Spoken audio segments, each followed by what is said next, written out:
A strangled gasp escapes Daeun's lips, his voice barely a whisper. His body convulses, sweat beads forming on his brow, a desperate cry for help. Daeun's eyes widen in terror, a silent question hanging in the air: what is happening? Two wicked spikes pierce his chest, blood blossoms across his crimson shirt, a grim tableau of pain. The seventh trap's effect is truly amazing. Someone cackles, a dark pit yawns before a group of adventurers, a surprise awaits at the bottom. Sungwoo urges his team onward, time is running out, danger lurks behind them. Sungwoo's guilt is palpable, a heavy apology hangs in the air, for Daeun. Ugh! Ugh! Sungwoo clutches the bloody pole, his face contorted in agony. The weight of his failure is crushing. Blood drips from his trembling hand, a grim testament to his desperate, ultimately futile attempt to save his friend. His senses are failing, his vision blurring. My senses are getting duller. I lost too much blood. He gasps, the reality of the situation sinking in. Shit. This painful reality, it's been unreal from the start. In fact, it was unrealistic from the very beginning. Ever since we were summoned to this nightmare of a world. The weight of their forced arrival into this deadly game dawns on him. 1 month ago. Sungwoo, on a bustling city street, receives a call. The ordinary world fades as he's ripped from his life and thrust into the dungeon.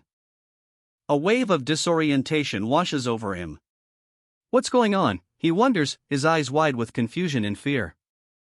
The world around him shimmers and distorts. A blinding flash of light engulfs him, and he's transported to a new reality. A surge of energy erupts, a pillar of light piercing the night sky. The dungeon's power is undeniable. A wave of energy erupts, throwing Sungwoo to the ground. He gasps, ugh.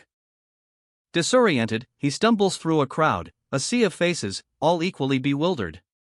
The air crackles with an unsettling energy. Whispers ripple through the crowd. Another one. Just what exactly is going on?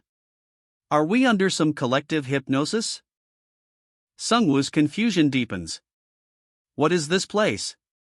Why is everyone gathered here? He wonders, his phone useless. The phone's GPS doesn't show anything either. A whimsical, yet unsettling voice cuts through the chaos. Welcome to the dungeon. Sungwoo's eyes widen in disbelief. A manic grin spreads across the face of a bizarre, top-hatted rabbit. He. Nice to meet you, I'm the guide of this game. The rabbit continues, oh. Are you asking what kind of game this is? Of course you are. Of course you're curious about it. Sungwoo's jaw drops. What? A dungeon? Don't hide within that rabbit suit talking nonsense and come on out. The command echoes, a challenge thrown into the bizarre scene. The rabbit, unfazed, retorts, what do you mean by nonsense? This is a very important piece of information. He continues, moreover, there's nobody else here except for us. Now, listen carefully. I will now talk about the game rules. Sungwoo, his patience wearing thin, explodes. Shut it. Shut the fuck up right now and call a taxi or something. A furious outburst, a desperate attempt to deny the reality unfolding before him.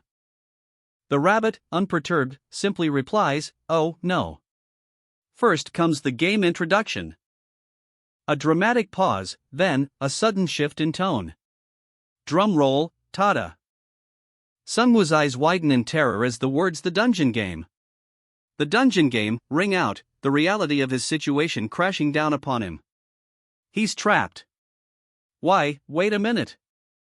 The rabbit, seemingly uncaring of Sungwoo's panic, explains, I'll talk about the important game rules first, just to satisfy this urged young man. There's no one but me here. And Sungwoo, still reeling from the shock, confesses, honestly, I thought this was a dream until then. The rabbit's final instruction rings out, first of all, always be polite to the game guide. The rabbit lunges, its teeth sinking into the man's neck, a sickening crunch echoes as life drains from his eyes. Sungwoo stares, his face a mask of horror, the words if you value your life hang heavy in the air, a cruel irony. But the rabbit's laughter rings out, chillingly triumphant. Another body falls, a stark reminder of the game's brutal rules. Panic erupts around Sungwoo, screams pierce the air as the reality of the situation crashes down. The rabbit's grin widens, a sinister amusement in its eyes. Now you're exactly 100, it announces, the game about to begin. Sungwoo's eyes are wide, reflecting the dawning horror. This isn't a dream, it's a terrifying, inescapable reality. Another victim collapses, his lifeblood staining the ground. The words "the dungeon game" appear, a chilling declaration. Sungwoo's legs tremble, his body screaming in silent terror. The weight of the situation crushes him. Chaos reigns as the students scatter. What the fuck is going on? One cries out in desperation. The rabbit, ever calm, offers a solution. Since I'm a guide, I should give you the basic equipment, it says, a hint of malice in its tone. A massive axe, glowing with an ethereal purple light, materializes before Sungwoo. His eyes widen, a mixture of awe and terror flooding his features. As the talking rabbit explains, a calm yet chilling smile playing on its lips, this must be that virtual reality thing that's so popular these days. The rabbit's words hang heavy in the air, a stark contrast to the chaos unfolding around them. The rabbit continues, its voice a low hum. Shall we begin with surviving as long as possible? The dungeon game starts now. The words are a declaration, a chilling promise of the deadly game to come. Sungwoo stands amidst a sea of terrified faces, the weight of the situation pressing down on him. He clutches the axe, his knuckles white. Fear, raw and palpable, hangs in the air. A chilling flashback reveals the brutal reality of the game: monsters attacking from every direction, deadly traps claiming lives, and desperate struggles for survival. The scene is a brutal testament to the game's ruthlessness. The flashback continues, showing the grim toll of the game, people dying continuously, victims of both monsters and the desperate acts of their fellow players. The air crackles with tension. As the narrator's voiceover explains, this was a survival game, in the purest sense of the word. The words echo the brutal reality of the situation. A brutal kick sends a player sprawling, the impact echoing through the panel. The violence is sudden, shocking, and utterly brutal. A man's voice cuts through the chaos. Wait a minute. That was for everyone to eat later. His words reveal a horrifying truth about the game's dynamics. Sungwoo's inventory is displayed, revealing his meager supplies. The man continues, his voice laced with contempt. What? Shut the fuck up, you useless production fucker. A new type of weapon is revealed: superpowers. Players in this deadly dungeon game receive abilities like those in an MMORPG. Most receive combat skills, but Jong Daeun's fate is different. Jong Daeun's status is displayed: health 67 out of 100, satiety 34 out of 100, and his skill, Purify, beginner LVL2, is revealed. It purifies unclean things. A useless skill in a fight. It can only detoxify animal or monster meat. The talking rabbit scoffs. Humph, you should be grateful. If you weren't leeching on us, you would have been eliminated on the first day. He points out the harsh reality of their situation. Demanding a portion of Sungwoo's food. Sungwoo, caught off guard, questions their actions. The talking rabbit explains, rations are to be distributed tomorrow. He emphasizes that there will be no exceptions. Sungwoo's friend, desperate, pleads for help, but the talking rabbit remains firm. His expression hardens, showing no mercy. Sungwoo's friend accepts his fate, resigned to wait until tomorrow. A palpable sense of dread hangs in the air. And later, a moment of quiet solidarity between Sungwoo and his friend. A fragile hope flickers. Don't pay attention to what he said, Daeun. Everyone's nerves are frayed these days. All right. Rest for a bit. We move at dawn. The guide said that we should reach the endpoint by tomorrow. Jong Daeun's eyes, heavy with unspoken anxieties, betray his inner turmoil. He wants to help, to contribute, a quiet determination flickering in his gaze. A surge of purple energy materializes, coalescing into a dagger in his hand. A sudden, sharp cry pierces the air, a mountainous landscape looms in the distance, a silent witness to the unfolding drama. The ground trembles, a massive boulder hurtles towards the group, a deadly projectile. The boulder crashes down, sending a shockwave through the forest. You'll be in trouble if you look only forward. The talking rabbit's gleeful grin is a chilling reminder of the game's cruel design. There's a lot of traps in this area, you see? A wave of pain washes over Sungwoo as he's caught in the trap's deadly embrace. The struggle is fierce, desperate. A desperate scramble for survival. Blades clash, bodies fall, the ground itself is treacherous. Jong Deun's voice rings out, sharp and urgent. The pressure mounts, every step is a gamble. Sungwoo pushes himself to the limit, exhaustion threatens to consume him. He knows he must keep moving, even as his strength fails.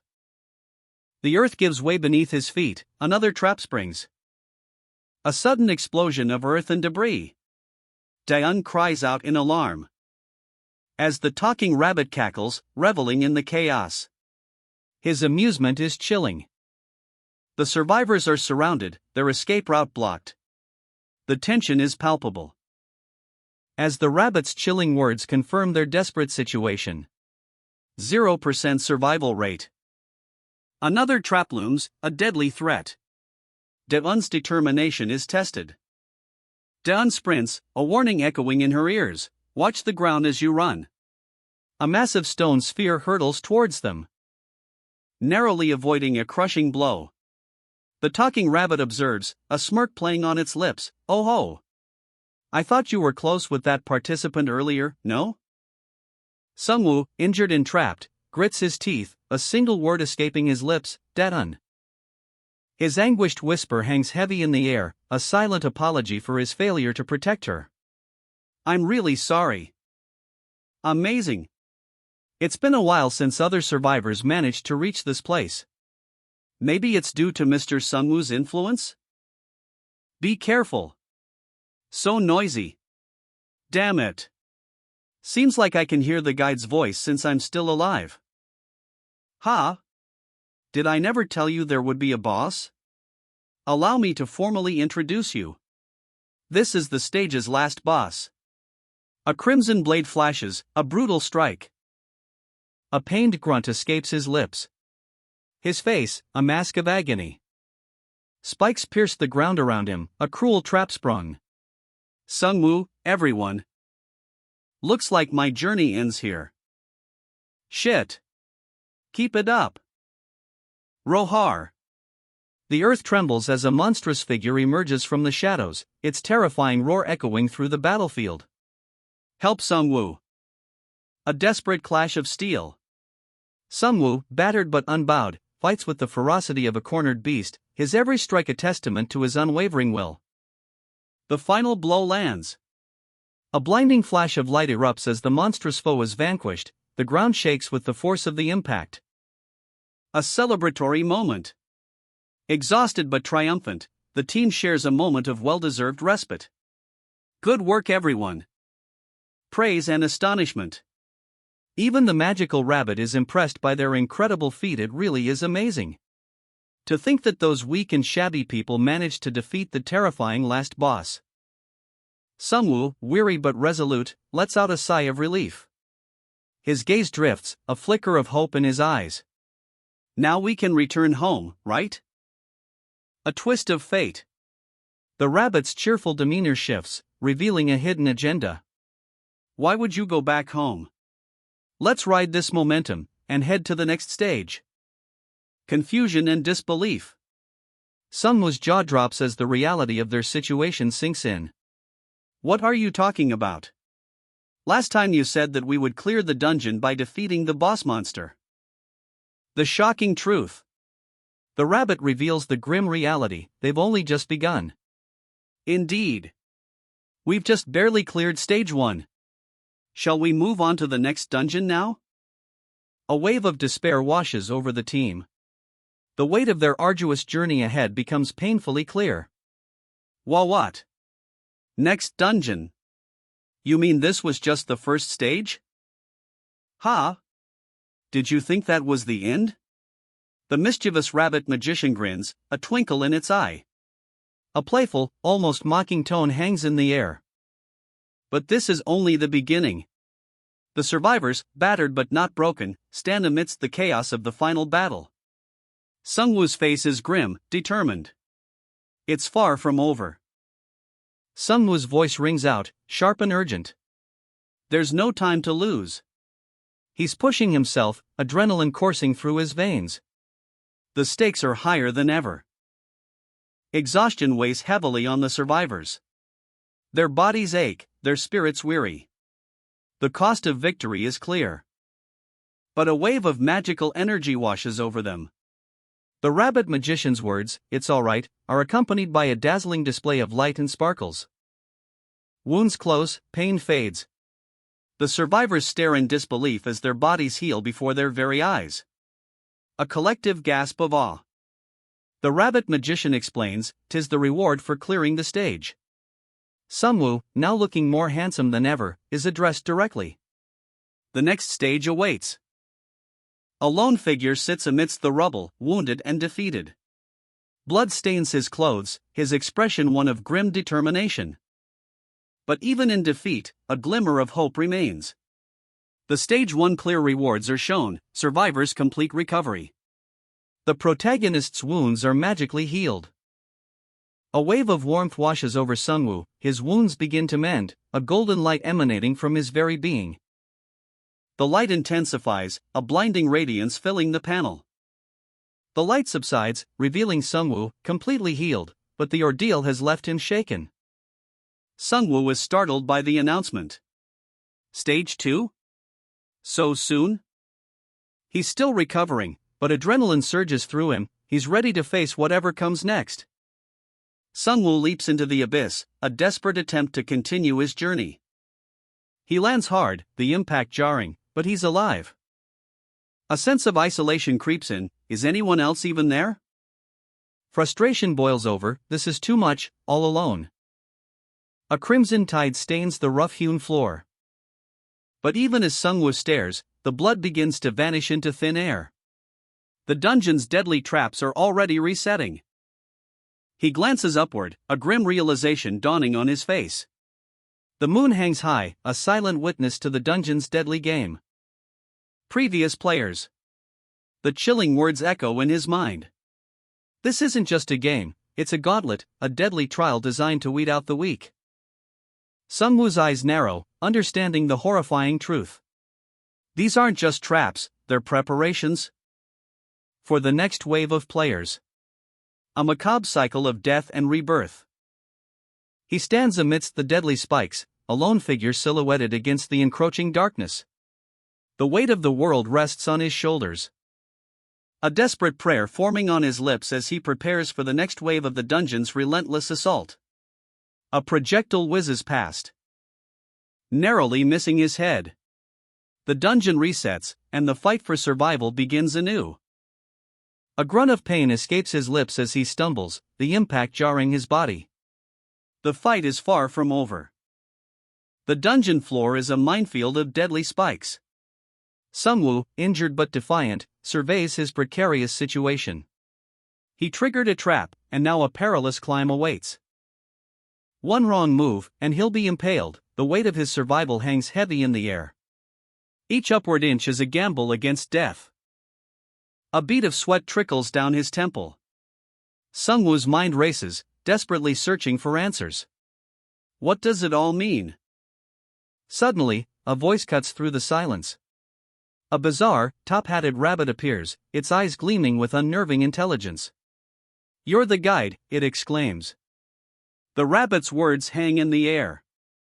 "Why aren't you dead yet?" it questions, its tone laced with disbelief. Sungwoo, clinging to life, explains his miraculous survival. The rabbit's expression shifts, from disbelief to a chilling realization. Survivor's complete recovery, it mutters, its voice barely a whisper. Sungwoo's escape from death is far from over. The rabbit's warning is sharp and urgent. You'll fall into this pitfall soon. Instant death. Doesn't it look extremely painful? Despite the danger, a glimmer of hope appears. Since I'm alive, you can just send me back to my companions. Sungwoo boldly demands. The rabbit sighs, a hint of exasperation in its voice. Things have gotten complicated. Let me take a look at your status window. A golden glow envelopes Sungwoo. His status window appears, revealing his health, satiety, and a skill called Purify at beginner level 7. Sungwoo, eyes wide with disbelief, confronts the mischievous rabbit. How did you come to that conclusion? He demands, his voice laced with a mixture of anger and confusion. The rabbit, unfazed, replies with chilling nonchalance, it's only natural to silently hide away any irreparable mistakes. Its words hang heavy in the air. As Sungwoo's frustration boils over. That's not fair, he protests, his voice cracking with a mix of disbelief and despair. The rabbit's demeanor shifts, its tone hardening. Weren't you a production class player hiding behind Mr. Ryu Sungwoo's back doing chores? It sneers, revealing a cruel truth. The rabbit's words hit Sungwoo like a punch to the gut. He's trapped, his escape routes cut off. The rabbit continues, its voice dripping with malice, you can't escape from here either way. What techniques could a production class player use to crawl his way out? With a sickening croak, the ground beneath the rabbit gives way, sending it plummeting into the abyss below. A chilling laugh echoes from the darkness. As the rabbit reveals a horrifying truth, moreover, it's not just the trap that has been reset. Even if you somehow climb your way out, hell awaits you up there. The rabbit's final words are a death sentence, so you should just peacefully starve to death here. Die in this ditch alone so that you don't bother the others' gameplay. So, farewell. Sungwoo, desperate, cries out, wait a minute. But the rabbit, already airborne, ignores him, its taunting laughter echoing in the cavern. The camera pulls back, revealing the sheer depth of the chasm Sungwoo is trapped in. Escape seems impossible. Sungwoo, his face etched with disbelief and despair, whispers, stop joking with me. A surge of purple energy erupts from below, a visual echo of his shattered hopes. As a holographic inventory screen flickers to life. His supplies are meager, smoked meat, canteens, a torch, and a knife. The harsh reality of his situation sinks in. Do you actually believe that anyone will silently die if you tell them to? The question hangs heavy in the air, a cruel taunt in this desolate place. The voice, cold and dismissive, echoes through the cavern. Don't look down on production class players. The words are a blow, a further degradation of his already broken spirit. But Sungwoo's jaw clenches. A bone-crushing sound rings out as he bites down hard on a piece of wood. His eyes blaze with defiance. Survive no matter what. Jang. Jang. A chilling echo reverberates through the darkness. A feast of bones and fish skeletons lies scattered on the cave floor. He's clearly had a good meal. Phew. I'm stuffed. He sighs contentedly, a rare moment of peace. But the peace is short-lived. This is heaven compared to the days when we were chased by monsters all night long. But I can't just rot in here. No matter how peaceful it is. A shadow of doubt creeps into his heart. What if some monster makes its den up there? The ceiling is high and the walls are rock solid. He cautiously approaches the wall, his eyes scanning for any sign of danger. A sudden realization dawns on him. His eyes widen. Right. Why don't I dig myself out? A plan forms in his mind. As long as he stays away from the rock walls and digs downwards, then changes directions, he can make it outside. He starts digging, a determined glint in his eyes. Is this too reckless? Whatever. It's not like I have anything better to do. And anywhere else would be safer than this pit hole. He declares, his resolve hardening. Let's do this. The unnamed protagonist emerges from a dark pit, sweat dripping from his brow. Phew, he exclaims, a mixture of relief and something else, a strange sense of satisfaction. He muses, for some reason, I find this fun and pleasing to do. Did I lose my mind after being in life-threatening situations so much? His hands are battered and bruised. My hands took a beating, but if it's for my survival. Rocks fall from above. A direct hit. He groans in pain. I might get buried alive at this rate. A moment of desperate thought. Wait. Can I put these in my inventory as well? With a surge of blue energy, he attempts to store the surrounding debris. The inventory screen appears, confirming his success. It worked. Lump of soil X1. He grins, the inventory is so practical. He breathes a sigh of relief. Phew, now I don't have to worry about being buried alive. Seems like the digging process will get faster as well. With renewed vigor, he digs, his hand moving with surprising speed. This is 100 times better than running around to survive. The unnamed protagonist, breathless and exhausted, collapses to his knees. A sudden glow envelopes him. What's happening? A system message appears, first achievement obtained. You have gained a new skill. The energy intensifies, coursing through his body, a surge of power unlike anything he's ever felt. Amazing. A raw, untamed power threatens to overwhelm him. Like, I'd be able to tear apart anything right now. The system message reappears, Earth Lumping Expert. You can now lump Earth better. He stumbles, the newfound power still surging within him. A sudden, jarring impact leaves him sprawled on the ground, frustrated and defeated. Damn it. He reflects on his new skill, its limitations, and the irony of his situation. Why does a skill like this exist? Am I really destined to have no combat skills? Despite his disappointment, a glimmer of understanding dawns. Well, I can understand why I got this skill. I did until I got to this state. I guess I really won't ever get a combat skill like Sungwoo. It was such an amazing skill, though. The unnamed protagonist's face is contorted in anguish, a silent scream etched onto his features, guilt and self-reproach weighing heavily on his soul. He recalls the sacrifice made for him. He sits alone, defeated but not broken, in a dark, damp cave. The air is thick with the scent of earth and despair, yet a flicker of resolve remains in his eyes. A decision is made. He'll test his new skill, a spark of curiosity igniting within him. With a muttered incantation, Earth Lump, he focuses his intent, a surge of energy erupts from his hand. The result is immediate and astonishing. A small lump of earth materializes in his palm, a testament to his newfound power. A chasm opens before him, a testament to the power of the Earth Lump skill. The ground cracks and crumbles under the force. A rabbit-like creature watches from above, a mixture of surprise and exasperation on its face, its commentary adding a touch of dark humor to the scene.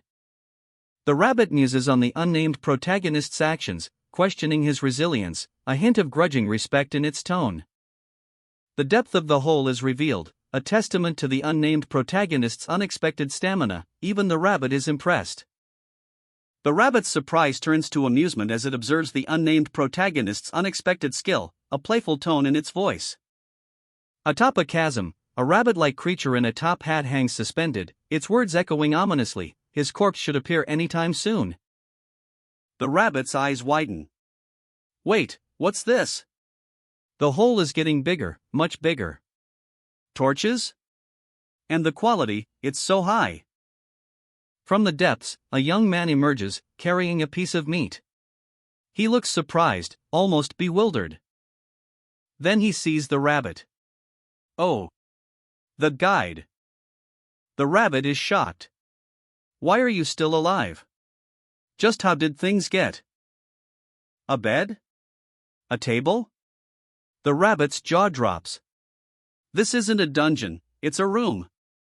A surprisingly well-furnished room, at that. A cozy, well-lit chamber, complete with a table and chairs. The rabbit stares, speechless. The rabbit's eyes dart around the room, taking in the unexpected comfort. Then, a sudden, sharp intake of breath.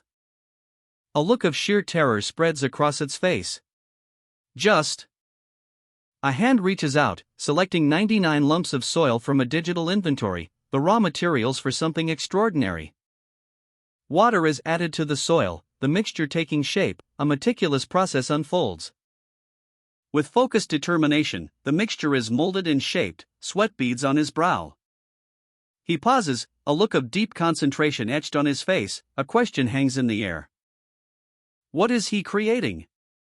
A curious bunny observes, its expression a mix of amusement and intrigue. What are you doing? He explains, a hint of pride in his voice, since technically you are a guest, I should treat you accordingly. So the dungeon is your home? The bunny's question is met with a thoughtful silence, a moment of reflection. You really think I'll eat something like that? The bunny's skepticism is palpable, a challenge is issued. Now that I think about it, you were the production class in charge of food, right? The man sighs, a hint of self-deprecation in his expression. Even your first skill was barely useful, he mutters, a wry smile playing on his lips. The words hang in the air. A stark contrast to the bunny's amusement. Well, that was funny, the man continues, shaking his head. Shame it was all meaningless. He looks around the dimly lit room, a strange mixture of annoyance and curiosity in his eyes. The bunny, perched on a nearby table, lets out a mischievous chuckle. He, now all you need to do is die. Its words are sharp, yet playful, a stark contrast to the ominous tone. The man's eyes widen in alarm.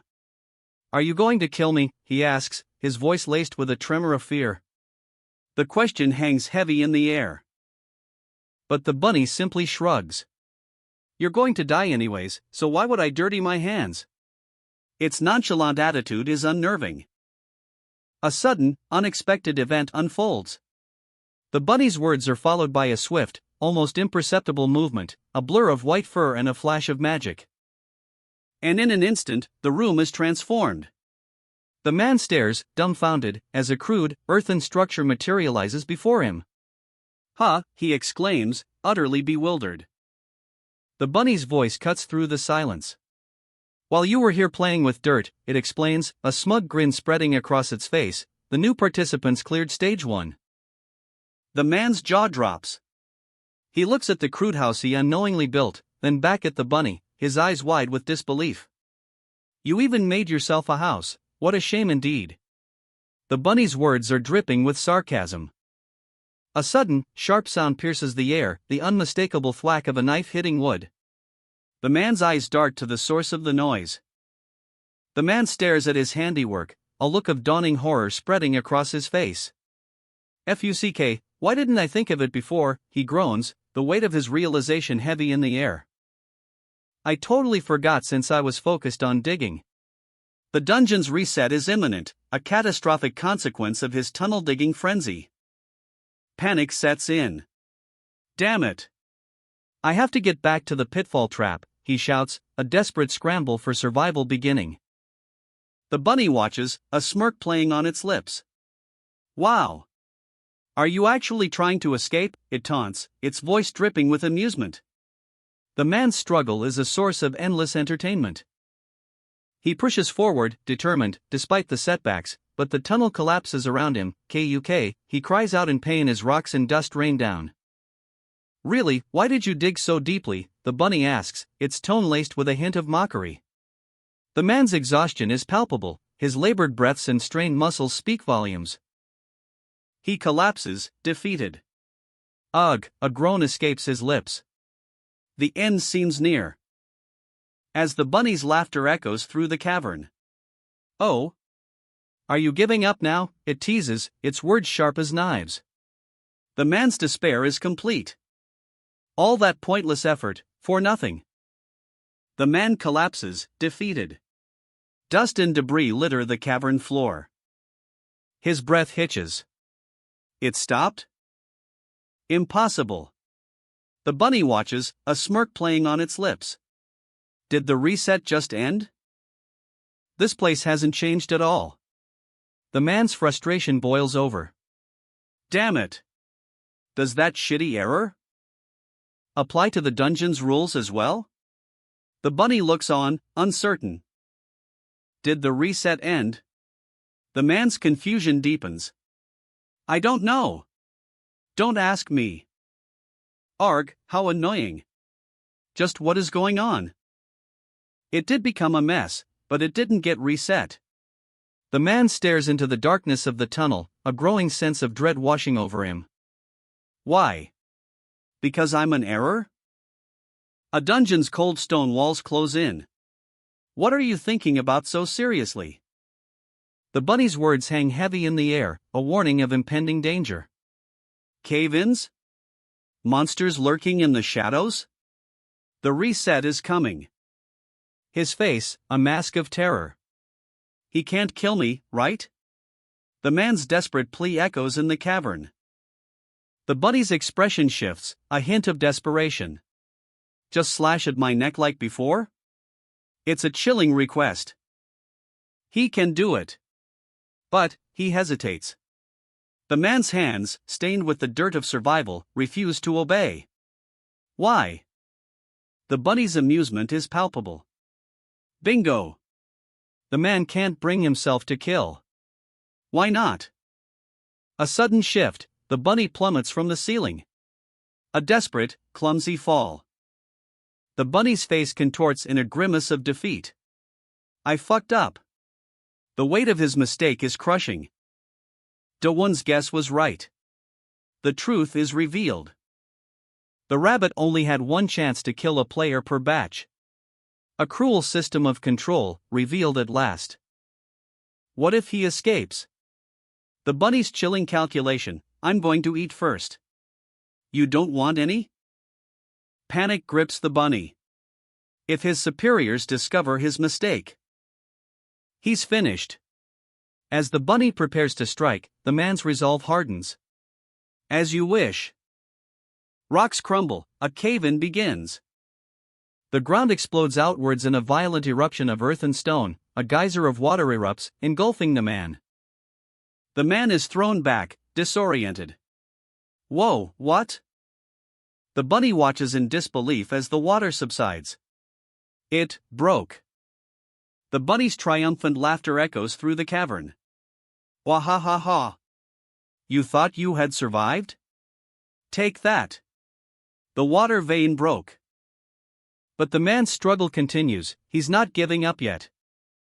A monstrous wave crashes down, the water a churning maelstrom, the man is tossed about like a ragdoll, the force of the torrent threatening to crush him.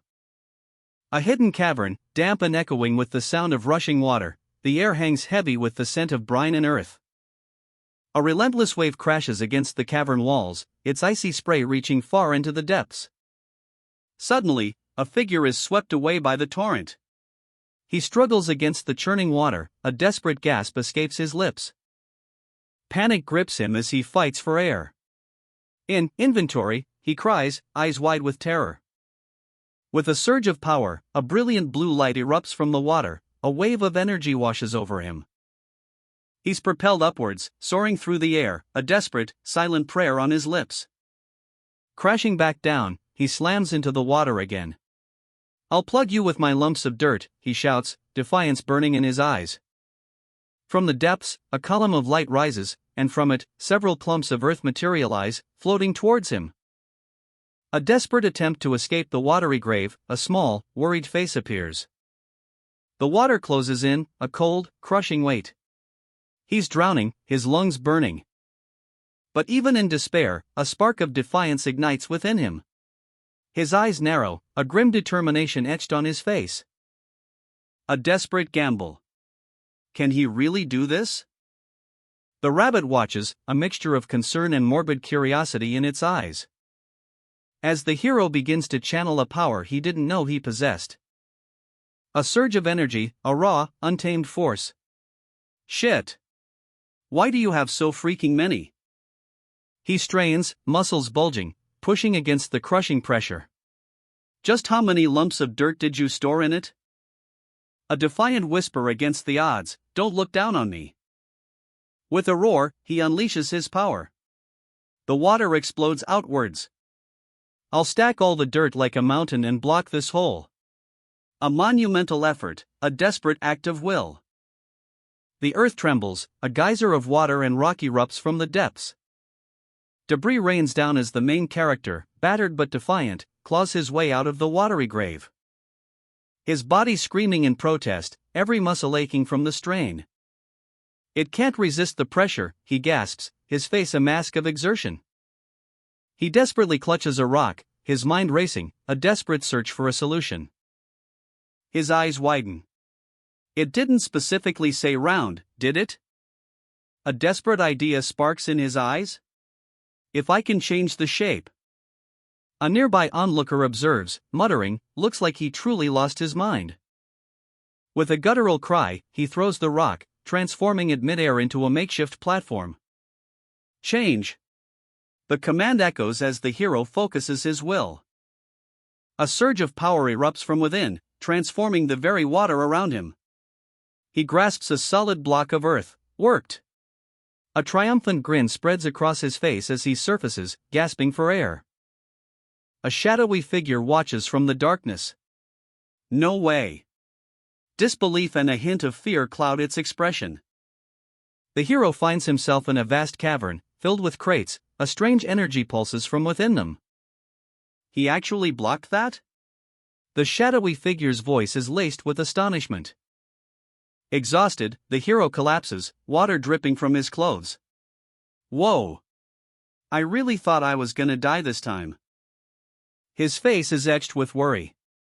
Rabbit, everything has gone wrong ever since you came here. Don't tell me you're behind all this. The aftermath of a watery struggle, our hero, battered but alive, sits amidst scattered crates. A rabbit companion looks on, its expression a mix of concern and exasperation. He plugged the broken water vein, a testament to his resilience, even in near death. The rabbit's words hint at something extraordinary, an earth manipulation skill, used not for combat, but for survival. A skill that borders on the miraculous. But there's more to discover. The rabbit urges the hero to look closer, a new development unfolds. Exhausted, he explains his desperate situation, the fear of dehydration gnawing at him. A small pool of water appears, but danger lurks beneath the surface. Toxins contaminate the water, a deadly trap. With a touch, the water transforms, a wave of pure, clean energy washes over the pool. A new ability revealed. Relief washes over him, but a hint of frustration follows. A powerful new skill, born from a desperate situation. The rabbit's concern is palpable. What new challenge awaits them? A plan forms, a proactive approach to their current predicament. He conjures a brick wall, seemingly out of thin air. The speed is astonishing. The rabbit watches, a mixture of surprise and concern etched on its face. What's that for? It asks, its voice laced with apprehension. The scene shifts. A magnificent lion fountain, the pinnacle of decorative artistry, stands before them. The rabbit gasps, the lion fountain. The main character approaches cautiously. The rabbit adds, looks more like a cat struck by lightning to me. With a swift, powerful punch, he tests the fountain's sturdiness, the impact reverberates through the chamber. He grins, a glint of mischief in his eyes. Earth lump, he mutters, examining a small piece of earth. He carefully places the earth lump near the fountain's spout, a stream of purified water begins to flow. The rabbit's jaw drops. My gosh! How absurdly detailed! He's doing whatever the heck he wants to do. The main character looks at the rabbit, a hint of smugness in his expression. Do you know how scientific this design is? A close-up reveals a pipe connected to the water vein, the source of the pure water. The lion fountain's intricate design is revealed, a marvel of engineering meant to regulate water pressure and prevent another catastrophic explosion. A testament to the genius of its creator, as the main character and rabbit discuss its functionality. Yes, great job. Who cares, the main character quips, a hint of self-satisfaction in his tone. A golden light erupts from the main character's hands as he completes the purification process. The power surges, leaving him slightly dazed. He mutters, his brow furrowed in confusion. The rabbit's eyes widen in disbelief. It exclaims, its expression a mixture of shock and bewilderment. An achievement notification appears. The main character's initial confusion gives way to disbelief. Really? An achievement for the stupid, he stammers, his voice laced with incredulity. Achievement obtained. The words glow, a golden reward for his efforts. You have completed a pond with a lion fountain. Fish will now inhabit the pond he created. He stares, bewildered. A single question mark hangs in the air. Then, a blinding flash. A shockwave erupts from the ground, throwing him back, revealing a shimmering pond, teeming with life. Fish dart and weave through the crystal clear water. His jaw drops. Whoa! There's fish in the water. He can't believe his eyes. No way.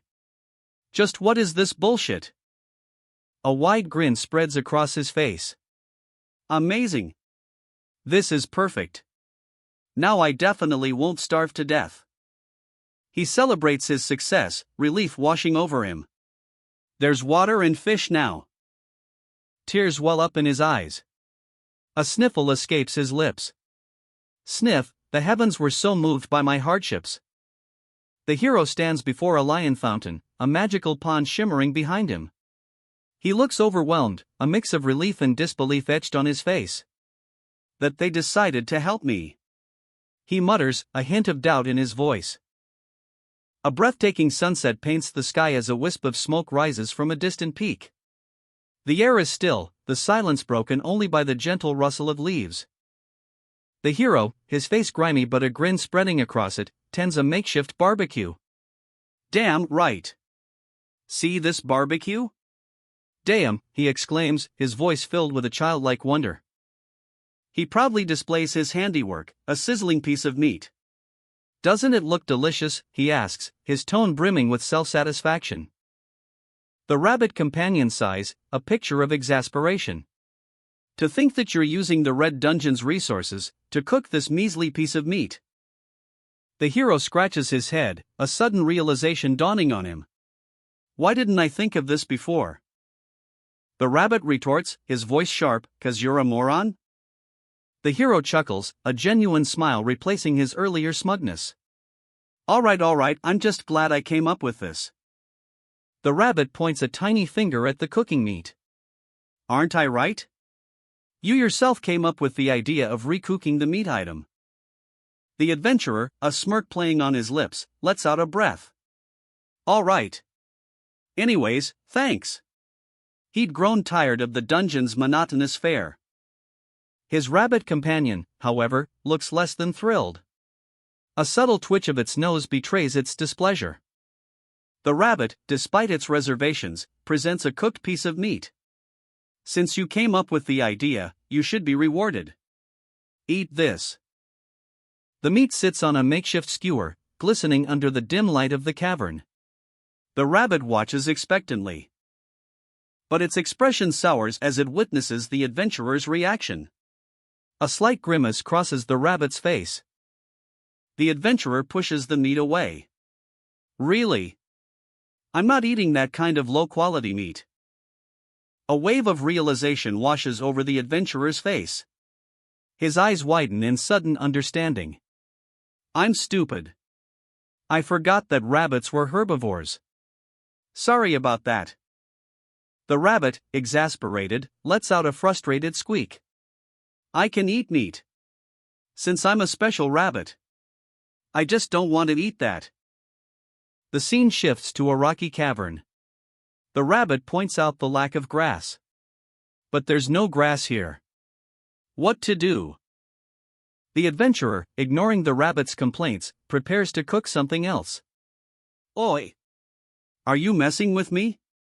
Don't tell me that you actually think I can't kill you? I'm gonna slash your neck. Hear that? The dungeon's most carefree dude? He's out cold. Don't, Sungwoo. What? He's completely oblivious. Just what on earth is he?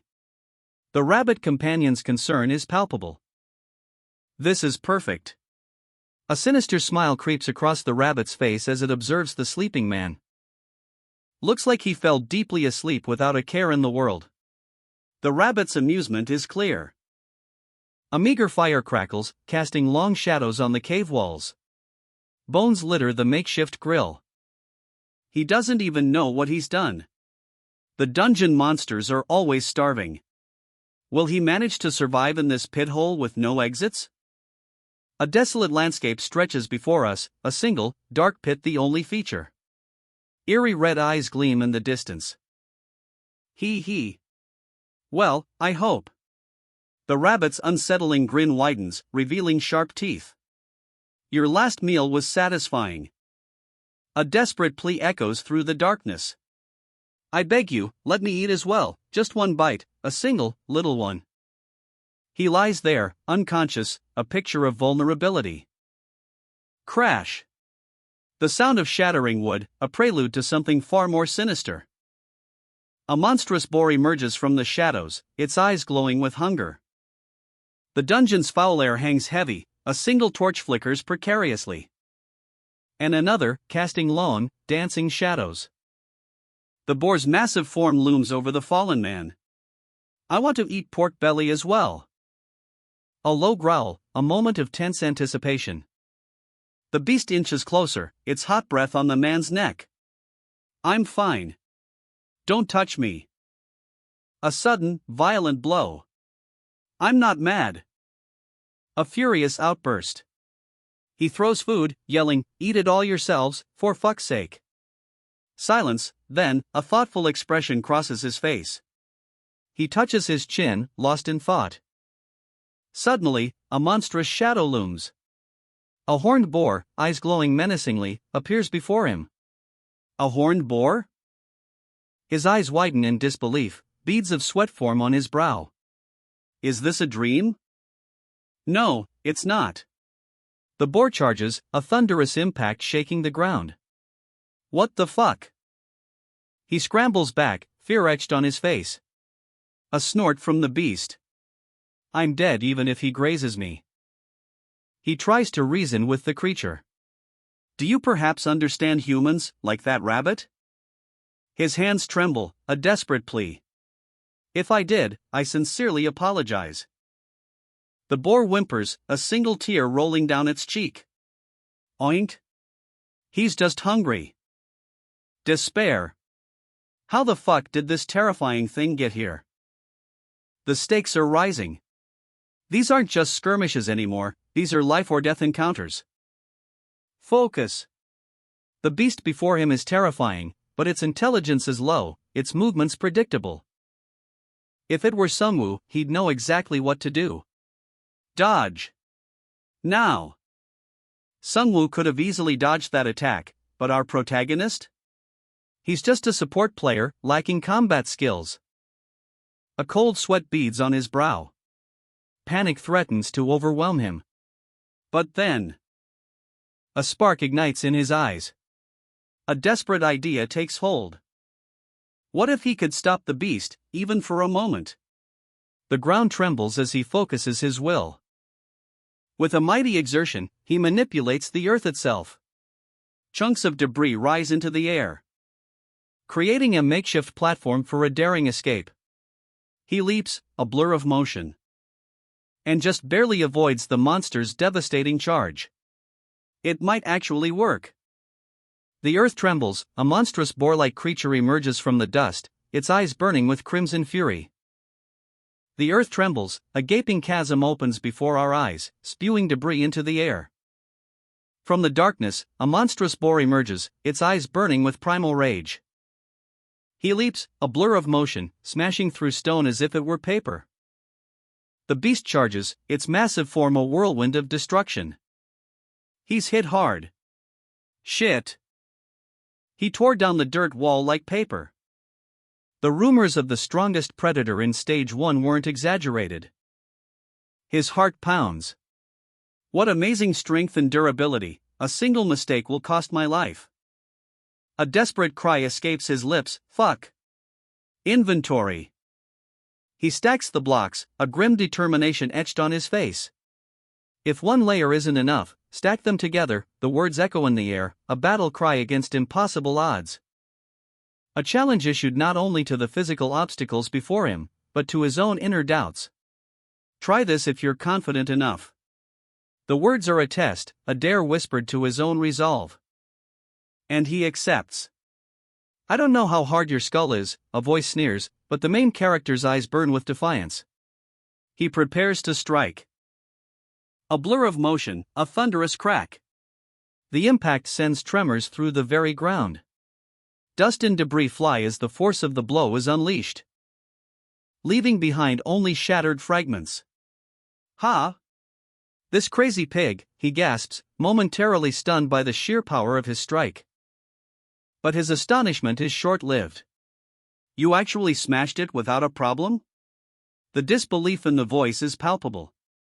The main character has exceeded all expectations. A testament to his newfound strength.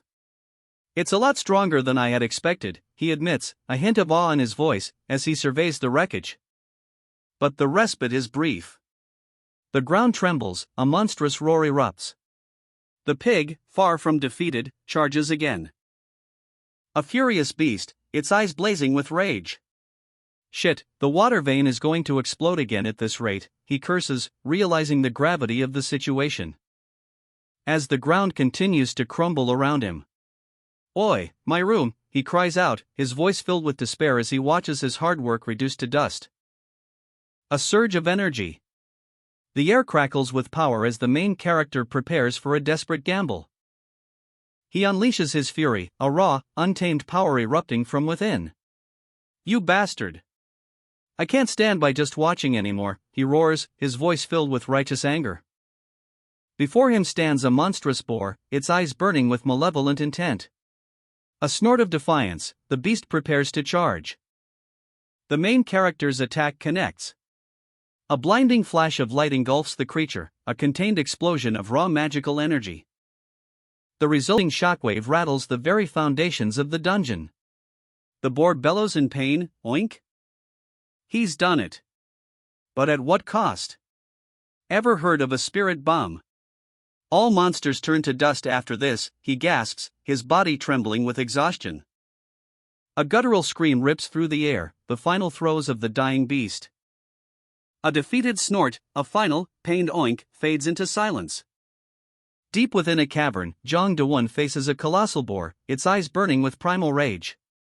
He prepares for a desperate gamble. Gathering his strength, Do-won channels his energy into a glowing orb, the spirit bomb. With a mighty heave, he launches the spirit bomb. The impact is earth-shattering. A blinding flash engulfs the beast. The force of the explosion sends tremors through the cave. Dust and debris rain down, revealing Do-won, battered but alive, amidst the wreckage. He breathes heavily, relief washing over him. A shaky laugh escapes his lips. Phew! I barely survived that. But his victory is short-lived. The boar, enraged and wounded, charges again. A snort of fury precedes its attack. Do-won's eyes widen in horror. He realizes his mistake, he didn't have the strength to finish the job. The boar is upon him. The monstrous boar charges. Its horn gleams menacingly. But our hero leaps, narrowly avoiding the beast's brutal assault. A desperate gamble. The ground trembles as he unleashes a devastating spirit bomb. The impact sends a shockwave. But the blow glances off the boar's thick hide. A searing pain shoots through his arm. He crashes to the earth, defeated but not broken. Dust and debris cloud the air. A cloud of dust settles, revealing a gaping chasm. His escape route.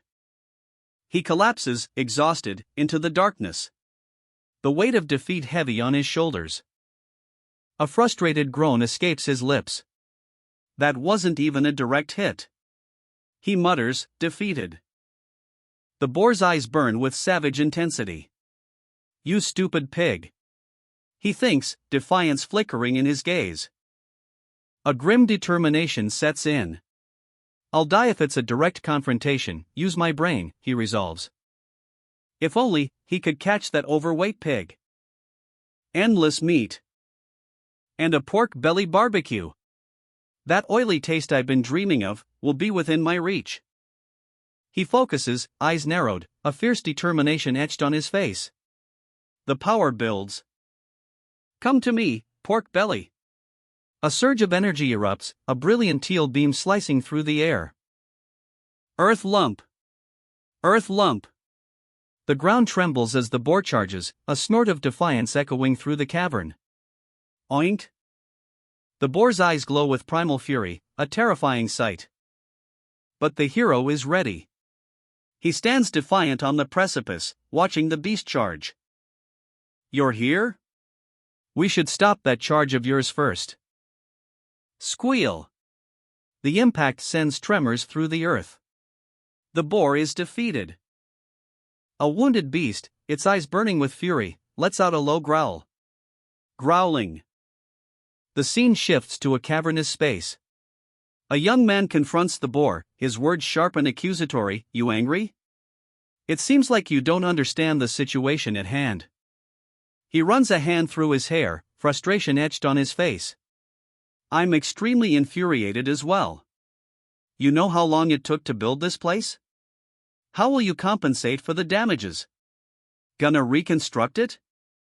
The boar whimpers, sweat beading on its brow. Squeal?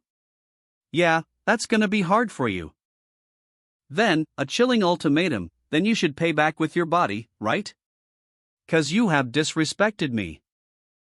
With a final, defiant goodbye, the young man activates a device, and the boar is engulfed in a blinding flash. Squeal! Squeal! The resulting shockwave sends dust and debris flying. Squeal! A nearby rabbit watches in stunned silence. What did I just witness? The rabbit's disbelief is palpable. Just what is up with this human? A status screen appears, revealing the young man's stats, name, %, hashtag, satiety, 87 out of 100, skills, purify, LVL 7, earth lump, LVL 6. Is that really a production class? And that earth lump skill? Since when can that useless skill? He's dangerous, that strange imagination and creativity of his. The boy sits, a smear of blood on his chin, calmly wiping his mouth with a cloth. Pork belly, he muses, a chilling calmness in his eyes. Fuck, this guy is really dangerous. The average survivor clearing stage 1 boasts a measly level 3. A pathetically low number, wouldn't you agree? But skills aren't static. They grow stronger with use, each shot fired, each swing of the blade, pushing the limits further. Boom! A warrior's skill explodes in a blinding flash of light, and under the right conditions, new skills are born. The impact reverberates, a shockwave of raw power. This is no mere game, these skills are absolute. To escape this deadly stage, survivors must hone their skills to a razor's edge, a desperate struggle for survival.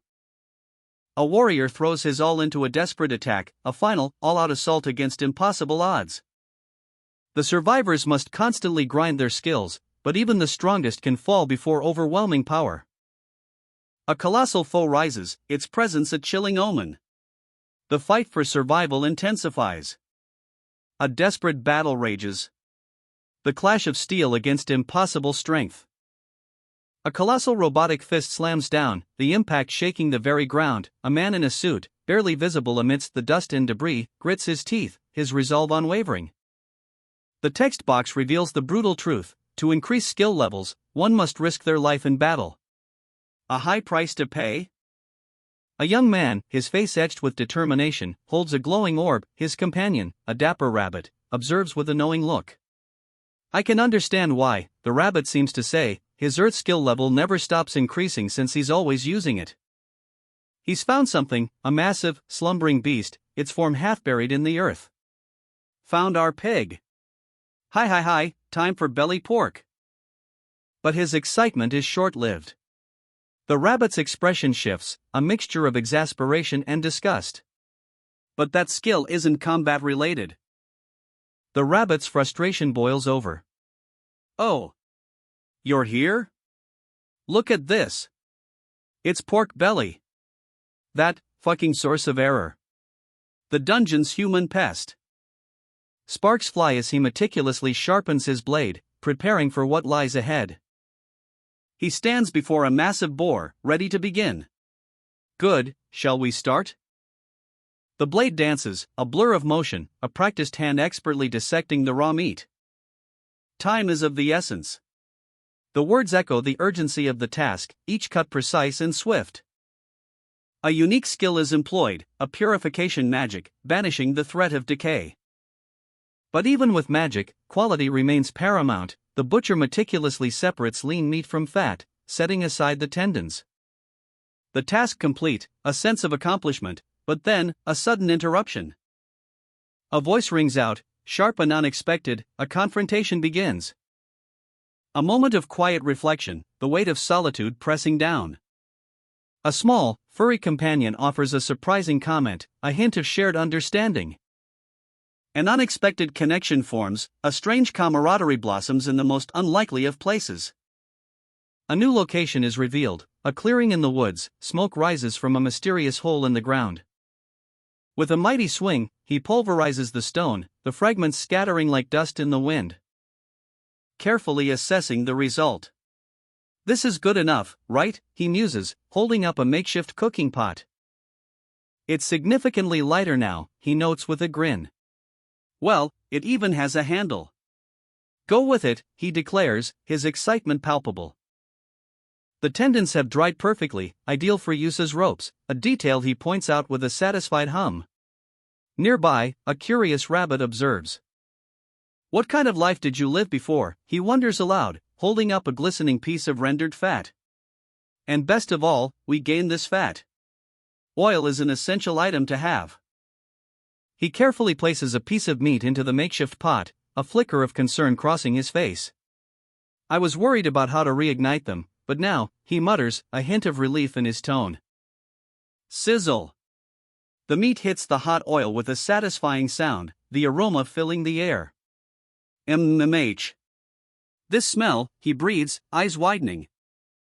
Damn. Is it because it was a piece of fat full of oil? He exclaims, pouring the rendered fat into a bottle. The rabbit watches intently.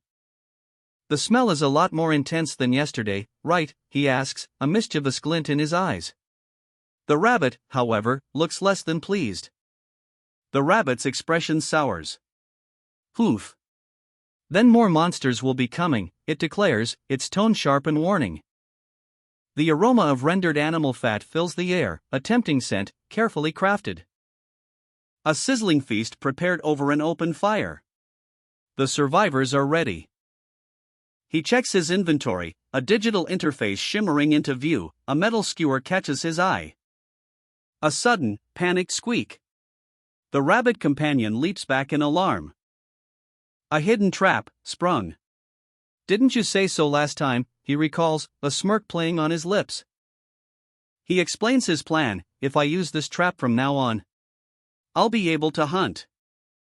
The rabbit explains, I tried keeping the metal spikes for myself last time, cursed skewer is more suited for food-related stuff.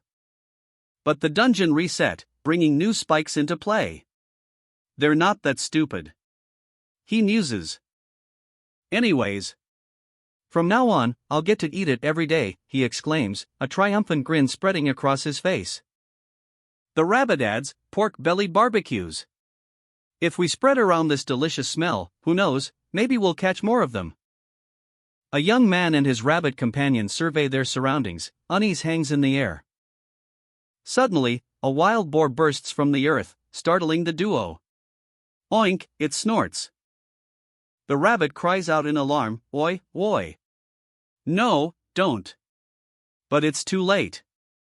The boar plummets into a cleverly concealed pit trap, a resounding thud echoes through the forest. The young man rushes to the edge, a mixture of triumph and concern etched on his face, a cloud of dust erupts as he leaps down. He lands hard, grunting in exertion, but his eyes gleam with determination. The boar is trapped, impaled by sharpened stakes. Ha! Oh! Boo! The young man exclaims, a mix of surprise and satisfaction. The rabbit hops down, surveying the scene. Ugh, damn, it mutters, then beams, I really caught one. Amazing. But the rabbit's celebration is short-lived. Ugh. You thick-head moron, it screams, why the F asterisk asterisk asterisk did you jump down here? A triumphant grin spreads across his face, blood still staining his lip. No more worries about food, he chuckles, the words dripping with dark satisfaction. The forest path opens into a sun-dappled clearing. A lone boar, oblivious to the danger, roots around near a cleverly concealed pit trap. Oink! The boar sniffs the ground, completely unaware. Then, with a startled squeal, it plummets into the pit. The satisfying thud echoes through the trees. The survivors gather around the pit, their earlier hunger now a distant memory. The boar's meat sizzles over the fire, the aroma filling the air, a feast hard-earned and well-deserved. Juicy cuts of boar are cooked to perfection, a testament to their ingenuity and resilience. The boar's final squeal echoes through the cave, a testament to a successful hunt. As the succulent meat sizzles over the open fire, a survivor surveys the feast, a thoughtful expression on his face. Isn't it bigger than yesterday's? He smiles, a contented sigh escaping his lips. He. The flickering firelight dances across a rough-hewn table, illuminating slabs of raw meat. A solitary figure sits hunched over, meticulously preparing his meal. Slicing through the meat with practiced ease, each cut precise and clean. The aroma fills the air, rich and savory, but a shadow falls across his face. How come the frequency is increasing? Looks like they really do lack intelligence. I'm getting sick of it since they come all the time. Can't there be one per day? What a bore. He mutters, a weariness settling in his eyes. At least make your meat taste bad, okay? I'm getting fat because of you lot. He sighs, his frustration evident. A large boar lies butchered nearby, its lifeless eyes staring blankly. Sigh, when do I move and butcher all this? He mutters, exhaustion etched onto his features. Then, a sudden flash of light. Twin blades, stained crimson, flash across the panel. A blur of motion, a whirlwind of steel. Gasping for air, the main character staggers through the forest, his body a canvas of cuts and bruises. The weight of his ordeal is etched onto his face, a grim testament to a battle fought on the brink of death. His comrades rush to his side, their faces etched with worry. Sung Woo-hyung. Are you all right? Any injuries? He tries to answer, but the sheer scale of what he's done hits him. His eyes widen, taking in the carnage around him, a silent testament to his brutal victory. The scene shifts, revealing the source of the carnage, a monstrous, slain boar, its size dwarfing the surrounding figures. The sheer scale of the beast is breathtaking, a testament to the main character's incredible strength. Despite his injuries, a faint smile plays on his lips. It was a close one, this time. Thankfully, I didn't get any fatal injuries. His relief is palpable, but the question of how he managed to survive alone hangs heavy in the air, a mystery his comrades are eager to unravel. He reveals the truth. Yes, apparently the total amount of horned boars I've killed to this date numbers exactly 100. I got a skill as a reward. A golden light erupts, showcasing the new skill, Horned Boar Slayer. The dungeon rewards him for his impressive achievement, a new power is unlocked. His comrades' awe is evident. Ooh! There's a skill like this? The skill's description is revealed, Strength of the Horned Boar. It grants a temporary power boost, but with a cooldown, a strategic advantage in battle. The achievement notification blazes, Horned Boar Slayer. 100 horned boars vanquished. Sungwoo's stats surge, his strength and stamina amplified. A grin spreads across his battered face. Strength of the horned boar. The sheer power of it is almost overwhelming. His companions react with awe. Just like adding wings to a tiger, one exclaims, highlighting the transformative nature of Sungwoo's new skill. Joy radiates from Hoil Hyun-nim's face. I'm so glad you're on our side, Sungwoo Hyung. His relief is palpable. The discussion turns to the skill's mechanics. The duration will increase, and the cooldown will decrease as Sungwoo levels up. A significant advantage. Amidst the celebration, a playful banter ensues. Don't forget about me, the archer chimes in, playfully vying for attention. Sungwoo, still bruised but undeniably powerful, looks towards the horizon. A subtle shift in his expression hints at a new resolve. The group decides to head back to the cave. The journey back is marked by a quiet sense of accomplishment and shared purpose. A moment of reflection. Hoil Hyungnim expresses a slight regret. It's a bit of a waste though, leaving those boars like that. But the thought is quickly dismissed. The sheer amount of meat they could obtain from butchering them is staggering. Frustration etched on their faces, the survivors huddle together, the weight of their losses heavy in the air. The carcasses of the horned boars lie scattered, a grim testament to their struggle for survival. There's barely enough food, and the constant threat of monsters looms large. How can they possibly fight properly? Hoil Hyungnim's face is etched with worry as he contemplates the situation. Sungwoo's feat is impressive, but the cost is staggering. A sudden shout cuts through the tension. Yoon Jinsu's name echoes across the clearing, a beacon of hope amidst the despair. A nervous laugh escapes Jinsu's lips as he tries to lighten the mood. He admits he underestimated Do Won-hyung's capabilities. But his words hang heavy with unspoken implications. The question of Do Won-hyung's true role remains unanswered, a shadow of doubt lingering in the air. A cook, he asks incredulously. The harsh reality of their situation is laid bare. Survival, not victory, is the ultimate goal. In this brutal world, combat prowess is paramount. But even the strongest warrior needs sustenance.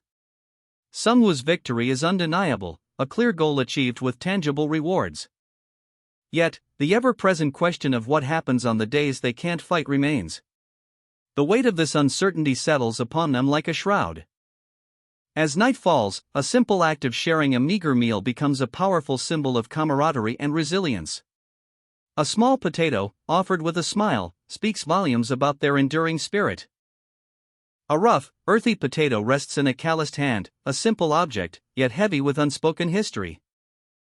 The group stands silhouetted against a twilight sky, their faces etched with the weariness of battle, but also a quiet strength forged in the crucible of survival. Dawn, their fallen comrade, looms large in their memories. A whetstone, crafted by Dawn's own hands, is held up, a testament to his skill and sacrifice. Without it, their weapons would be dull, their chances of survival far slimmer. Hoil Hyungnim's face is a mask of sorrow, his words a quiet admission of regret, but his resolve is firm. He will not let Dawn's sacrifice be in vain. A weary smile spreads across Hoil Hyungnim's face, a decision made, a path forward chosen. The time for mourning is over, the time for action is now. The group sets off, their steps lighter now, a shared purpose uniting them, the promise of a warm meal, a moment of respite, and the memory of a fallen friend. The aroma of sizzling meat fills the air, a feast fit for heroes, hard-earned and deeply savored. A young man's eyes gleam with pure, unadulterated joy. This is life, simple, precious, and worth fighting for. A sudden, unexpected interruption. A mischievous, chattering ghost rabbit appears, adding a touch of surreal humor to the scene. Sungwoo savors his meal, a thoughtful expression on his face. He's lost in thought, the taste of the food a stark contrast to the gravity of recent events. But a sudden interruption. A small, magically animated rabbit toy speaks, its voice surprisingly sharp. Remember, the reaction is important when you're eating something delicious. Sungwoo looks perplexed, a mixture of curiosity and slight annoyance on his face. He's clearly not expecting this. As the rabbit continues, revealing a surprising fact about the horned boar meat, it contains toxins. Sungwoo's eyes widen in realization. The rabbit's smug expression is almost comical. That means that it tastes good even without salt. Sungwoo stares, speechless. Sungwoo bursts into laughter, a sound of pure, unrestrained joy.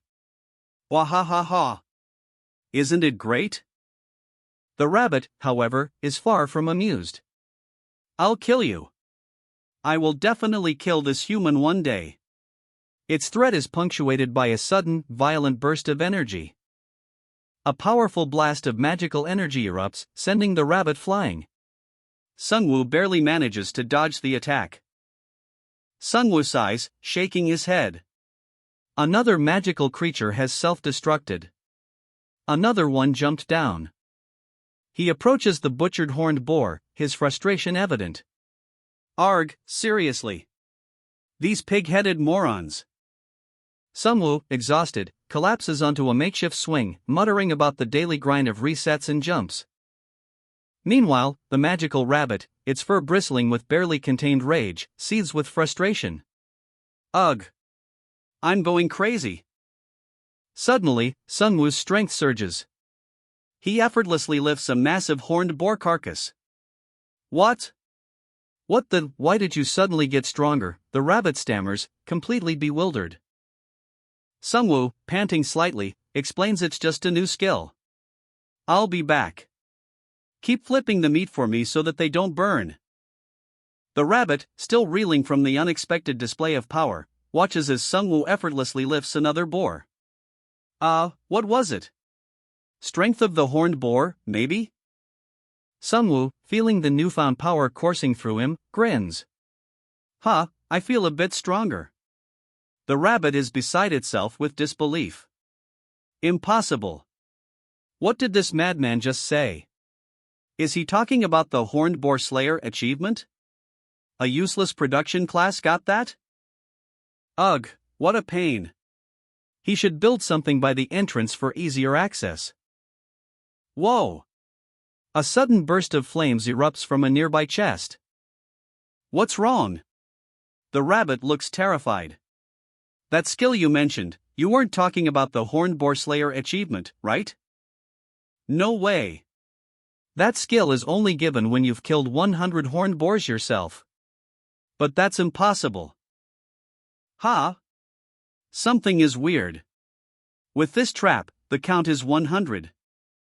Didn't you reset a few times since the beginning? A wave of confusion washes over him. What's that got to do with this? The rabbit looks concerned. When the dungeon resets, the count also resets. Moreover, there's only about 40 boars who live up there, you know? Then it looks like even if the dungeon resets, my numbers don't. Was it not supposed to happen? Oh. Does that mean that all the monsters I'll catch from now on will count as well? Will another achievement unlock by killing 100 of the same species? It'll be tough without the trap, right? Don't ask me, pighead. This guy actually became a pig by overeating pork every day. I don't know, you pig. Sunlight filters through the leaves, a peaceful forest scene. A squirrel happily munches on its meal. But wait. A sudden crack. The ground beneath it crumbles, sending the squirrel tumbling down. Paku. It scrambles to safety, narrowly avoiding a fatal fall, only to find itself surrounded by more of its kind. The ground trembles, a cataclysmic shift in the earth. Dust and debris rain down as a section of the earth collapses, revealing a small, furry creature clinging to the edge of the chasm. Paku? It's a squirrel.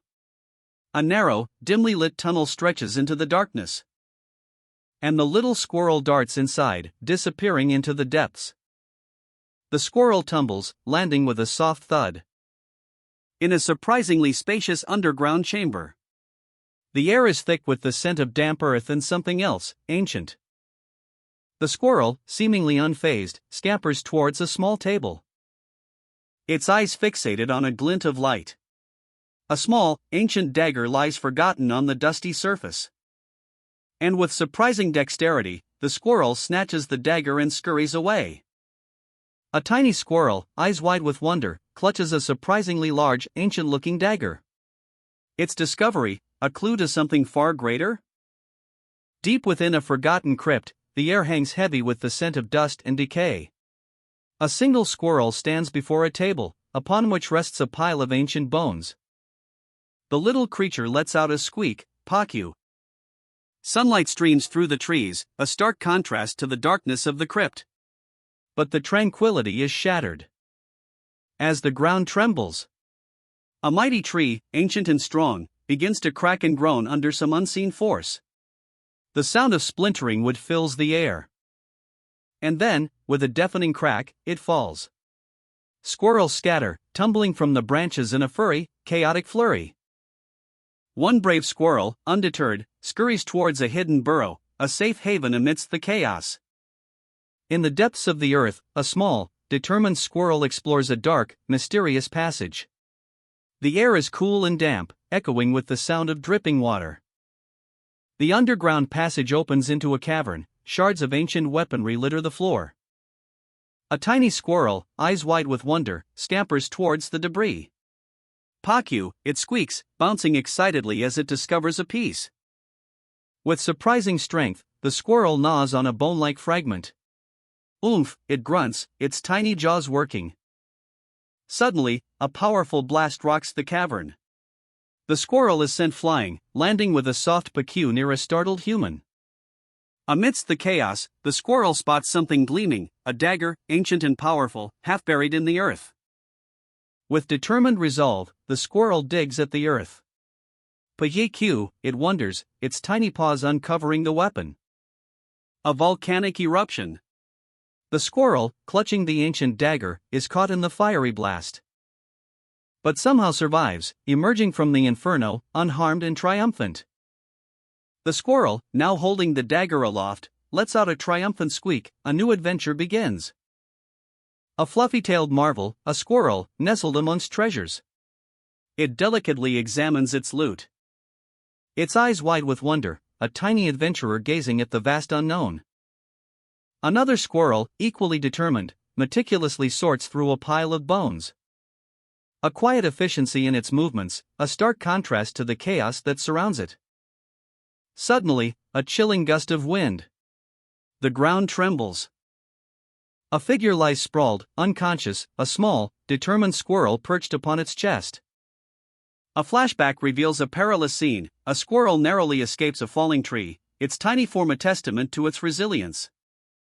The memory fueling the squirrel's current actions, a determined quest for survival and perhaps, something more. The squirrel carefully guards its treasure, a bowl overflowing with what seems to be ancient bones. A close-up on the eyes of a creature, wide with intense emotion, a mixture of anger and fear. The same intense gaze, but now we see the whole face, a small, furry creature, clearly agitated. The creature's tiny teeth are bared, a low growl rumbling in its chest. It's fiercely protective of something. Suddenly, a young man lies on the ground, unconscious, a small bowl of ancient bones rests on his chest, guarded by the furry creature. He awakens in a dimly lit cave, the creature beside him. "It's been months since I've been living alone in this cave," he thinks, a glimmer of hope in his eyes. And now, a companion.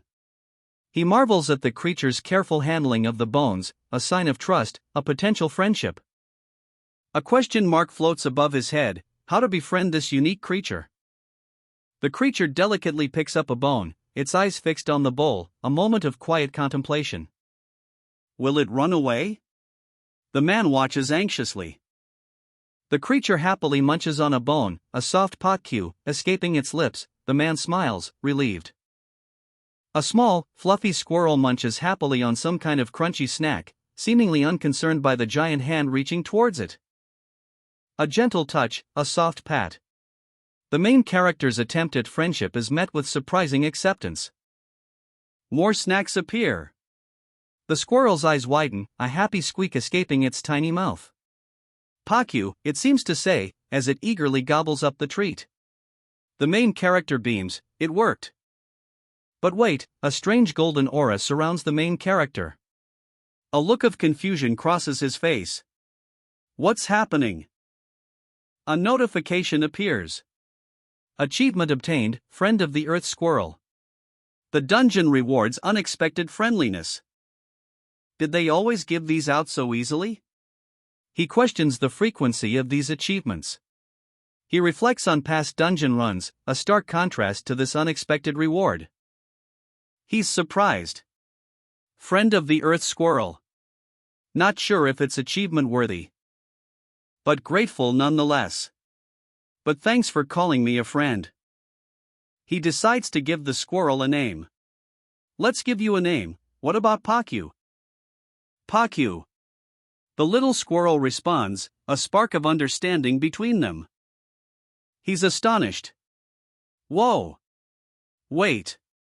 The reward is that it understands me now? Testing the limits of their newfound connection. Hey, can you sit? The squirrel obeys. Whoa, it really understands me. Was it too hard to understand? Wait. The dungeon squirrel, eyes wide, seems to be communicating something. Are you telling me to follow you? At the side of Tunnel 4? Here? A hidden passage glows with an ethereal light. Pa Q. There was a place like this. The protagonist's brow furrows in disbelief. The rock walls blocked my path each time. I searched for a long time and was about to give up. Did he spot this because he's smaller? A tree root? He came inside using that? Go, goodness. Pa Q. The squirrel scurries ahead, a tiny beacon of hope in the darkness. Finally. There's finally hope. If I climb up these roots, I'll finally reach outside. He claws his way upwards, a desperate scramble towards the light, a sliver of hope in the suffocating darkness. I see it. The tunnel opens into a blinding radiance. A grueling climb takes its toll. Exhaustion washes over him. He emerges into a sun-drenched meadow, the sweet scent of grass filling his lungs, a breathtaking vista unfolds before him. Birdsong fills the air, a gentle breeze rustling through the leaves. His trembling hand touches the earth, feeling the soft grass beneath his fingertips. What? What a sight to see! Pakyu? This blue, soaring sky and its pure white clouds, the grassland that expands beneath it. It's such an ordinary landscape, but it is paradise found. A small squirrel watches him, seemingly amused. The world explodes into vibrant color. Sunlight bathes the landscape, a stark contrast to the dungeon's gloom.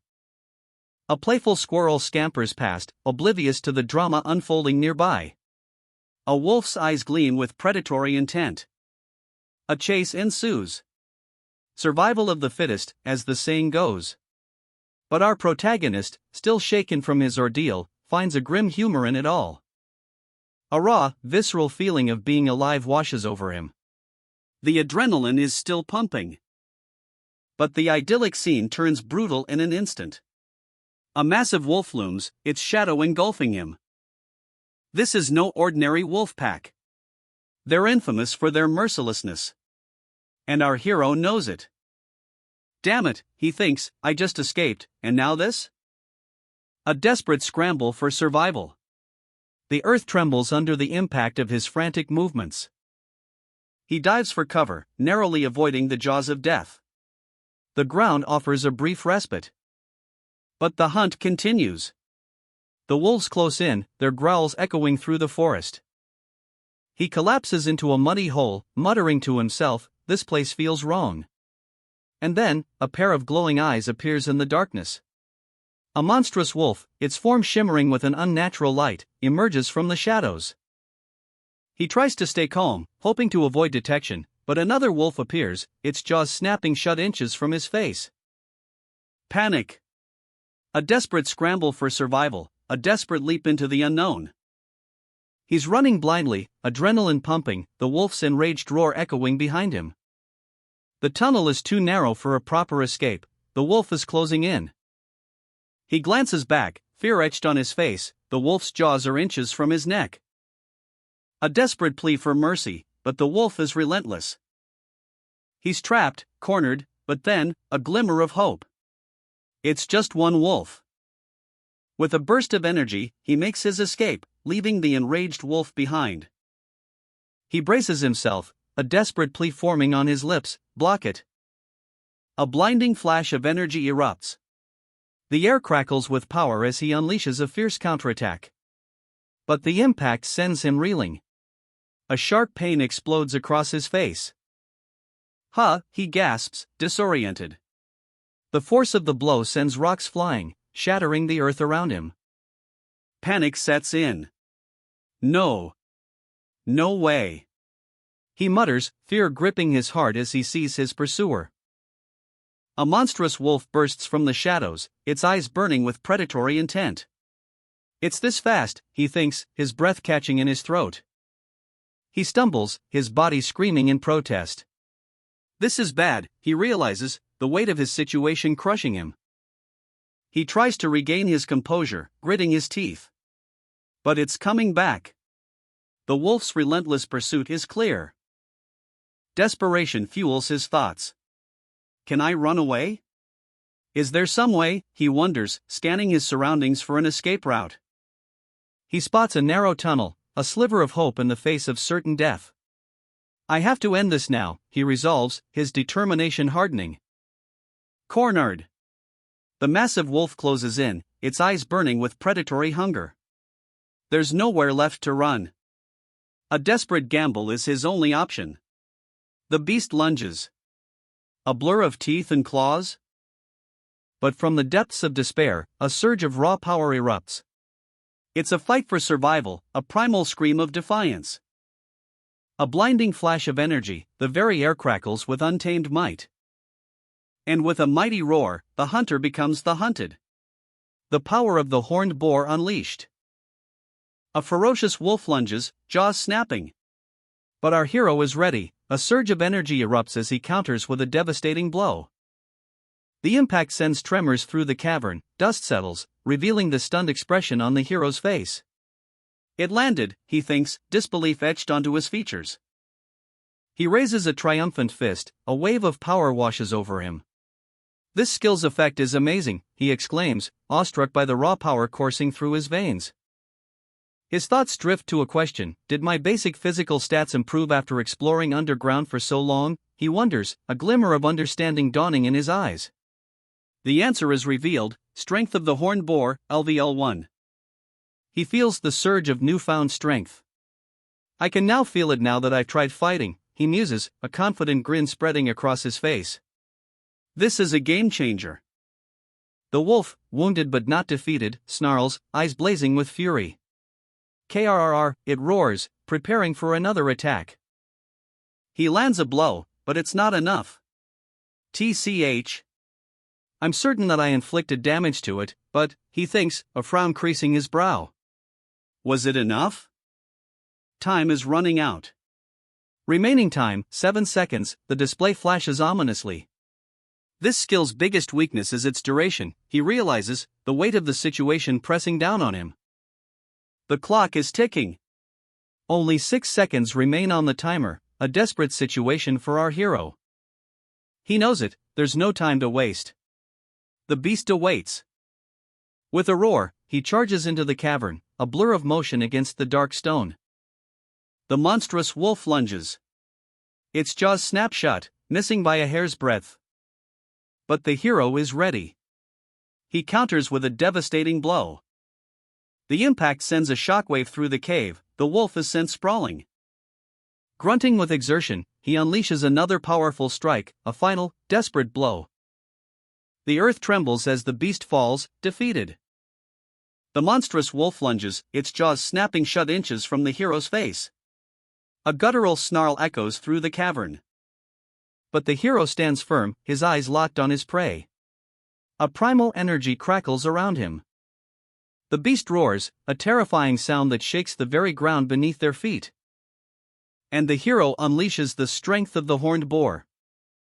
A devastating blow. The earth trembles as the impact sends a shockwave through the cavern. Dust and debris fly everywhere. The wolf is sent flying backwards, crashing into the far wall with a sickening thud. Gasping for breath, the hero struggles to his feet. Inventory, he gasps, his eyes darting around. A surge of blue energy erupts from his hands, a lifeline in this desperate moment. With a final, desperate cry, he channels the remaining energy. Just drop dead now. The monstrous wolf lunges, eyes blazing with predatory hunger. Its jaws snap shut, missing the hero by a hair's breadth. But the hero is ready. He unleashes the strength of the horned boar skill. A blinding flash of energy erupts. The impact. A thunderous crack echoes through the cavern as the force of the blow sends the wolf reeling. The ground trembles. Rocks and dust rain down as the wolf is sent crashing into the cavern wall. A wounded beast, the wolf howls in pain, blood staining its fur. But its rage is far from spent. Rawr, it roars, defying death itself. The hero, battered but unbowed, grits his teeth.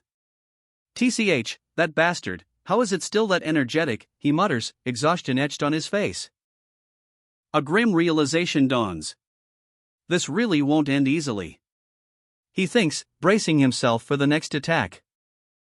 He observes, his eyes narrowed in concentration. Now I understand its move patterns. The monstrous wolf, wounded but defiant, snarls.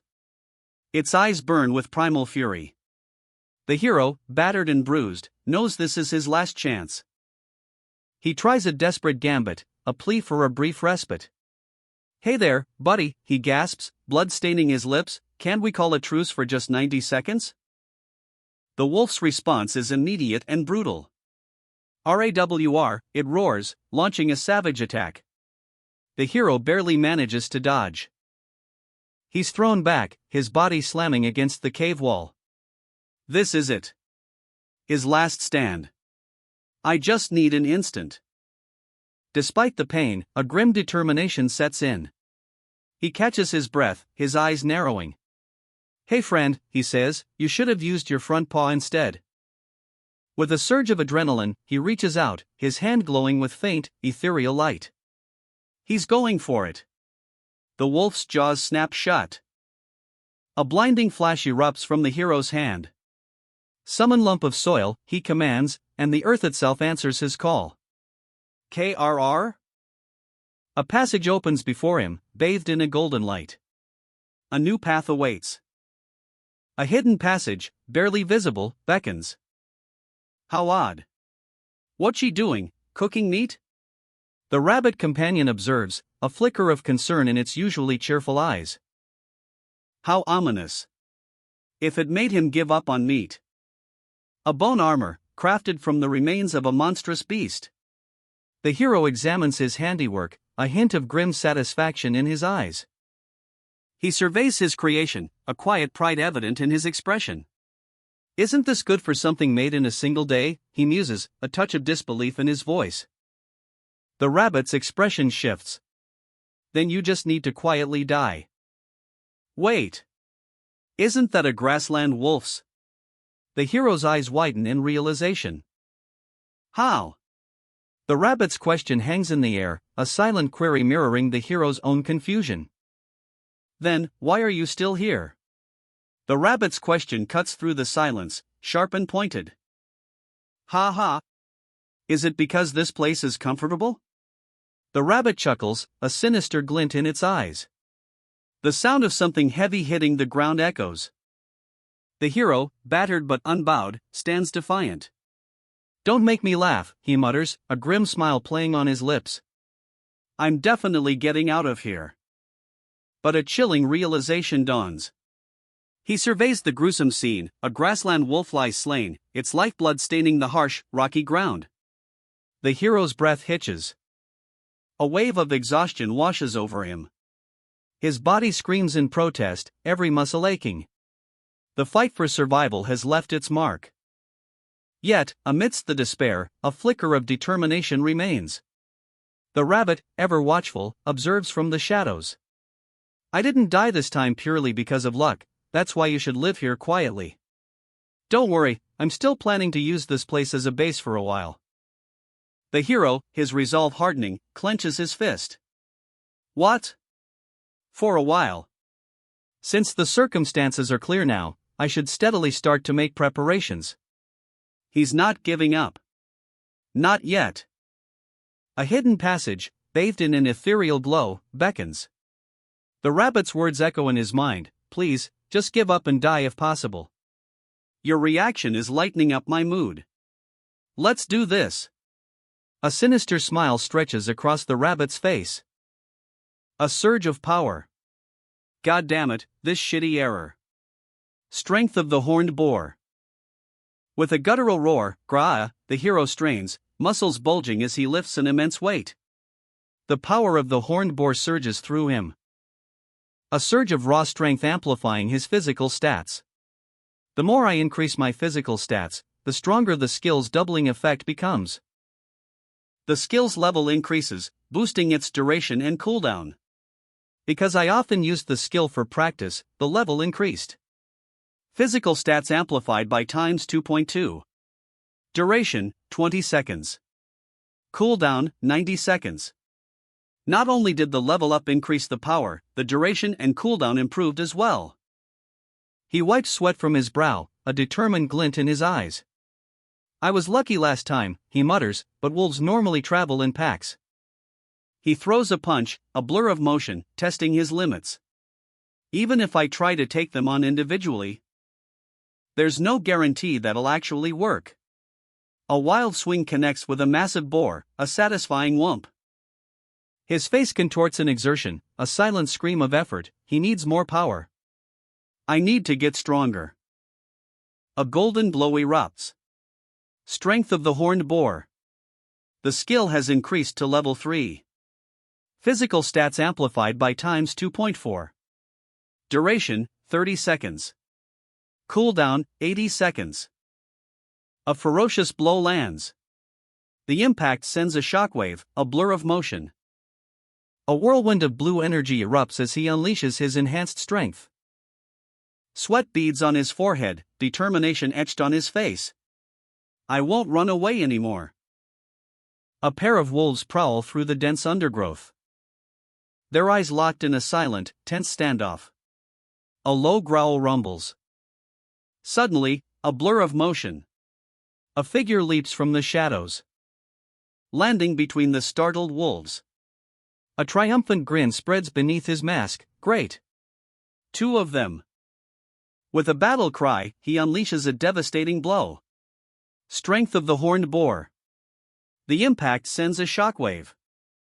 One wolf crumples, blood spraying across the forest floor. KRRR. The remaining wolf lunges, but he's too fast. A flash of movement. And with a final, powerful strike, the battle is over. He stands victorious, panting slightly. Have a look at my training's results. A final burst of energy explodes outwards. The ground trembles. A shockwave erupts as the protagonist unleashes a devastating blow, sending one of the wolves flying. Cror, roars the beast, its eyes burning with fury. The protagonist's gaze, sharp and intense, reveals a newfound determination. He delivers another blow, a crushing impact that leaves the wolf stunned. That's right, he thinks, even I knew you wouldn't fall after a single hit. With a battle cry of HAAH, he charges, a blur of motion. His movements fluid and precise as he takes down the second wolf. The fight is over. A small, worried rabbit observes from afar. He got quite stronger, didn't he? The protagonist feels an unfamiliar surge of power. This feeling, does it mean I'm strong, he wonders. A confident grin spreads across his face. I don't feel like I'll lose. Did I actually get unbelievably strong, he muses. The rabbit dismisses his newfound strength. Nah, not at all. Mr. Sungwoo could deal with 10 wolves in an instant. A young man, Jinwoo, stands defiantly, a skeletal mask partially obscuring his face. His companion, a dapper rabbit, observes with a knowing smirk. Well, everyone is weak compared to Sungwoo Hyung, the rabbit remarks, highlighting Jinwoo's unexpected prowess. A stark contrast to his current predicament. Cornered by a massive wolf, Jinwoo's breath hitches. A woo-woo, howls the beast, its shadow looming large. Shit! Jinwoo exclaims, the tension palpable. Despite the danger, the rabbit remains unfazed. Great job, it chirps, seemingly amused by the turn of events. Jinwoo, panting, wipes sweat from his brow. The rabbit's nonchalance is short-lived. The pack is coming now, it warns, its tone shifting to urgency. Jinwoo's eyes widen as he assesses the situation. About 3 wolves, aren't you a lucky one, the rabbit adds, a hint of sarcasm in its voice. There's more than 5 generally. Jinwoo retorts, his anxiety rising. Time is running out. Will you manage to finish before the duration limit? The rabbit presses, its voice laced with a hint of pressure. Now, go on and show me that power of yours. Jinwoo, eyes narrowed in concentration, activates a new skill. PFF, show you, he mutters, a grim determination etched on his face. The air crackles with energy. A detailed description of the skill appears. Strength of the horned boar, physical stats amplified by times 2.4. Duration, 30 seconds. Cooldown, 80 seconds. Jinwoo realizes the implications. Right now it's at times 2.4. That means that he can escape. I can run away. Jinwoo shouts, sprinting at an incredible speed. The rabbit watches in astonishment. What? It gasps, completely taken aback. The rabbit's disbelief is evident. What's with that? It exclaims, its usual composure shattered. Jinwoo's escape is swift and decisive. Jinwoo, putting distance between himself and the wolves, finds a moment to reflect. I only have something called a life, he says, his voice heavy with the weight of his decision. The rabbit's furious outburst follows, you're just running away? A pack of wolves closes in, their eyes glowing with predatory hunger. The rabbit watches from above, a sardonic smirk playing on its lips. They normally get obsessed, it observes, obsessed with fighting and ending up trapped. The rabbit points a frantic paw. Arg! Over there! Attack through that hole. The wolves, momentarily distracted, sniff at the ground. Jinwoo, seizing the opportunity, makes his move. A burst of energy erupts as Jinwoo unleashes the strength of the horned boar. The forest trembles under the impact. The wolves are sent flying. The rabbit watches, its expression a mixture of surprise and grudging admiration. But its anger simmers. You arg! This shitty son of an error. One day I'll definitely kill you. Jinwoo, battered but alive, surveys his surroundings. What to do? He reflects on his recent progress. I managed to find the isolated ones thanks to Pakyu's help, but now, the howling isn't easy to deal with. He recounts his escape route. I made 7 escape routes in the area where there weren't any rock walls. Surrounded. Jinwoo is trapped, the wolves closing in, there's nowhere left to run. But Jinwoo isn't one to give up without a fight. He glances at Rabbit, a silent plea for help. Rabbit understands. A plan forms in the rabbit's mind, a risky one, but it might just work. Jinwoo's eyes narrow, a grim determination etched on his face. He's ready. He'll use every ounce of strength he has left. A brutal scene unfolds before us. A wolf feasts on its kill, a stark reminder of the danger Jinwoo faces. But Jinwoo sees an opportunity. The distance is perfect. This is his chance. With a burst of speed, Jinwoo activates his inventory, a digital interface shimmering into existence. Rabbit watches, a mixture of surprise and concern in its eyes. Just how many holes did Jinwoo dig? Jinwoo ignores the question, his focus unwavering. He's preparing for a long-range attack. A precision strike, honed to perfection. It's Jong Do-won's style, and Jinwoo is about to unleash it. Long-range combat? Jinwoo scoffs, I don't even have long-range skills. But a sly grin spreads across his face. He's got a plan. Using the horned boar skill, he'll hurl his projectiles from afar. It's perfectly possible to throw from here, he declares, a glint of determination in his eyes. With a battle cry, ha! Horned buff version 1. Jinwoo unleashes his attack. A javelin flies through the air. A blur of motion, piercing the air with deadly precision. The grassland wolves, fast as they are caught completely off guard. The impact sends a shockwave through the pack. Another wolf lunges, but Jinwoo's quick wit saves him. Oops. You missed again, he taunts, dodging with ease. The rabbit watches, a mixture of concern and amusement on its face. The rabbit sighs, is this what we call lacking battle experience? It seems like it ends in close combat. But Jinwoo is already anticipating their next move. Grassland wolves rank first in terms of agility in Stage 1, he notes, a calculating look in his eyes. And he's ready. The wolves close in, their fangs bared, but Jinwoo remains calm. What I'm trying to say is that this kind of distance isn't even a handicap for them. He throws another projectile, a calculated risk. A perfectly aimed shot that leaves the wolves with no chance to dodge. They can't dodge in midair, right? Just as planned. Jinwoo launches 3 clods of earth towards the approaching wolf pack. Each lump, seemingly innocuous, is about to become a deadly projectile. The lead wolf lunges, jaws snapping shut around one of the earthen spheres. But instead of shattering, the impact sends tremors through the beast's body. Rabbit's eyes widen in disbelief. What? Jinwoo smirks, revealing his strategy. I used earth lump to raise their density to the max, and now they weigh 20 kilograms. Rabbit's jaw drops. That lump weighs 20 kilograms? This is crazy. The first wolf, overwhelmed by the unexpected weight, collapses. Jinwoo observes, a thoughtful expression on his face. Where did the last one go? Rabbit, ever the strategist, explains, wolves travel and hunt in packs. Of course they're gonna be good at teamwork. Suddenly, 2 skeletal horns sprout from Jinwoo's back, a surge of power coursing through him. Checkmate. A monstrous wolf lunges, jaws snapping. Its target, a lone warrior, armored but clearly outmatched. Terror grips the warrior's heart. Shit, he gasps, eyes wide with fear. But he's not one to give up without a fight.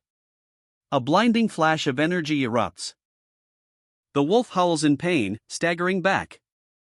The warrior's attack connects. He collapses, wounded but alive, coughing up blood.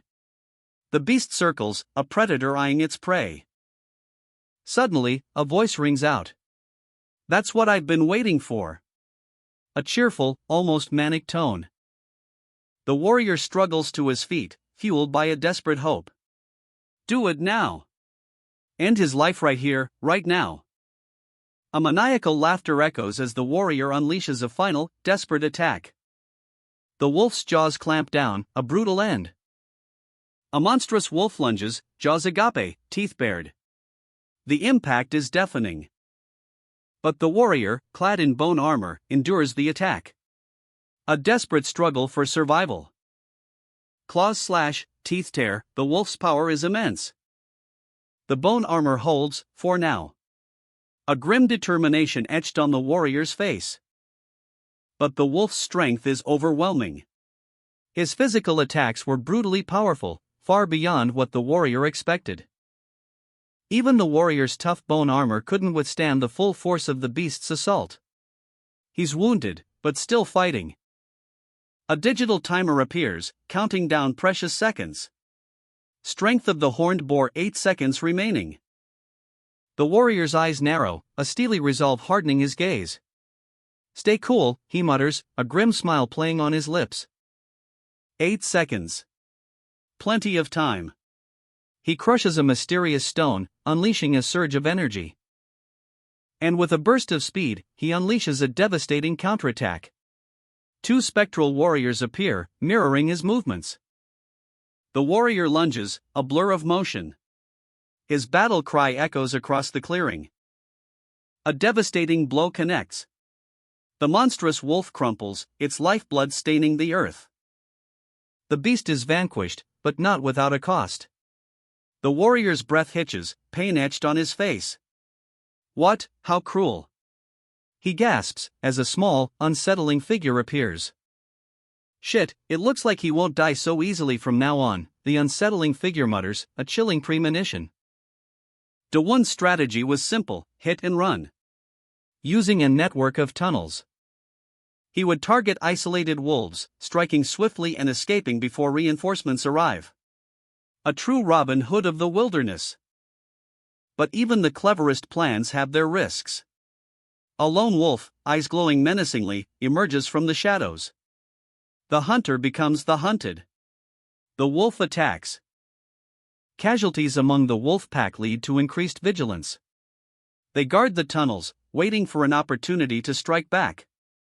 Grunting with exertion, the warrior pushes himself to the limit, each repetition a testament to his unwavering resolve. Through practice and experience, his strategy became safer.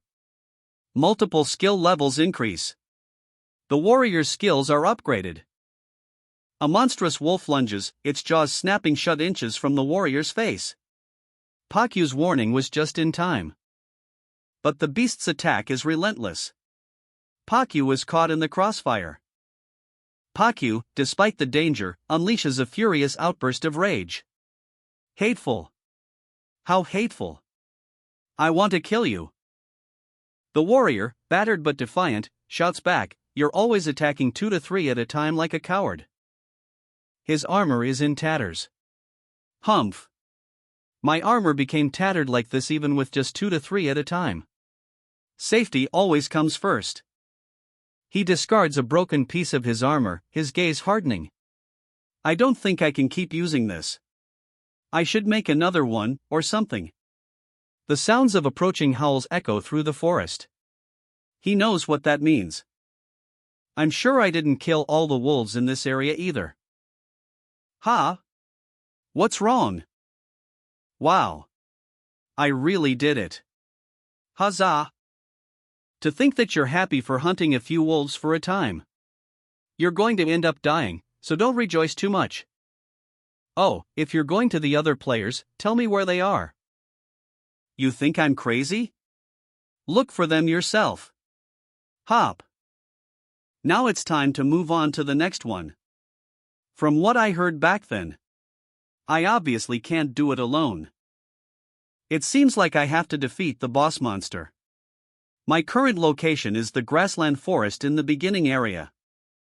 It's been about 10 days since the last reset, so they should be arriving in this area sometime soon. A pack of wolves descends, their eyes gleaming with predatory hunger. The adventurers cry out in alarm. Surrounded and outnumbered, their fear palpable. The snarls of the beasts fill the air. A desperate argument erupts amongst the group. Accusations fly as the situation grows dire. A strange, unsettling calm washes over the scene. A rabbit in a tuxedo observes from above. A rabbit's chilling amusement is clear. This chaos is precisely what it desires. The rabbit's laughter echoes as the battle intensifies. Axes swing, teeth gnash. A bloodbath unfolds as the rabbit urges complete annihilation. The rabbit's glee knows no bounds, it revels in the carnage. A final, desperate wolf lunges. But one adventurer, eyes blazing with newfound power, unleashes a devastating blade wind. The force of the attack is breathtaking, a hidden skill, perfectly timed, turns the tide. A whirlwind of blue energy erupts. The man unleashes a devastating attack, a chaotic dance of spinning blades. But his skill is indiscriminate. Allies and enemies alike are caught in the crossfire. Hey, dude! Stop it, cries a horrified onlooker. We're all gonna die at this rate either way, roars the man, his face contorted in grim determination. Survival of the fittest is his only creed. A sudden explosion rocks the forest. A pink rabbit-like creature unleashes a powerful blast, the epicenter of the chaos. Revealing the true horror of their situation. What's scarier and crueler than monsters in this dungeon are humans whose lives were put on the line. The man's words hang heavy in the air. A chilling command echoes through the ravaged landscape, kill them all. Even amidst the carnage, a flicker of doubt crosses the man's face. He emerges from the dungeon, a sense of relief washing over him, but the vast forest before him is a daunting sight. It's good that I'm out, but I have no idea where to go now. Pakyu, his loyal squirrel companion, perches on his shoulder. He asks, Pakyu, do you know where the other participants are? The squirrel just stares blankly back. A sigh escapes his lips. Oh well, even if I ask you, it's not as if you know the forest by heart either. He runs a hand through his hair, worry etched on his face. Right, if things go wrong and he doesn't return, then it's my loss. But that doesn't mean he can just wander blindly. A spark of determination ignites in his eyes. What if I could check the surroundings first? A plan begins to form. He considers his options. If I make something like an observatory, it wouldn't facilitate things? With a confident grin, he declares, "Alright, let's try it. It's a waste of time to worry about things." He sheds his outer layer, revealing his powerful physique. "I'm confident in my skills at making things." The sound of ripping fabric echoes. The protagonist, sweat beading on his brow, focuses intently. "Let's make earth walls for the foundation," he mutters, a determined glint in his eyes. This isn't some grand magical feat, it's a familiar task, a practiced skill. A tremor runs through the nascent structure. The earth walls, lacking the cohesion of proper mortar, begin to crumble. He's caught off guard, tumbling amidst the debris. But his practiced hand moves swiftly. He's already adapting, a wry smile playing on his lips as he steadies himself. His fingers brush against the rough-hewn bricks. A faint, ethereal glow emanates from his touch. "As long as it touches my hand, I can shape it however I want. I'll fuse many bricks into one big part using the earth lump skill." He's not building a tower in the traditional sense.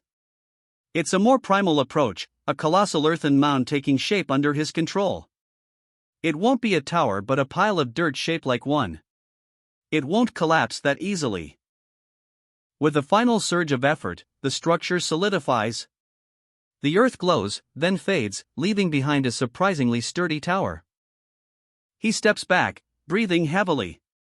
Phew! The tower stands tall against the setting sun, a testament to his skill and determination. It's reaching quite high now. Exhaustion etched on his face, but a quiet satisfaction shines through. The effort was immense, but the result is undeniable. He gazes out from his newly constructed vantage point. A broad smile spreads across his face as he takes in the panoramic view. What a nice view! A desperate battle rages. "Cook! Die!" screams one combatant, his attack a flurry of blows. "You dirty bastard!" roars his opponent, retaliating with brutal force.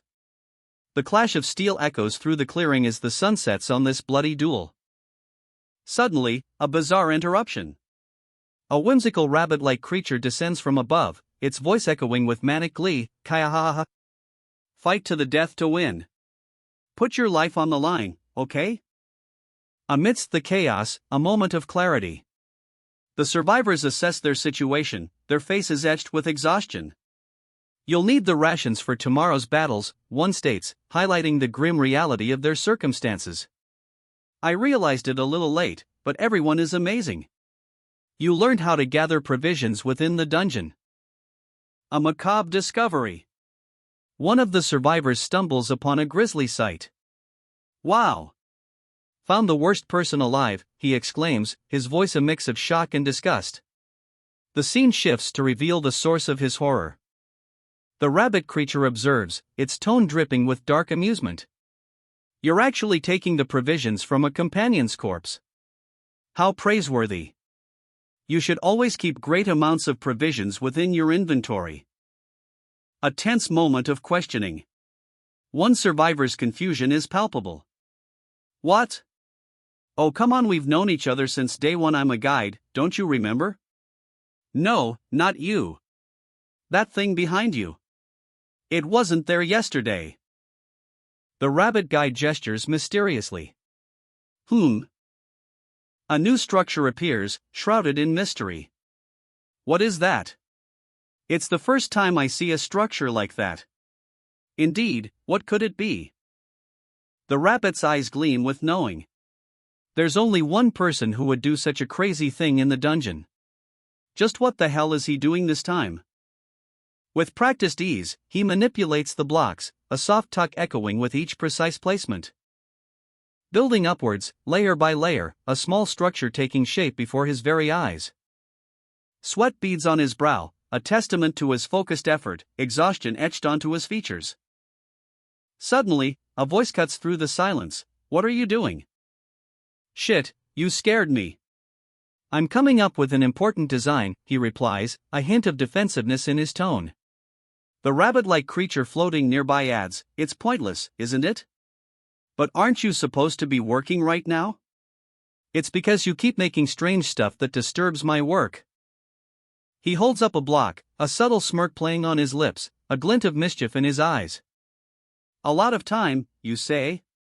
Do you know how long it took me to construct this? The rabbit-like creature's eyes widen in disbelief. 4 hours? Is that physically possible? It was hard in the beginning, but it was made possible thanks to the skills I got through the achievements. He gestures towards the setting sun, a proud smile on his face. Achievements. The protagonist activates his newly constructed observatory. A holographic projection shimmers into existence, displaying a real-time mini-map of the surrounding terrain. His eyes widen in disbelief.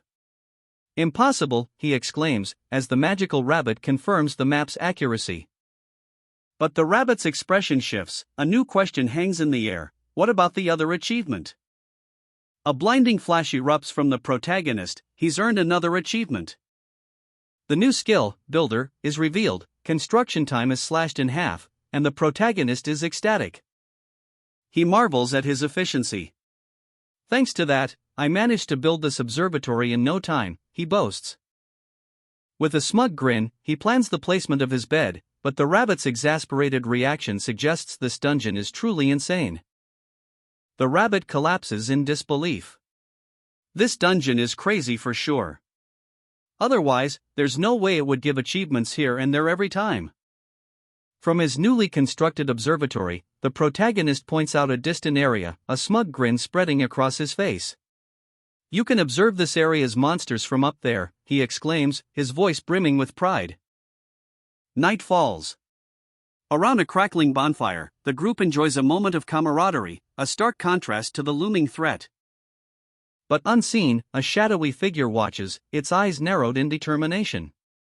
I absolutely cannot let him meet the other players, it thinks, a chilling resolve hardening its features. Suddenly, a frantic chase erupts. A pink rabbit in a top hat tumbles through a doorway, pursued by the protagonist. He demands answers, his voice sharp with suspicion. Hey, before leaving, tell me where the other humans are. The protagonist's frustration is palpable. In the distance, a colossal structure looms, catching the attention of a group of adventurers. Right, what is that? One of them asks, a mixture of awe and apprehension in their voice. A tense moment unfolds as the adventurers cautiously approach, their expressions a mixture of anticipation and unease. And there, the shadowy figure reveals itself, a sinister smile playing on its lips. So you finally reached this place, it announces, its tone dripping with false hospitality. This is a trap. The adventurers' trust shatters. Liar, one of them shouts, their voice filled with betrayal and anger. How many times do you think we've been tricked by you? The scene shifts to a warning from a seasoned adventurer. Humph. It's definitely full of traps and boss monsters. Don't wander into that area, everyone. The rabbit magician sighs, his shoulders slumping.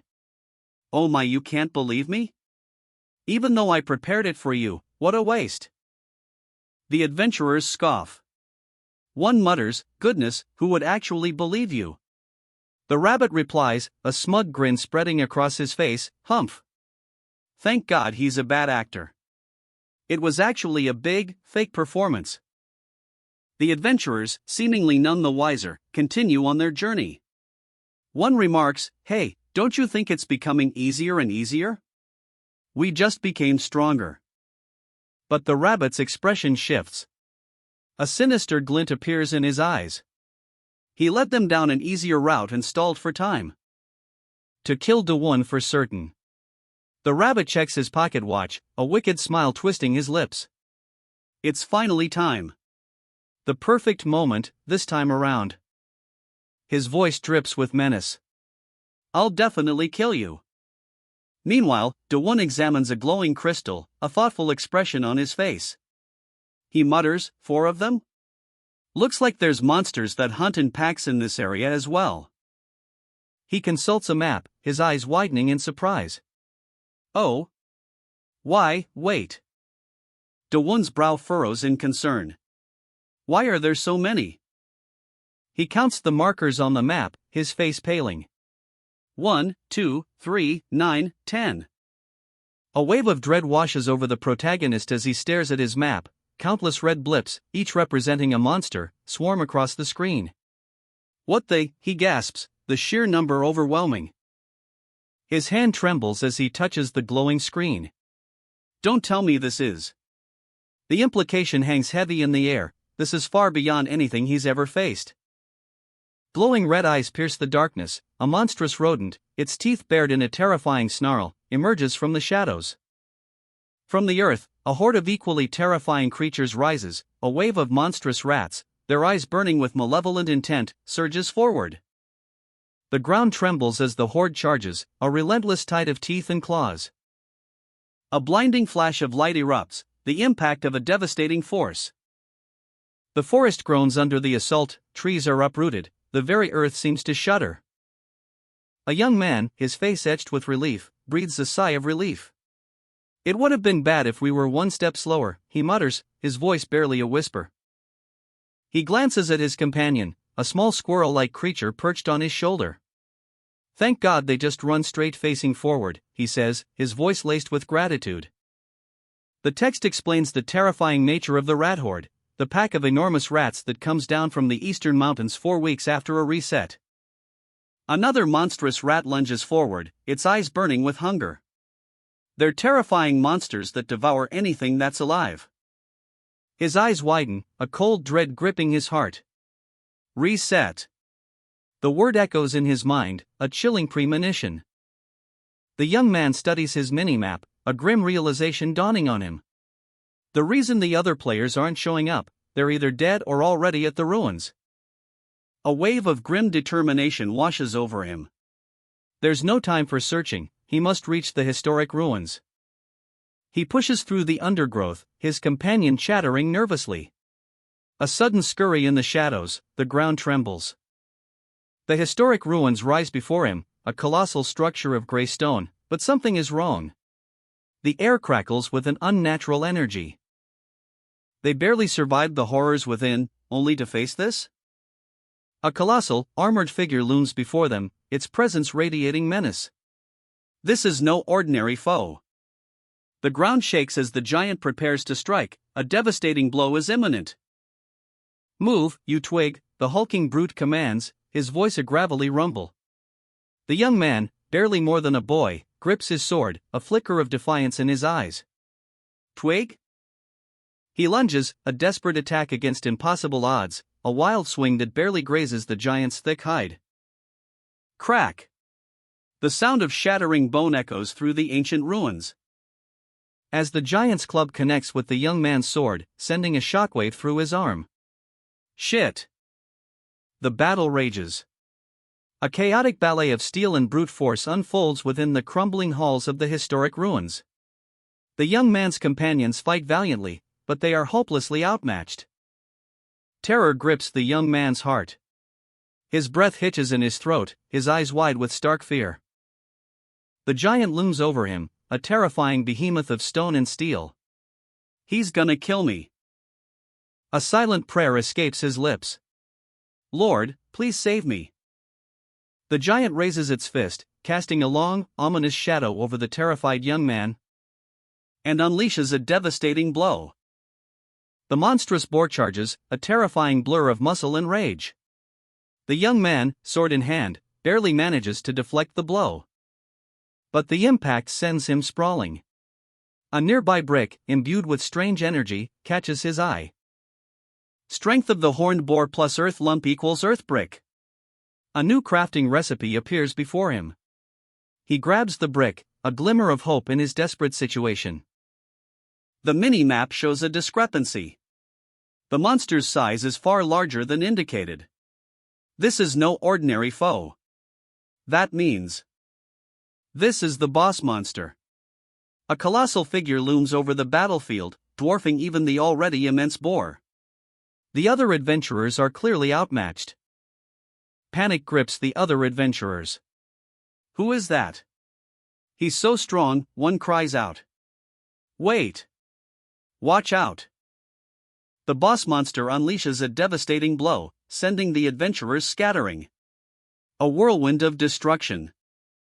But the young man, fueled by adrenaline and desperation, prepares to strike back. He raises the earth brick, his face a mask of grim determination. That's... Crash! The earth brick connects with the boss monster's face, shattering the stone and sending a shockwave through the creature's body. The impact is immense. And the monster staggers, its form cracking and crumbling. A fiery glow emanates from the wound. The young man grips his earth brick, sweat beading on his brow. Should he run? The question hangs heavy in the air. But there's no escape. The monstrous boar charges, a blur of muscle and rage. It's faster than he anticipated. He's knocked to the ground, the impact jarring him to his core. What should he do? A desperate cry rings out, pull! The scene shifts, revealing a tense tug-of-war. With all their might, they strain against the rope, the monstrous boar's power immense. The ground trembles. Suddenly, the boar is thrown off balance. A mighty thud echoes as it crashes to the earth. Triumph! Sungwoo Hyun, you're really amazing, exclaims a comrade. But Sungwoo is humble, it's not that amazing. His friend, Do-won, offers sage advice, remember this well. If it's a big and strong monster like this boar, as long as you shake its lower balance, you can defeat it. Sungwoo, heeding the advice, prepares for the final confrontation. With a mighty heave, he throws the earth brick. A blinding flash of light erupts. The boar charges. A blur of brown fury. But the young man is ready. How's that, you bastard, he shouts, a triumphant grin splitting his face. The impact. A deafening crash as the earth brick connects. Dust and debris fly. But the monster is unfazed. There's no reaction, the young man exclaims, a flicker of worry crossing his features. Do-won's insight strikes. Oh, it's because you'll regenerate. The strategy shifts. A relentless barrage begins. Again and again, the earth brick slams into the regenerating beast. Each hit is a calculated blow. Until finally, the boar collapses. Exhaustion etched on the young man's face, he lets out a relieved sigh. I fucked up. A colossal metal behemoth stands before him, its form radiating an ominous aura. It's already fully healed. The words hang in the air, a stark contrast to the destruction wrought moments before. A brutal blow. The golem's fist connects, sending our hero flying. Wah! The impact echoes through the scene. He counters with a burst of energy, a concentrated blast of earth lump. The golem staggers, momentarily stunned. The golem recovers, its movements a blur of destructive force. He braces himself for another devastating attack. A moment of confusion. A question mark floats above his head, mirroring the uncertainty in his eyes. His little companion looks on, equally perplexed.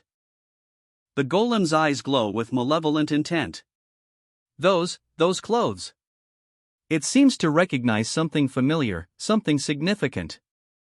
A surge of power. The golem unleashes a furious roar, its body crackling with energy. The ground trembles under the sheer force of its might.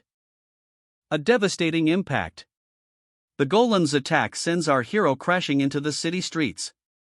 A cloud of dust and debris erupts as he hits the ground. Amidst the chaos, a bystander watches in disbelief. Why is he acting like that?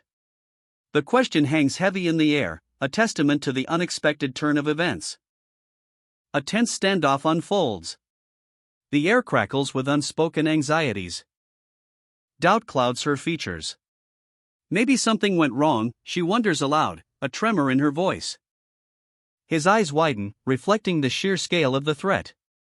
Are we going to simply spectate, he questions, a desperate plea hanging in the air. A moment of stunned silence, then, a surge of adrenaline. But what can they possibly do against a foe of such immense power?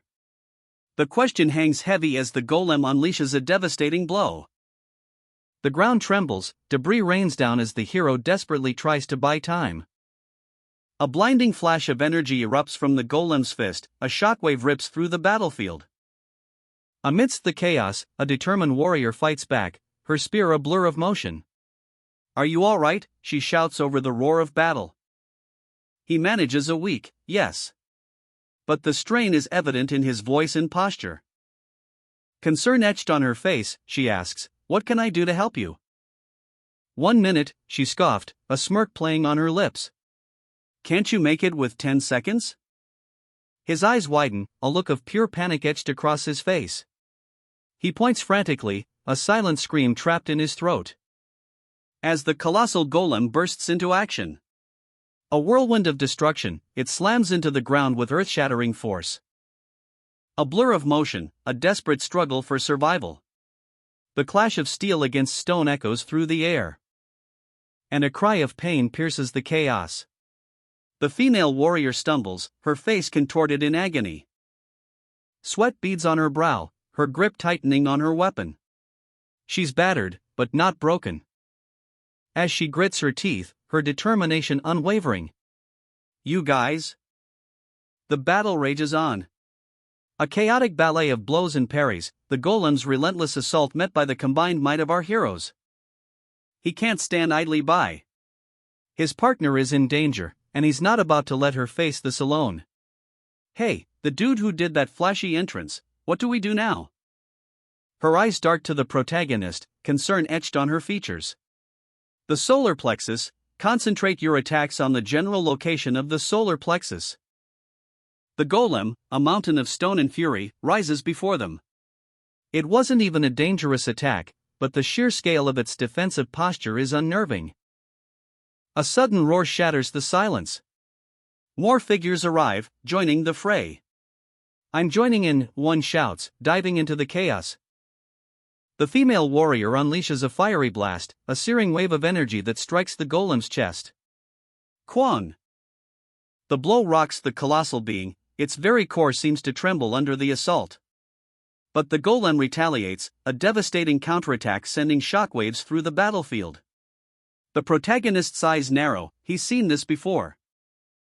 More allies arrive, heeding the protagonist's battle cry, "Concentrate your attacks." A coordinated assault begins. The protagonist, battered but unbowed, activates a device, a surge of energy pulses from the screen. With a mighty roar, he charges, sword blazing, a whirlwind of steel and determination. The final blow connects. The earth trembles as the golem's body shatters. "So this is your weak point, isn't it?" the protagonist observes, his sword dripping with earth. The truth is revealed, the golem's body is made of earth. A crucial discovery in this brutal battle. Wait. Earth? Its body is made of earth. That means that it will work on it as well, right? A blinding flash of light erupts. The golem reels from a devastating blow. Ugh! The protagonist's attack sends the female warrior flying. She lands hard, but quickly recovers. Has it been only 1 minute? The female warrior's eyes widen in disbelief. In truth, the cooldown ended earlier. I just didn't know how to defeat it. Since it regenerates instantly from most attacks. That's why I needed time. That's what they've been fighting for. Not just time for the cooldown, but also time to come up with a strategy. Thank you. The air crackles with anticipation, a monstrous power stirs. With a burst of speed, the protagonist unleashes a devastating attack. His target? The golem's core, its very heart. He leaps, a blur of motion against the sky, a red streak of determination. The impact. A shockwave rips through the battlefield, leaving onlookers speechless, their eyes wide with disbelief.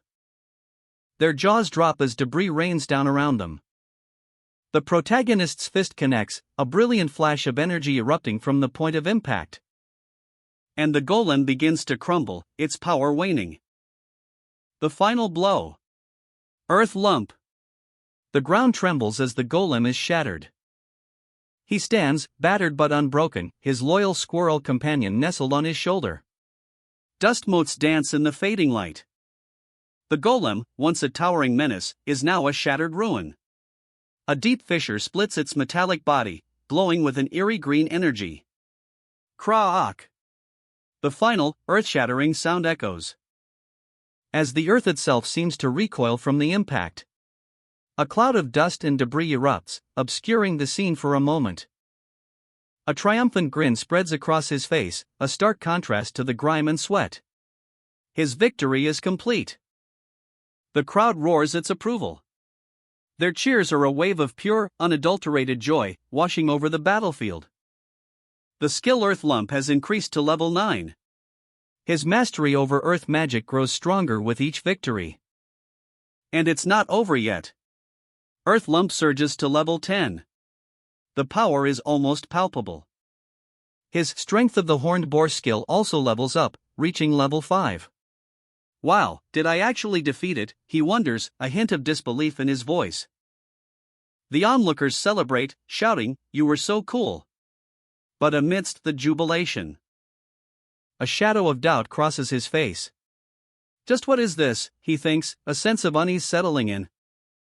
Where have you been all this time? The group demands, their voices laced with a mix of frustration and concern. You said you'd send us home after we clear the game. Send us back now. A mischievous grin spreads across the protagonist's face. That error's skill worked on the Earth Golem?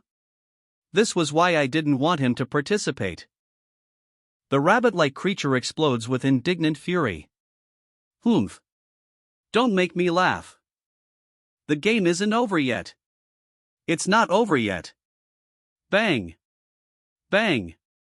Leave for the next stage and get lost. A team member's eyes widen in disbelief. The next stage? A magical pink umbrella crackles with energy, a surge of power. The rabbit hurls itself through a shimmering portal. Hurry up and go inside, leaving the team stunned and scrambling to follow. The team finds themselves in a new area, their faces etched with a mixture of exhaustion and dawning realization. To think that there was another stage, no way. A sigh of disbelief escapes one of them. Damn it. A single tear rolls down the cheek of a team member, reflecting the weight of their unexpected predicament. Another team member steals her gaze. It's not like staying here is a solution right now. Head inside first. The party stands before a shimmering portal, the air crackling with arcane energy. Polite farewells exchanged, a hint of apprehension in their eyes as they step through.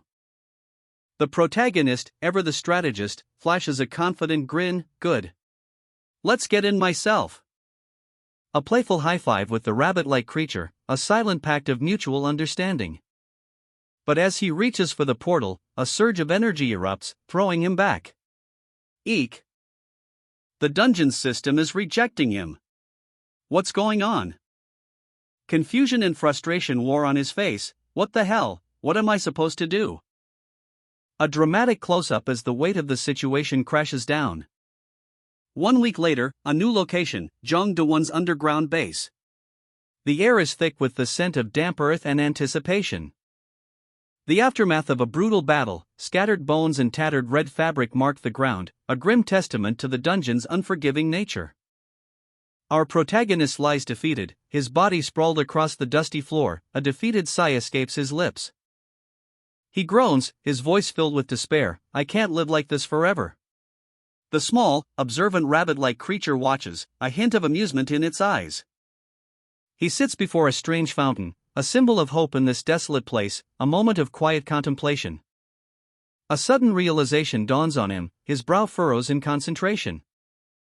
He reveals a crucial piece of the puzzle, my cave and Pakyu, who stayed by my side, did not get reset.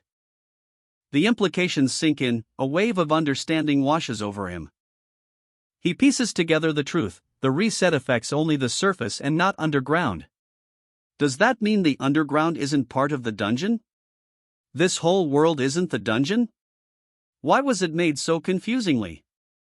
A triumphant grin spreads across his face, the weight of his confusion lifts. He exclaims, I see. The one who created the dungeon system didn't create this world. He just placed the stage onto the already existing world.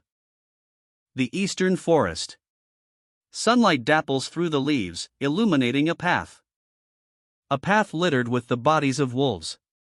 The protagonist stands victorious, spear in hand, surveying his handiwork. A low hum escapes his lips. But his moment of triumph is short-lived.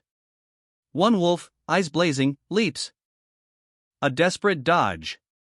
Oops, he cries, as the wolf's jaws snap shut just inches from his face. He counters with a burst of energy, shouting, "Take this!" A blinding flash of light erupts as he unleashes a powerful attack, crushing the wolf with a newly created earth brick. Nice, he exclaims, pleased with his ingenuity. But more wolves appear. These damn wolves, he mutters, they just keep calling for others. The effect of his previous skill fades. He considers his options. Should I use the skill a bit? He stacks the earth bricks into a tower, a makeshift fortress against the encroaching pack. A triumphant grin spreads across his face. His eyes sparkle with mischievous glee. You guys can't attack me, he boasts, but I can attack you. Time to hunt. The hunt is on, and our protagonist is ready. He's feeling confident, even amused by the challenge ahead. Goodness, he wasn't like this before. The rabbit-like creature observes, its expression a mix of surprise and perhaps a touch of amusement. He became unbelievably strong. Am I cool? The question hangs in the air, a silent testament to the protagonist's newfound power. Get lost. The aftermath of battle.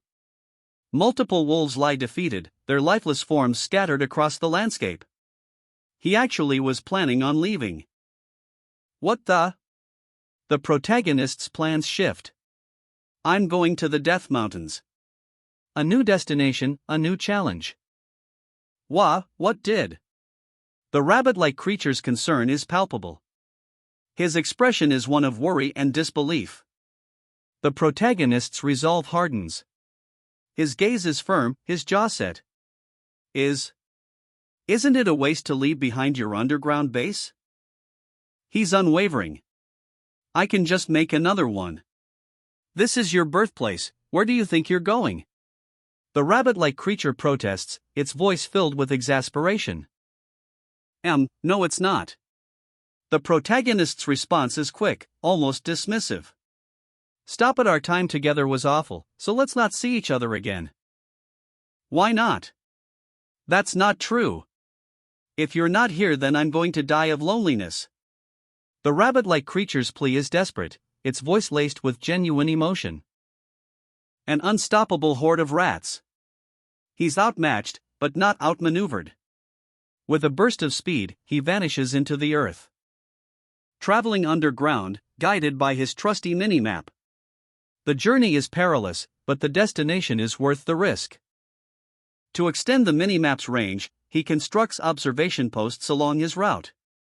Each one brings him closer to his goal. And now, he's ready to build his fourth.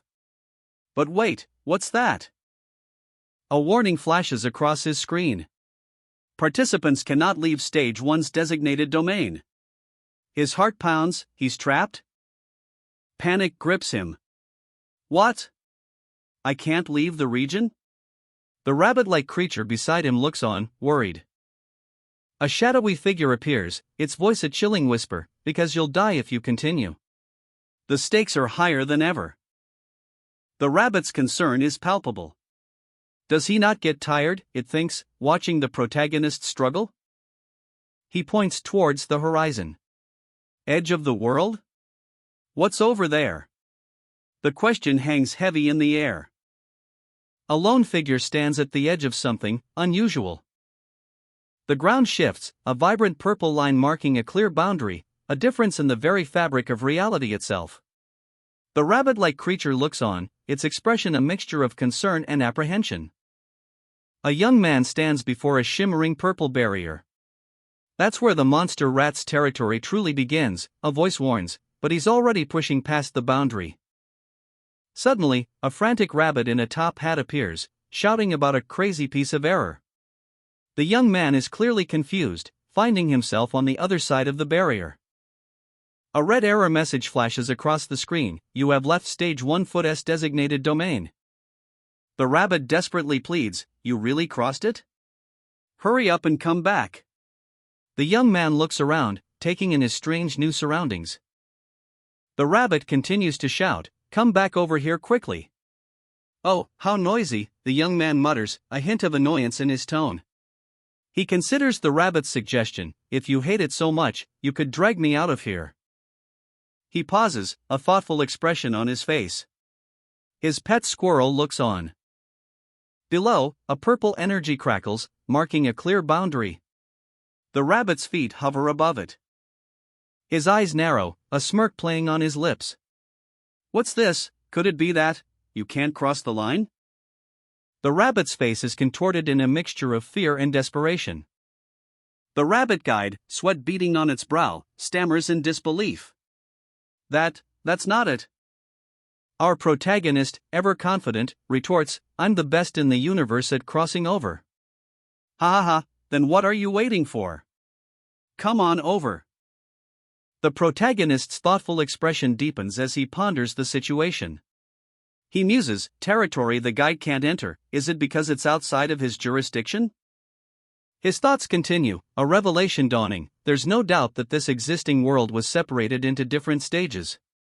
Moreover, I actually might have exited the dungeon already. Does the reset not work from here on? But seeing how the rats appear each time, maybe it does? A small, shadowy figure darts past, a blur of motion. "Ah! Hey!" The protagonist smirks, a mischievous glint in his eye. "Oh well, whatever." He surveys the landscape, a plan forming in his mind. There's around 2 weeks left until the next reset. Before that, let's build a few observatories as a test. If the dungeon system is active here too, then in 2 weeks' time the buildings above ground will disappear. I can build as many as I want, and going to the other side of the mountain range is going to be exceptionally easier. If it actually goes as planned, I would get a clue on how to escape the dungeon. A desolate landscape stretches before us, the wind whistling a mournful tune across the barren peaks. 2 lonely structures stand sentinel against the gray sky. The protagonist, Dawn, sits wearily, the weight of his labors etched on his face. I'm hungry," he groans, his stomach rumbling in protest. 3 hours of relentless work have taken their toll. He considers his options, a thoughtful frown furrowing his brow. "I've already been working for 3 hours. Should I eat now?" Let's see. Smoked meat. A holographic interface flickers to life, showcasing a variety of items. Dawn's eyes widen in surprise as he spots something unexpected amongst the inventory. What's this? The inventory highlights a gleaming object, an earth golem's core. Earth golem, ah. I was so busy that I forgot I had this.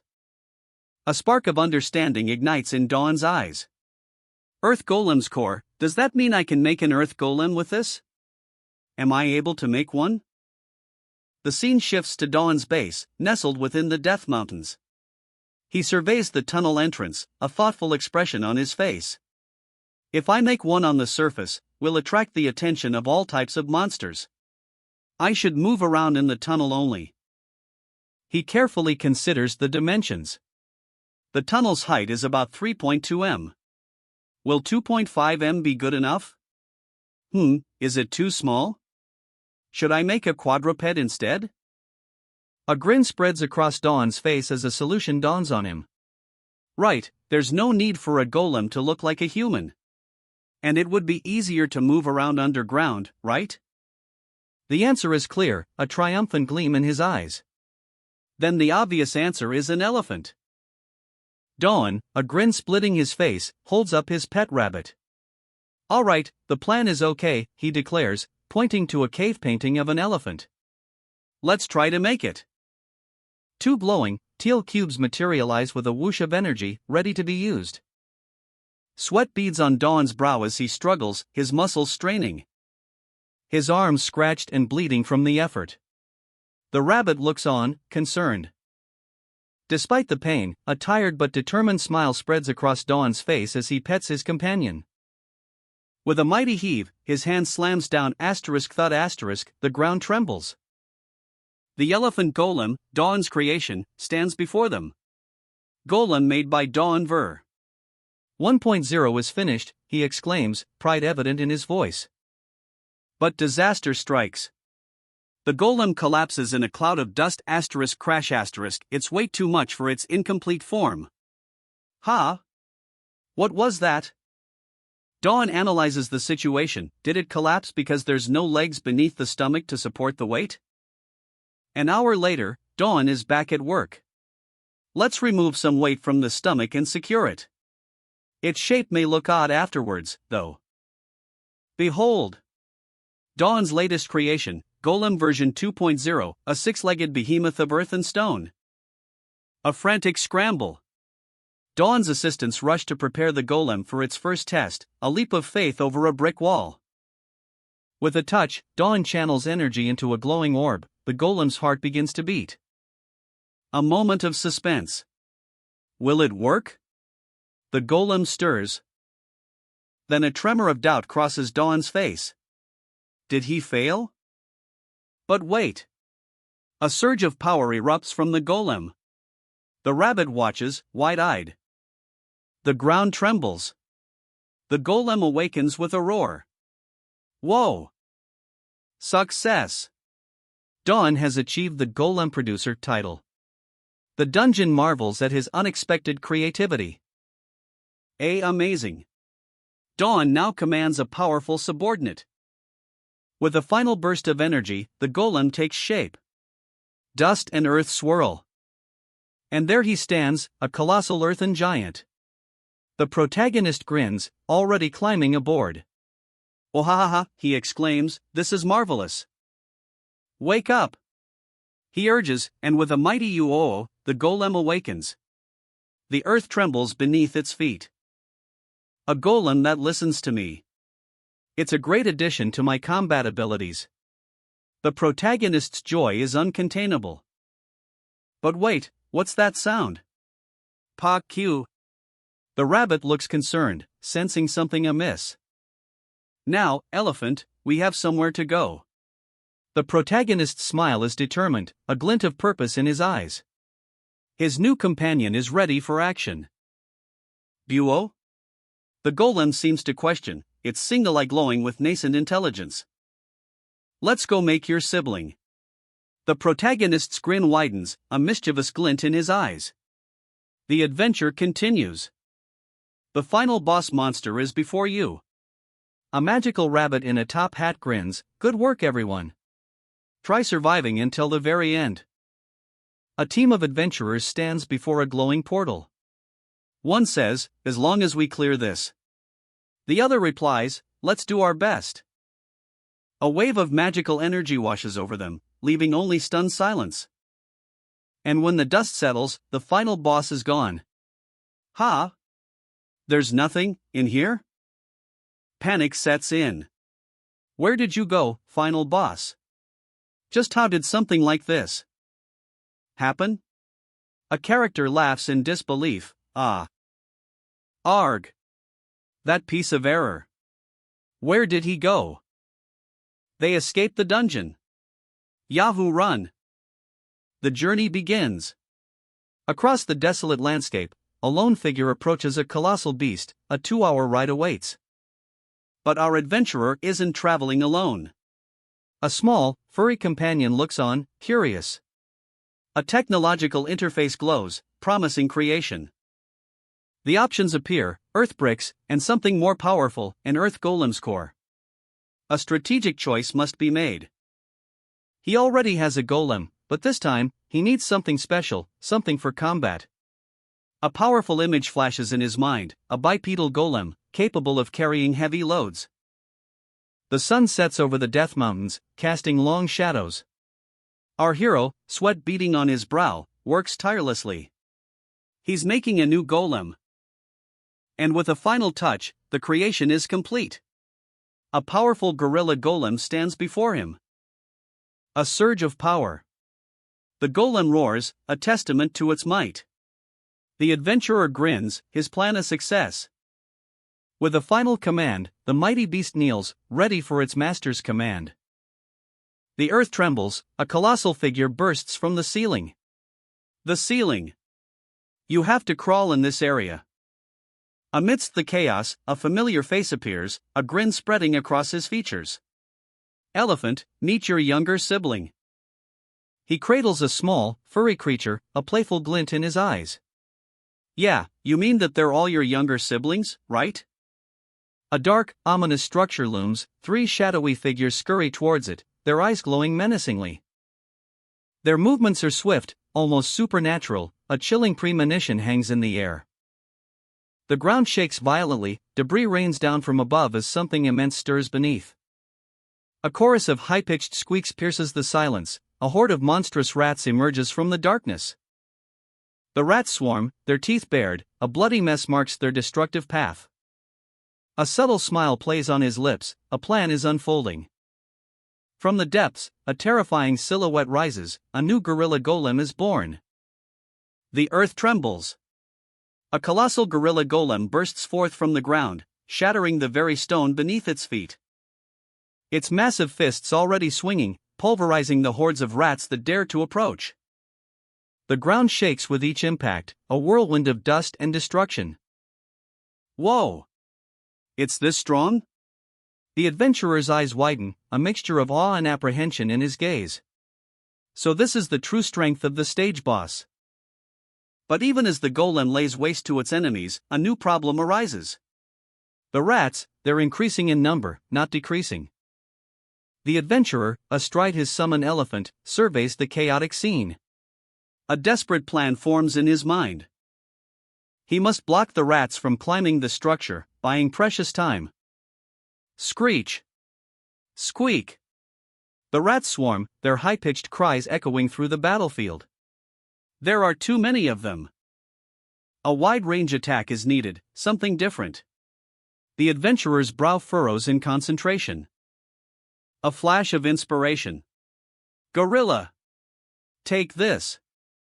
The gorilla golem, Hua, stands amidst a swarm of rats, a glowing blue cube materializing in its massive hand. Throw it, roars the adventurer, his face contorted in a desperate yell. Hua hefts the cube, muscles bulging as it prepares to unleash its power. With a mighty heave, the cube sails through the air. A deafening whoosh precedes a devastating impact. The rats scatter in a panicked frenzy. Triumphantly, the adventurer grins, his pet squirrel perched proudly on his shoulder. That's it. Elephant, get closer to gorilla. Following the command, the elephant golem approaches, guided by the adventurer's deft touch. Gorilla! Your hand! The adventurer directs Hua, a plan forming in his mind. Loading an ordinary shot. A blue energy field encases Hua's hand, preparing for a combined attack. Them!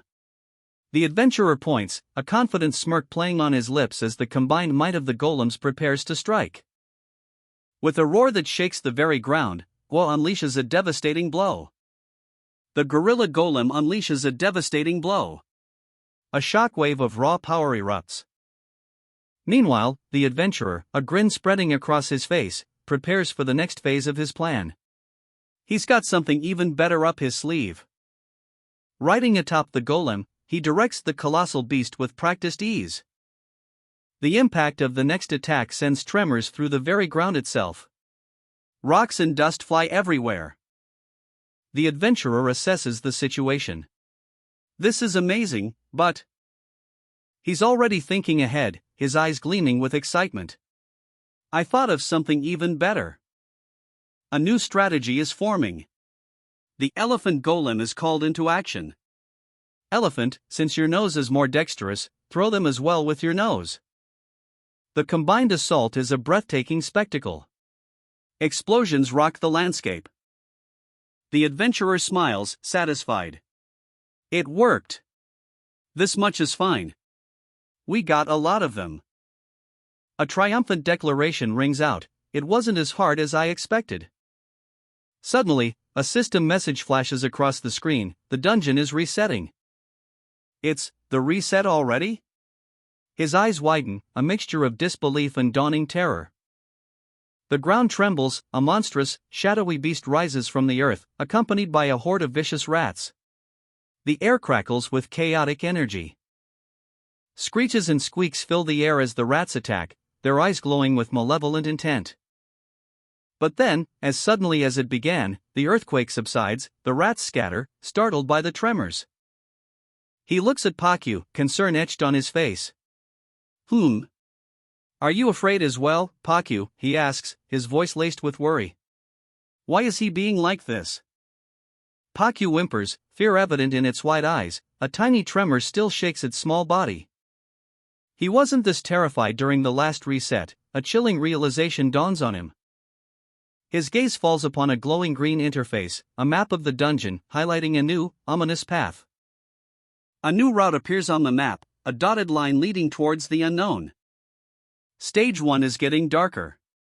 The map flickers, showing a region where all the observatories have vanished. But wait, the Death Mountains remain unaffected. The protagonist stares, a mixture of confusion and dawning realization in his eyes. What could this mean? His gaze falls upon the map again, his breath catching in his throat. Are those monsters? A colossal beast emerges from the earth, shaking the very ground. Everybody gather around, the protagonist shouts, his voice ringing with urgency. We should get moving. The protagonist, atop a towering structure, directs his companions. Elephant, hide underground. Gorilla, climb to the top. The ground trembles violently. A deafening roar erupts, shaking the very foundations of the land.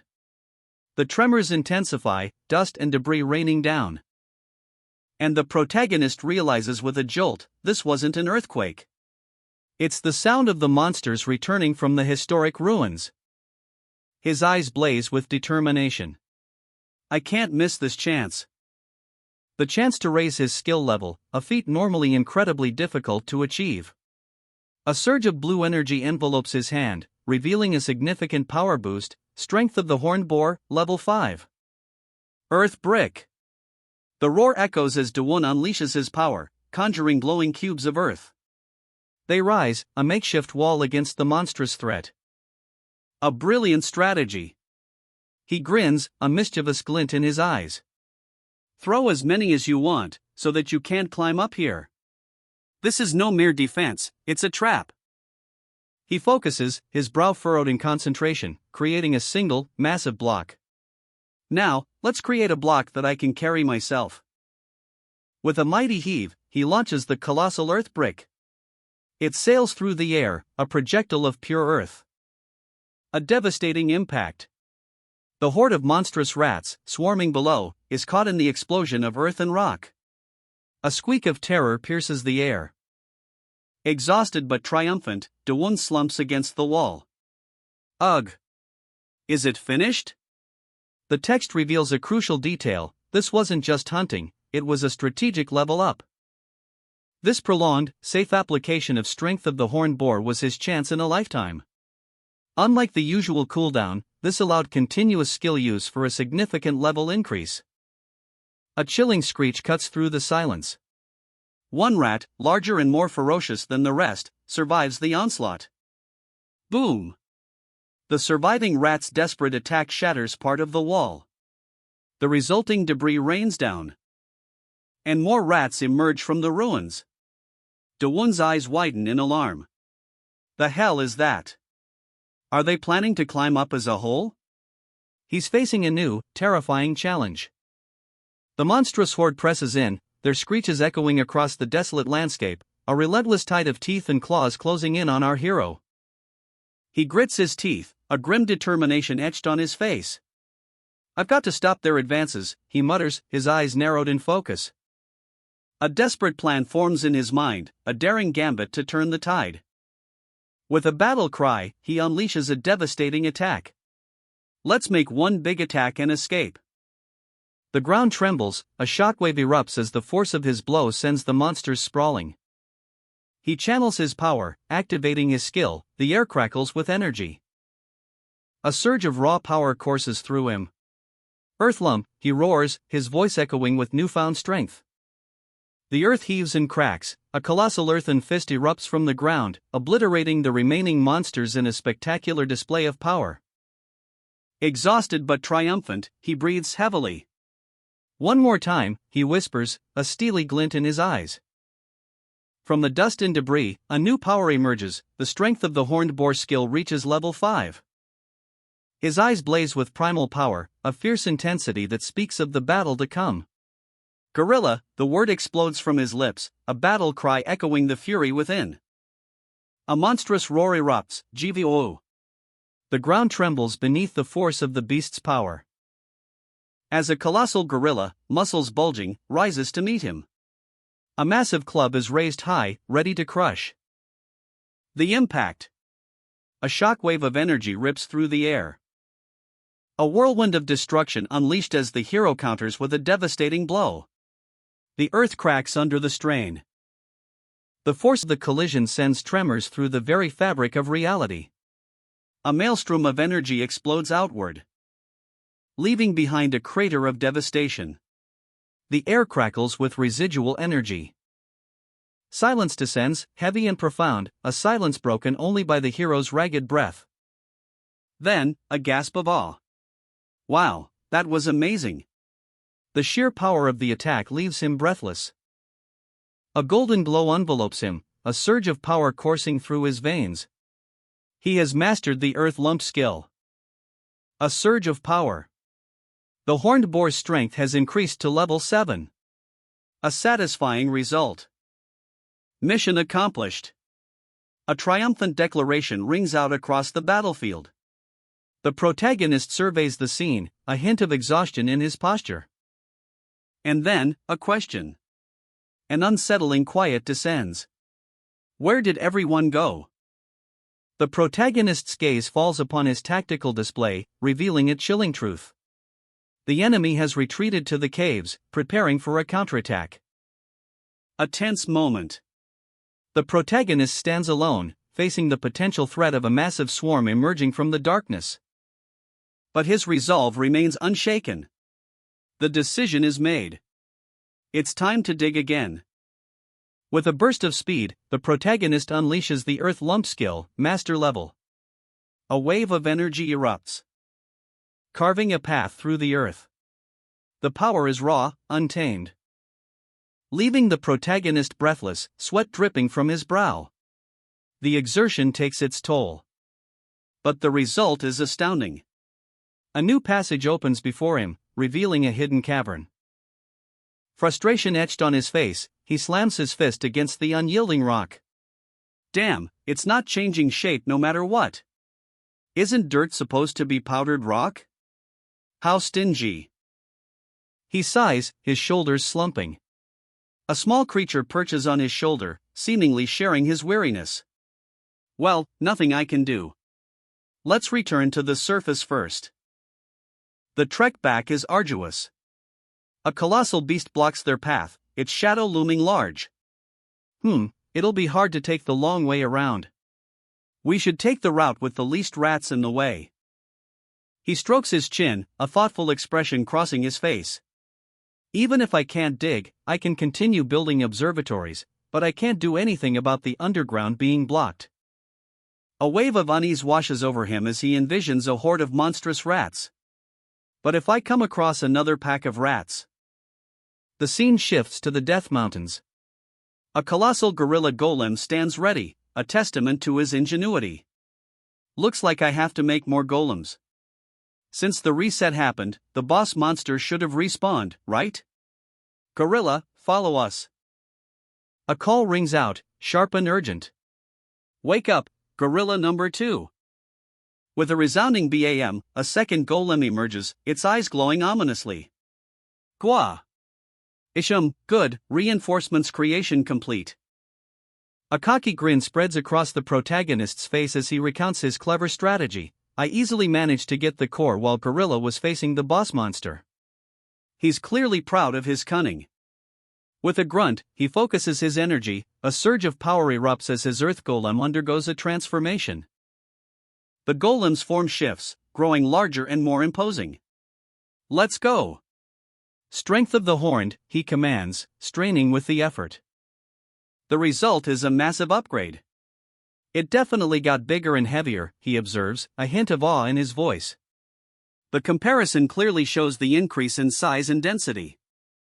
A confident smirk plays on his lips. At this weight, most monsters won't pose a problem. But a flicker of caution crosses his eyes. Might be an overwhelmingly strong monster out there somewhere. He acknowledges the ever-present danger. Undeterred, he declares, anyways, onwards, to the surface. His two newly enhanced golems stand ready, flanking him. A sudden, sharp intake of breath. His face contorts in discomfort. A violent sneeze erupts. Achoo! Is it because we're in the mountains, he wonders, shivering. The golems trudge on, oblivious to his discomfort. It's just far too fucking cold, he exclaims, his teeth chattering. A small, furry creature pops into existence, nestled safely in the protagonist's arms. The creature lets out a soft, adorable sound. And the protagonist's face lights up with pure joy. So cute. They've stopped for a moment, and the wind has died down. It's less windy now that we've stopped. A thought crosses the protagonist's mind. Would it get warmer if they built a ceiling? Alright. Let's try it out. The protagonist commands his earth golems, gorillas, keep an eye on the surroundings. He carefully shapes a large lump of earth. Adding more earth should be a bit more wider. With a final touch, a burst of energy erupts as he completes the structure. Ha! It was almost impossible to make the earth golem's creation this thin. He carefully touches the surface, marveling at its smoothness. Wow, how smooth, he exclaims, can't this be considered ceramic? A crack appears. Ack! Was it too thin? The durability dropped a bit. He observes a large earth golem, pondering. The wider the board, the thicker it should be. Otherwise it would be weak. A light bulb appears above his head. I got the idea. The earth golem crumbles. Looks like experience is more important than intuition. Finally, he succeeds. Pant, exhausted but triumphant, he collapses next to his creation. But, although this is sturdy, won't it be problematic if it collapses? He ponders, lost in thought. His eyes widen in realization. Oh. With a burst of energy, he reshapes the golem into an arch. An arch. If it's shaped like an arch, it can. With a practiced eye, the protagonist assesses the situation. An arch, it can withstand its own weight and shield us better, he declares, a plan forming in his mind. He directs his earth golem, a colossal elephantine creature, with precise commands. Lay it down gently. The golem obeys, carefully placing a massive stone arch. The arch stands, a testament to the protagonist's skill. A makeshift shelter takes shape under the vast night sky, a haven from the elements. Exhaustion washes over him as he collapses inside, a sigh of relief escaping his lips. Kyo? Pakyu, he murmurs to his small companion, a sense of accomplishment mingling with weariness. A moment of quiet reflection. Somehow, it feels like a shame since I have this amazing skill. Should I make a wall to block monsters or something? He wonders aloud, a hint of self-doubt creeping in. The harsh reality of their exposed situation hits him. I can't hide underground either way. So we should make it easier to move around on the surface. He knows what must be done. A shiver runs down his spine. Ugh, so cold. He mutters, his teeth chattering. The need for warmth is paramount, a solution must be found. His eyes light up with determination. The solution is clear, right? First up is a room with a heater, he exclaims, his mind already working on the next phase of his plan. He channels his earth manipulation skills, the power surging through him. The earth lumped skill at master level. The ground trembles under his control. A collaborative effort unfolds. United in working together, they create a whole new equipment within the dungeon. The scene shifts to the creation of a furnace. Jong Do-won stares, dumbfounded, at his creation. A marvel of earth golem engineering, a heated shelter complete with a surprisingly efficient ventilation system using a repurposed elephant trunk. The boar leather blankets add a touch of unexpected luxury. A wave of warmth washes over him as he gazes at his earth golem-powered home. A linked reward? He's not even surprised anymore. This is just another day in the life of a dungeon master. 2 months later, at the Northern Historic Ruins. The air is thick with anticipation. A sense of unease hangs heavy in the air as the group approaches the crumbling remains of an ancient earth golem. Whispers of doubt ripple through the team. "There's no monster here," one of them mutters, their voice laced with uncertainty. The rabbit, ever the pragmatist, is already voicing his concerns. This isn't good. The rabbit's anxiety escalates. His ears twitch nervously. The stakes are higher than they initially thought. If the higher-ups hear about this. A sigh of relief escapes Do-won's lips. He's alone. A moment of quiet triumph. But his thoughts quickly turn to boasting rights. The rabbit should be here so that he can brag about his golem army. A perilous ascent. 4 figures, silhouetted against the stark, cold sky, inch their way up a treacherous mountain slope. Their progress slow and arduous. One of them lets out a massive yawn, the sound echoing in the thin mountain air. From within a carriage, a young adventurer peers out, her brow furrowed in concentration. Is it because we're high up now? I don't see any monster rats. Their journey continues, seemingly undisturbed. At this rate, we could reach the peak without any disturbances. A sudden, sharp thud. A foot lands heavily on the ground, sending small pebbles scattering. The adventurer emerges onto a breathtaking vista. "How impressive," he exclaims, his companion, a small squirrel, perched on his shoulder. "Pakyu." A gentle breeze ruffles his hair as he takes in the panoramic view. "Is this why people like to go hiking? How refreshing." He pauses, a thoughtful expression settling on his face. A subtle shift in his gaze, a flicker of curiosity in his eyes. "HM?" In the distance, a majestic structure comes into view, silhouetted against the horizon. "Is that here? What's happening?" The adventurer's brow furrows, a question mark hanging in the air. Why are the historic ruins here? A colossal gate, guarded by a demonic statue, looms before him. This is unexpected. This is supposed to be outside the stage. The adventurer's confusion deepens. He's clearly out of place. Actually, why is it even called historic ruins? A playful rabbit-like creature offers a counterpoint to the adventurer's bewilderment. Could it be that these historic ruins were already present in this world long before the dungeon game started? The adventurer ponders the implications, his mind racing. Any answers by staring at it from here? He decides to investigate, a glint of determination in his eyes. Let's go. I even have 5 golems, so what's there to worry about? Undeterred, the adventurer strides forward, his golems flanking him as he approaches the imposing gate.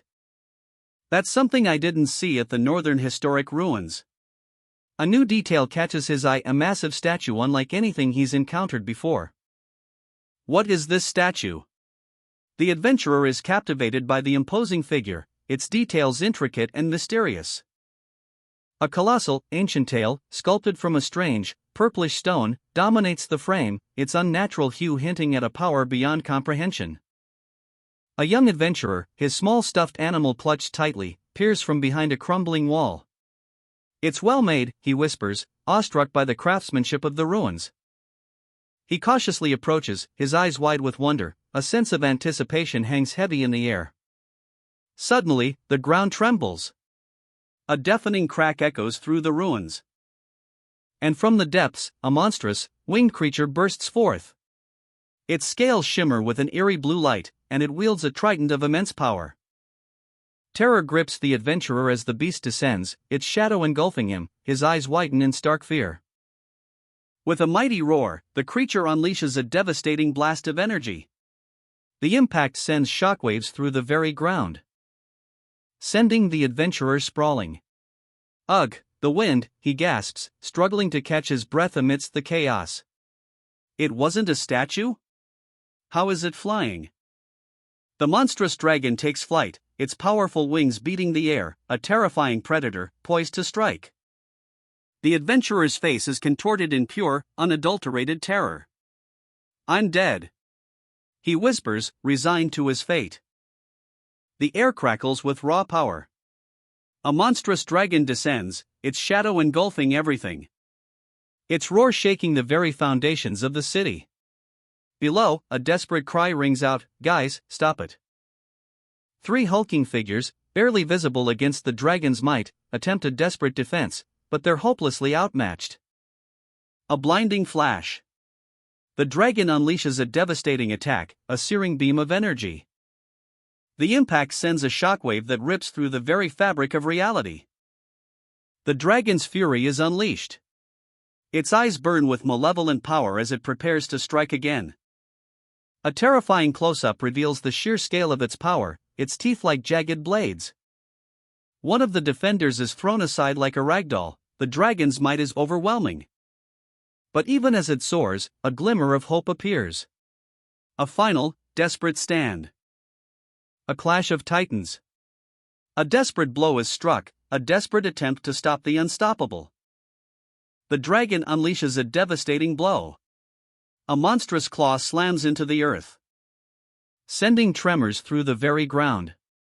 Its roar, a terrifying cry, echoes across the battlefield. The adventurer's eyes widen in terror. "It's too strong," he cries, his small companion whimpering on his shoulder. Time is running out. He needs a plan, and fast. "I need to buy some time." With a burst of adrenaline, he leaps onto a colossal, metallic construct, a giant mechanical elephant. And with a desperate shout, he orders, "Throw it, elephant!" The elephant heaves a massive, cube-shaped object. Boo! It hurtles towards the dragon. A direct hit. The impact sends shockwaves. Krr. But the dragon, enraged, retaliates with a furious blast of fire. The sheer force of the attack is overwhelming. Even from a distance, the adventurer feels the heat. Is Earth truly incapable of winning against stone? The question hangs heavy in the air. Even so, there's only one thing left to do. He unleashes a furious blow. A colossal hammer hurtles towards the enemy. Impact. The force of the blow sends shockwaves through the battlefield. Attack. The adventurer screams his battle cry, urging his gorilla allies into action. The gorillas charge, their combined might a terrifying sight. A small dragon is caught in their grasp. But the dragon's power is immense. It retaliates with a blinding flash. The combined assault of the gorillas is devastating, but it's not enough. The dragon breaks free. He had hoped for a coordinated attack to overwhelm them, but the reality is far more brutal. His hopes crumble. Is there nothing left they can do? A gorilla, scarred and powerful, glares. His eyes burn with primal fury. The adventurer, sweat beading on his brow, watches in grim anticipation. His allies are ready. A deafening roar erupts. The ground trembles. The combined might of the gorillas unleashes a devastating assault. But the dragon remains unyielding. A clash of titans. Now! Everyone fall back! The desperate shout cuts through the chaos. Sweat beads on his brow, a testament to the pressure. As monstrous creatures swarm the battlefield. A winged demon leads the charge, its trident flashing. The ground trembles with each thunderous da da da da. And the hero's face contorts in frustration. Damn it! Death Mountains, near the summit. A chilling wind whips across the desolate peaks. It didn't chase after us, did it? A question hangs heavy in the air. The strategic map shows a cluster of ruins, a mystery within a mystery. With those ruins, what the hell is up with those ruins? It's not a monster presence, the mini-map isn't marking it red. This is outside the dungeon, so it shouldn't be a final battleground either.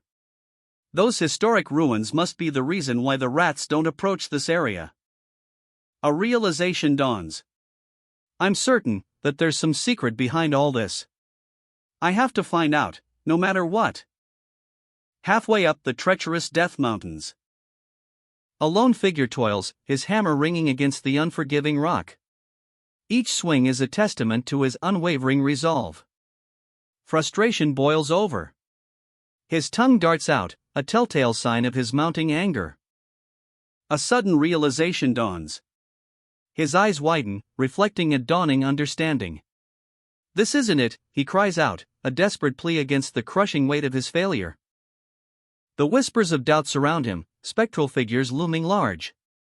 Gua! A certain stonemason lived here. The words hang heavy in the air, a chilling reminder of his past defeat. Pakyu, his ever-present companion, tries to calm him. No, I have to endure it. Don't lose your temper, Da-won. Da-won grits his teeth, his anger barely contained. You get mad, you lose. The harsh truth stings, a bitter pill to swallow. A flashback reveals the source of his torment. After his defeat at the hands of the unknown creature, Da-won began his intensive preparations for revenge. And now, we rewind 1 month. The scene shifts to a lush forest, a stark contrast to the desolate mountains. A lucky find. Da-won stumbles upon a discarded metal hammer, gleaming with an otherworldly light. Did someone drop this by accident, he wonders, a glimmer of hope sparking in his eyes? I got an unexpected prize. Even though I still want to make more golems. Da-won, haunted by his past defeat, pushes forward. He needs a weapon powerful enough to challenge the stone statue's might, but is there a way to utilize the golems in the upcoming battle?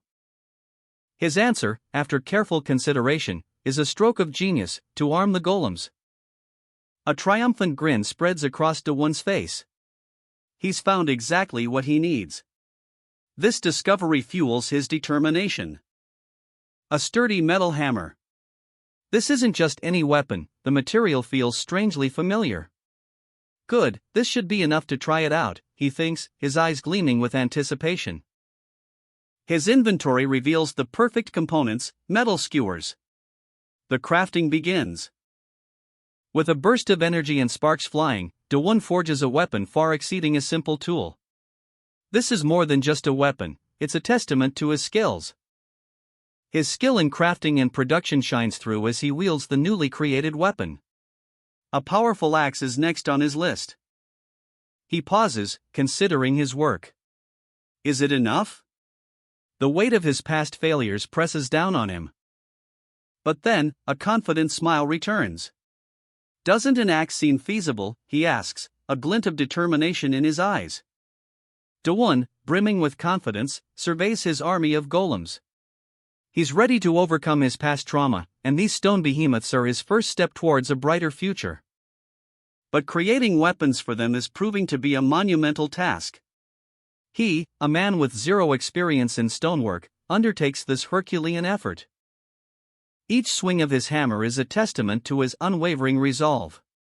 He needs 5 hand axes, and time is running out. The sheer effort is agonizing. With each blow, only tiny fragments break away. Will he ever finish? A blinding flash. Sparks fly as Da-won unleashes a mighty blow, the culmination of a month's relentless labor. Success! The stone carving master achievement is unlocked, granting him the coveted carved stone skill. His hard work has paid off. This new skill unlocks a world of possibilities. The system's generosity is astounding. A wave of nostalgia washes over him as he recalls a similar experience, the earth lump skill. He tries out his new skill, but nothing happens. A moment of confusion. Dawon, muscles tense, grips his stone carving hammer. "Let's try this out," he declares, a steely glint in his eye. He unleashes a mighty swing, shouting, "Carve stone!" A surge of blue energy erupts from the hammer, splitting the stone cleanly in two with an ear-splitting crack. Dawon grins, holding the two perfectly carved halves. "To think that it broke this easily. And I didn't even hit it that hard," he marvels, his pet squirrel, Pakku, perched on his shoulder. His amazement grows with each successful strike. "Amazing, this is such a good skill," he exclaims, awestruck by his newfound power. The sound of stone shattering echoes around him.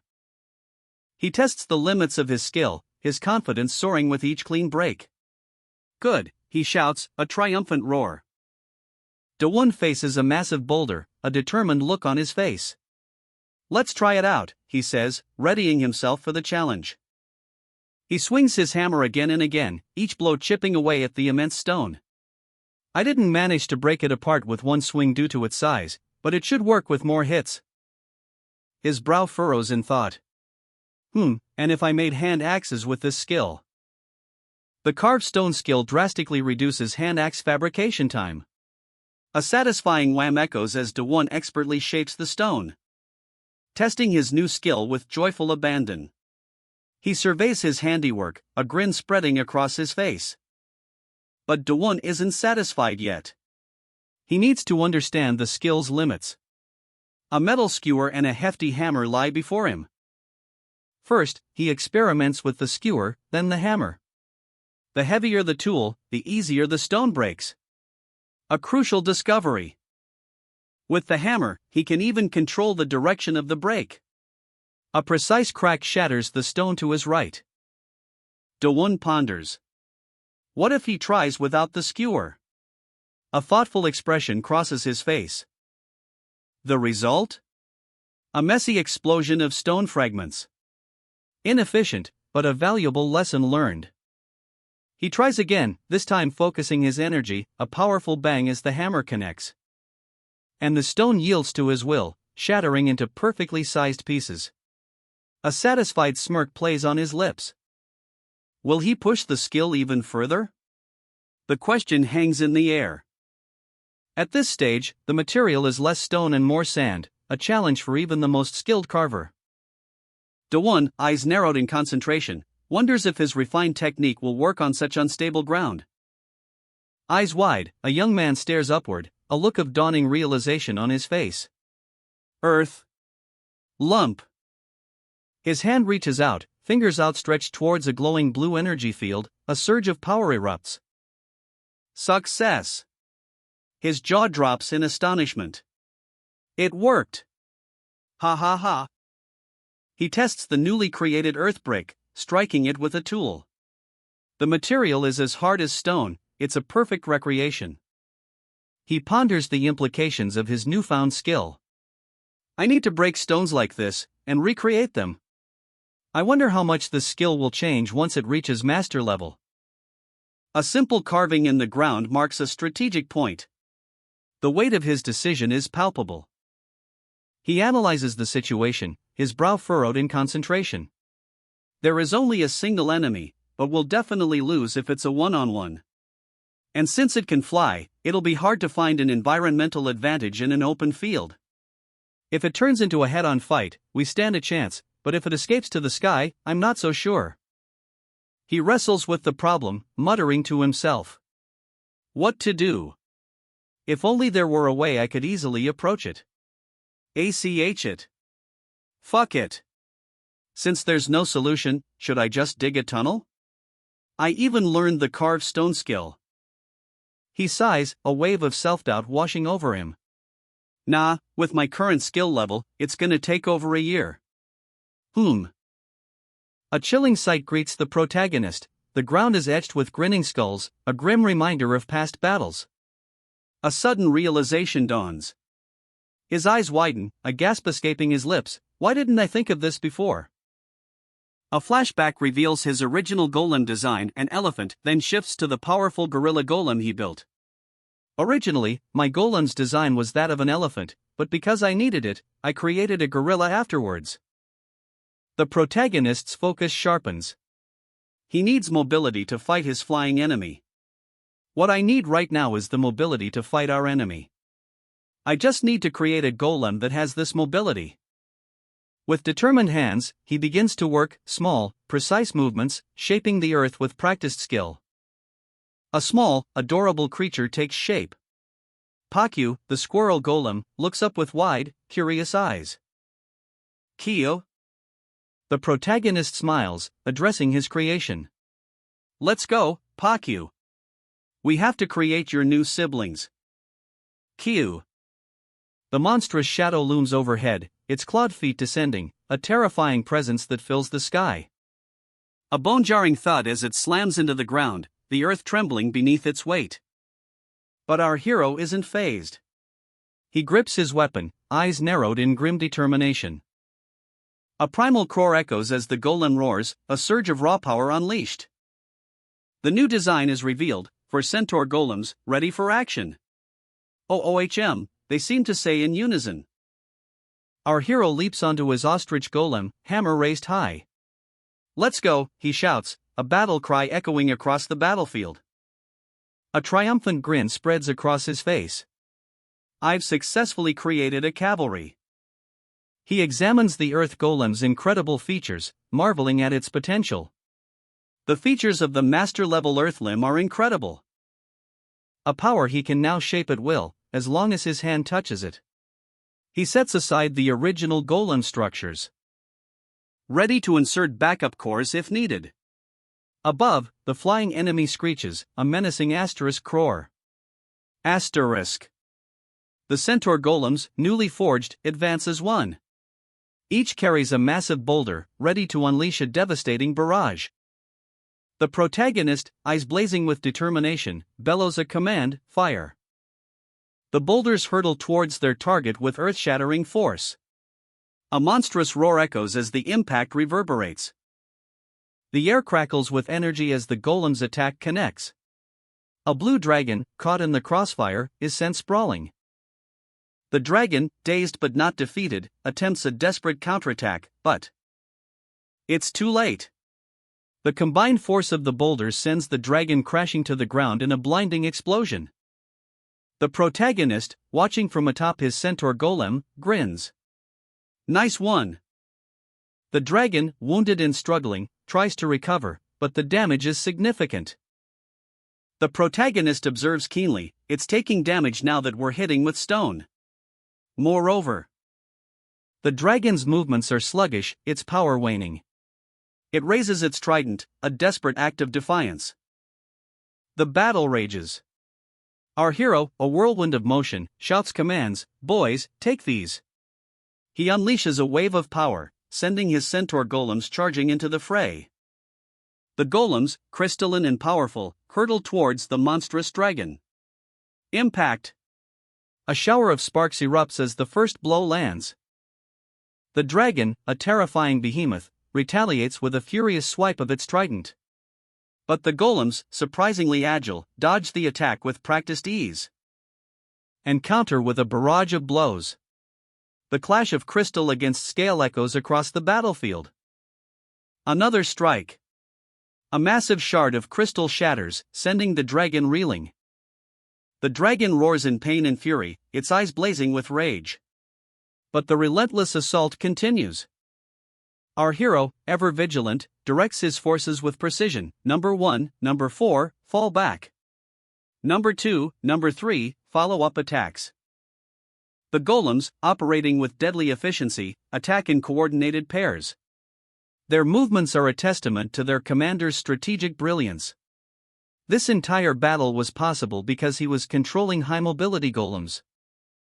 Despite the dragon's immense power, the relentless attacks begin to take their toll. Even its mighty form falters under the pressure. And our hero, eyes sharp and focused, sees his opportunity. It's close to the ground now. The dragon, a monstrous behemoth, swoops down, claws extended. Croar. Below, the centaur golems brace for impact.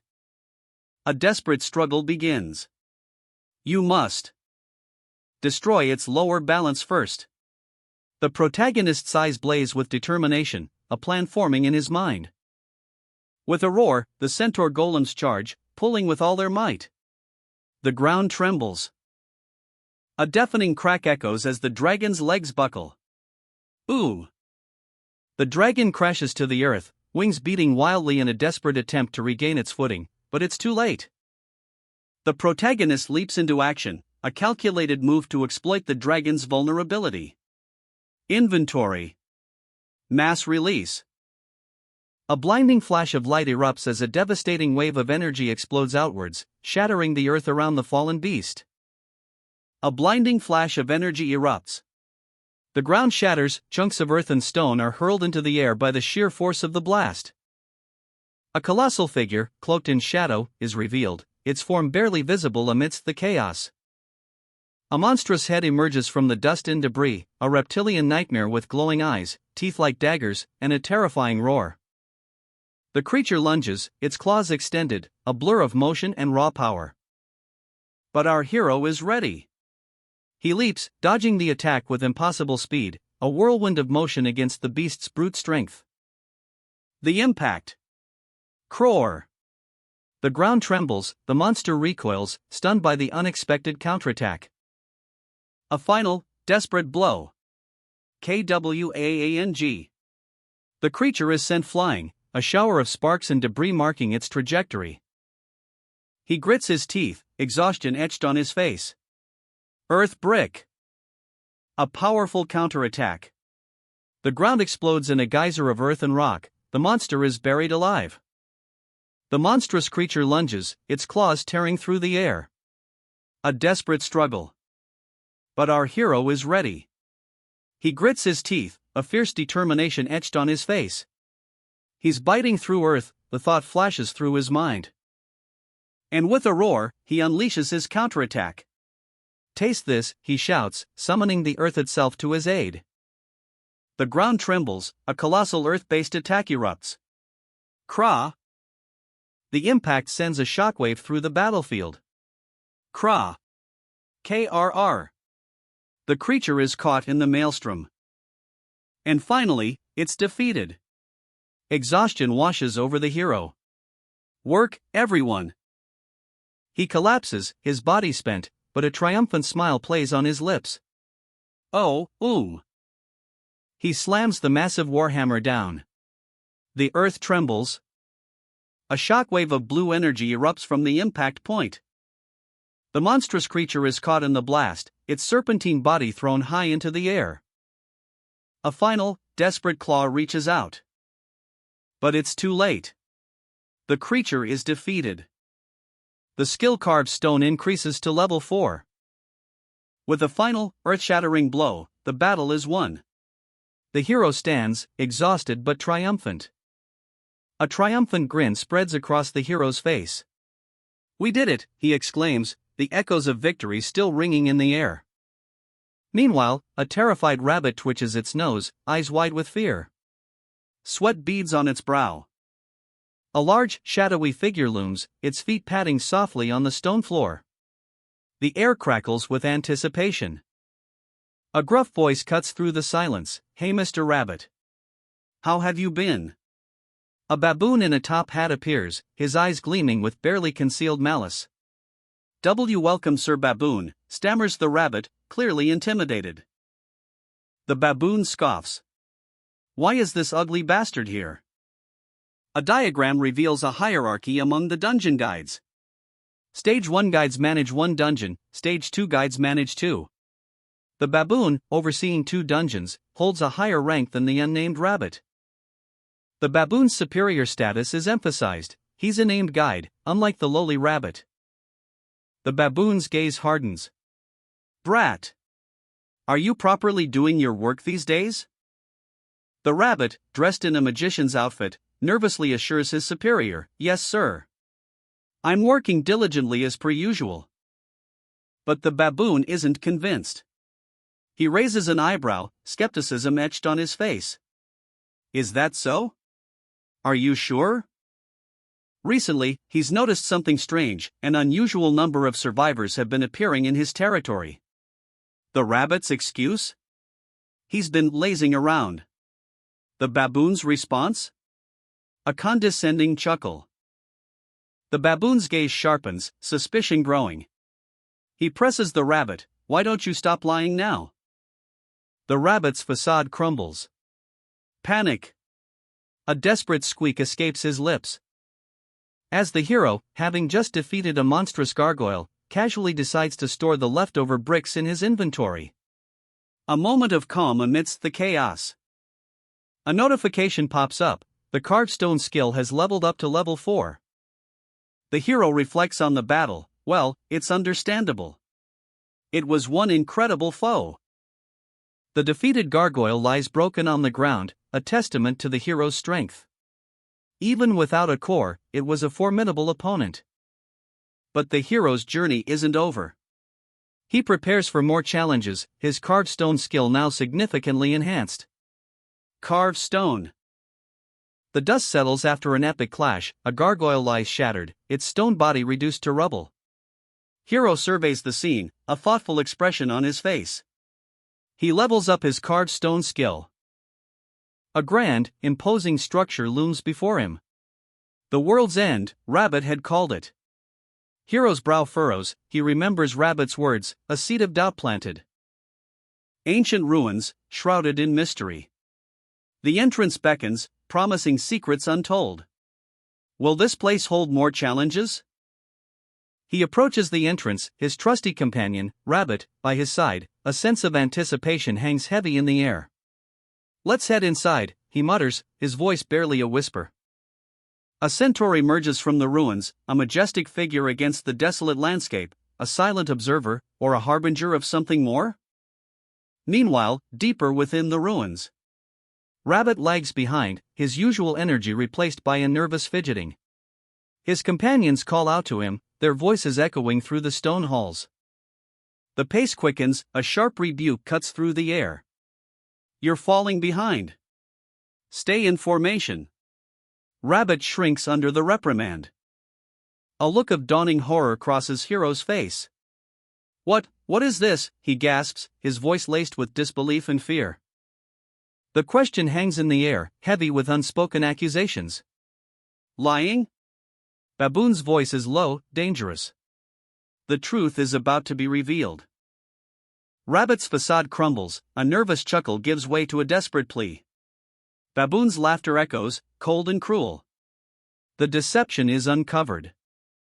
The baboon's gaze pierces Rabbit, a silent accusation hanging heavy in the air. And the truth explodes from Rabbit's panicked expression.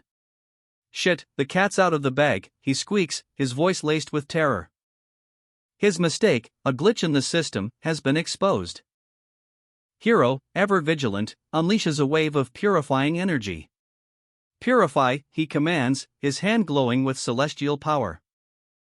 A blinding light erupts, consuming the skeletal remains within the ancient ruins. More bones, more purify. The place is a charnel house, a graveyard of forgotten battles. So many corpses, rotting in this forsaken place. A wave of purification washes over the scene, a necessary precaution in this charnel house. A heavy footfall echoes, the ground cracks under the weight. Arrows pierce the air. A volley of deadly projectiles finds their mark, but the target remains unfazed. A gasp of surprise. What the? The hero is caught off guard, but his quick thinking saves the day. Those are golems. That's freaking terrifying. The realization dawns, and the stakes just got higher. A grim smile spreads across his face. Good. Golems don't get wounds or injuries. Great work. He's found a way to turn the tables. The arrows impact the stone walls and shatter harmlessly. As I thought, if they break the walls, there's nothing to worry about.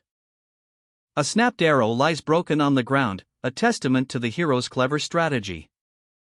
The hero, a mischievous grin plastered across his face, surveys the scene. Stone golems, bizarre and comical, litter the corridor. Everyone, ha ha ha. Should we take a break? Ha ha ha ha ha ha. He cautiously approaches the final group of golems. A pile of bones lies ominously in the center of the chamber. This is the last one, right? The hero expertly extracts an arrow from a golem.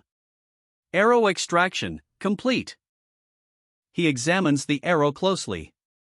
These arrows are falling apart, and that's not all. The arrow disintegrates in his hand, revealing a strange, oily substance.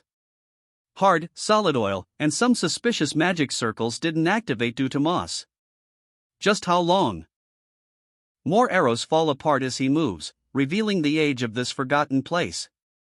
Has this place been abandoned for? A sudden sound startles the hero. Pa Q. Pa Q. His pet squirrel, Pa Q, whimpers, clearly distressed. Q. Pa Q? What's wrong? Pa Q darts away in a flash. Q Q. Ha? Where are you going? Following his pet, the hero spots a hidden passage. Hey, boys. Take down this wall. Boom. A wave of concussive force rips through the chamber, shattering stone and sending debris flying.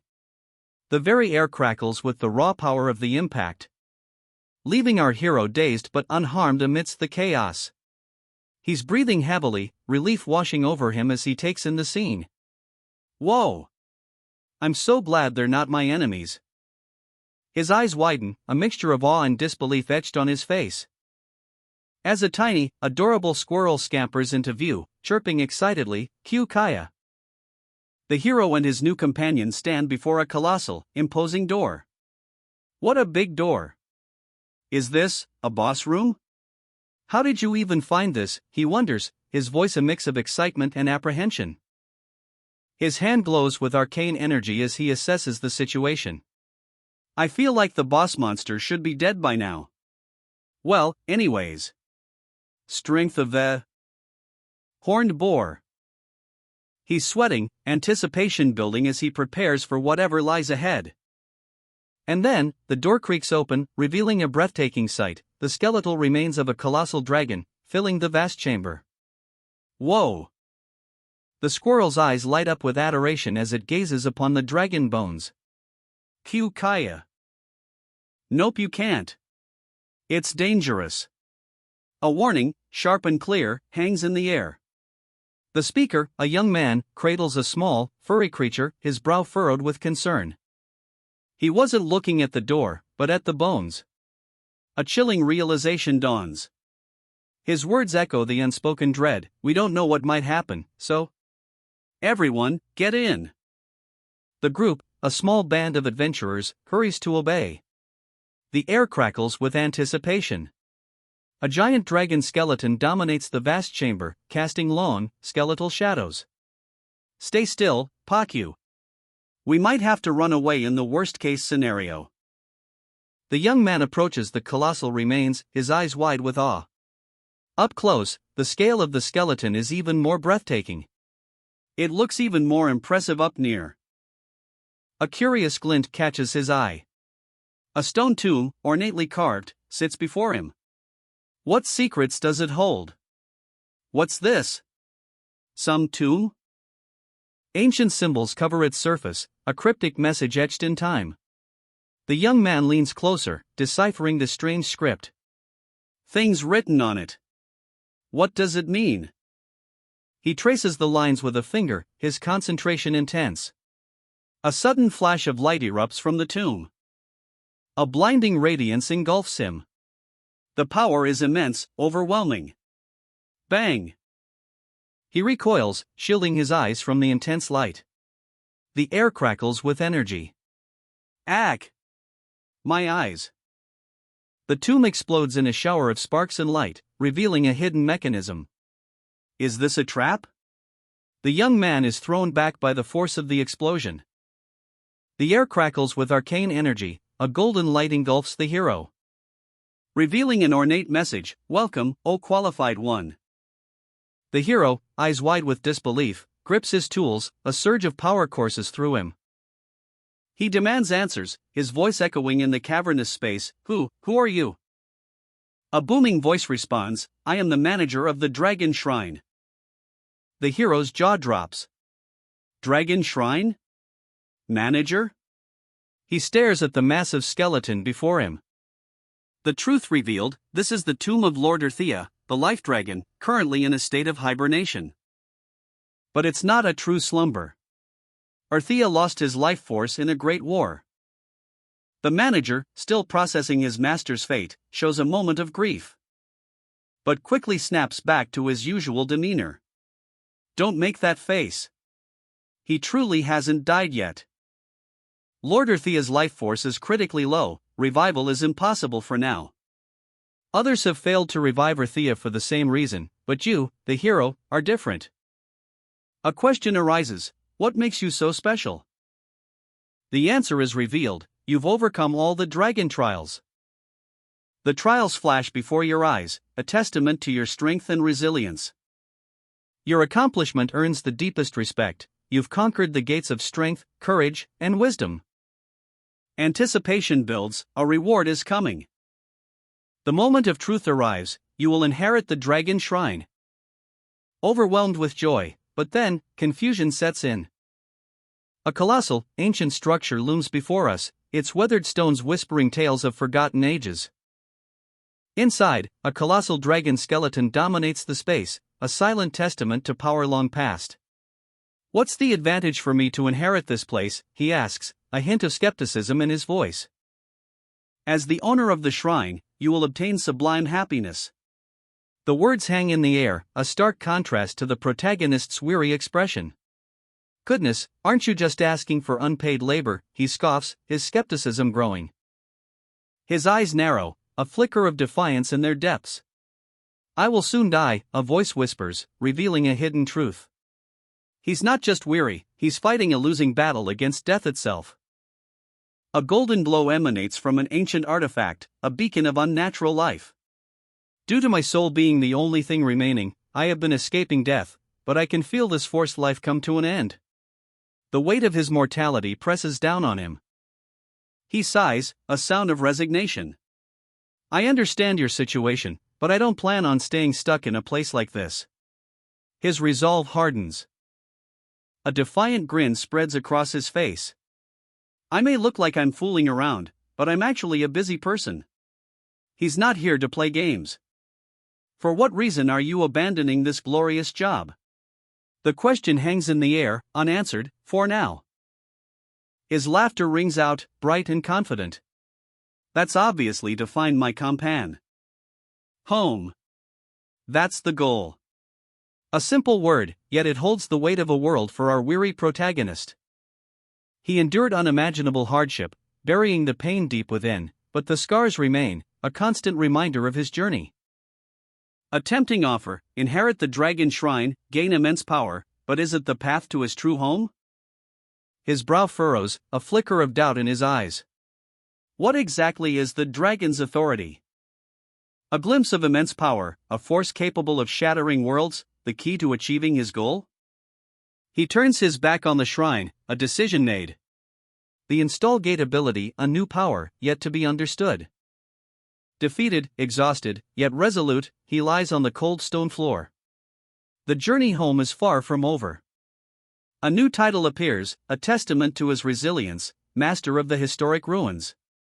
His health and satiety are full, but his heart aches for home. Dawon, the newly appointed master of the historic ruins, sits alone, calmly sorting through his thoughts. As the weight of his new title sinks in, a question forms in his mind. Could this gate be his ticket back home? His hope flickers. A cryptic message appears, revealing the true cost of dimensional travel, life energy.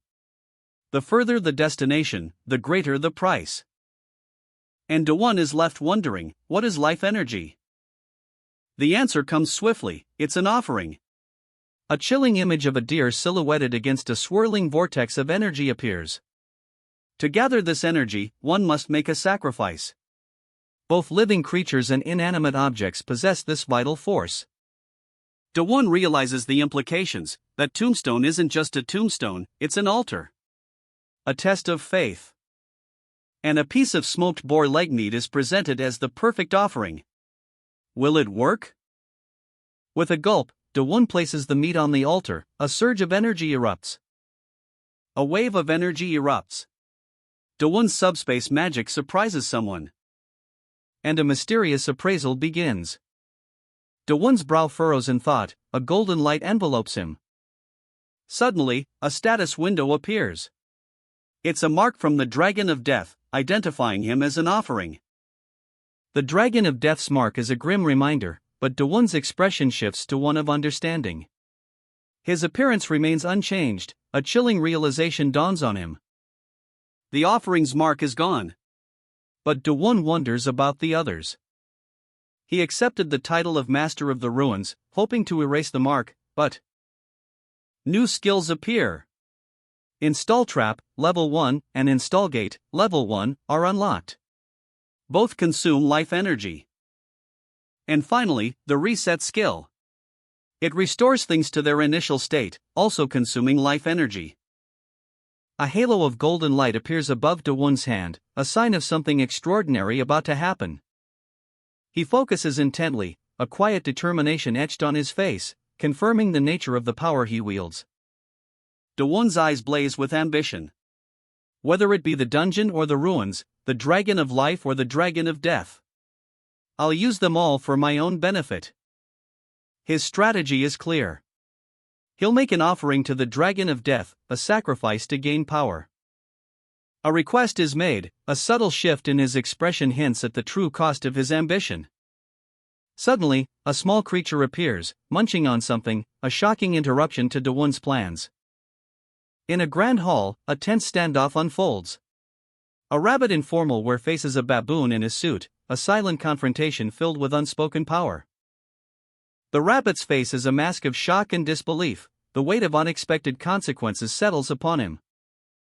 His words hang heavy in the air. I'm getting demoted? The baboon, a figure of imposing power, reveals his true intentions. Exactly. Why do you think I came all the way here? It's to strip you of all your powers. But the rabbit, far from intimidated, retorts, this bastard. Do you think I'm unaware of your true intentions? You've been aiming to take over this area. The baboon's eyes blaze with barely contained fury. That is why, from now on, Sir Baboon will be in charge of this area. Get out of my sight now. The rabbit's ears droop. Despair washes over him. This place is my home. Where could I possibly go? The baboon presses his advantage, a cruel smirk playing on his lips. Shouldn't you reap what you sow?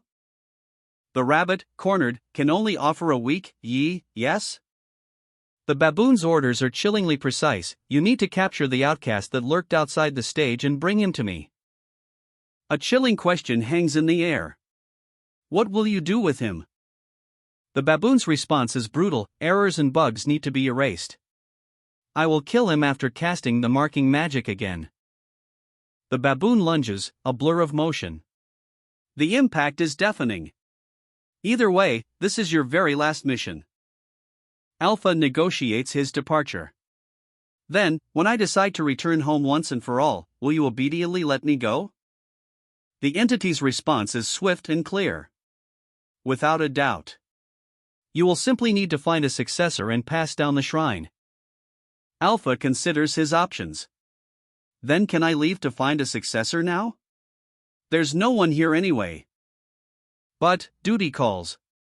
I can't abandon Sung Woo-hyung and the others. And I'm still curious about what's beyond the Death Mountains.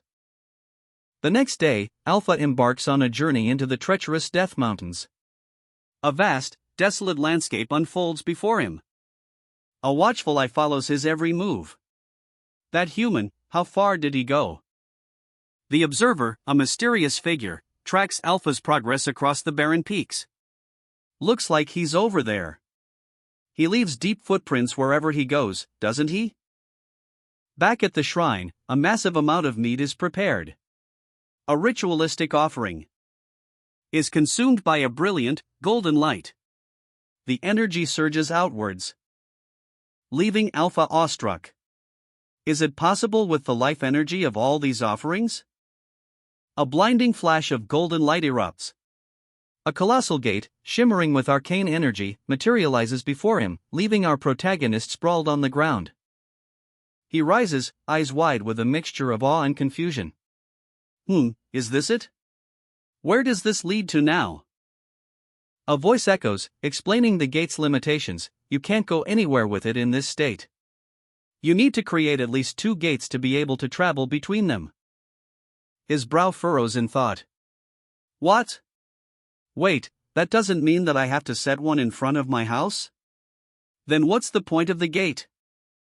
A new piece of information arrives, a glimmer of hope. Once you master the gate skill, you can go anywhere you want. Frustration boils over. What a fucking joke. The long road ahead is clear, but the immediate future is uncertain. But determination shines through. For now. I got it. Let's finish testing the skill. Install gate. The gate's hum with energy, a swirling vortex of golden light. He's ready to test their limits, a determined glint in his eyes. Then let's try it out, he declares, launching himself into the heart of the gate. A sudden jolt. He emerges on the other side, landing with a surprised yelp. Ooh. Great. Pakyu, his loyal companion, attempts to follow, but is repelled by an unseen force. A worried squeak escapes the little creature. He observes Pakyu's struggle, a thoughtful frown creasing his brow. Ha! Is Pakyu unable to enter? He muses aloud. The answer comes swiftly. As long as you don't give the authorization, that's generally the case.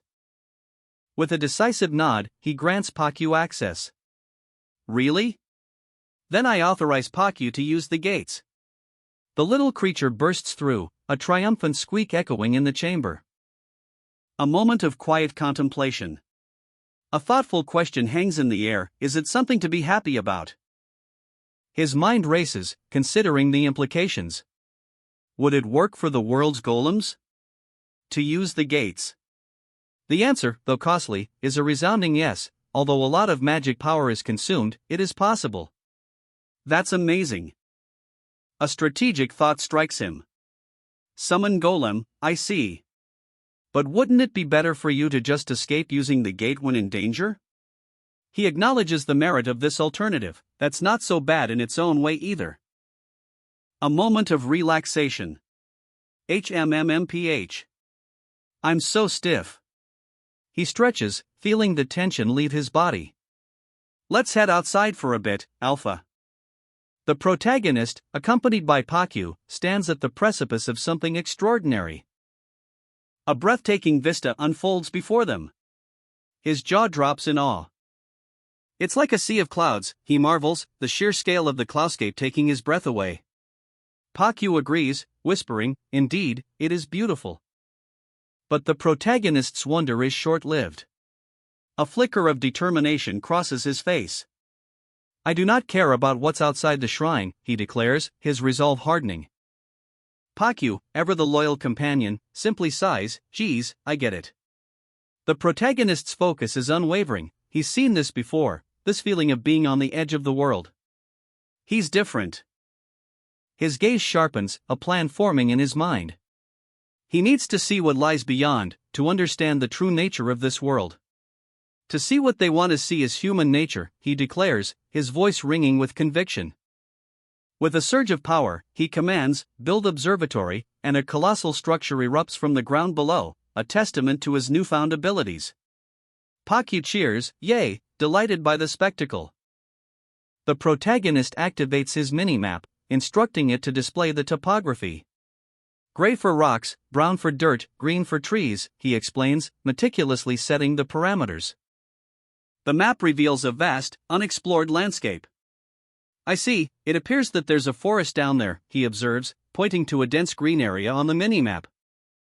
Pakyu, initially worried about the edge of the world, is relieved. But it seems like there's flat land once we get down, he says, a sigh of relief escaping his lips. The protagonist smiles, a mischievous glint in his eyes. Don't tell me you're planning to go down there, Pakyu asks, a hint of apprehension in his voice. A tense standoff unfolds at the edge of the world. The protagonist's observatory has revealed a new, perilous area, and Pakyu's apprehension is palpable. Pakyu questions the protagonist's descent from the observatory, his concern echoing the dangers they've faced. He urges caution, a plea for self-preservation. But the protagonist is undeterred. With a determined glint in his eye, he prepares to use his gate skill once more. A powerful hammer materializes in his hand. A tool for creation, not destruction. He contemplates his next move, a thoughtful frown creasing his brow. What is he planning? The answer is revealed in a flash of resolve. "I'll make stairs," he declares, his voice brimming with confidence. And with a burst of energy, he begins to sculpt the very earth itself. Sparks fly as his gate skill reshapes the landscape, defying the seemingly impossible. He precisely controls the direction and depth of his cuts, his skill honed to perfection. Stone is at LVL4, he notes, a detail that speaks to his mastery. But even his confidence is tested. Pakyu remains skeptical, questioning the feasibility of his plan. Can he truly overcome this challenge? With a final, powerful surge of energy, the protagonist's skill manifests. "Store," he commands, and the earth obeys.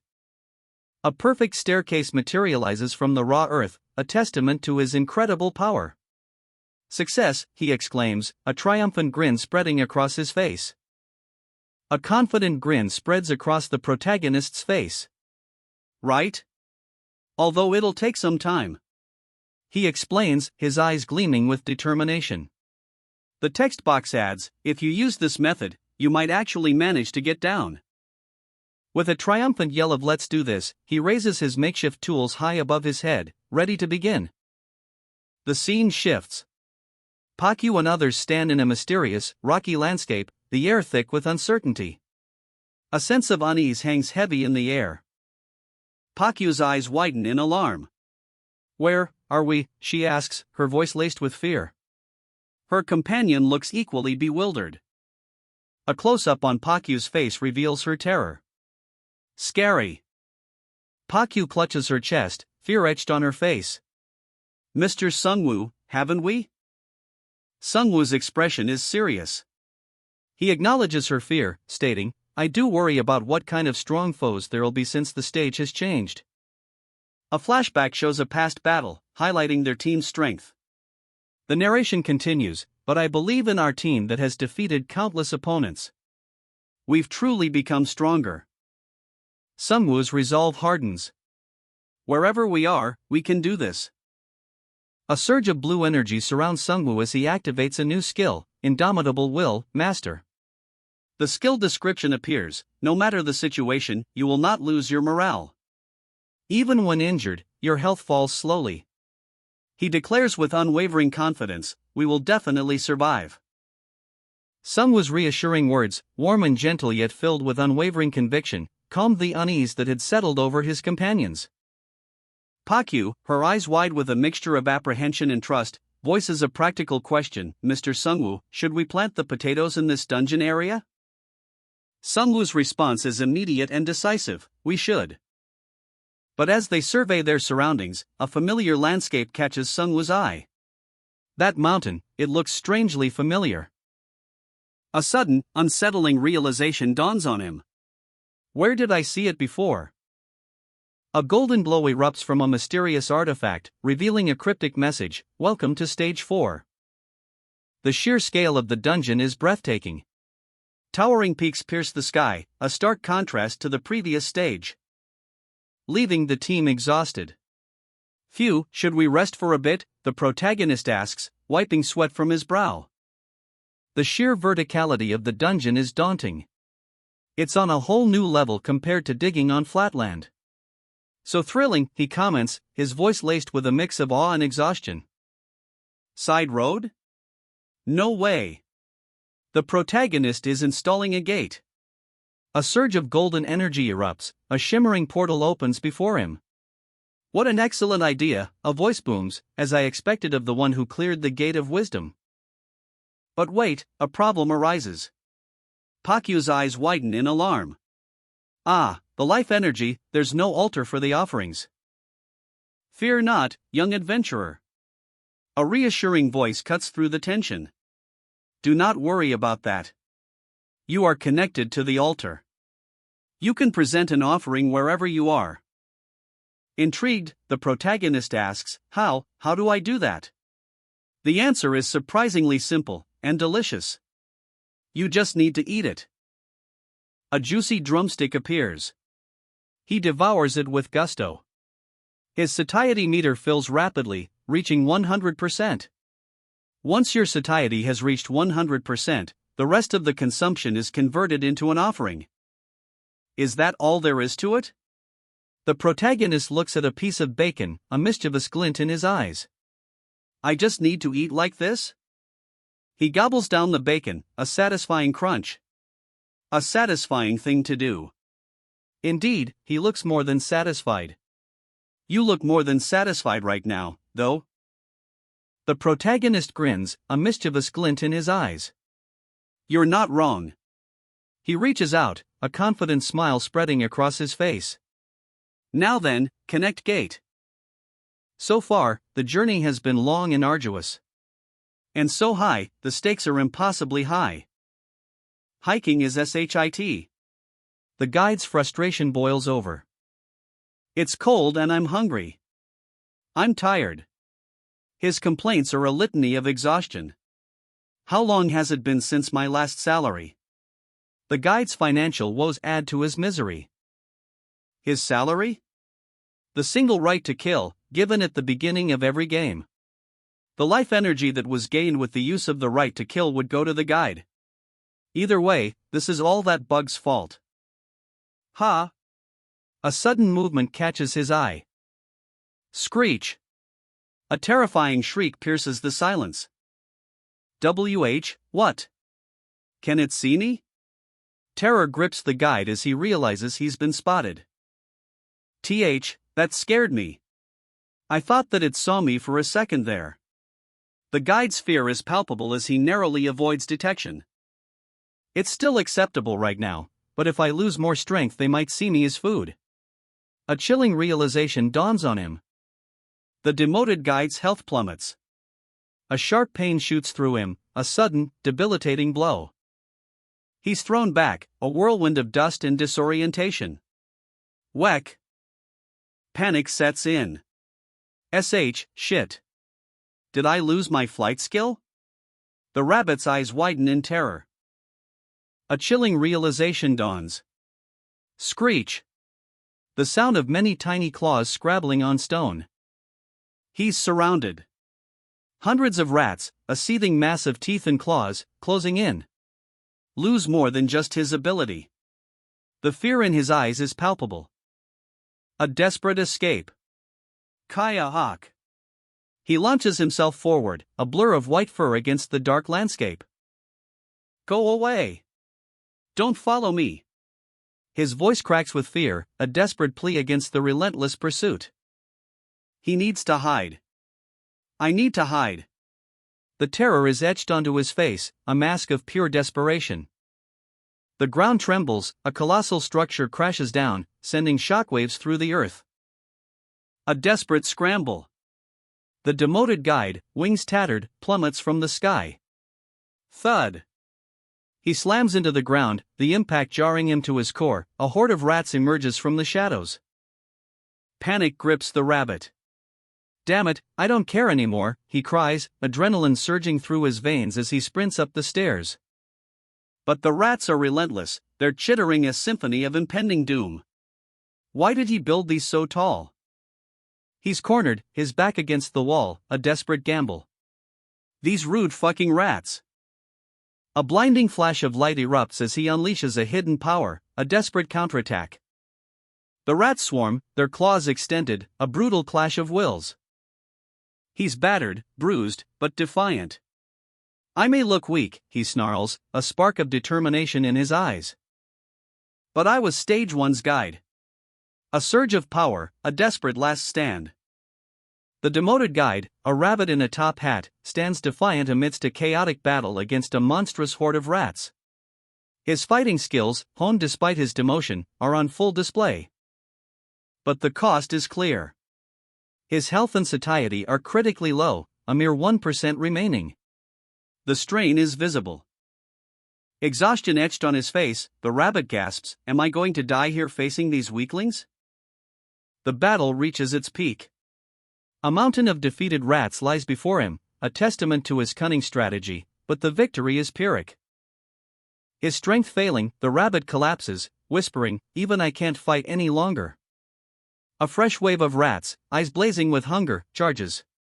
The speed of their attack is terrifying. But the rabbit's eyes gleam with a sudden, chilling realization. "I see, you're hungry, right?"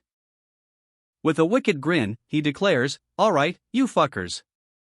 A magical burst of energy erupts, sending the rats hurtling into the air, a spectacular display of unexpected power. The demoted guide, exhausted but resourceful, has found a way to turn the tide. The demoted guide, a rabbit in a magician's outfit, points a finger, a mischievous glint in his eye. "This." A triumphant HA echoes as dust and debris swirl around him. Above, a figure plummets from the sky. "It's better than being eaten alive," he thinks grimly. The falling figure lands hard. "Baboon, that son of a bitch. I'll curse you. And, that fucking bug." The baboon's curse continues, extending to the rabbit's demise, "I'll also curse you in my death." Elsewhere, a young man in red pants gasps, his eyes wide with shock. The impact of the baboon's fall sends a shockwave as he catches the falling rabbit. A powerful impact. He came to investigate the rat horde, but now he's left with a new question: why did you fall from up there? The exhausted rabbit gasps for air, huff. Huff. I take back what he just said. A wave of intense, almost sickening sweetness fills the air.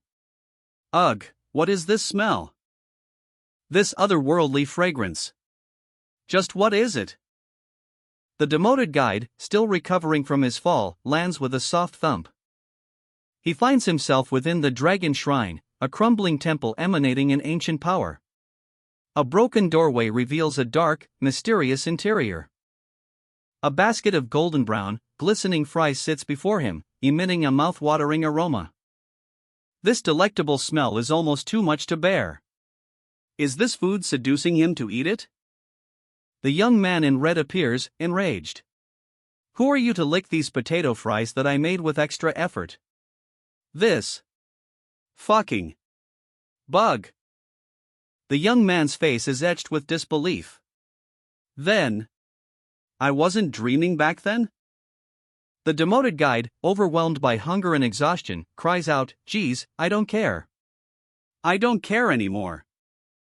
The demoted guide, a rabbit barely clinging to life, is confronted by the young man in red. "What's wrong with you?" His voice barely a whisper, the rabbit pleads, "I beg you. I'm so hungry. Just one bite." The young man in red stares down at the desperate creature. "You want one?" "What?" "Your successor." He holds a plate of fries, a casual air masking a hidden agenda. "I've somehow become the master of this shrine. And since you already have experience in management, wouldn't it be better to have an experienced successor? So, what do you think? Will you eat this?" A moment of contemplation. "Oh wait, can rabbits even eat potatoes?" The rabbit vehemently rejects the offer. "We don't eat them. Paf." But curiosity, or perhaps hunger, gets the better of him. Only because there aren't any. A single fry disappears. So tasty. But the amount keeps decreasing the more I eat. The rabbit devours the fries with surprising gusto. "Is it really that good? I didn't even season it." A satisfied sigh escapes the rabbit. Burp, "Gosh, I'm finally feeling alive. I used potatoes cultivated within the dungeon." "Isn't that problematic for you?" "I got demoted, so who cares about those goddamn rules?" His expression shifts to concern. "You got demoted? Why?" The rabbit spills the beans, laying bare the truth of what transpired. A shocking revelation that leaves the main character reeling. Stage 1's guide is dead, apparently killed by a baboon. The weight of the situation crashes down. "Didn't you say you came all the way here to bring me back?" he asks, a hint of desperation in his voice. The rabbit's resolve hardens. "I've made my decision. My mind is set." A quiet determination settles over him. Even if it's a terrible situation, the rabbit states, either way, "I'm fucked." But the main character presses on, "You said so yourself." A moment of reflection. However, there's an opportunity in every crisis. The words hang in the air, heavy with meaning. Suddenly, a burst of energy. The rabbit's announcement echoes, "I present you a dramatic flourish preceding a grand reveal. My sincerest salutations." The rabbit's words are punctuated by a powerful visual, showcasing his unexpected proposal. Back to the present, a question hangs in the air: can I intervene now? The main character looks at the rabbit, a glimmer of hope in his eyes. Alpha? Al. Fa? The dragon of life's emblem? Could this be the shrine of Earthia? Let us go to the altar first. Are you planning on sacrificing me as an offering? What is the use of a single rabbit? We won't just follow us. Ha! This door can actually be opened? If you get surprised by something like this, you'll be flabbergasted once you see the other side. Ha! A loud creaking sound echoes. The rabbit's eyes widen in shock. A single sprout pushes through the cracked earth, bathed in sunlight. Hope springs eternal. Welcome to my potato field. Don't tell me you made a potato field in the sacred boss room? Those bones. Is it Earthia? Everyone needs to eat to survive. The rabbit, in a tuxedo no less, beams. Delighted at nothing, he exclaims, his eyes wide with manic glee. Earthia must be delighted as well, he thinks. Meanwhile, the main character sighs, a hint of exasperation in his expression. "What's wrong with you guys?" he mutters, his voice dripping with the weary patience of someone who's seen too much. The rabbit's jaw drops, sweat beading on his brow. He's speechless, utterly bewildered. The main character, ever practical, gets to work. "Well, I'd carve the stairs," he says, his hammer glowing with magical energy as he begins to shake the stone, transforming the sacred boss room into something unexpected. A potato field. Tiny sprouts peek from the freshly turned earth. The rabbit stares, dumbfounded, as the main character carefully tends to his crop. "Look after my field, and kill some rats to use as offerings from time to time," he instructs, his tone casual yet firm. The rabbit's eyes widen. Incredible. Simply incredible. A beat. Then, a question hangs in the air, unspoken but palpable: how did he do that? The scene shifts to reveal the main character's handiwork. Stone golems, crude but imposing, stand guard. "Don't they look nice?" he asks, a mischievous glint in his eyes. The rabbit's jaw drops again. "What an absurd human," he stammers, his voice filled with a mixture of awe and disbelief. The scene unfolds before us, a curious ritual, overseen by a dapper rabbit. He gestures dramatically, a mischievous glint in his eye. "Like this," he seems to ask, the question hanging in the air. And with a flourish, the main character places his hand upon the altar. A golden ring of light erupts, bathing his hand in ethereal glow. A new skill acquired. The words blaze across the screen: designate manager. This is no ordinary power, it's the ability to appoint a manager for the shrine itself. The main character ponders this revelation. A new skill? But the conditions for acquiring it remain shrouded in mystery. What kind of conditions are there, he wonders aloud. The answer, it seems, lies in the offerings. His current contributions are insufficient to unlock the full truth. The weight of this realization settles upon him. A moment of uncertainty. Is he lucky, or unlucky, to be entangled in this bizarre situation? The rabbit watches, its expression unreadable. And the main character's frustration boils over. To think that I'd get involved with this goddamn rabbit like this, he mutters, his exasperation palpable. But the moment of reflection is cut short. A surge of energy, a blinding flash of light. The power of designate manager is unleashed. A wave of energy washes over the rabbit. I'm bursting with energy, it exclaims, its voice filled with a newfound power. A wave of energy erupts, radiating outwards in a dazzling display of light and color. The intensity of the power is almost overwhelming. The very air crackles with anticipation. The rabbit, eyes wide with shock and delight, leaps into the air. It's not guide anymore, but intermediate manager? A golden glow illuminates the scene as a message appears: your experiences were recognized and taken into account. And flimsy ranks like guides don't exist here. The rabbit, now brimming with newfound authority, declares, "Take that, you shitty." The main character observes, a mixture of amusement and bewilderment on his face. Are you that happy? The rabbit, overcome with emotion, proclaims its allegiance. I present you my allegiance. Master. The main character sighs, slightly exasperated. Stop that, it's cringy. The rabbit continues, undeterred, you're the master of this shrine. The rabbit, newly appointed intermediate manager, sweats profusely. A new title, a new master, the weight of responsibility is clearly immense. Dawn, a smirk playing on his lips, gives a command. His eyes twinkle with mischief. And the rabbit, ever dutiful, begins his first task. Small sprouts emerge from the earth. A field of potatoes, stretching as far as the eye can see.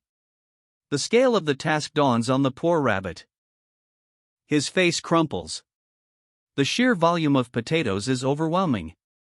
Potatoes, so many potatoes, he cries silently. Dawn observes, a hint of amusement in his expression. Think of it as payment for your past misdeeds, he says, his tone light but firm. The rabbit's despair deepens. I'm not your manager, I'm your slave, he wails, his voice filled with anguish. Suddenly, a blood-curdling scream pierces the air. A wild boar charges, its tusks gleaming menacingly. And Dawn's eyes widen in surprise as chaos erupts. A crimson spray explodes across the panel. The raw impact is visceral. A rabbit, seemingly lifeless, plummets from the sky. The participants this round are dying so well. A sinister voice observes. A baboon in a fedora, eyes gleaming with cold calculation, watches the scene unfold. A single, sharp sound cuts through the air, HCH. The aftermath. A figure stands silhouetted against the setting sun, a cane in hand. Just what in the world happened to him, the figure wonders, a mix of shock and concern etched on their face. Hey manager, let's eat. A simple invitation, yet the aroma of freshly baked goods fills the air. But those aren't potatoes. These are the roots of man-eating plants. Human adaptability is truly amazing. We'd do anything to survive. Is this room oddly warm? It's floor heating. A system made to farm it here. Goodness gracious. By the way, did you get rid of that squirrel that kept following you? Oh, Pakyu? I didn't. Speak of the devil, there he comes. Fuck. Ha? What did he stuff in his mouth? Pakyu loves eating bones. And those are everywhere around here. Why is he climbing the golem? Ah. Not again. Ooh. A powerful impact. The golem's stone cracks under Pakyu's relentless assault. Q. Blah. Oh. Pakyu is happily munching on a piece of the golem. Pakyu cute. Aha. Pakyu surveys his surroundings, a mischievous glint in his eye. He holds a small, furry creature. A fluffy bunny and a squirrel, nestled safely in his hands. The dungeon manager watches from the shadows, a hint of amusement playing on their lips. Pakyu's brow furrows in thought as he looks down at the small pile of food pellets scattered on the ground. Wait, this is, he mutters to himself. Rabbit's sharp voice cuts through the air. Rabbit, you've got a new task. Pakyu groans. What? I just finished eating. Isn't that a bit unreasonable? The rabbit is unmoved. Stop saying nonsense and get up now. Pakyu sighs. Damn it. Ugh. Pakyu struggles, his face contorted in effort. He's surrounded by a pile of bones, and the task before him is clearly unpleasant. Just why are you telling me to gather these pieces of bones? He cries out in frustration. The scene shifts. Pakyu directs his companions. Boys, come over here. He gestures towards a pile of something. Smash! A flurry of blows as Pakyu and his companions pulverize several stone golems. The impact sends shockwaves through the ground. I shouldn't fight against them, Pakyu thinks, a hint of regret in his eyes. Purify. A wave of green energy emanates from Pakyu's hand, cleansing the pulverized remains of the golems. The rabbit's face contorts in a grimace, a picture of barely contained frustration. Although life with Da-won had many moments of suffering for the rabbit, the text box reads, setting the scene. But even the most demanding boss has moments of levity. There were also moments of glee and joy, the caption cheerfully interjects. The narrative shifts to a culinary flashback. For example, the food that Da-won prepared. A sizzling platter of succulent pork belly is revealed, glistening under the light. The rabbit's eyes widen, a blissful expression taking over its features as it devours the pork belly. It tasted like paradise, the text box proclaims, perfectly capturing the moment. A brief interlude. And another thing he loved. The stage is set for a new revelation. The scene abruptly shifts to a grand, crumbling structure. Stage 1 historic ruins, the title card announces, introducing a new location. A monstrous creature, its eyes glowing ominously, is shown in close-up. What the? The creature's fear is palpable. Where is the boss? The question hangs in the air, building suspense. The camera angle shifts to reveal a pile of dust and rubble where the boss should be. Panic. Where did it go? The exclamation mark emphasizes the sudden disappearance. The text box explains, looting golem cores. The focus shifts to Da-won, who is gleefully examining a glowing orb. Pakyu and the dungeon manager discuss the dungeon's layout. The rabbit's subtle annoyance is palpable, he's clearly seen this before. A fiery explosion erupts. The golem core is extracted with a powerful blast. The portal shimmers, unstable energy crackling around its edges. Pakyu and the rabbit reappear, seemingly unscathed. Investing, Pakyu declares, a mischievous glint in his eye. Pakyu's expression shifts. A hint of weariness, perhaps regret, crosses his features. As consequences of his actions become clear. Man-eating plants, grown far too large, now threaten to consume him. Too effective fertilizer, he mutters, a grim realization dawning. Despair washes over Pakyu. The plants he nurtured with care now turn against him, a heartbreaking betrayal. But a solution presents itself. Pakyu and the rabbit devise a plan, a glimmer of hope in the face of certain doom. Pakyu studies a new skill, a thoughtful expression on his face. Pretty useful, he notes, a hint of satisfaction in his tone. Time accelerates. The dungeon resets, a whirlwind of destruction and renewal. Leaving behind a changed landscape and a fresh wave of adventurers. Tick, tock.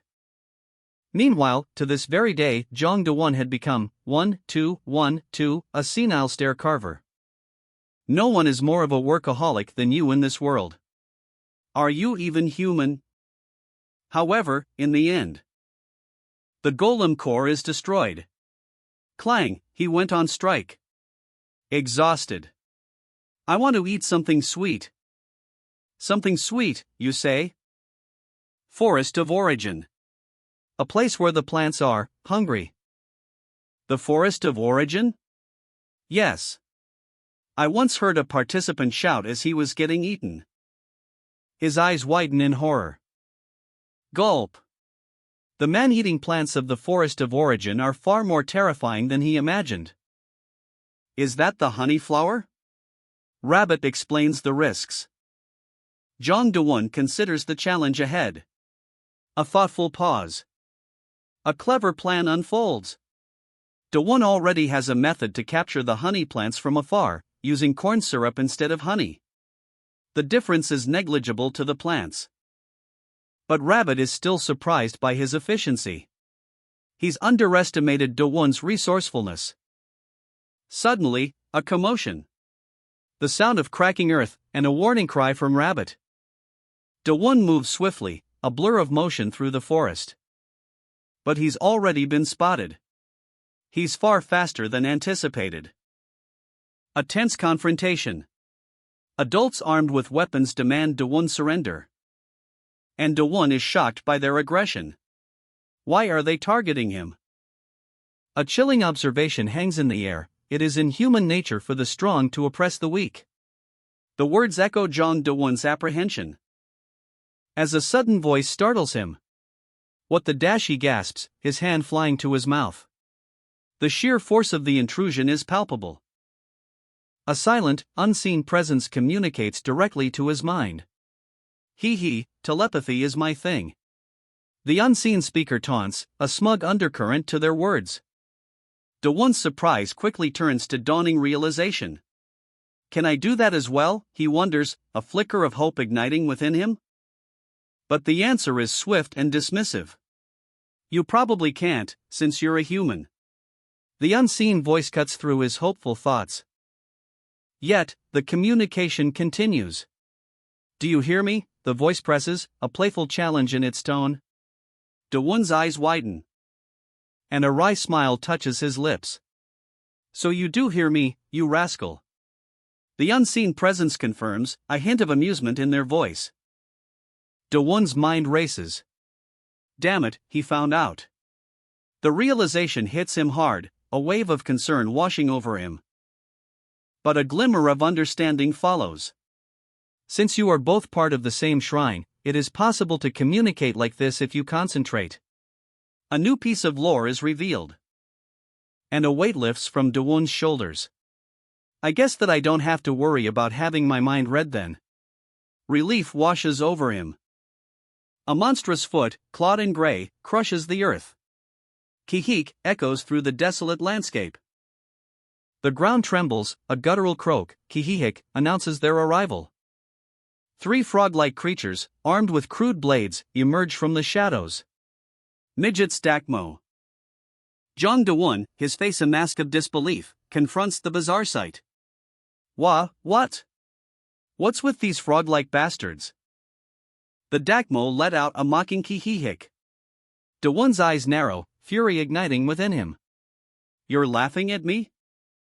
His hand becomes a blur as he draws his blade, a devastating blow. The impact sends a shockwave. Shoo! The Dakmo is sent flying. Do-won's sword pierces the earth. Tang pak! He collapses, gasping, Uuaaak. What are those things? A wave of fear washes over him as he stares at the grotesque creatures, their beady eyes glinting with malice. A desperate cry rings out. Don't laugh at me! He swings his sword, a desperate attempt to fend off the relentless onslaught. The blade flashes, a purple energy erupting as he connects with a foe, a satisfying thwack echoes through the clearing. He's sent sprawling, the impact jarring him to his core, but he's still alive. His eyes widen in terror, sweat beading on his brow, the sheer terror is palpable. More of the creatures descend, their sharp claws extended, a desperate struggle for survival ensues. The Dakmo, small but vicious, swarm him, a warning echoes, if you look down on them for being small, you'll get eaten alive. But even in this dire situation, a glimmer of hope appears.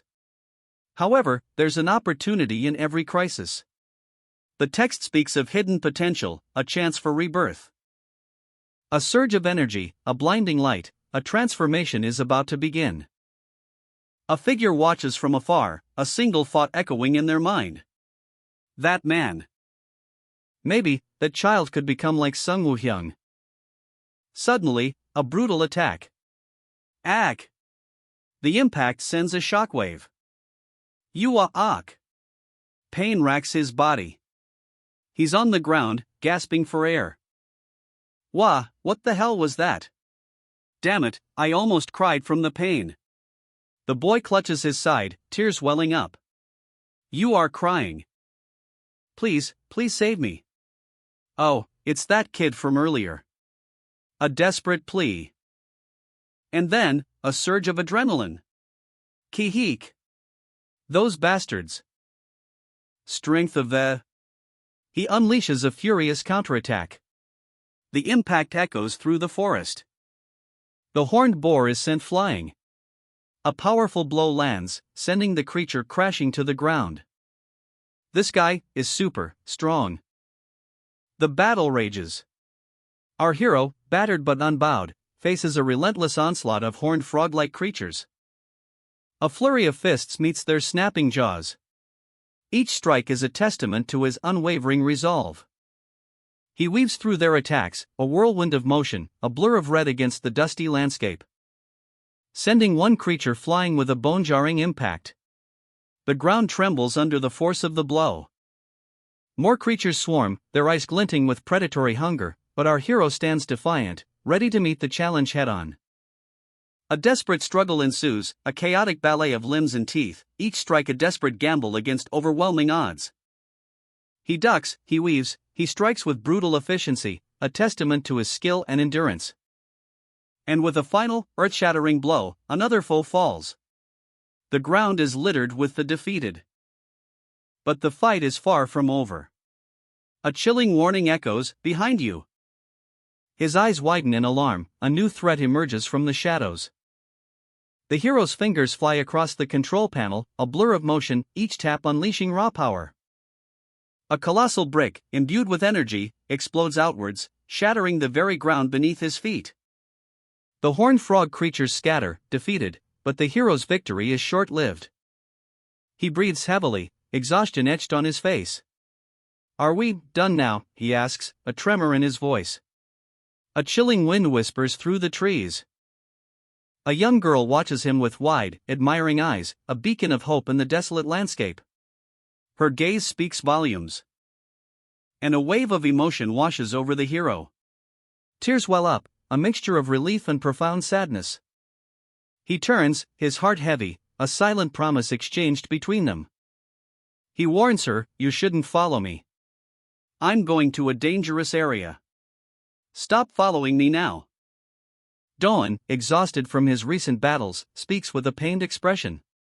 His energy reserves are depleted, he's on the verge of collapse. A young girl appears, her eyes wide with concern. She offers him something. A small package of food. Hope flickers in Dawn's weary eyes. The pair walk along a forest path, a brief respite from the dungeon's dangers.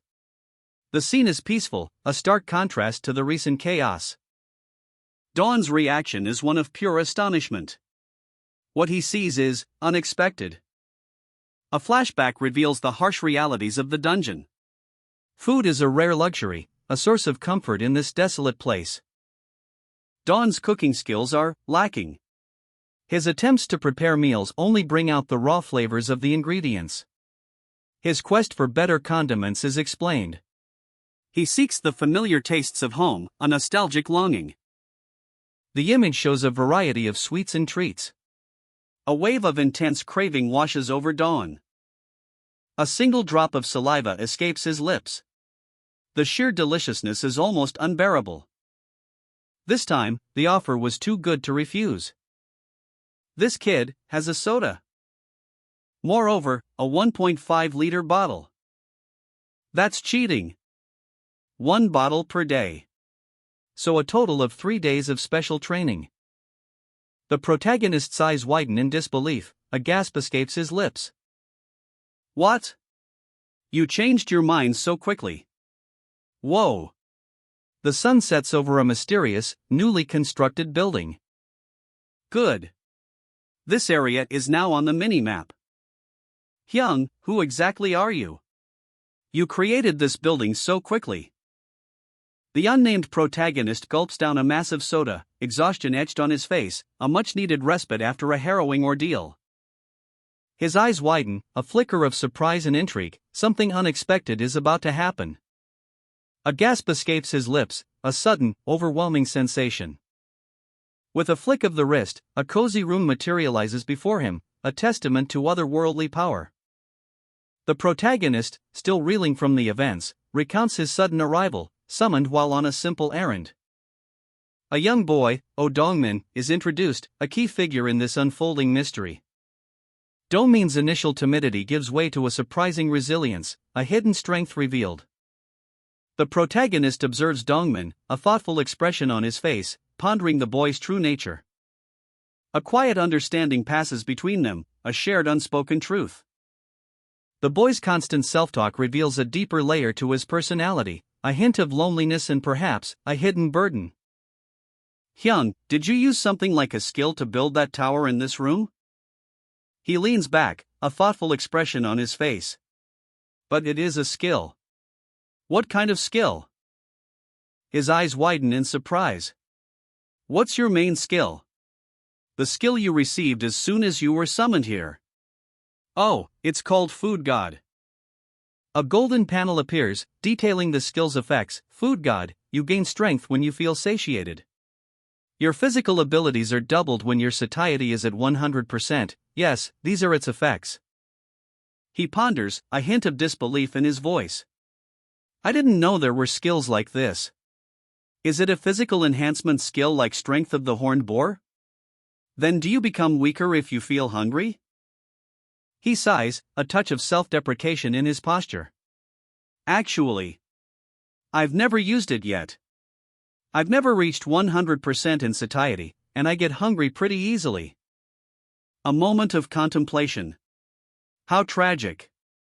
I understand. I'll raise you wonderfully during the next 3 days. First, eat to your heart's content. A feast appears, and he devours it with gusto. Asterisk woa.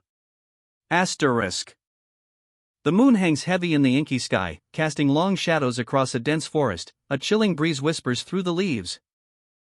A nervous rabbit, cleverly disguised in foliage, peeks from behind a tree. He's clearly on edge. He even asked me to look for rock salt in the middle of the night. His anxiety grows. Even though I've camouflaged myself, I'm still nervous. If I come across baboon, I'm fucked. The rabbit's frustration boils over. I don't even know what rock salt looks like, so how am I supposed to look for some? Suddenly, a voice cuts through the night. Hey, rabbit. Don't tell me you're messing around instead of doing your job. The rabbit is startled. What the askda? His boss sighs. Anyways, did you find rock salt? The rabbit's response is immediate. I haven't yet. Just what does it look like? His boss shrugs. Who knows? I've never seen any either. It probably looks like ordinary rocks. The rabbit spots some rocks. There are rocks everywhere. You're the bestest, master. The young boy's voice echoes through the night, a testament to his unwavering loyalty. Emerging from a dark cave, the boy returns. His master simply replies, yeah, nice work. A beat of silence, then, a curious huh? The master bursts into laughter. What's with that get-up? A soldier? Did you go out for practical training? The boy's face reddens. Just whose fault do you think this is? Stop laughing. Back at their dwelling, the boy is exhausted. Gimme some of that soda or whatnot. His master sighs. That's a bit, alright, but only 1 cup. The boy takes a sip, his eyes widen. What the frick is wrong with this taste? His master smirks. I knew you'd react like that. You don't even know what it tastes like. The boy's protest is cut short. I do know. It tastes like meat. His master points out, it's weird that a rabbit tastes of meat in the first place. The master's gaze sharpens. You should have eaten those clothes you were wearing. It would have been a perfect disguise for a rabbit. Frustration boils over. Geez, I don't care anymore. It's disgusting to eat leaves. His master calmly responds, Oi, you're making a mess, stop it. A sudden, intense close-up on the master's face. His expression is unreadable, a moment of suspense. Then, a swift movement. What are you doing? I'm sorry. A succulent piece of meat is lifted with chopsticks. Master? A frantic rabbit bursts in, shouting, You'll get leaves on the meat. He. Just watch this. I'll show you what heaven tastes like. With surprising dexterity, the young man expertly wraps the meat in a leaf. Finished wrapping it. A hand reaches out, startling the rabbit. Hup. The aroma is intoxicating. It's fragrant. And it has a unique texture. It enhances the taste of meat. The rabbit's eyes widen in disbelief. Just what is this? A satisfied smile spreads across the young man's face. It's a lot better, right? It's a perilla leaf. You were actually wearing perilla leaves. And so, Dawon gained additional perilla leaves as he assigned the rabbit with more agonizing overtime. At least.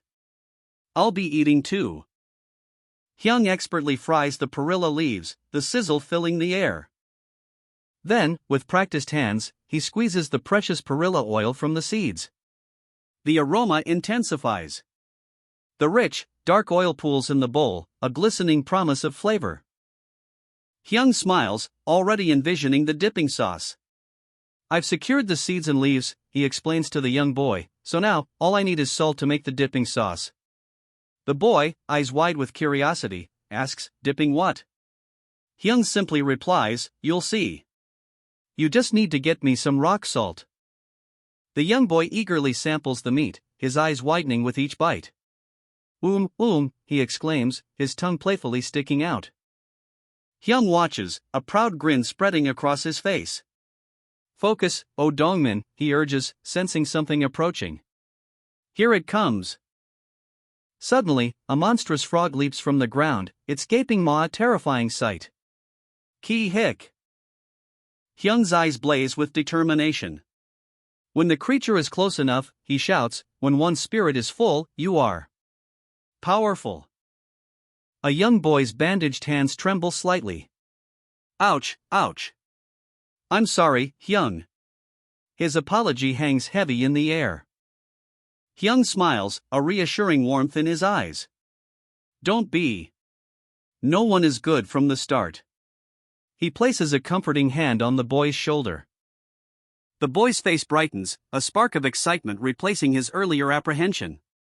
You surprised me earlier, he exclaims, his voice full of wonder. Hyung nods, a glint of determination in his eyes. You came back after capturing some of those Dakmo. Time to train, Oh Dongmin. Hyung's words carry a serious undertone. My destination is still too dangerous to take you with me. So it's best to train as much as you can while I'm still here. The skill you have is a great one. He continues his instructions, practical and caring. So we'll start off by getting you used to fighting in a satiated state. I'll prepare food for you to eat so that you don't starve, keep it safe in the inventory and eat whenever you need to. Dongmin's brow furrows in confusion. I'm sorry, but what's an inventory? Hyung sighs, a hint of exasperation in his voice. That's obviously your personal storage space, huh? Did the guide not even teach you about it? Dongmin hangs his head, shame evident in his posture. Yes. Hyung's expression hardens. No wonder. I was about to ask why you keep everything on you instead of storing it. A mysterious, masked figure appears in the background. Hyung's voice booms, a raw intensity in his shout. The sheer force of his words is almost visible. And Dongmin, despite his confusion, finds himself reacting instinctively. A blur of motion, a whirlwind of limbs, and then thud. Dongmin sends his opponent sprawling. Success! A surge of joy washes over Dongmin's face as the game announces his improved skill. The skill food god has increased to beginner LVL2. The training session concludes. A dark cave, the air thick with dust and the scent of damp earth. Dongmin, exhausted but exhilarated, looks up at Hyung, who observes with a satisfied nod.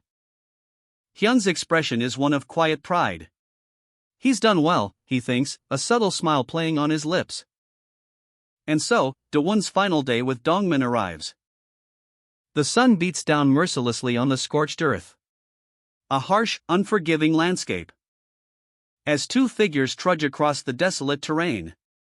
The heat shimmers in the air, distorting the already harsh scenery. Sweat beads on their brows, their breaths ragged.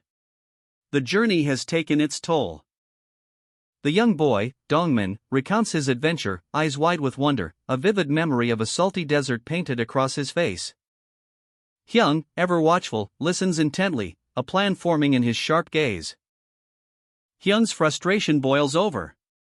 Dongmin, if we don't find salt, I'll get very angry. But hope remains. Dongmin points towards a nearby area, a place that transforms into a desert when the water recedes, a milky desert, no less. With renewed determination, they press on. Hyung's resolve hardened, Dongmin's youthful energy rekindled. The final ingredient is secured. Tonight's feast, pork belly with dipping sauce. The anticipation is palpable. 15 minutes later, the dry desert stretches before them. Panting heavily, Dongmin and the young girl trudge through the endless sand. The effort taking its toll. No, this isn't right, Dongmin. The boy's face is etched with strain, sweat beading on his brow. This is harder than expected. The girl's small feet sink into the sand with each step, slowing their progress. Yes, I think I misheard. There's only sand no matter how much we walk. My feet are going into the sand, making it hard to walk. There might be no salt desert here. No. Dongmin wipes his brow, frustration mounting. It's a wrong method. You aren't wrong. Suddenly, a blinding flash. What? Gate install. A colossal gate materializes from the sand, accompanied by a deafening boom. The force of the blast throws Dongmin back. But he's unfazed. You shouldn't be too surprised by this. Step back, Dongmin. The gate stands complete, glowing with otherworldly energy. Four colossal figures emerge, their forms vaguely humanoid, yet undeniably alien. Arrival. Whoa! The alien gate guardians, they're like walking tanks. And the girl is awestruck, her eyes wide with wonder. They're really cool because it's dirt. Dongmin, ever the pragmatist, observes the caravan's progress across the endless desert. It's the last day of retreat, but it's just the beginning. He imparts wisdom to his young companion. I taught you well, so you'll do well. The young girl's quiet gratitude speaks volumes. A simple I know, thank you. I'll try my best. Her trust in Dongmin is palpable. Dongmin reflects, a hint of wistfulness in his eyes. He thinks, smart and a kind guy, he'll do well. But his own path diverges. It would be great if I could follow him, but now what I must do is different. Suddenly, a playful yet urgent voice cuts through the quiet contemplation. Hey master, haven't you forgotten something? The relentless sun beats down on the desert landscape. Sand, endless sand, and the heat is oppressive. Sand and more sand, and it's hot, very hot. The words hang heavy in the air. Dongmin explains the challenges of their current location.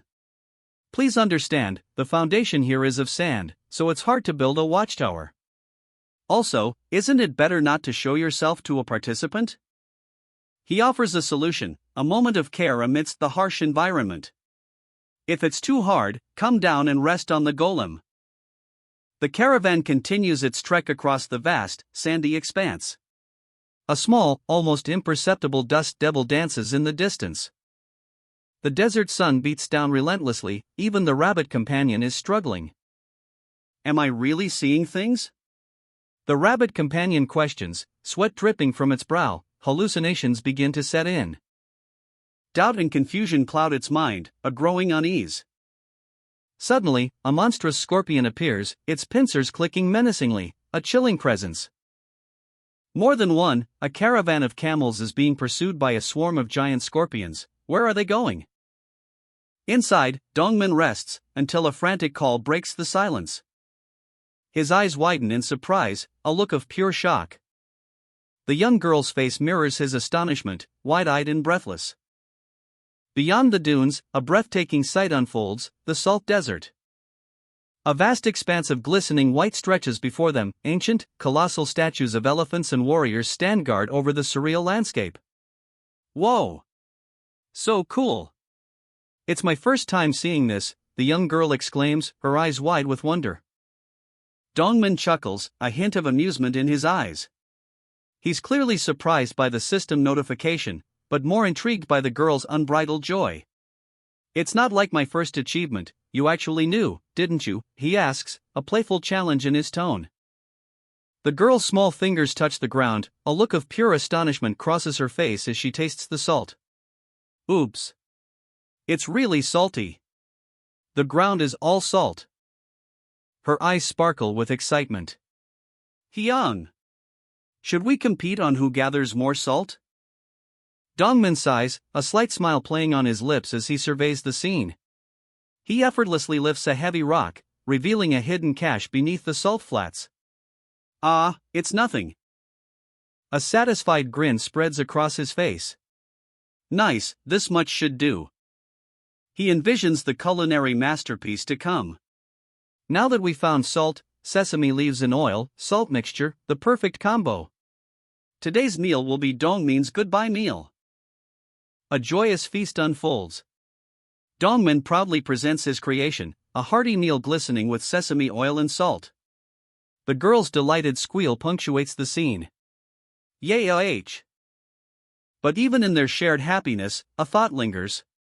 Did we do this much work for this? Thanks to you, we found it. The young girl's words, filled with relief and gratitude, wash over Dongmin. A warm golden light emanates from Dongmin's hand as he places it on the girl's head, a silent blessing, a moment of shared triumph. The revelation hits Dongmin like a lightning bolt. Alpha? Requirement? What requirement? The weight of the words hangs heavy in the air. As the explanation unfolds, helping the temple owner and earning his sincere impression fulfilled a crucial condition. The words "Dragon's Apostle" echo with profound implications. A talking rabbit?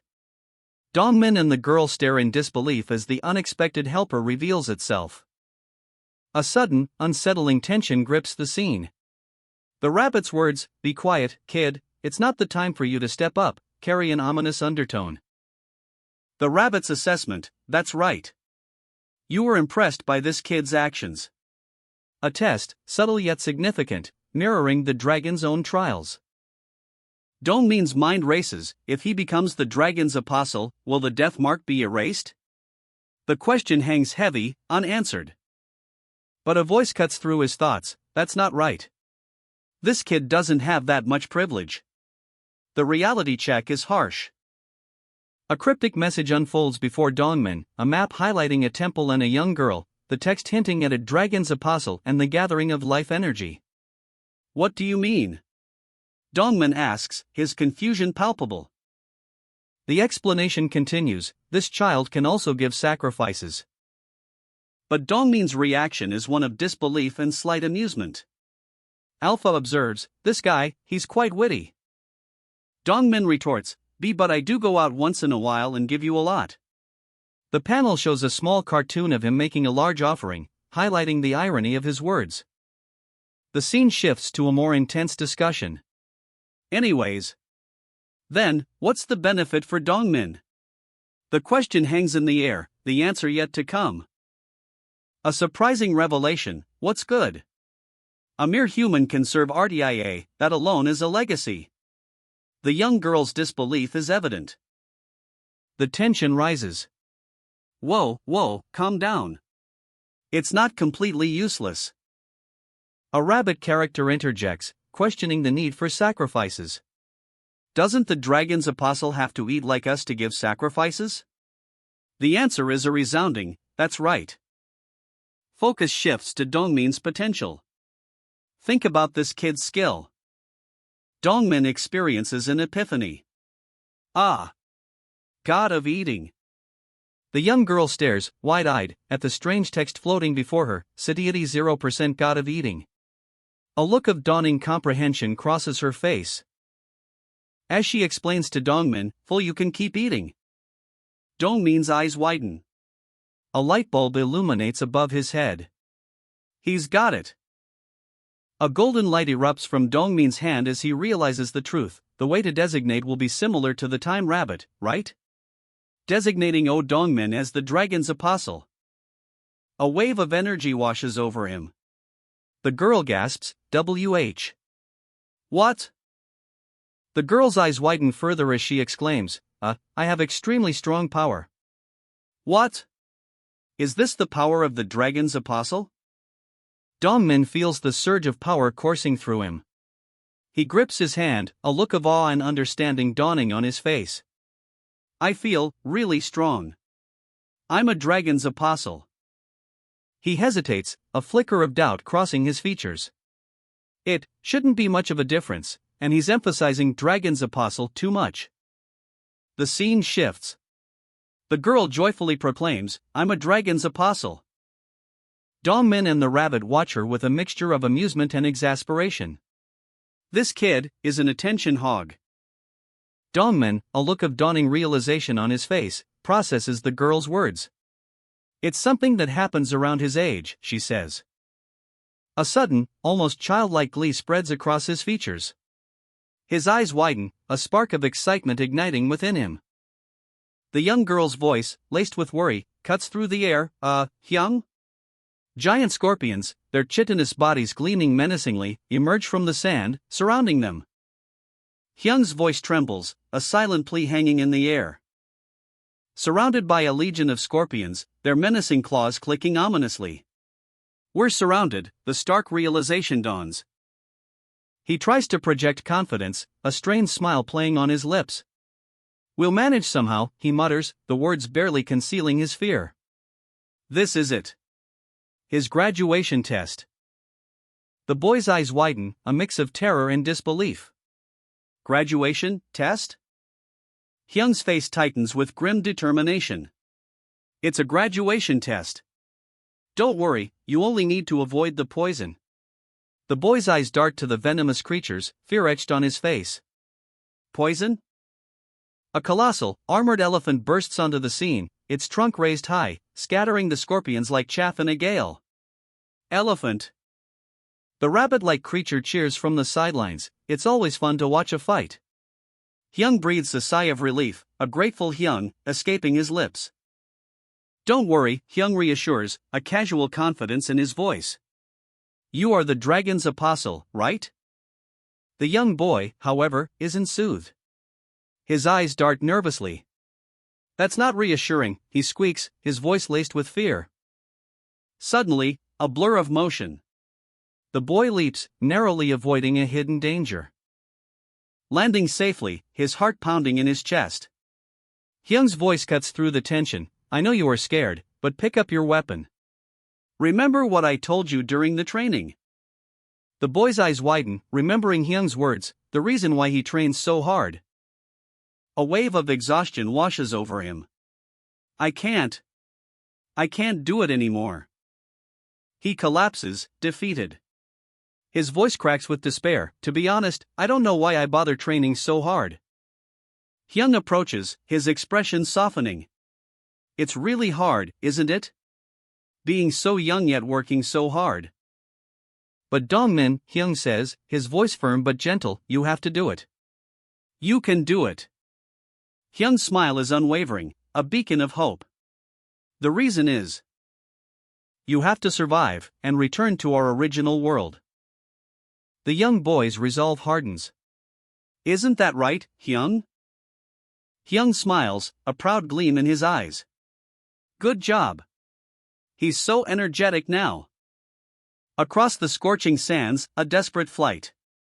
Giant scorpions, their claws snapping, pursue. A venomous tail lashes out. The boy barely dodges, his heart pounding in his chest. He's cornered. I can dodge it. I can do it. A surge of adrenaline fuels his next move. With a burst of speed, he leaps, a breathtaking display of agility. He's airborne, a fleeting silhouette against the vast sky. The scorpion's attack misses by a hair's breadth. The counterattack begins. A blur of motion, a powerful swing, the boy's makeshift weapon connects with a satisfying crack. The scorpion's leg shatters. He's not just surviving, he's fighting back. A warning. Dongmin, don't forget to check your satiety. And there's one aiming at your back. The young boy, mid-battle, acknowledges the warning. Ah, right, I have to be full while fighting.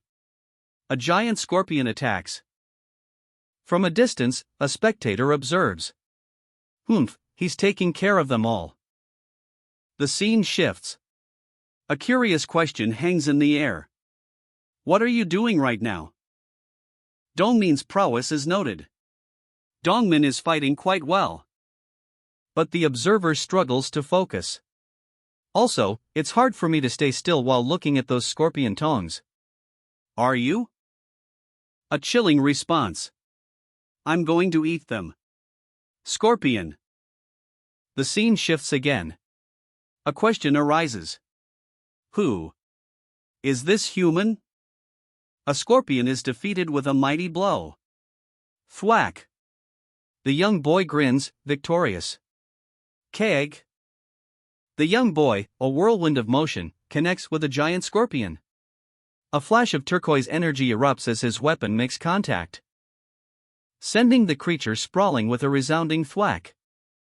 Another scorpion falls, its massive tail flailing uselessly as it crashes to the ground. Hyun observes from a distance, a hint of worry etched on his face. Hey, successor. The boy, panting slightly but triumphant, grins. Why, yes. Hyun's expression softens. Pick them all up. The boy's smile widens, a pure, unadulterated joy radiating from him. He's hungry for more. Hyun cautions, there might be poison, so let's use the purification. The boy, ever eager, adds, if that doesn't taste good. With a satisfied nod, Hyun confirms, nice, it's set up. A curious scent wafts through the air. What could it be? The young boy works diligently, his brow furrowed in concentration. The aroma intensifies, a savory blend of something exotic and delicious. Hyun approaches, his eyes widening at the sight of the prepared scorpion tails. Nice work. You're doing great. Faster. Hyun samples the dish, a look of pure delight spreading across his face. But his joy is short-lived. The young boy, ever hungry, watches with wide eyes. He yearns for a taste of his hard-earned meal. With a swift motion, he attacks another giant scorpion. The clash of steel against chitin echoes through the air. The scorpion's remains are expertly prepared, ready for cooking. The aroma intensifies, promising a feast. Hyun's concern grows as he watches the boy's insatiable appetite. Dongmin. If you don't hurry, we're going to eat everything without you. A look of pure, unadulterated hunger consumes the boy's face. He's determined to partake in the feast. He leaps into action, a blur of motion against the vast desert sky. Another giant scorpion awaits. Eyes glowing with an ethereal light, a single word echoes in the silence. Survive. A feast for the ages. Giant scorpions, scattered across the sand, glistening under the harsh sun, a sight that makes even the most seasoned adventurer's mouth water. The young boy, Dongmin, devours his prize with gusto. Whoa! It looks so tasty, he exclaims, dipping a scorpion into a mysterious sauce. Tasty. A message arrives, clear and concise, "Oh Dongmin, graduation test passed. The beginner's forest awaits." Hyun, a seasoned player, appears, a farewell gift in hand. That's a farewell present, he says, a hint of warmth in his voice. Dongmin's eyes well up with emotion. It's really warm. Hyung, thank you, he whispers, his gratitude overflowing. I'm thankful for everything, it was only 3 bottles of soda. Hyung smiles, a knowing glint in his eyes. Don't cry. Soon you'll realize how precious 3 bottles of soda are. Overwhelmed with emotion, Dongmin bursts into joyful tears. Ha ha ha. Yes, Hyung, he cries, his laughter echoing through the forest. A final farewell. Then. Goodbye. Thank you. The young boy embarks on his journey, leaving Hyung behind. Hyung watches Dongmin disappear into the beginner's forest, a quiet satisfaction settling over him. The adventure continues. Hyung watches Dongmin disappear into the distance, a wistful smile playing on his lips. Let's meet again. He whispers, a promise hanging in the air. The beginner's forest. A group of adventurers, including the young boy, stand at its edge, anticipation shimmering in the twilight. They step into the unknown, their backs to us, ready to face whatever challenges lie ahead. The adventure begins. The Dragon's Temple, perched atop the Death Valley mountain range, a formidable fortress against the harsh landscape. A wave of relief washes over him. Being back home, it's more than he could have hoped for. The question hangs in the air, a silent challenge. His companion, rounder than ever, snuggles contentedly, a testament to the comforts of home. A gentle teasing, a familiar rhythm, but the underlying concern remains. A sigh escapes his lips, a mixture of exhaustion and contentment, a quiet moment of reflection. A simple promise, a quiet acceptance, the weight of responsibility settles upon his shoulders. Alpha observes, calculating, planning, a silent guardian in the shadows. The Dragon Temple's new owner, Dawn. A curious glint appears in the observer's eye. Dawn examines the temple walls, his brow furrowed in concentration. He spots something, a hidden mechanism. A cleverly concealed arrow shooting trap. His mind races, calculating possibilities. Dawn's gaze falls upon a pot of oil, a mischievous grin spreading across his face. He considers its potential use. A small, white rabbit approaches cautiously. Dawn's eyes twinkle with amusement. He interacts with the rabbit, a playful exchange. But Alpha watches from the shadows, suspicion clouding his features. Dawn begins his work, meticulously cleaning a pot. The rhythmic sounds of preparation fill the air. He pours sesame oil into the pot, a subtle glow emanating from his hands. A magical skill is activated. The process continues, Dawn's focus unwavering. Alpha watches, his skepticism slowly turning to intrigue. With a final flourish, the trap is reset. Success! The oil flows smoothly back into the mechanism. A triumphant grin spreads across the protagonist's face. A success, what kind of trap is it, he muses, already figuring out the mechanism. Alpha's eyes narrow, his patience wearing thin. What the F*** are you doing, he explodes, his voice laced with disbelief and rising anger. A tranquil forest bathed in the golden light of dawn. A serene landscape, a stark contrast to the tension that hangs heavy in the air. A mysterious figure emerges from the trees. An old anthropomorphic cat, cane in hand, observes the scene with a worried frown. What is happening? The camera focuses on a monstrous figure, its words echoing the gravity of the situation. Quality is more important than quantity for life energy. It's good to kill a number of trained survivors with monsters. It's useless to have stupid people passing through stage 1.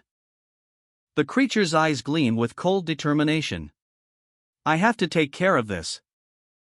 A small rock, imbued with faint magical energy, skitters across the ground. As the focus shifts to a disgruntled anthropomorphic rabbit. Do you think I'm a grass-picking rabbit? The protagonist approaches, a mischievous glint in his eyes. Rabbit, while I go make the stairs, can you go and look for other grass to eat? Ah, you can decline if you don't want to. His tone shifts, a hint of playful menace. But you won't be able to eat meat in the near future. HM? A curious expression crosses the mysterious cat's face as it observes a group of dark moles. The rabbit, disguised in the foliage, is clearly startled. They are dark moles? I got scared thinking it was a baboon, but those guys, if I didn't see it wrong. The frog-like creature peers intently. The things they're carrying, aren't those reinforced tools? The cat's concern deepens. Those items shouldn't exist in stage 1. Is it? A sinister laugh echoes through the forest. Kek kek kek. Alpha bursts from the shadows, a terrifying figure of rage and malice. The rabbit, despite its fear, is clearly impressed by something. Impressive. The rabbit's voice trembles. This voice is baboon. I was too focused on the dark moles. Stay still, just stay still. It's alright, it's going to be alright. Alpha's eyes narrow. What is this white fur? Aren't these the ears I saw a lot? Shit. Alpha unleashes a cruel, mocking laugh. Kek kek kek, this sneaky little bastard. I'm going to die. With a thunderous crack, Alpha's attack descends. I finally caught you. Alpha, the enraged baboon, brandishes his shears, a sinister glint in his eyes. You demoted assistant. He pauses, a flicker of confusion crossing his features. What's this? The protagonist, disguised as a rabbit, munches on leaves, a picture of innocent calm. But Alpha isn't fooled. This is just a normal rabbit, he snarls, his suspicion growing. The text box reveals the truth, mimicking a rabbit LV Max. You look like a rabbit to everyone. Alpha's fury boils over. This skill is non-existent. I was happy, TSK. With a burst of speed, the rabbit protagonist escapes Alpha's grasp, a desperate dash for freedom. But the forest floor offers little respite. He collapses, exhausted. 3 frog-like creatures emerge from the undergrowth, their eyes gleaming with malicious intent. Kheet. One frog raises its weapon, a wicked grin splitting its face. As the exhausted rabbit braces for the inevitable.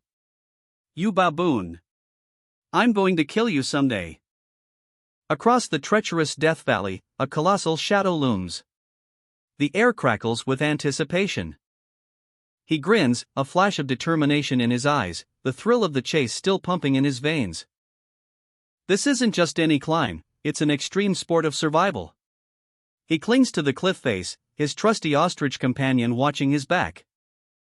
A wise precaution, as the journey is far from over. He continues his perilous descent with the golem ostrich. With each swing of his hammer, Dawn chips away at the cliff face, a relentless rhythm of destruction. The effort is immense, but the reward is worth it. Level 7. A testament to his unwavering perseverance, but the sacrifices were annoying. Yet, the repetitive task proved surprisingly easy. A simple job, well done. And then, a golden light engulfs him. A new stage begins. Stage 4. He's arrived, but the sudden transition leaves him bewildered. Alpha, our protagonist, stumbles through stage 4 of Death Valley, his brow furrowed in confusion. Hey, Alpha. Don't you think something is weird? He pauses, taking in his surroundings. The fog is an unnatural color, heavy and strange. And the air itself carries a peculiar, unsettling scent. A wave of nausea washes over him. Suddenly, the ground gives way beneath him. A sickening crack echoes as he plummets. Only to be caught by a familiar, surprisingly strong neck. Cahote? A monstrous eye opens, revealing a serpentine creature within. A chilling gaze pierces the darkness. HGH? The ostrich golem speaks, its voice booming. Ku. Are you awake? Owner of the temple. Alpha, still disoriented, clutches his head. What happened? The golem explains, its tone laced with relief. Thank goodness. It would have been dangerous without that lowly servant. Damn, a barrier for the stage? poison in the fog, like fine dust. He squints, a sudden wave of dizziness washing over him. What's the plan? Should we head back to the temple? No, I'm going to continue down. It's only fine dust. I'll beat you. It's poison. A simple cloth mask, is that really enough protection against a deadly poison cloud? Dawn smirks, a glint in his eye. Of course not, he mutters, his fingers glowing with arcane energy. It's time to upgrade. This isn't just reckless curiosity, Dawn's using his purification skill, a technique honed through countless trials.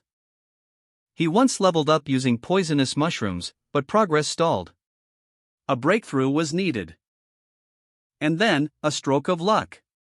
A massive poisonous cloud appears, presenting the perfect opportunity. The gas mask? Mere precaution. His true goal is far grander. A surge of blue energy erupts from his hands, a breathtaking display of power. With a triumphant shout, Dawn unleashes purification on a massive scale, his aim? To purify the poison cloud itself. A swirling vortex of poison gas fills the sky. Dawn unleashes purification. A celestial blue orb explodes outwards, pushing back the toxic cloud with a plup. Sound. The very air crackles with energy. He observes the purified area, a thoughtful expression on his face. Do the clouds not regenerate after being purified, he muses. That's good, it'll be easy to clear it and see. With a determined nod, Dawn outlines his plan, purifying the poisonous cloud, and cutting the cliff to go down, and repeating these steps. He swings his hammer, chipping away at the cliff face, a shower of rocks and dust rains down. Finally breaking through the toxic clouds above. For some, it may be hard work, he notes, a hint of pride in his voice. Emerging from the clouds, Dawn gasps. He finally got past the thick clouds and a breathtaking vista unfolds before him. Whoa, he exclaims, taking in the incredible scenery. His status screen glows, in one day my level increased by 10.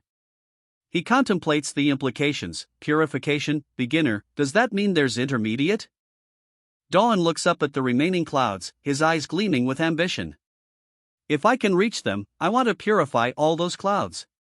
All that XP. A colossal shadow falls across the landscape, a monstrous eagle, far larger than anything Dawn has ever seen, circles overhead. Dawn, his eyes wide with disbelief, mutters, "What is that? Isn't that a little bit too big?" The eagle swoops down, talons extended. A blur of feathers and fury. A devastating impact. The ground trembles as the eagle slams into the earth. Dawn scrambles back, narrowly avoiding being crushed under the eagle's massive claws. He uses a nearby rock as leverage. But the eagle's strength is overwhelming. It shatters the stone with ease. With a desperate cry, Dawn leaps onto the back of a nearby ostrich-like creature. Ostrich, run to the top. They race across the treacherous terrain, the eagle's shadow pursuing relentlessly. A desperate flight for survival. The eagle dives, its massive form filling the sky. The final confrontation looms. That guy, he can't go past the poisonous cloud? Oh, it's giving up. Is stage 4 filled with those guys? The edge of the cliff might be dangerous, what should I do? The giant eagle swoops down for the kill. But Dawn clings to the cliff face, his grip tenacious. As the eagle's talons scrape against the stone. A desperate struggle for survival. On the other hand, without knowing anything, Dawn was cutting the inner side of the cliff. Stone breaking skill has leveled up to 8. Whoa, already? If this continues, I can go down even faster. High above the dragon's temple, a weary Dawn collapses, muttering about needing to see his master. The simple act of finding grass proving more challenging than he'd anticipated. He glances up, noticing something. A monstrous shadow falls from the sky. Dawn's eyes widen as he sees the dragon's temple looming before him, a stark reminder of his task. Sweat dripping from his brow, the weight of his labor heavy upon him. He wipes his brow, contemplating his progress. How much has he dug? He needs a break. Suddenly, a frantic cry pierces the air, "Master! We have a problem!" His face falls. Everything could be ruined. A wave of panic washes over him. Boom! The ground trembles. A massive explosion rocks the dragon's temple. The master demands a full report. Dawn's eyes widen in alarm. "An eagle," he stammers, sweat beading on his brow. The words hang heavy in the air. A chilling realization dawns. "I think he's talking about the griffin," he whispers, a knot of dread tightening in his stomach. The monstrous shadow of the creature looms large. And the news only gets worse. It seems he went up to the temple. The urgency in the unseen speaker's voice is palpable. The weight of the situation crashes down on Dawn. A stark warning follows. "You should stop it immediately. If the temple falls, the contract will have problems." Dawn's face pales. "The contract? What contract?" The griffin, a terrifying predator with immense power, swoops down towards the temple. Its shadow engulfs the scene. A brutal impact. The ground trembles as the griffin's attack sends shockwaves through the very foundations of the temple. Dust and debris erupt into the air. A catastrophic collapse. Chunks of stone rain down as the temple begins to crumble. The scene is one of utter devastation. And Dawn's companion is sent flying. A powerful gust of wind throws the rabbit-like creature through the air, leaving it dazed and vulnerable. Keg! Fear grips Dawn's heart. "Damn it, should I run?" he wonders, his eyes wide with terror. The fate of the temple, and perhaps more, hangs precariously in the balance. The rabbit-like creature lies on the ground, wounded and dazed. He groans, muttering about useless tasks and the need for shelter. His thoughts trail off, a moment of confusion clouding his mind. But then, a flicker of determination, a realization dawns. That ravaged place, its home. A surge of emotion, raw and visceral, a silent scream of defiance. Dawn approaches, a concerned expression on his face. He pats the creature's head, a gesture of comfort. In the distance, a griffin circles overhead, a reminder of the devastation they've witnessed. Dawn's gaze hardens, his jaw clenched, a fierce resolve settles in his eyes. He raises his hammer, the metal gleaming faintly. It's not just a tool, it's a symbol of their shared home. "Golems, gather up." The command rings out, a note of urgency in the young man's voice. His small companion, a rabbit-like creature, looks on, wide-eyed and surprised. With a rumble that shakes the very ground, the golems rise, their stone bodies moving with surprising speed and precision. From above, a colossal griffin descends, its shadow engulfing the assembled golems, a terrifying predator surveying its prey. But the young man remains unfazed. "Do you remember me? Come down quickly." He smirks, a glint of defiance in his eyes. The griffin screeches, a sound like tearing metal, its massive beak snapping shut with ferocious intent. A desperate gamble. He activates a series of translucent screens, a desperate attempt to buy time. Wait a second. The golems obey, their stone hands forming into crude catapults. Shoot stone bullets. A volley of stone projectiles explodes against the griffin's flank, a deafening crash echoes across the battlefield. The impact sends tremors through the air, the griffin reels from the unexpected assault. The battle's aftermath, a worried rabbit and a young man assess the damage. "Still, there should have been some damages," the rabbit exclaims. The young man's hand hovers over a glowing interface, selecting a weapon. "Lone Boar's spirit," he calls out, summoning his power. With a mighty throw, a blue energy spear streaks across the sky, piercing the griffin's wing with a resounding whoosh. The impact. A satisfying thwack, as the spear finds its mark. "I hit it," the young man shouts, a grin spreading across his face. The griffin roars in fury, its feathers scattering as it plummets, a desperate counterattack. Another strike. A swift, precise movement, the young man's blade meets the griffin's claws. I hit it. Was that strong enough? He questions, a bead of sweat trickling down his brow. But the griffin's rage is far from over, it rises again, more furious than before. Doesn't he look angrier than before? The rabbit asks, concern etched on its face. The temple is under attack. A monstrous figure crashes through the defenses, a wave of destruction follows in its wake. But something is amiss.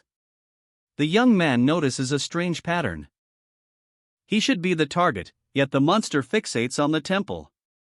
What could it mean? The monster's path is clear. It's heading straight for the altar within the temple. The young man's eyes widen in realization. The boss room.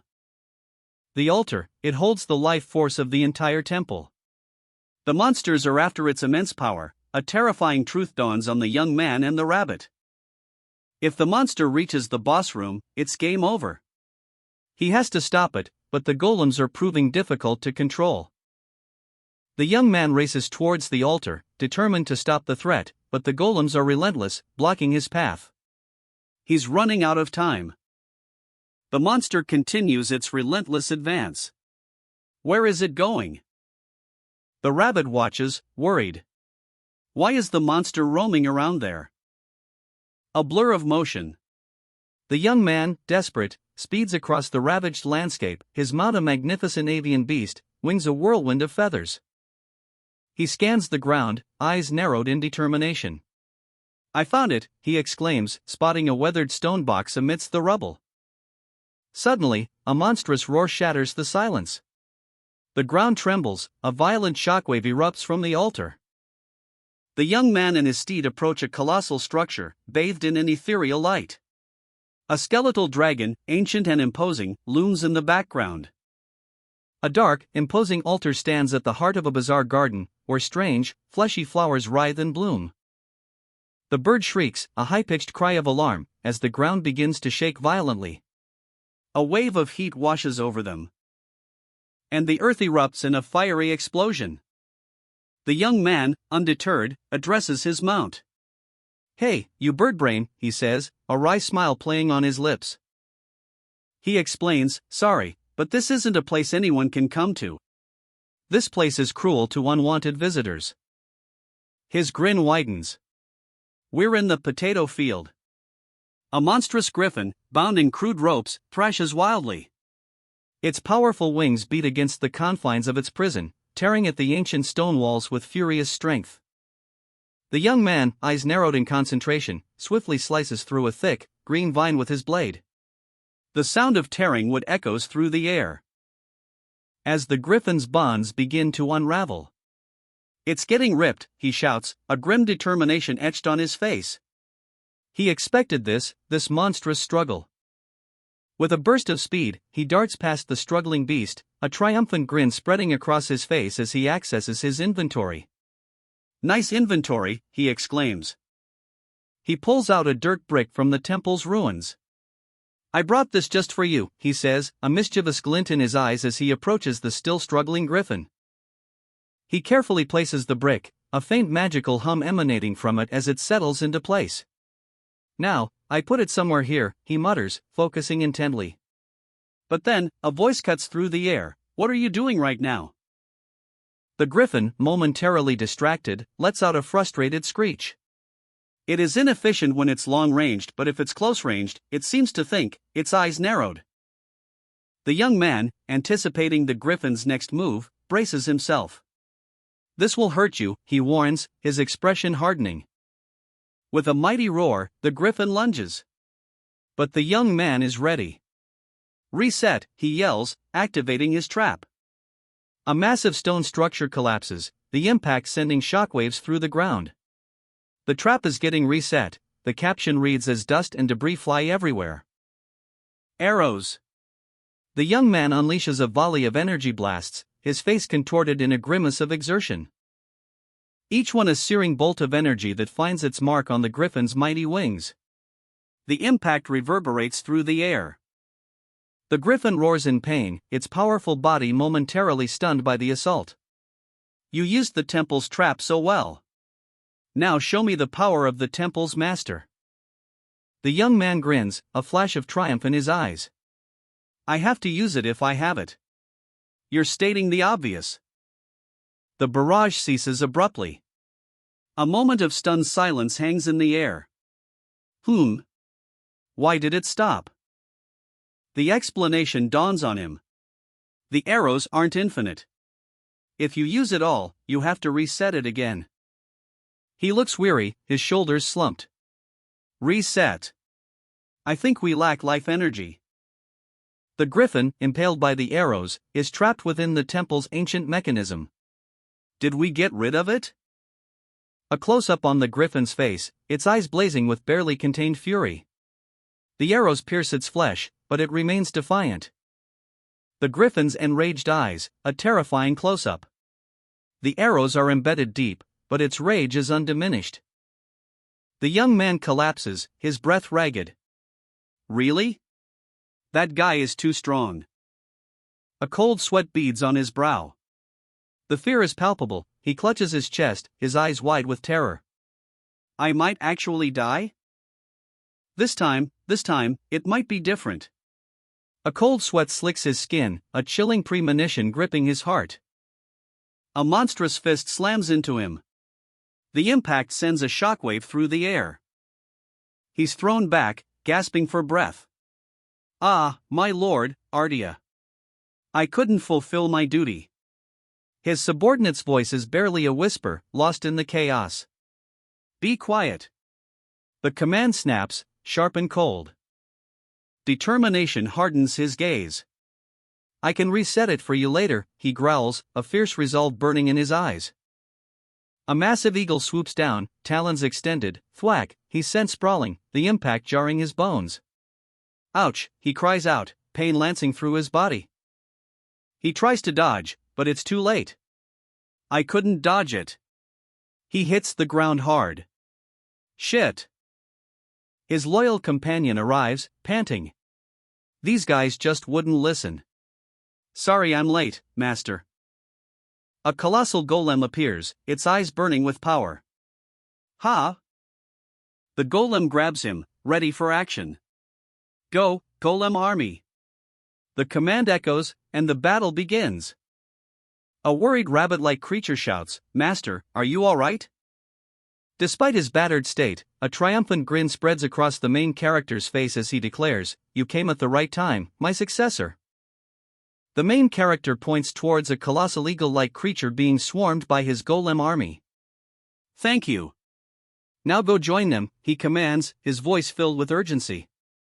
The ground trembles with the impact of the golem's assault, Quar. The main character barks out orders amidst the chaos, 2 gorillas, grab the wings. The rest of you grab each of its legs. The colossal creature struggles against the relentless onslaught of the golems. The rabbit flees in terror. Ack! The main character, bruised but resolute, reflects, if ranged attacks don't work, then there's only one other way. Close combat. He grips a staff, his eyes narrowed in grim determination. The only useful strength left is the horned boar skill. And he decides, I should try it out. I'll see if it works on a stage 4 monster. Activate Strength of the Horned Boar. The command echoes, a surge of raw power coursing through the warrior's veins. He leaps into action, a blur of motion against the backdrop of a colossal avian predator. No matter how strong, it's still just an animal. A plan forms in his mind, a desperate gamble. If he can focus all his energy into one point, it'll work. With a roar, he channels everything, his muscles bulging with exertion. The air crackles with energy. A devastating blow. The impact sends a shockwave, the earth trembling beneath their feet.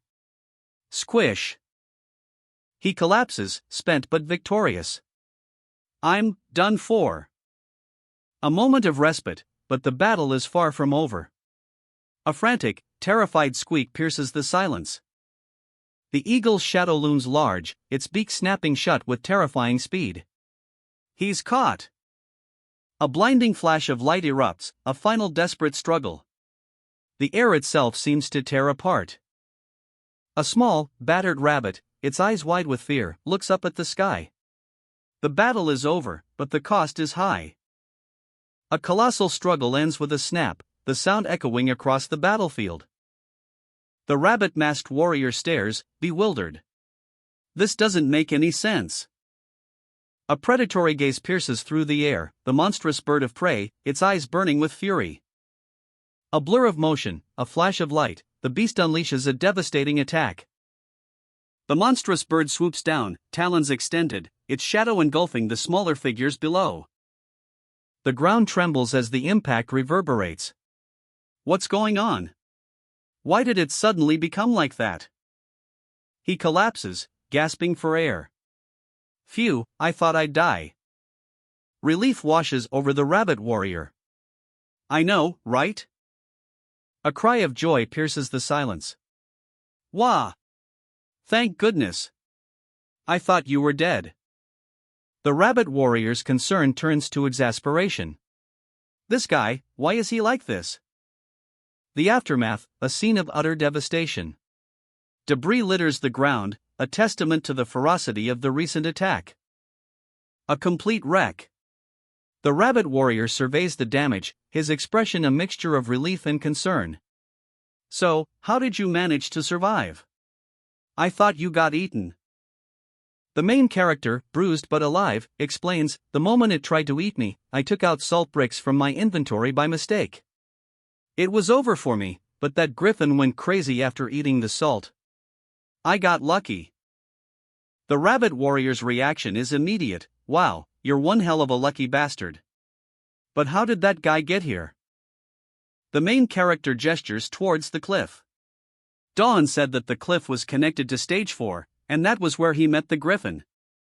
The rabbit warrior's eyes widen in disbelief. Stage 4 is below here?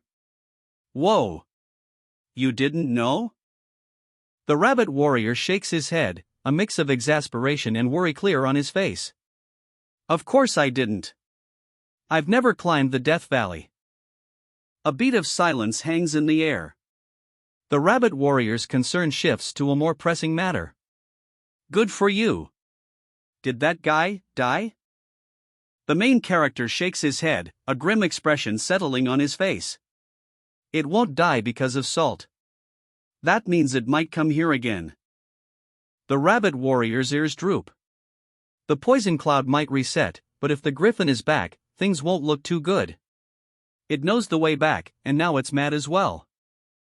The main character sits amidst the rubble, a worried frown etched on his face. He turns to the rabbit warrior, his voice laced with apprehension. Rabbit, do you know when stage 4 resets? He continues, his gaze fixed on his hands. Then, if we assume that it'll come back, we should build a line of defense, resetting the temple in order to protect it. With a determined expression, he raises his hand, and a golden energy crackles around him. The temple's broken stones begin to reform with a resounding whoosh. Many parts of the temple were recovered. But that soon came to an end. The golden light fades from his hand as he runs out of life energy.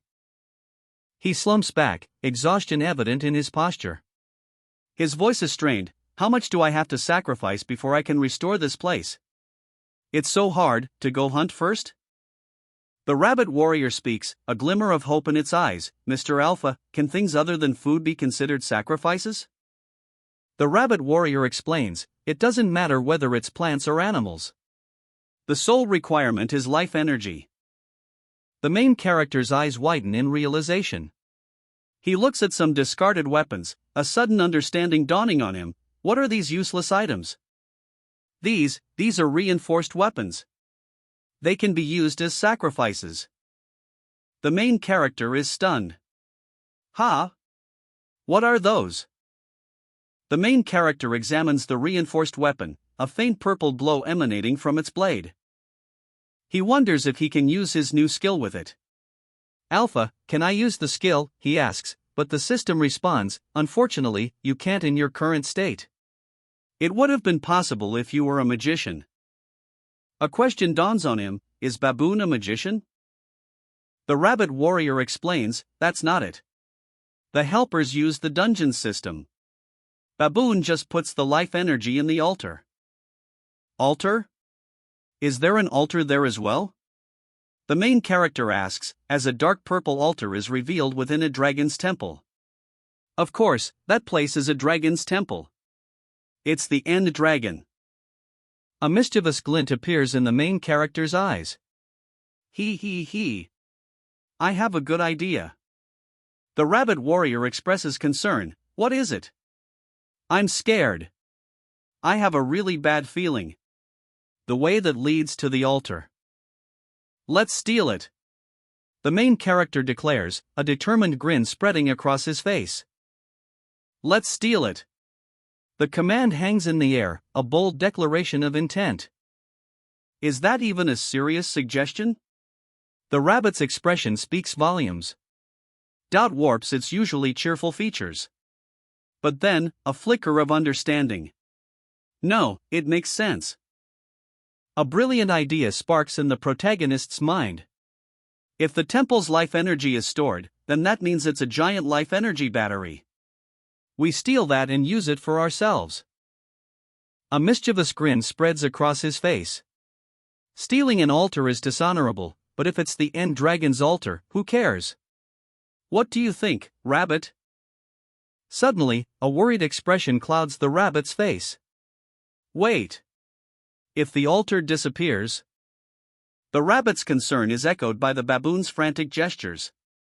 It's a risky plan, but the rabbit's final words seal the deal. It's a great idea, master. The master has a new task for his loyal companion. Rabbit, there's something important you have to do. Another mission for the rabbit? His worried expression speaks volumes. What, again? A clay jug is emptied, its contents spilling onto the forest floor, a viscous, ochre liquid spreading across the undergrowth. The rabbit, ever diligent, continues the task, meticulously tracing a path with the strange substance. Sweat beads on the rabbit's brow. Have to do these things, he mutters, the weight of his actions heavy on his small frame. His anxiety is palpable. I told you. If Baboon is enraging weapons, it means he'll constantly visit the altar. If we go in without a plan, we'll get caught. The protagonist's voice cuts through the tension. That's why I said that you need to do something. He points a finger, his gaze unwavering. Do it. The rabbit hesitates, fear etched on his face. Do what? He whispers, his voice barely audible. A sudden burst of flame erupts from the trail the rabbit laid. Whoosh! The rabbit, caught in the inferno, cries out. I'm just doing what I'm told. The flames engulf him. Baboon watches from afar, his eyes wide with horror. What is, he begins, his voice laced with disbelief. What is happening again? The fiery explosion continues to spread, consuming the forest. The rabbit, giddy with mischief, boasts, I did it. He. This is quite fun. But the protagonist's expression darkens. Something's wrong. He sits alone, deep within a shadowy chamber, the air thick with anticipation. A gaping chasm opens beneath him. Suddenly, a blur of motion. Paku. The rabbit tumbles headfirst into the pit. Baboon has escaped the temple. The protagonist, a glint of determination in his eyes, declares, then we should do some work. He speeds through the night, a blur of motion. Whoa, is that it? The protagonist's eyes widen.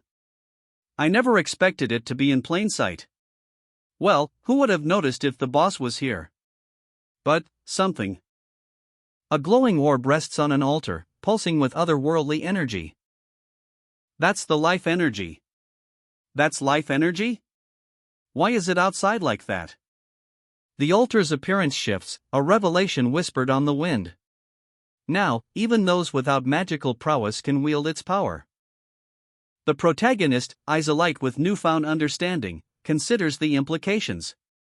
If the altar grants power to non-magicians, what potential lies within? Alpha's excitement is palpable, a silent cheer echoing in the air.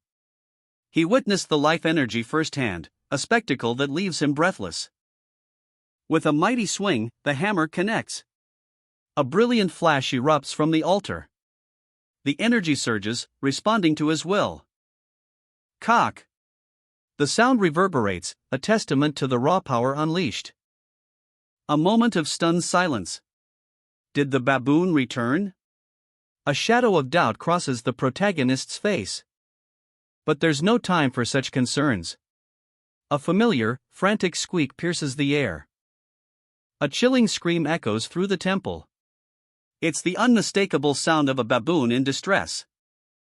The rabbit, surprisingly, finds joy in the chaos. A fiery blaze ignites, fueled by its mischievous spirit. The protagonist surveys the scene, a thoughtful expression on his face. The energy surge should be enough to move the altar. The protagonist, a mischievous glint in his eyes, stands proudly beside the deactivated altar. A small, furry companion perches on his shoulder. Ooh, and ooh, escape his lips, a satisfied chuckle rumbling in his chest. Meanwhile, two sturdy beasts heave a massive stone gate, their hooves thudding on the ancient stone floor. A voice calls out, "Careful! Be more careful with the marble on top." The protagonist, his brow furrowed in thought, consults with his furry friend. "Should we get going?" he asks. The rabbit responds, "Even if you disable the gate, baboon will notice. You need to get rid of the trail by using magic." A sinister smile spreads across the protagonist's face. "Let's just destroy the heritage," he declares, a chilling glint in his eyes. His companion looks on, slightly concerned. "Were you always this violent? It feels off, hey?" The protagonist approaches the gate, a determined look on his face. "How should I destroy the heritage? It's child's play for him. It's easy peasy lemon squeezy," he boasts, a confident grin spreading across his face as he grabs a massive hammer. A close-up on the protagonist's intense, focused expression. "I'm a rock-carving master, who even carved that cliff." A monstrous figure emerges from the shadows, its eyes blazing with fury. "That is..." A monstrous roar echoes through the ravaged landscape. "Is the altar safe?" The ground cracks beneath an unseen force, a tremor that shakes the very earth. Huff! The baboon's labored breaths paint a picture of sheer terror. His eyes, wide with horror. A deafening shriek pierces the air. The baboon is flung through the air, a victim of the cataclysm. And all that remains of the northern heritage is rubble. Was the northern heritage. In the distance, two figures exchange worried glances. "What was that? What was that sound?" One explains, "That's the helper's voice. Dawn Hyung. He suddenly appeared and told me to move slowly. He definitely did something. Hey. Long time no see, kid." A familiar voice startles the boy. "Well, what a surprise." The rabbit reveals himself, "Other people can see you, so just listen to me." The rabbit finishes its warning, a final piece of advice hanging in the air. "Don't eat wolf meat, it'll give you a stomach ache." A grateful smile spreads across the protagonist's face. "Thank you, Mr. Rabbit." The rabbit turns away, a hint of sadness in its posture. A soft thud as it leaps away. The protagonist's expression shifts, a confession escapes his lips. "In my life, I did arson. I broke the heritage and got a thank you from a player." The camera pans upward, revealing the scale of his actions. The northern heritage, reduced to smoldering ruins under the night sky. The screen shows a notification, "Stone breaking developed to level 10. The impact reverberates, shaking the very ground. A new achievement unlocked, Heritage Destroyer." The dungeon is surprised by this unexpected and daring action. The reward? Unknown. A new job awaits. The protagonist rests, a mysterious orb nearby, a small rabbit nestled beside him. Waiting. His eyes snap open. Double altars. The words echo in his mind, a jolt of realization. A look of dawning comprehension, then, confusion. What's with that shallow expression, he thinks, a hint of frustration creeping in. A young man, his face etched with concern, ponders a difficult choice. Then where do we start from, he asks, the weight of the question heavy in the air. He stares at a mysterious, glowing blue orb, nestled within a stone chest. A thought strikes him. Doesn't that mean I can't use the enchanting system? With a determined glint in his eyes, he lifts the orb. Heave-ho! Phew, this is all life energy? If we have this much, can't we resurrect Ardip? His rabbit companion shakes its head. It's not that much. That's right, it's not enough. We don't store all the energy there, we just sacrifice it every now and then. When did you arrive? Despite the setback, a glimmer of hope remains. Still, it's enough to restore the temple. Okay, this place looks like crap. Let's fix the temple first. He carefully carries the orb towards a damaged altar. Then put it on the altar. With a deep breath, he prepares for the ritual. I sacrifice this. A blinding flash of light erupts.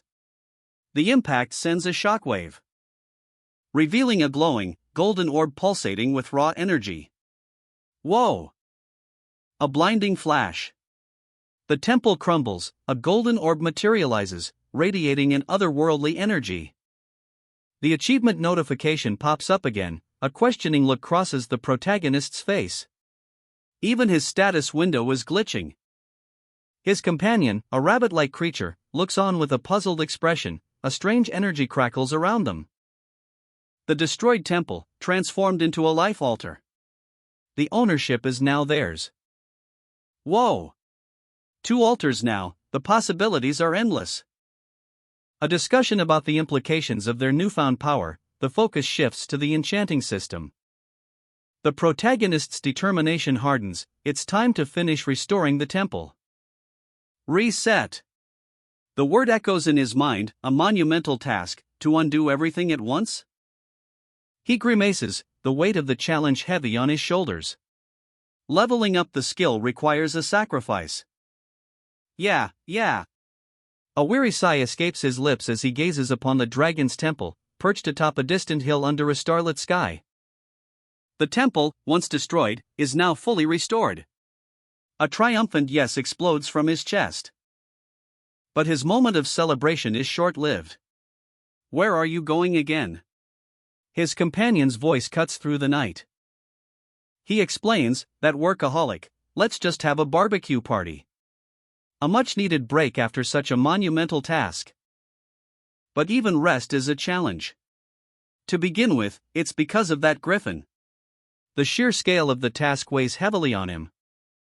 Carrying everything to install traps, it's impossible for him, a non-magician. Alpha, is it possible to make it at once? The answer is a harsh truth, that's only possible for magicians. For you, it's impossible. His hopes are dashed against the rocks of reality. How do I reinforce? The rabbit guide explains, reinforcements are based on the number of altars. 2 altars equals a +2 boost. And we can add the options we want. Penetration, unbreaking, paralysis, the choices are ours. But a warning from the guide. Higher enchantment levels drain more life energy. A significant cost for increased power. Zhang Dolan chooses his target, the arrow trap. He'll enhance its durability and add effects. The enchantment is complete. Will it work as planned? The test begins. Arrows fly, impacting the reinforced arrow trap with a bang. The structure holds. But the boar charges, seemingly unaffected. What happened? It hit, but the effect was unexpected. A moment of stunned silence. Zhang Dolan, peering around a corner, is suddenly struck by a question. Why? What's wrong? The answer is revealed in a terrifying display of power. The arrows are so incredibly strong that their ends are completely embedded, disappearing from sight. The enchantment effect was overwhelmingly potent. Dolan, awestruck by the sheer force, turns to the rabbit guide. If it's this strong... A sense of relief washes over him. It's reassuring to know their trap is so effective. But the scene shifts, revealing a dark secret about this place. This seemingly quiet location had a predator waiting for revenge, a predator whose hunt was ruined by a small, pesky intruder. The predator's fury is palpable. It remembers the small bastard who dared to disrupt its meal, leaving a disgusting taste in its mouth. With a bone-jarring crack, the predator's claws tear through the stone, a terrifying display of raw power. Dolan, oblivious to the impending danger, smiles innocently. Because of that small bastard, he says, flashing a peace sign, it was angry. The predator's enraged screech echoes through the air. It's coming. And it's coming soon. The predator's shadow looms, a promise of vengeance hanging heavy in the air. A powerful blow shatters the reinforced trap. The ground trembles. A colossal griffin descends, its shadow engulfing the small figure of the rabbit guide. Hi! The rabbit guide, unfazed, points a finger, a glint of mischief in his eye. With a blinding flash and earth-shattering KRA boom, the griffin is caught in the trap. Arrows pierce its mighty wings, the griffin screeches in pain, its powerful body falling from the sky. The rabbit guide beams, a triumphant grin spreading across his face. It works! As expected from an enchanted trap. The griffin plummets, its reign of terror seemingly over. A violent impact echoes through the land. The griffin crashes to the ground, a thunderous impact shaking the very earth. Arrows pierce its mighty wings. But even wounded, its beastly rage burns bright.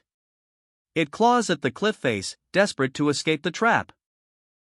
The beast was hurt for the first time.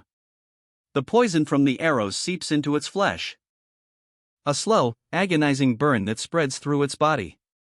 But its pride refuses to yield. With a mighty roar, it digs its talons into the rock, defying defeat. Its beastly pride did not allow it to give up here. A final, desperate struggle.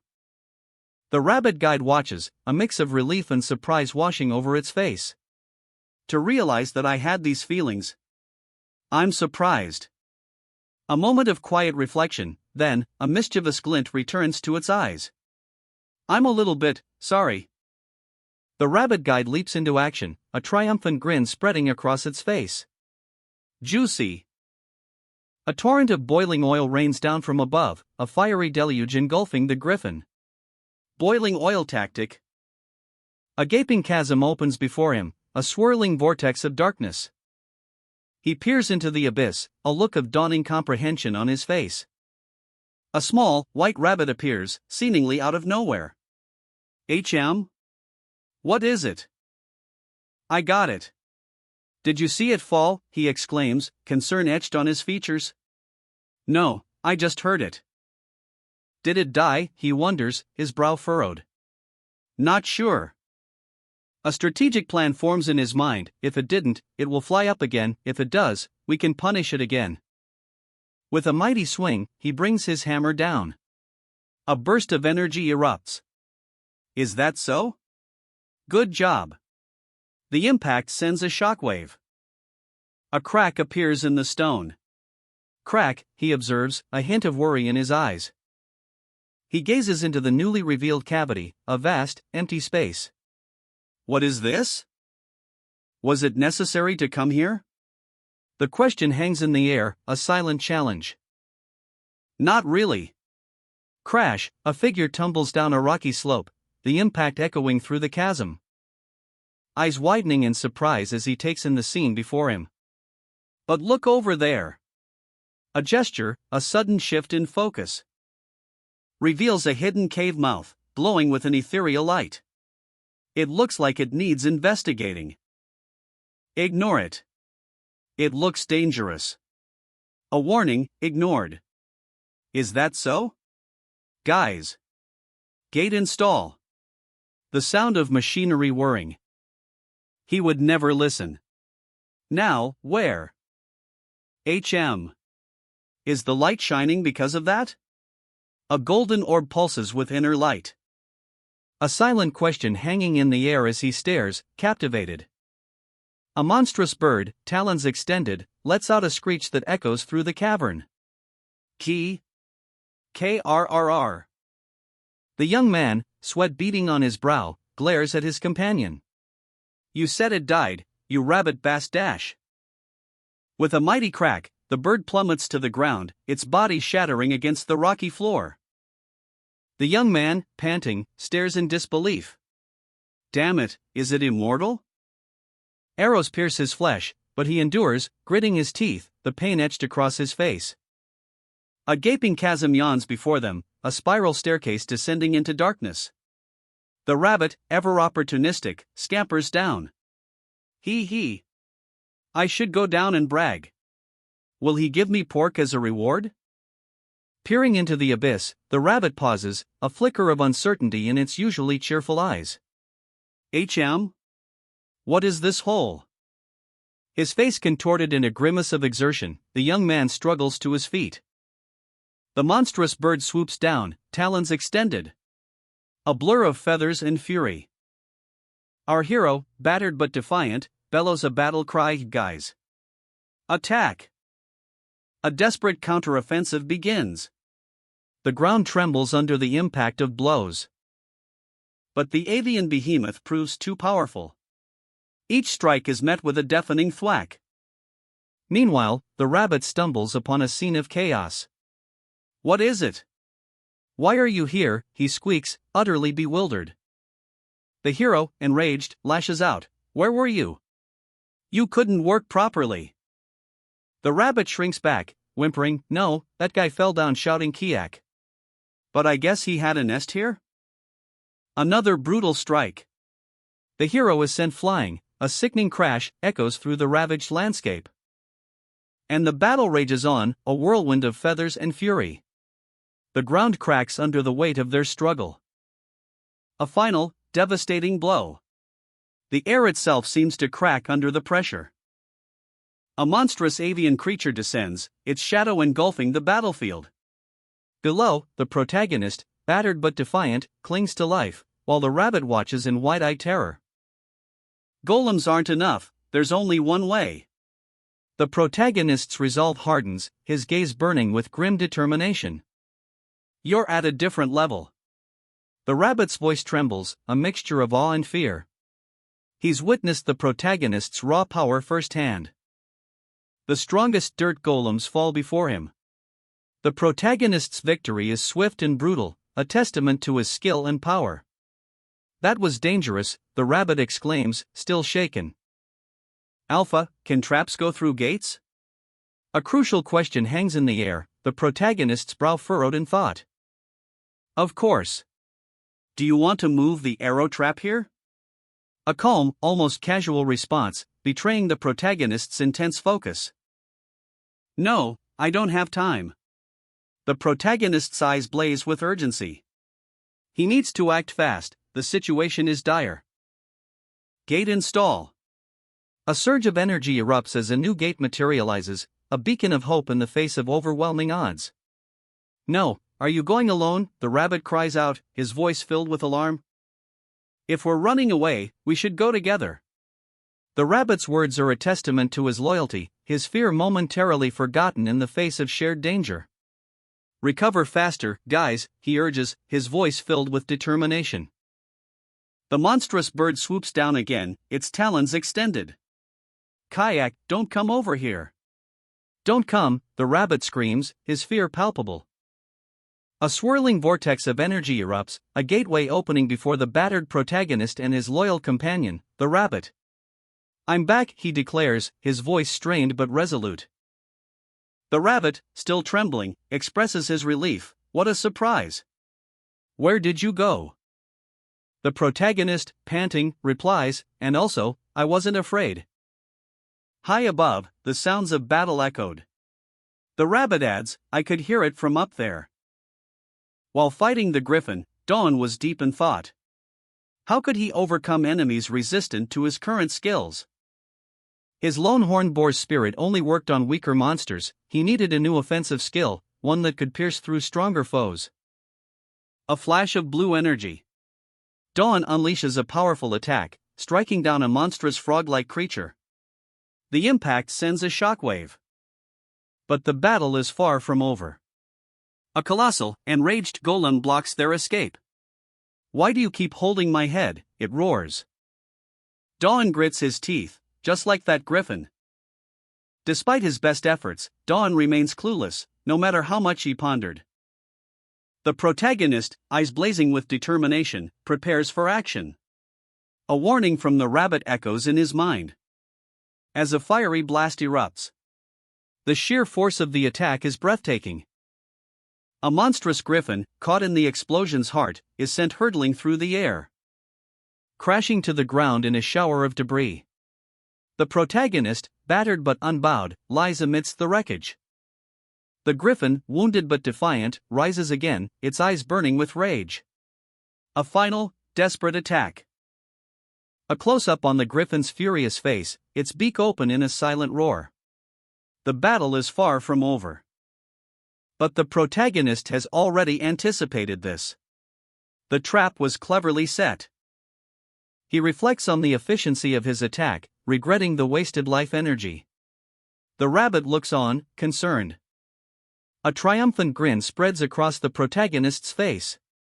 He's discovered something new. He knew his plan would work. The sight of the rabbit's wound confirmed it. A triumphant grin spreads across the protagonist's face, a slight cut visible on his cheek.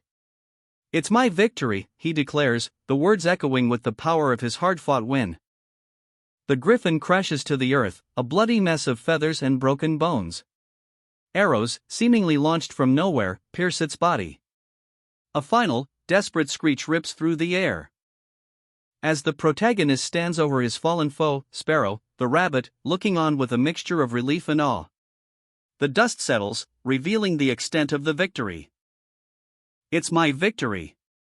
Sparrow shouts, a triumphant grin splitting his face. The dust settles. A notification appears, new achievement, the Griffin Hunter. The temple sounds the horns of victory. Sparrow is taken aback. A reward, what is this? Whoa, an achievement. But then, a flicker of doubt crosses his features. Bravery? It sounds useless. Another notification pops up, first new achievement, hunting a flying bird with an arrow. The temple is awed by his archery. Sparrow is even more puzzled. The second one is called the first new achievement? And what is this reward? I guess that monster wasn't as strong as I thought. He strokes his chin, a thoughtful expression on his face. That can't be true. The monsters separating each stage are special. His eyes widen in realization. Should he check it out? A deep cavern, the air thick with the scent of damp earth and ancient stone, a faint, crimson glow emanates from the depths. Sparrow, still awestruck by his griffin victory, examines his new bow. A strange red dot appears, swirling in the air. His magical rabbit companion chirps, "Are you still checking out your reward?" Sparrow studies the dot, puzzled. That dot seems to show where the arrow lands, but why does it appear at a different place from where I'm aiming? The rabbit urges him on, "Why don't you just try shooting?" Sparrow nods, readying his arrow. A moment of anticipation hangs heavy in the air. He releases the arrow. Whoosh, it flies with surprising speed. The arrow impacts the far wall with a thwack, a second arrow appears, seemingly summoned by the first. The rabbit bursts into laughter. "Ha ha ha ha! You suck at shooting!" Sparrow stares, dumbfounded, as the red dot reappears, marking a new location deep within the cavern. Sparrow examines his new bow, a thoughtful frown creasing his brow. "Ah, because my archery skill is just so bad. Does it predict that I'll miss?" He smiles, a glint of determination in his eyes. "If I improve, it'll be quite useful. Now, let's check the other rewards." A fluffy white rabbit, looking slightly disgruntled, reports back. "Rabbit! Did you do what I ordered you to?" "Yes, I plucked all the feathers." Sparrow grins, rubbing his hands together gleefully. "Nice. Today's dinner is chicken." A diagram appears, detailing the anatomy of a griffin. Chicken? A griffin is a bird that has the body of a lion. The edible parts are the wings and its back legs. Sparrow expertly carves the meat, a practiced hand slicing through the tough hide. The other parts were tough, so I saved them for emergencies. He tastes the seasoned meat, a thoughtful expression on his face. I seasoned it. Frying it will be hard. Should I roast it like in an oven? I wish the fire were a bit hotter. A golden text box appears, offering a solution. If you use the solar stone, the fire will burn stronger. Sparrow's eyes widen in recognition. Solar stone? Are you talking about that shining stone? A radiant, golden orb is shown, emanating warmth and light. Like I said, it's a stone that holds the sun's power. It gives out eternal light, so it's a precious treasure. Could it be useful? Sparrow discovers several solar stones nestled amongst thriving plants. I guess the solar energy really does work. Plants are growing around them. I should pick them all. A foot descends, crushing something beneath. A high-pitched shriek pierces the air. Gaia! Sparrow's companion gasps, "Be careful!" Stupid master. The source of the scream is revealed, glowing orbs scattered around a screaming plant. That was surprising. What was that scream, she asks. It's the screaming griffin's luminous plant, which screams when it is touched, she explains. But according to rumors, it's quite tasty. Sparrow's companion continues, if you purify it, it probably won't scream when you pull it out. With a burst of energy, Sparrow extracts the plant, revealing a radish-like root. Isn't this a radish? Such a shame, if I had vinegar, it'd be perfect for chicken salad. Suddenly, a tantalizing aroma fills the air. This smell. Smoked griffin back leg ready. A magnificent, roasted leg of griffin is presented, eliciting a gasp of awe from Sparrow's companion, Whoaa. Both enjoy the feast. The companion confesses, I'll follow you for eternity. I feel left out. And time passed. Today is a special day. The culmination of months of relentless training. The earth trembles as Jong-Dawn unleashes the full force of his stone break skill. Finally. He did it. Jong-Dawn's triumphant cry echoes across the land. The cliff is conquered. His stone break skill has reached level 10. A sudden surge of power, unexpected, yet exhilarating. Even his companion is amazed. The thrill of victory is short-lived. There's still work to be done. A safe zone must be created first. Another satisfying crack. But the celebration is far from over. His companion urges him to explore. Dawn's cliff hideout is complete. A magnificent structure, carved from the very cliff face itself. But even Dawn hesitates. Is this too much? Too grand, perhaps? His companion suggests decorating the temple entrance. A practical touch, to blend the structure into its surroundings. But Dawn has a different plan. He'll block the entrance with rocks. A simple, effective defense. Suddenly, a crisis. His companion, a small rabbit-like creature, cries out, "We have a problem." What's wrong? The golems are missing. A wave of concern washes over Dawn's face. And his companion confirms the worst. The golems are gone. But then, a flash of excitement. They found other participants. More participants, but there's a catch. These newcomers attacked the golems on sight. Meaning they're incredibly strong, having passed stage 4. Will the golems be okay?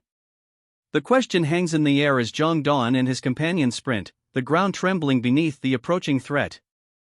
A sudden, shocking revelation.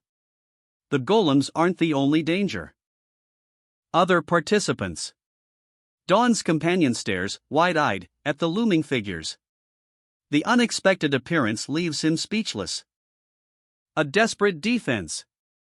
Facing the imminent threat, Dawn activates his S-shield, a burst of emerald energy erupting from his fist.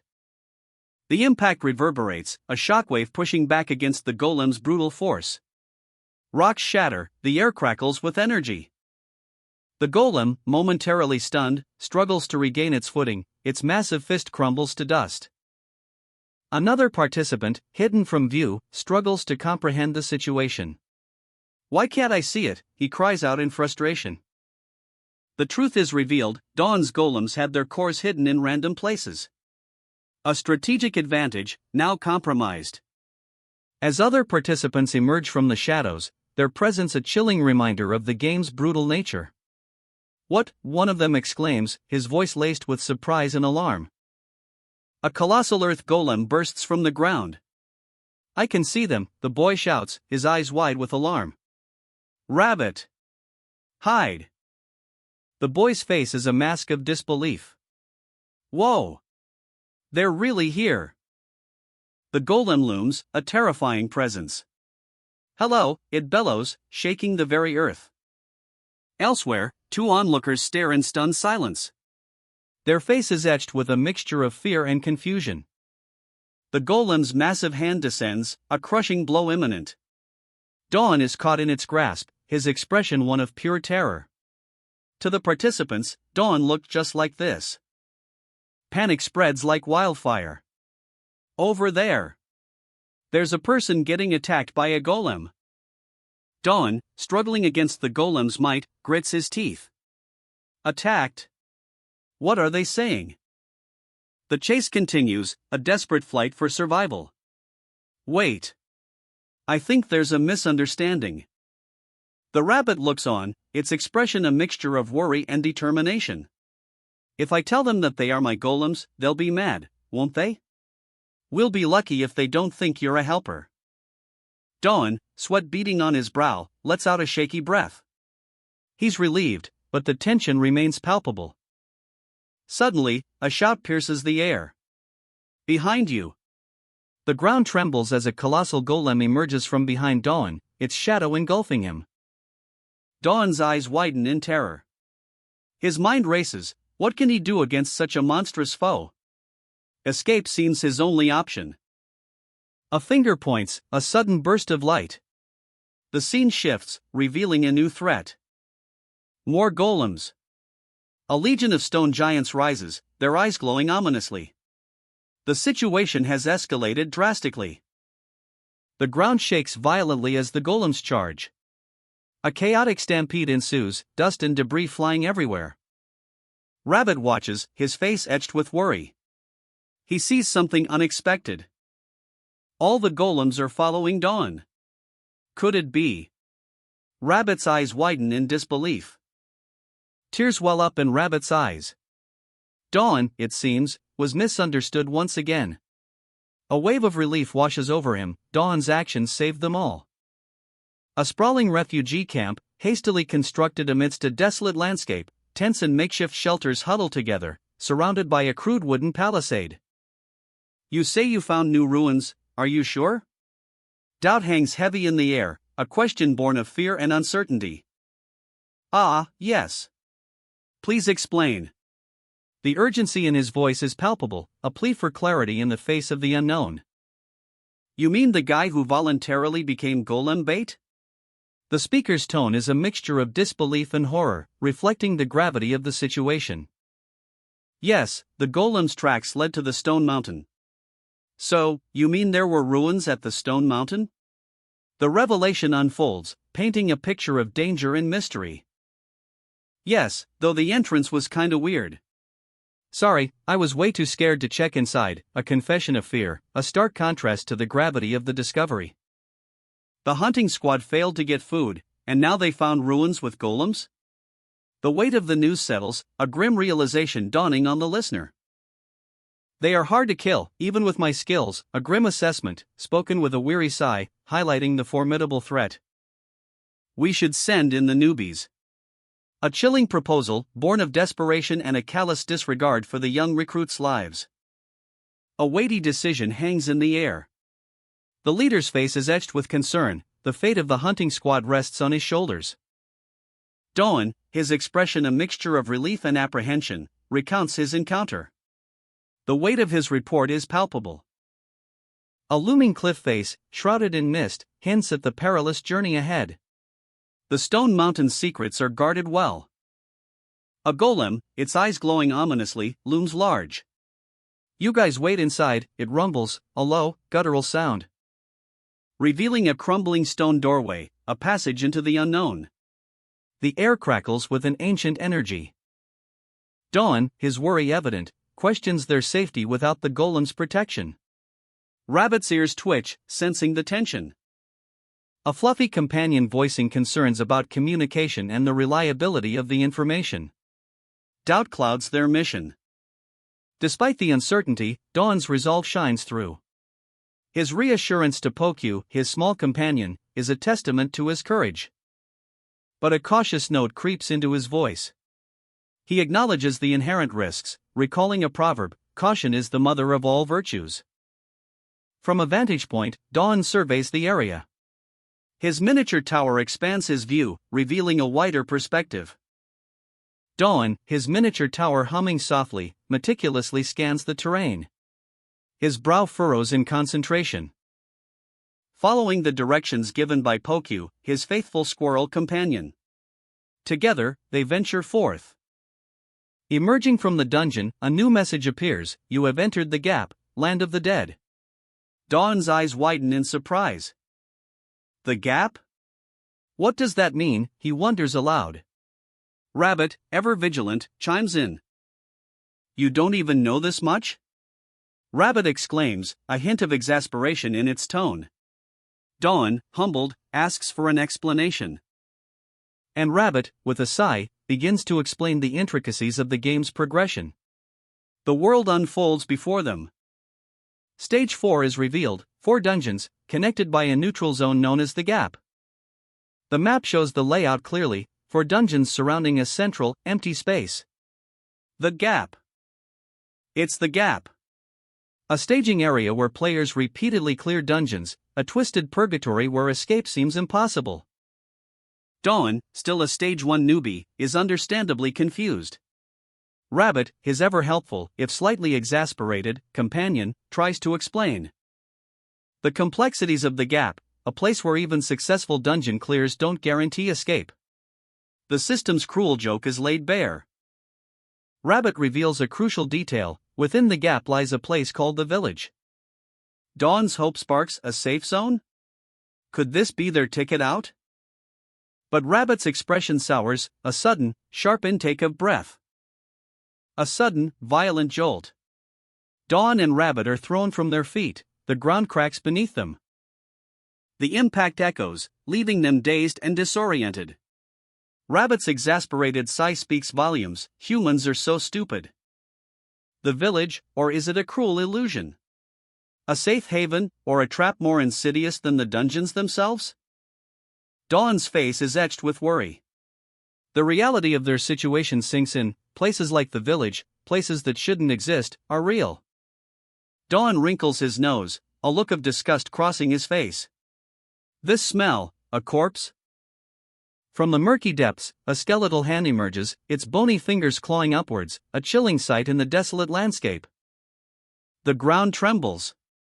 A wave of dark energy erupts as Dawn, sword in hand, stands defiant against the rising undead. The land of the dead. Now I understand how it got that name. Rabbit, perched on Dawn's shoulder, warns him urgently: Pokyu, if you eat that, you'll be sick. With a battle cry, Dawn unleashes the horned boar's spirit. A surge of power blasts the undead. A triumphant grin spreads across Dawn's face. What? It's this easy? More undead rise from the earth, their skeletal forms shambling towards him. There's more? Dawn's confidence remains unshaken. He smirks: you guys are weak. Dawn stares down a seemingly endless horde of undead, their skeletal forms rising from the dust. That's a lot of enemies. A horde of skeletal warriors emerges from the dust, swords drawn, their bony fingers twitching with unnatural energy. One particularly menacing skeleton charges forward, its blade a blur. But a swift counterattack sends it sprawling. The hero deflects the blow with his staff, a burst of energy erupting from the impact. He advises himself, don't just rely on numbers. His words become a prophecy as he unleashes a flurry of blows, each strike precise and powerful, shattering bone and sending the undead reeling. His rabbit companion, furious, adds, "You guys are just walking corpses. Don't get in my way." With a blinding flash of purple energy, the rabbit unleashes a devastating area of effect attack. The skeletons are vaporized in a wave of pure power.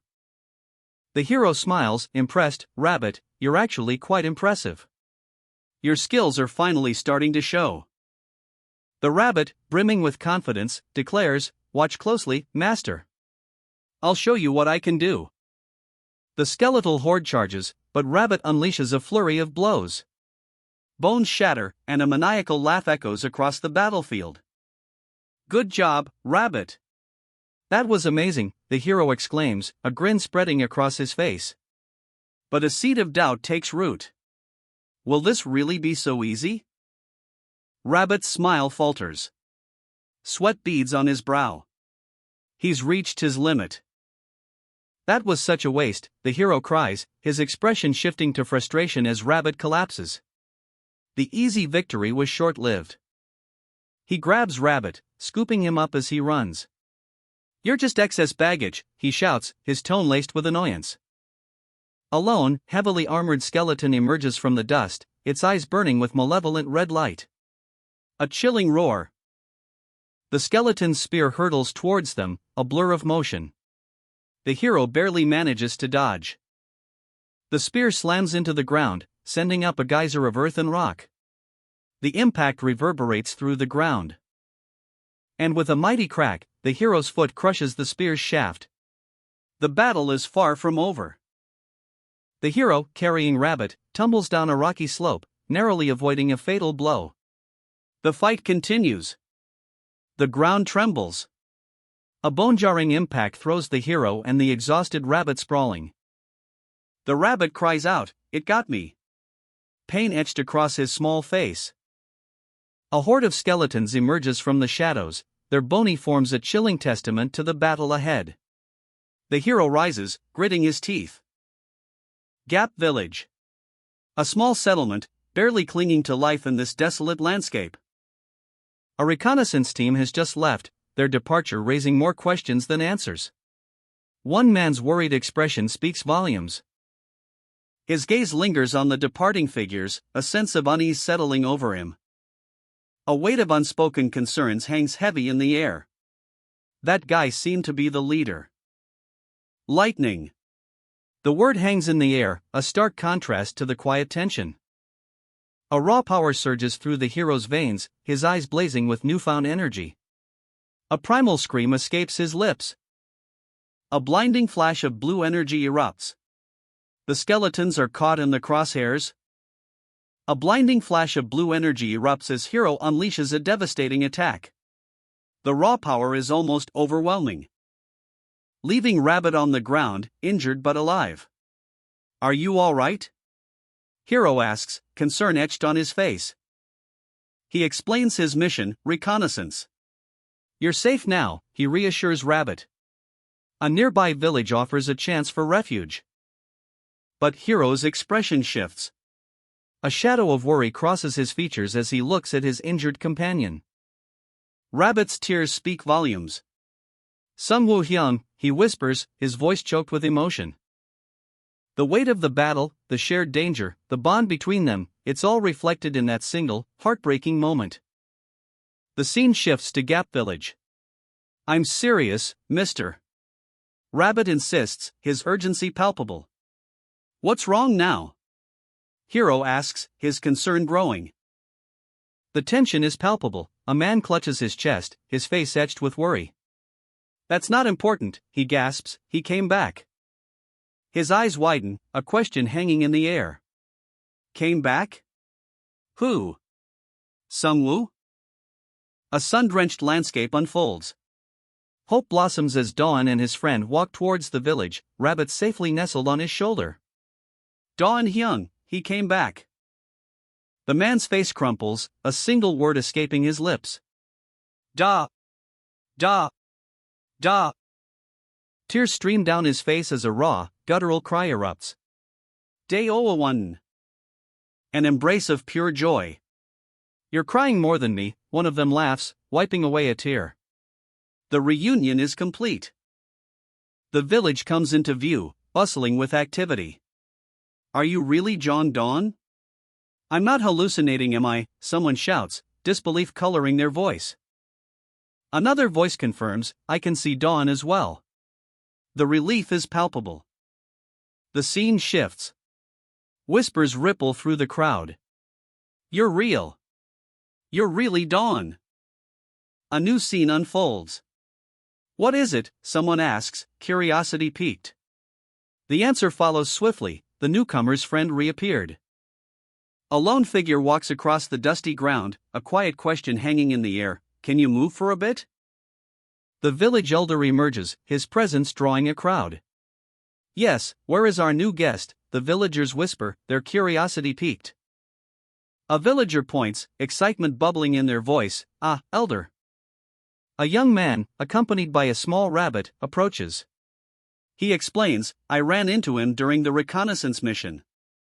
The rabbit looks concerned. HM? The elder of the Gap village? What is something the matter? The rabbit's worry deepens. I heard something about this man. The scene shifts, revealing the reunion. John stands between Sungwoo and the elder, a palpable tension hanging in the air. John offers a hesitant greeting, hello? John bows deeply, his name a quiet introduction, my name is Jong. The elder smiles warmly, but Jong feels the weight of the situation. This is uncomfortable. There was only one man in the dungeon, a weak and cowardly soul, they thought.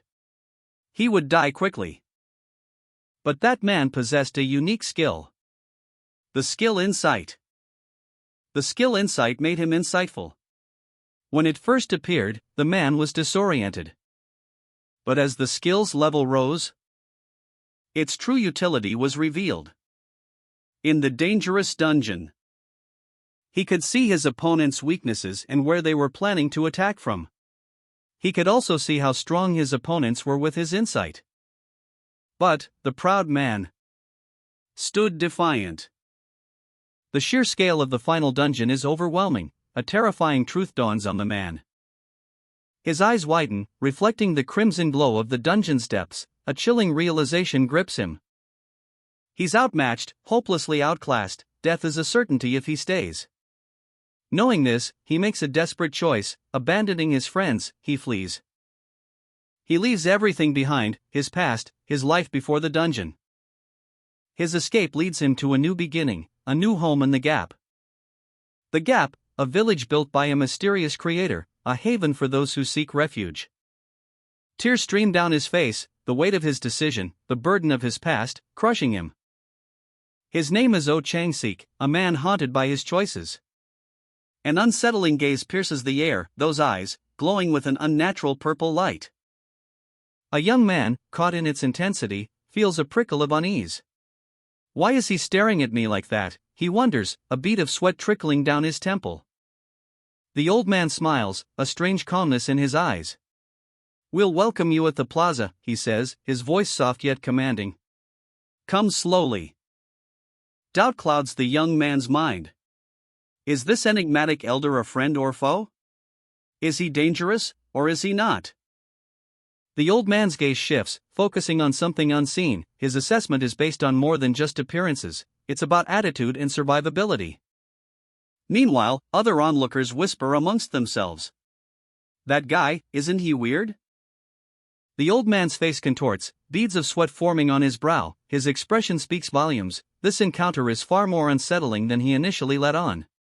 Is weird. A heartfelt farewell. Brother, I'll follow you soon, so you can go first. The young man's voice is soft, tinged with a hint of apprehension. As he sets off, leaving behind his older brother. A simple "is that so?" and a cheerful "see you later" punctuate the parting. The young man heads towards a small village, his steps light but his expression thoughtful. The young man's gaze falls upon the village's flimsy defenses. I shouldn't be like this. I need to observe the Gap village for a while. His assessment is grim. These constructions can't stop the monsters, and what's with that lousy tent? A question forms in his mind. Did they do that on purpose? His companion, a rabbit-like creature, offers a terse reply, "Ah. That can't be. That's true. Was there anything on the way here?" The rabbit shakes its head. Not much. A chilling revelation unfolds. If you can't reach the next stage in time, there is a penalty. The rabbit explains the nature of the challenge ahead. Stage 1, Rats. Stage 4, a grim discovery of bones in a skull, a stark reminder of the cost of failure. Lack of food. Then, aren't these people starving? The elder asked us to gather. A desolate village, tents scattered across the barren landscape, a gathering of villagers, their faces etched with hunger. Welcome. He's Jong-don. It's really embarrassing. This much should do the trick. Should I get to the point? His skin is quite smooth and has some flesh. This guy should have some food. Dawn. Heek. Yes, yes. I have something to ask you now that you have joined our community. Yes, yes. What is he trying to say? To stay among us, you have to share your food with us. So don't be alarmed. A community should work like. Ah, if that's the problem. A fingertip hovers over a glowing interface. Is this the key to solving the food crisis? Suddenly, a monstrous griffin materializes. Its presence sends shockwaves through the crowd. The villagers gasp, fear etched on their faces. The griffin, magnificent and terrifying, lies defeated. Whispers erupt. How could he hunt the griffin? Then, a roar of elation. Food. The villagers erupt in joyous celebration. Their desperate hunger momentarily forgotten in the face of this incredible bounty. The young man, Dawn, is questioned. It was just there, so I just caught it. His simple explanation is met with disbelief. Gasps and murmurs ripple through the crowd. No way. Dawn's feat is met with awe and disbelief. Whoa, are you really that strong, bro Dawn? But the elder's gaze is sharp, his expression thoughtful. There are multiple wounds on the griffin's body. Finders keepers. The villagers celebrate the young man's good fortune, showering him with praise and laughter. His cheeks flush with a mixture of surprise and delight. But the village elder observes from a distance, a flicker of suspicion in his eyes. He's not entirely convinced. The elder's thoughts drift to the griffin that fell last time. A chilling realization dawning on him. The young man's claim of a solo hunt is unsettling. If word of this spreads, it could threaten the elder's authority. He needs to act quickly. Meanwhile, a quiet conversation unfolds between the elder and his subordinate. A plan is hatched. The reconnaissance must continue. And the elder's carefully constructed facade cracks. His voice rises in alarm, a sharp contrast to the earlier jovial atmosphere. What are you saying? The elder's concerns are justified. In this harsh land, he can't afford to underestimate the young man's sudden rise to prominence. His comrade's arrival is perfectly timed. A subtle shift in the power dynamic. The elder's mission is clear, to minimize the young man's growing influence. He must not be allowed to overshadow the elder's authority. The elder's instructions are surprisingly simple: relax and enjoy the company of his comrade. A wave of relief washes over the elder's face. A stark contrast to the tension that had gripped him moments before. The weight of his responsibilities, however, remains. The crowd roars its approval. WHOAA, they cheer, their voices a wave of admiration crashing over the young man. He accepts the praise with a slight, almost imperceptible, frown. A seed of doubt taking root in his mind. The elder's words echo in his ears, and increase my reputation. His eyes narrow, suspicion clouding his elation. Later, back at the camp, the young man's brother, Dawn, voices his frustration. "I'm getting irritated," he mutters, his jaw tight. The elder's manipulative tactics are clear. Dawn's irritation is palpable, his brother tries to calm him down. "Chill, Dawn." The scene shifts to their shared tent, surprisingly spacious. Dawn, still simmering, compares their comfortable quarters to the others. "Guys, is your tent smaller than this?" he asks, a hint of disbelief in his voice. His companions confirm the similarity in size, explaining their contributions to the dungeon's upkeep. The subtle implication hangs heavy in the air. A elder's generosity suddenly feels less altruistic. Dawn's suspicion is confirmed. The elder's concern for Dawn's lack of blankets is revealed to be a calculated move. The offer to share their tent is not an act of kindness, but a strategic maneuver. Dawn's face hardens, his eyes blazing with anger. The subtle manipulation is laid bare. Dawn's silent fury speaks volumes. He understands the game now. The elder's actions are not benevolent, they are calculated. A young woman's voice cuts through the air, sharp and urgent. "Dawn?" The scene shifts to a cramped, grimy tent. A young man, Dawn, clutches a small, frightened squirrel to his chest. His face is etched with exhaustion and despair. "I can't take it anymore." Dawn sits slumped amidst a group of onlookers, his shoulders heavy with defeat. The weight of unspoken words hangs heavy in the air, a palpable sense of tension. A sudden flash of crimson light erupts from his eyes. His expression hardens, a fierce determination replacing the despair. Understood. The light intensifies, engulfing him in a fiery aura. A powerful energy surges through him, transforming his very being. Dawn, daily life manufacturing mode, activate. A wave of apprehension washes over the group, their faces etched with worry. But then, a confident grin spreads across Dawn's face. "From now on," he declares, "you can say goodbye to the cold." A warm golden glow envelopes the room, it feels almost like an ondol, a traditional Korean underfloor heating system. Dawn's power is on full display. He raises his hands, a surge of energy emanating from him, the room transforms into a haven of warmth. The others marvel at the transformation. "It's crazy, is this an ondol bed?" one of them asks, their voice filled with awe. "The sofas are really warm too." Dawn smiles, a hint of mischief in his eyes. "It's too early to be surprised, guys." With a final flourish, he announces, Dawn's special course starts now. 3 steaming mugs of mandrake's tea sit on a rough-hewn table, their contents glowing with an ethereal green light. A fragrant steam rises, promising warmth and comfort. The aroma alone is enough to evoke a wave of emotion. Sniffing appreciatively, one of the adventurers remarks, "I never knew I'd get to drink this kind of tea." A young man, tears welling in his eyes, clutches a simple, earthy-looking potato, a stark contrast to the rich tea. A gentle hand offers a small bowl of creamy white syrup. "If it is too bitter, add 2 spoons of this and drink it." His eyes widen. It's sweet." Rice syrup? The simple sweetness is a revelation, a taste of home in the harsh dungeon. The quiet tent is filled only with the gentle sounds of tea being drunk, a moment of shared peace amidst the harsh realities of their adventure. Dawn watches them, a small, satisfied smile playing on his lips, content in their simple joy. A flashback, Ryu Sungwoo's friends enjoy a soda together, a stark contrast to the current scene, a reminder of the comforts of the outside world.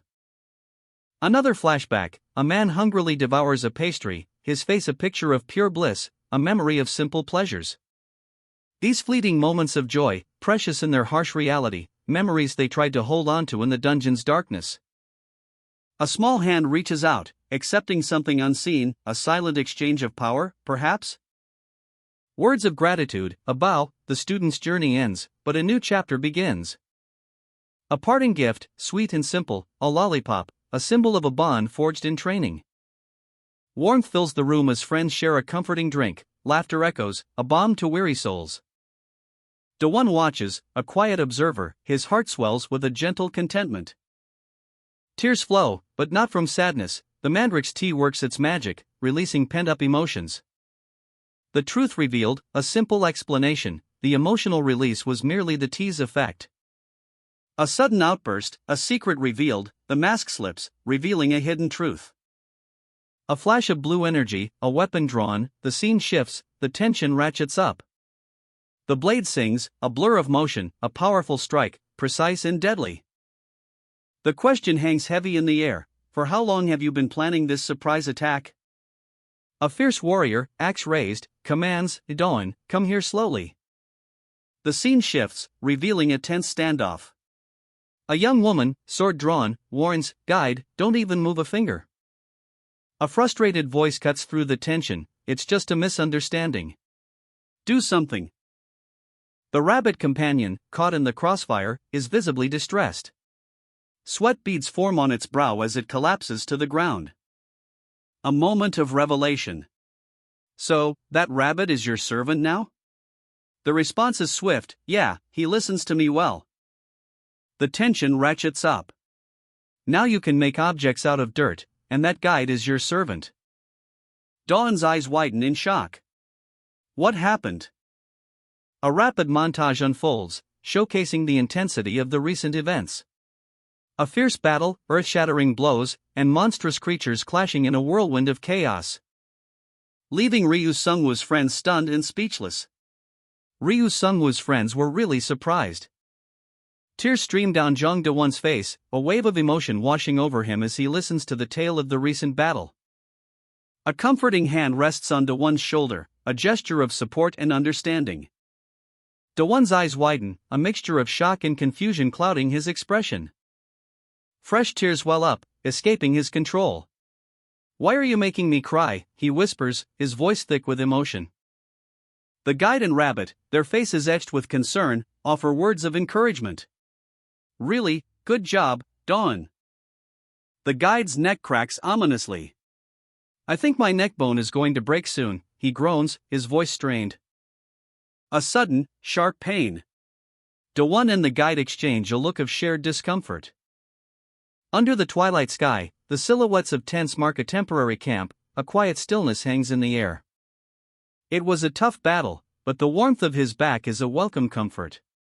Even after everything, Do-won's resilience shines through. The rabbit is now his brother's servant. Do-won's expression reflects a weary acceptance of the unexpected. A mischievous grin spreads across Guide's face. Is he up to something? The feast is set. Sizzling meat, vibrant vegetables, and glistening sauces, a feast fit for heroes. And for dessert? A refreshing soda. Guide's generosity knows no bounds. Their eyes widen in disbelief. The sheer volume of food is overwhelming. A wave of pure, unadulterated joy washes over them. The feast begins. Do-won devours his meal with gusto, pure bliss. Guide joins in, his hunger matching Do-won's. The sounds of satisfied eating fill the air. Even the usually stoic Guide cracks a smile. The shared meal brings a sense of camaraderie. The rabbit's face crinkles in a mixture of apprehension and disgust. A feast. Jong Do-won and his companions celebrate their success with a hearty meal. Plates are piled high, laughter fills the air, the scene is pure joy. As night falls, the camp is bathed in the soft glow of the setting sun. A tranquil scene, but the air crackles with unspoken anticipation. Completely satiated, the group collapses onto the ground, exhausted but content. Thank you for the food, one of them exclaims. And compliments Do-won's cooking skills. Is this the power of the temple? One wonders aloud. Do-won chuckles, no way, cooking is based on experience, my experience. The others erupt in laughter. As the conversation shifts, one companion asks if another is heading to the bathroom, leading to a curious request: can we also get it? The mystery deepens. Do-won's eyebrows raise in question. HM? Learn my skills? He quickly clarifies, no, not that. The tension breaks as laughter fills the air once more. Dragon's apostle? You really want that title? The question hangs in the air, a challenge whispered between two figures. A younger brother's excited announcement cuts through the tension. Big bro, are you doing well? I think I found something that could be interesting. Curiosity and a hint of apprehension mix as he asks, is this Dongmin? What is it? An item or a monster? The scene shifts.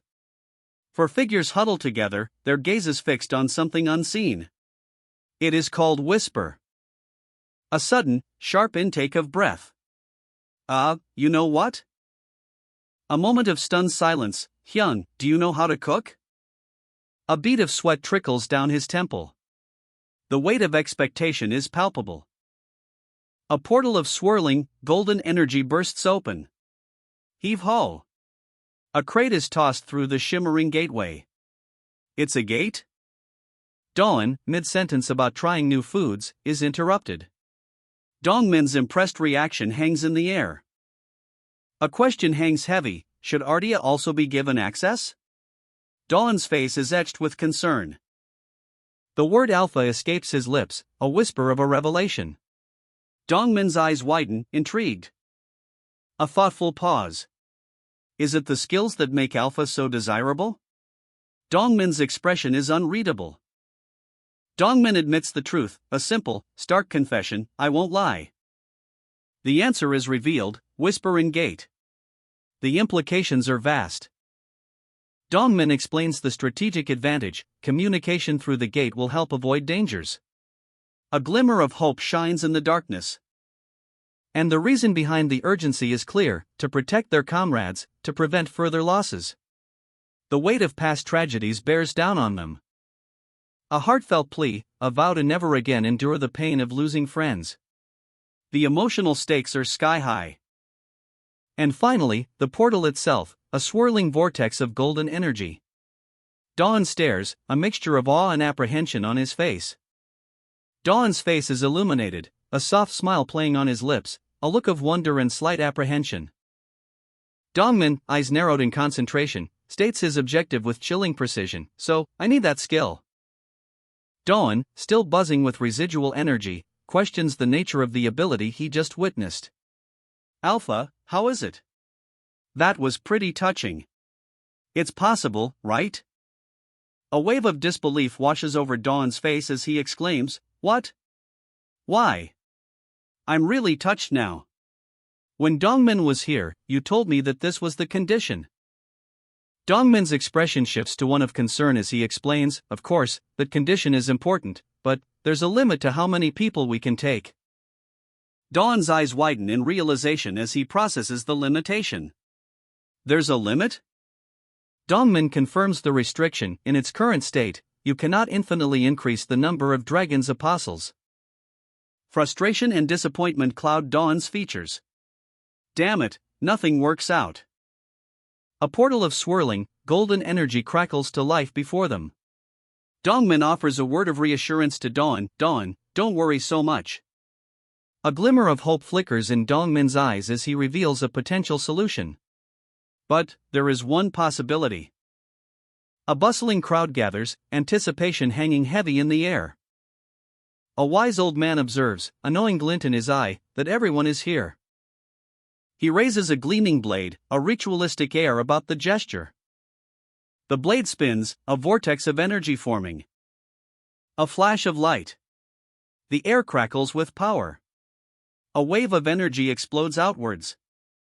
Chunks of meat appear, seemingly from thin air. The crowd gasps in awe. The impact reverberates, the ground trembles, a mountain of meat is revealed. The old man smiles, his task complete. Now let's all do this in order. And, also, show your gratitude to the one who gave us this food. The crowd erupts in cheers, a wave of joyous appreciation washing over them. Dongmin's eyes gleam with satisfaction.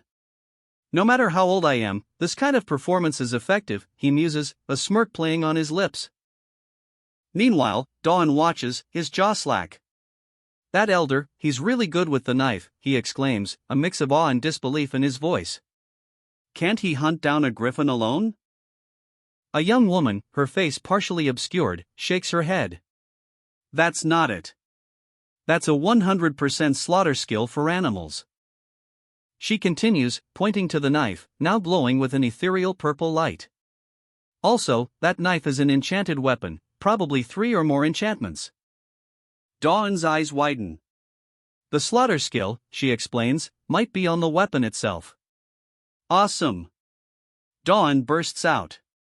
When I was cutting that meat, I had to use so much energy. I'm jealous. His gaze drifts off, a thoughtful expression replacing his awe. Someday, I should find a good knife to enchant. He snaps back to reality, surveying the camp. Anyways, it doesn't look like they have enough meat here. A mischievous glint appears in his eyes. Then we should slowly get ready for business.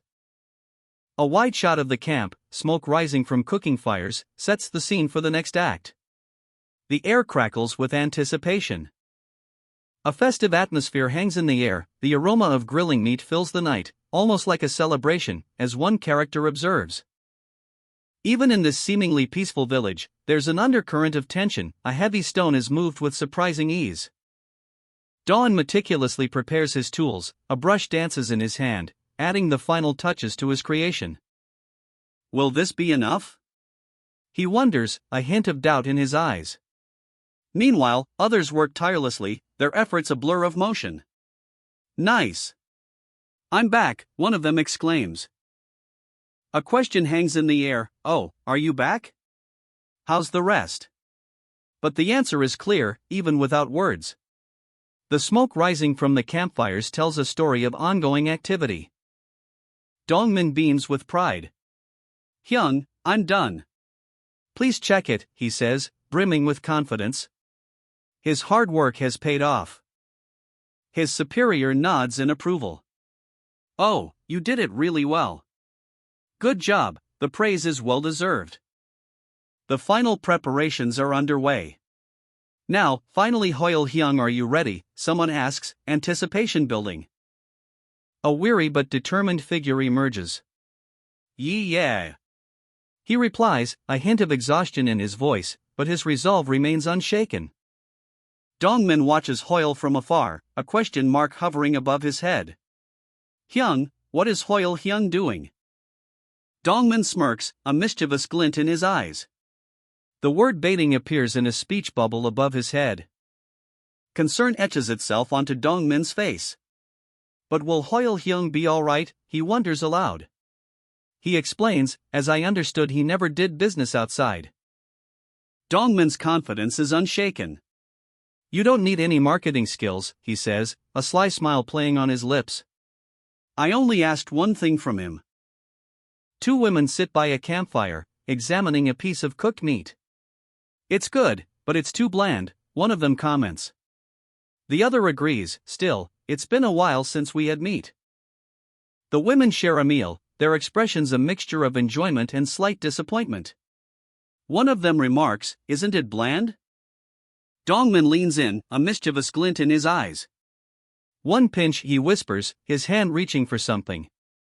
His hand descends, a sprinkle of something unseen falling onto the meat. A gasp escapes the women as they witness the transformation. Wait. What are you sprinkling?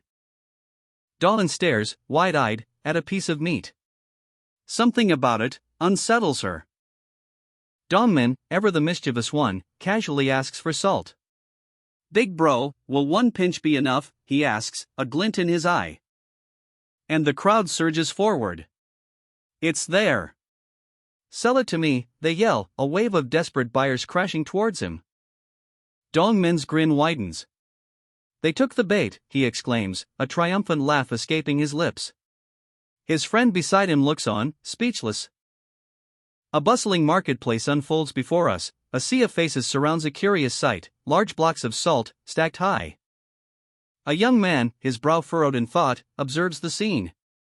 Hook, why is there so much salt? He wonders aloud. He approaches a stall, a question forming on his lips. What can I trade it for? Money is useless here.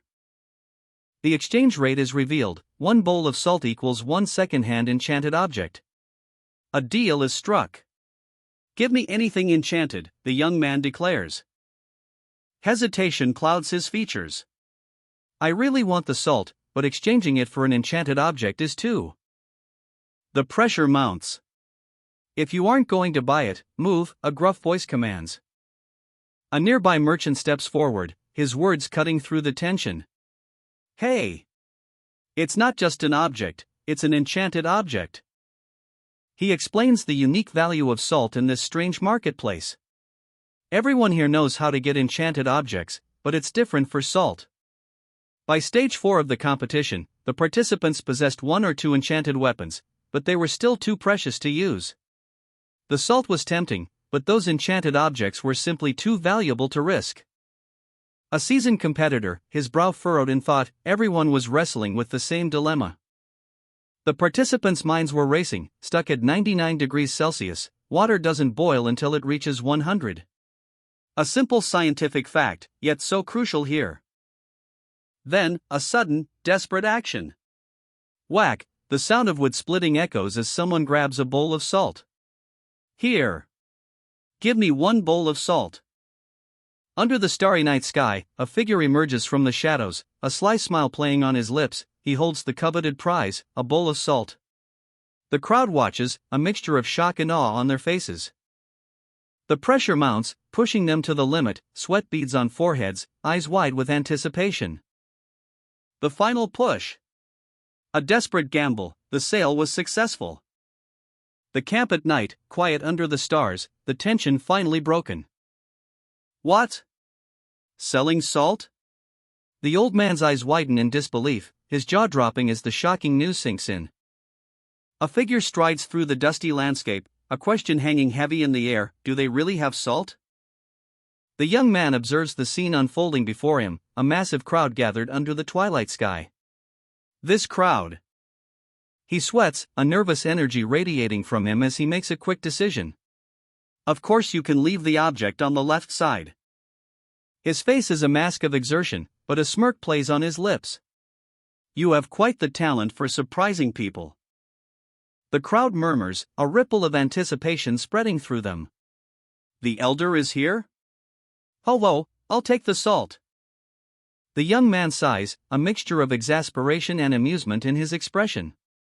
Why did that grandpa come here again? Ah, if you have an enchanted weapon, I can give you 1 bowl. No. A tense exchange, the weight of the situation heavy in the air. Is that all right with you? Whispers spread among the onlookers. Is the elder trying to buy all the salt? A young woman speaks up, her voice sharp and clear. Salt is also food. I'll manage it fairly in the village. The elder's eyes narrow. Damn it, such witty kids. The elder, a shrewd glint in his eye, assesses the young man's enchanted weapons. Of course, also, aren't the enchanted weapons you are handing over precious? The young man, slightly hesitant, explains, elder, I am telling you beforehand. I can't give any sale even if you are the elder.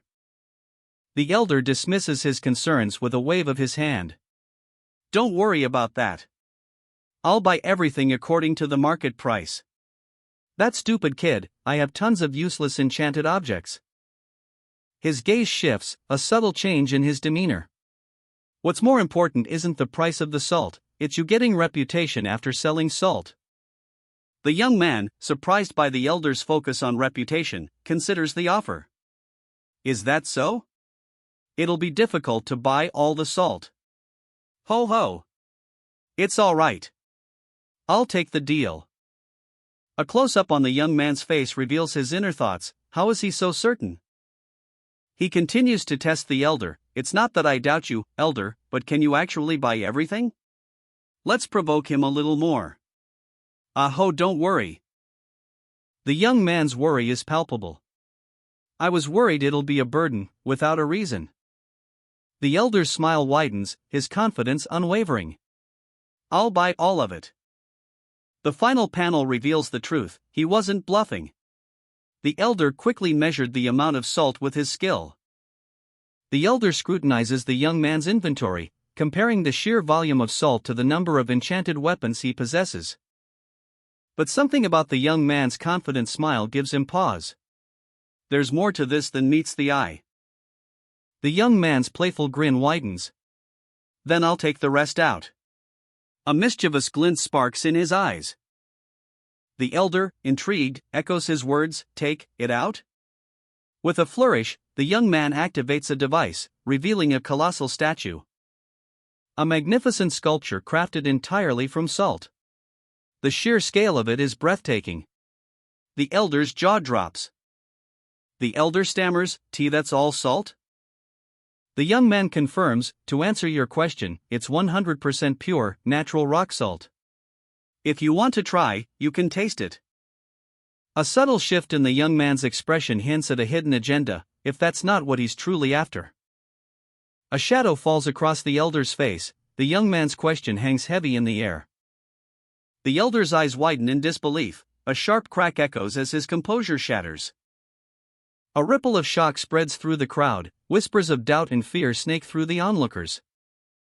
The elder's face is a mask of terror, beads of sweat trace paths down his temples. A smug grin spreads across the young man's face, he's clearly enjoying this. The villagers stare, mouths agape, their disbelief is palpable. A mountain of weapons and armor is revealed, the spoils of the Salt King's unexpected success. The young man surveys his loot with a critical eye, even his success is tinged with a hint of dissatisfaction. He gestures towards the pile, a challenge in his eyes, the villagers are left speechless. A young man examines a tablet, his brow furrowed in concentration. He mutters to himself, a plan forming in his mind, it'll be useful to disable hot traps. The screen displays a list of items, one labeled Fire Ghost's Gloves. Durability, 7/100. The young man points at the screen, a glint in his eye, oh, isn't this perfect for changing the hot pan? A pile of discarded items lies before him, a chaotic jumble of weapons and tools. The young man picks up a seemingly ordinary rock. Most of the items gathered were like this. The young man's companions sighs, a look of weariness on their face. Useful items had low durability. Everyone is so mean. Even if we said we'll take anything, they just gave us their useless items. The young man smiles reassuringly, placing a comforting hand on his friend's shoulder. We can't blame them. They can't hand over objects that'll protect their lives. He sits back, a determined glint returning to his eyes. And to be honest, gathering enchanted items by selling salt, didn't we have a more important objective? A flashback shows three figures, their faces etched with concern. One of them speaks, his voice filled with urgency, that's right, the dragon's apostle. The young man's face is now alight with a confident smirk. He leans forward, his voice low and menacing, I gathered everything you said. Now it's your turn, Alpha. Alpha's eyes gleam with barely contained power. A smirk plays on his lips. He's about to unleash something big. But first, a crucial piece of information. A cluttered workshop, overflowing with enchanted weapons and tools. The sheer volume is overwhelming. Alpha's frustration boils over. Do you have a way to fix the durability? His face contorts in a grimace, despair etched into every line. A solution is revealed. The word extraction blazes across the panel as a sword is sacrificed, its energy consumed. The object's skill is permanently recorded. A new shield appears, glowing with potential. The question hangs in the air, can this saved skill be transferred? You can save the normal skills and then add it to a different object? Confirmation. Correct. You understand well. The weight of this new knowledge settles upon them. These are merely secondary options. The true power is yet to be revealed. Alpha's eyes widen, a mixture of confusion and dawning understanding in their gaze. He stares at the altar, a strange artifact humming with barely contained power. The air crackles with anticipation as Alpha's companions watch, their faces etched with concern and curiosity. A heavy wooden chest sits before them, its secrets yet to be revealed. With a sudden, decisive movement, Alpha slams his hand down on the altar. The impact reverberates through the room, a wave of energy pulses outward. A vision flashes before Alpha's eyes, a magnificent temple, gleaming under a golden sun. Four imposing figures stand guard, their presence radiating power and authority. It's good news, but a shadow of doubt crosses Alpha's face. The implications of building such a structure are immense. The village, peaceful and unsuspecting, is shown in the background. Alpha's concern is palpable. The construction of the temple would inevitably attract unwanted attention. A quiet determination settles over Alpha's features. He knows what must be done. The question hangs heavy in the air: where will the new temple rise? The suspense is palpable. A sprawling refugee camp stretches out under the twilight sky, tents huddled together like frightened sheep against the encroaching night. Alpha peers into a deep, dark chasm, his words echoing the unsettling depth: "I already can't see the bottom." Even the possibility of a temple hidden within this gap unsettles him, a temple underground, where dangers lurk unseen. The scene shifts to a frantic effort. "Oh, come on! Help us already!" Dawn's team struggles to mill wheat, their frustration palpable. One of the team members groans, "Ugh, my hands are too big for this." But there's a glimmer of hope. As another team member offers a solution: "This will be easy for you." A handful of wheat is presented. And with a flick of the wrist, the wheat is magically milled. "Ha!" exclaims a surprised team member. The secret is revealed: that's how rice is made. A simple explanation, yet it holds a profound implication. As another team member marvels, "Sunwoo, how did you know that?" The answer is simple, yet revealing: "Dawn taught me." Sunwoo finds a strange calm in the mundane task. "This is actually calming for me, it's almost like I'm meditating." "I know how you feel." The rabbit's words hang in the air, a strange comfort in the tense silence. When a chilling observation follows: when that error starts digging, no one can stop him. He follows his instincts, almost like a worm. A beat. Then, a retort, a worm. That's too much. The scene shifts. Sunwoo, his brow furrowed in concentration, stands before a rough-hewn stone. His hearing is too good. Now to deal with this stone. He eyes the rock, assessing its composition. A glint of determination in his eyes. Should I use that? The tool he got in exchange for the salt. A steel pickaxe, gleaming in the dim light. Durability, 23/100%, Option 1, Durability, Level 1, Option 2, Lightness, Level 1. Now, he'll chant it with even more options. With a mighty swing, the pickaxe bites into the stone. A burst of energy erupts, shattering the rock with a resounding "kong." Dawn's previous stone-breaking skill had 2 steps. The steel skewers were placed on a point, and then hammering it down. These steps were inevitable when using 2 different tools. But the process was now streamlined after changing tools. The new skills added to the pickaxe made Dawn more efficient. The steel pickaxe gleams, a testament to Sunwoo's hard work. Phew! The exertion is evident on his face, sweat beading on his brow. He rises, muscles aching, but a sense of accomplishment fills him. The newly carved space is vast, echoing with the weight of his achievement. A moment of self-doubt clouds his triumph. Did he overestimate his abilities? Was his focus on construction too narrow? Hyung's voice cuts through the silence, a lifeline from above. "Hyung, I can actually hear your voice all the way down here." Sunwoo calls back, his voice echoing in the cavernous space. "Everyone, come down. And one of you cook the food." Dawn and his companion ascend, their steps light and quick. "Don't worry about the food and be careful." Dawn's gaze lingers on the scale of the newly created space. It was surprising when he made all the furniture, but he can really make a facility this big? A sudden discovery. A field of wheat stretches before them, a beacon of hope in the underground expanse. "Oh! You made it!" Dawn confesses, a sheepish grin on his face. "I took a bit beforehand, because all I needed to do was take it out of storage. Isn't it a shame to leave such a big area empty?" His companions, Jinsu and another, exchange glances. Jinsu asks, then what can we do?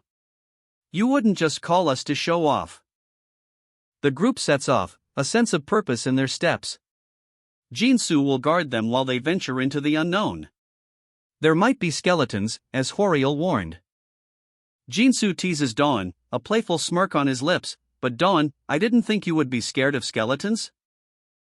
Dawn's eyes widen, his voice laced with anxiety. Oh, I'm not scared of the skeletons. I just don't want them to be able to touch my precious wheat. Jinsu observes, a hint of amusement in her expression. Is this the farmer's mind? Dawn nervously clutches a stalk of wheat, his brow furrowed with worry. The weight of responsibility heavy on his shoulders.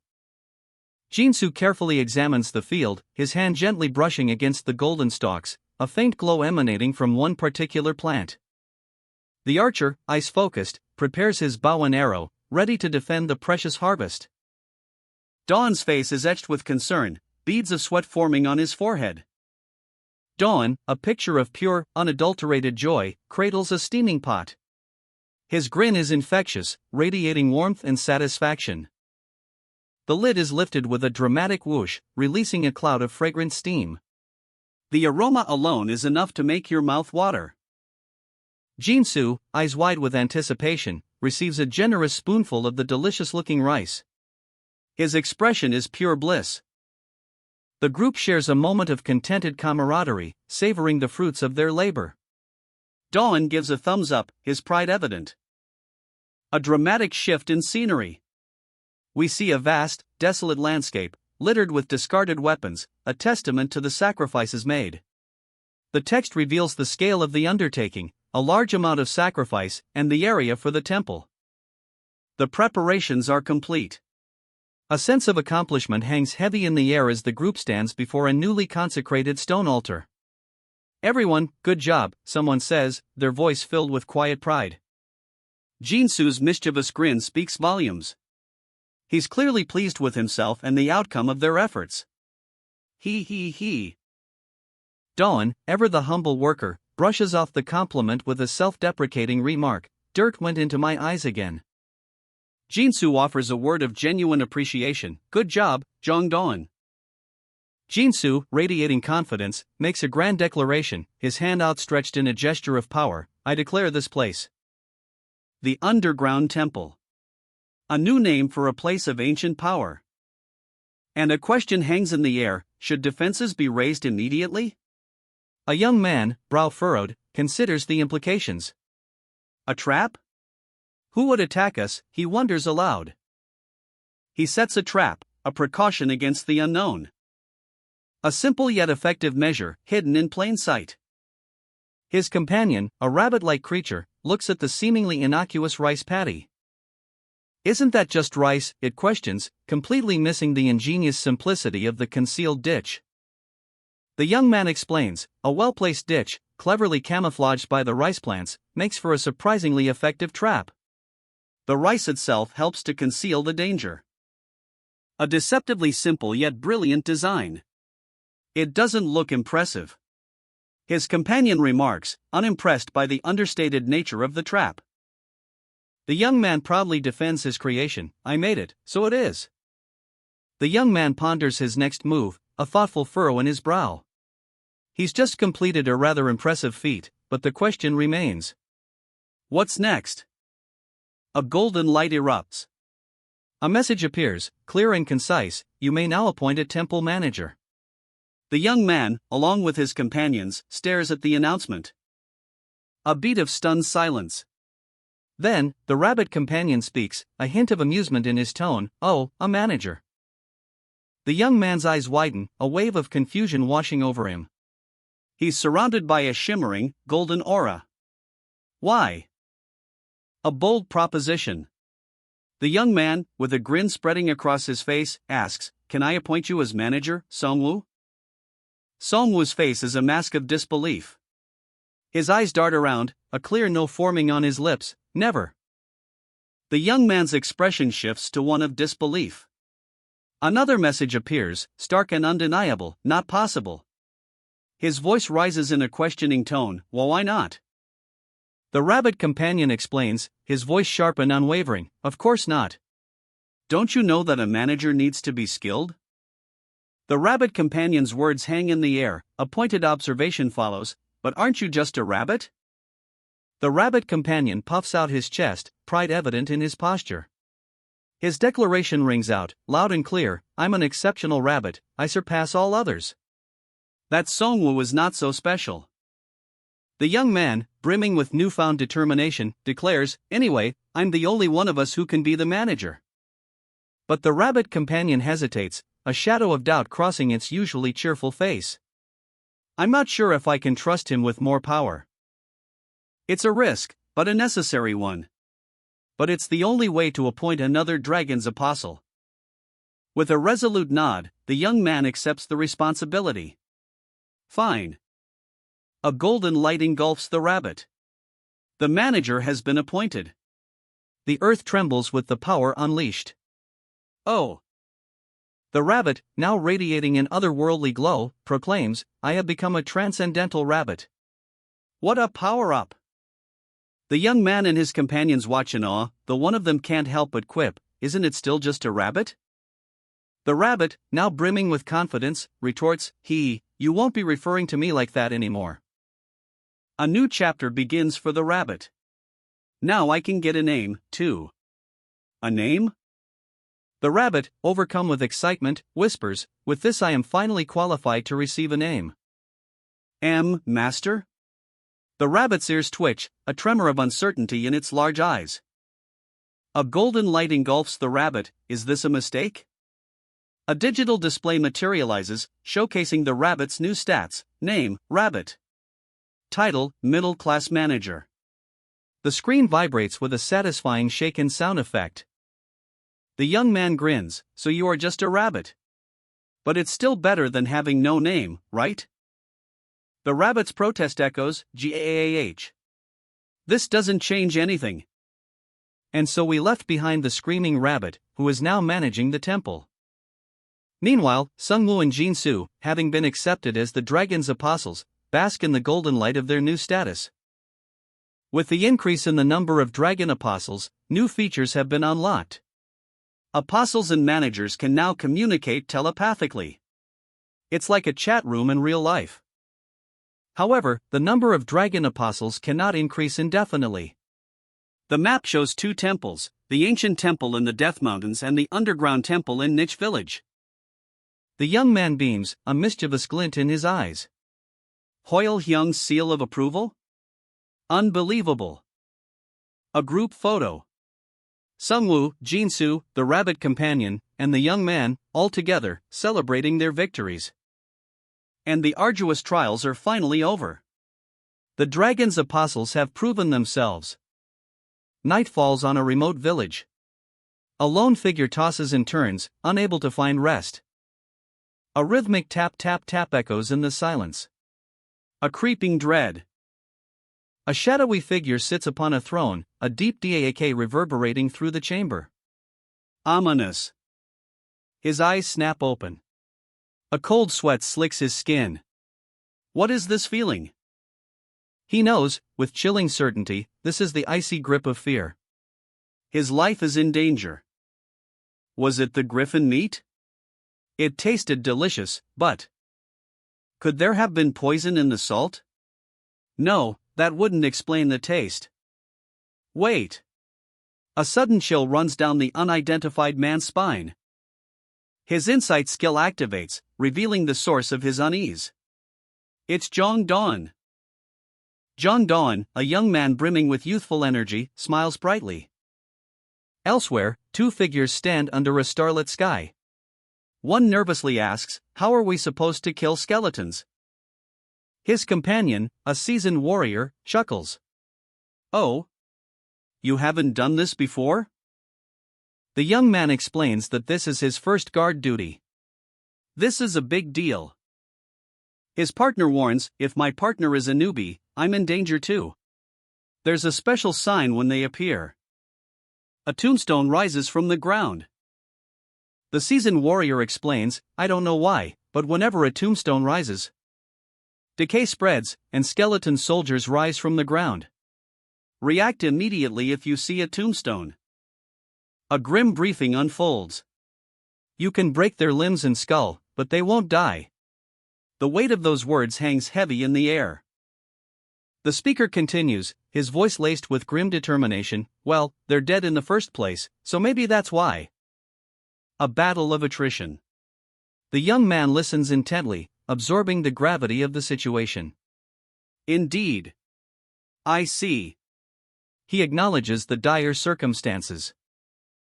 The strategy is revealed: find the tombstone and destroy it. That's the strategy. A simple plan, yet fraught with peril. The young man's anxiety is palpable. If I didn't know, I would have been screwed.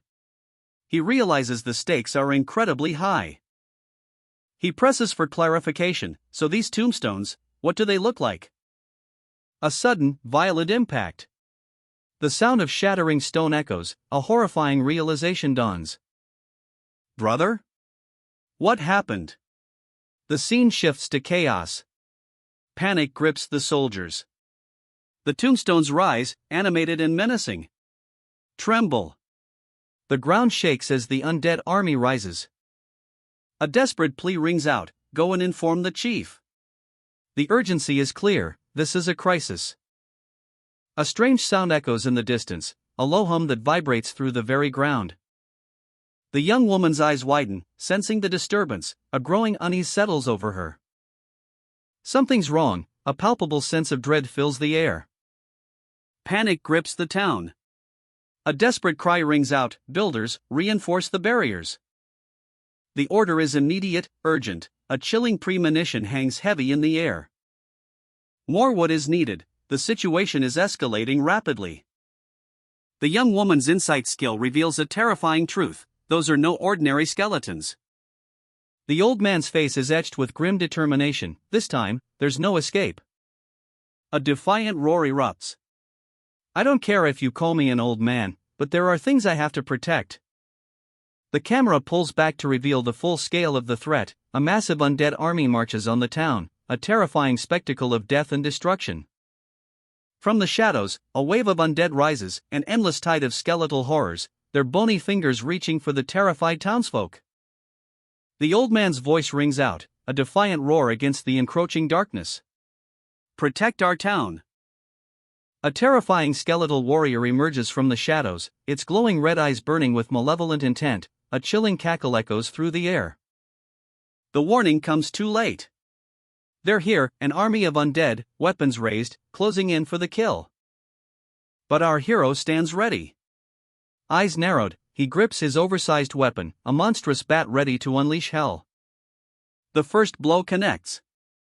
A bone-shattering crack echoes as the bat meets skull. The impact sends a shockwave through the battlefield. A blur of motion, the hero's bat is a whirlwind of destruction, pulverizing the undead horde. Another foe falls before the might of the hero's swing. The skeletal remains scattered like broken toys. A desperate defense, a warrior fights back with a desperate lunge, but it's no match for the hero's power. A piercing shriek cuts through the air as the blade is shattered. The battle rages on, another ally joins the fray, their weapon a fiery blur as they unleash a devastating attack.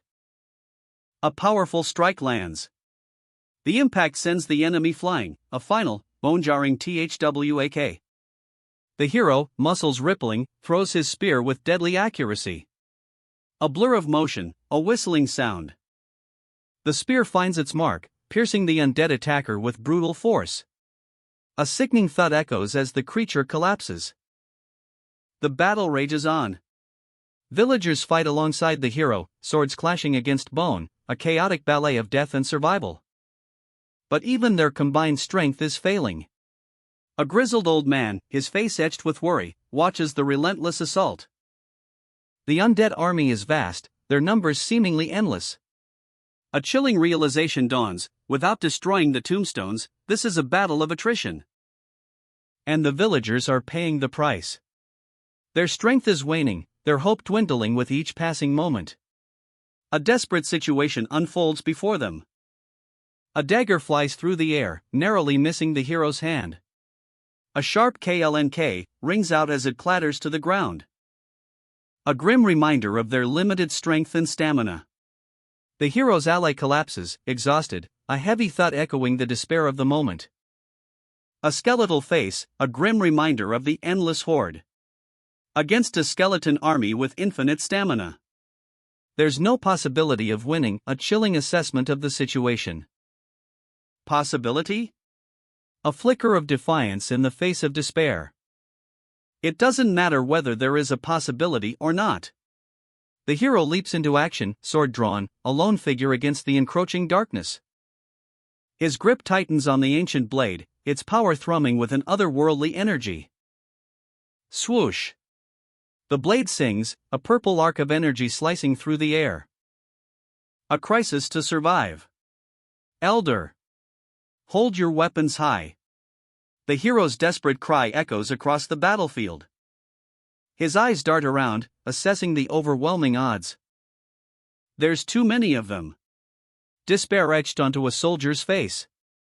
Shit! Shit! Shit! The weight of the battle crushes the spirit of another. The grim reality hangs heavy in the air, a prolonged war against the endless skeletal horde is a losing battle. The people of Gap Village know this. And as time stretches on, a chilling truth begins to take root. Fear. A wave of it crashes over the villagers, a palpable force. Its icy grip weakens their bodies, making even the simplest movements a struggle. Leaving them vulnerable, unable to unleash their full potential. A desperate clash. A skeleton's blade shatters against a villager's weak defense. The village chief observes this growing unrest, his eyes narrowed in concern. A spark of determination ignites within his gaze. He must act.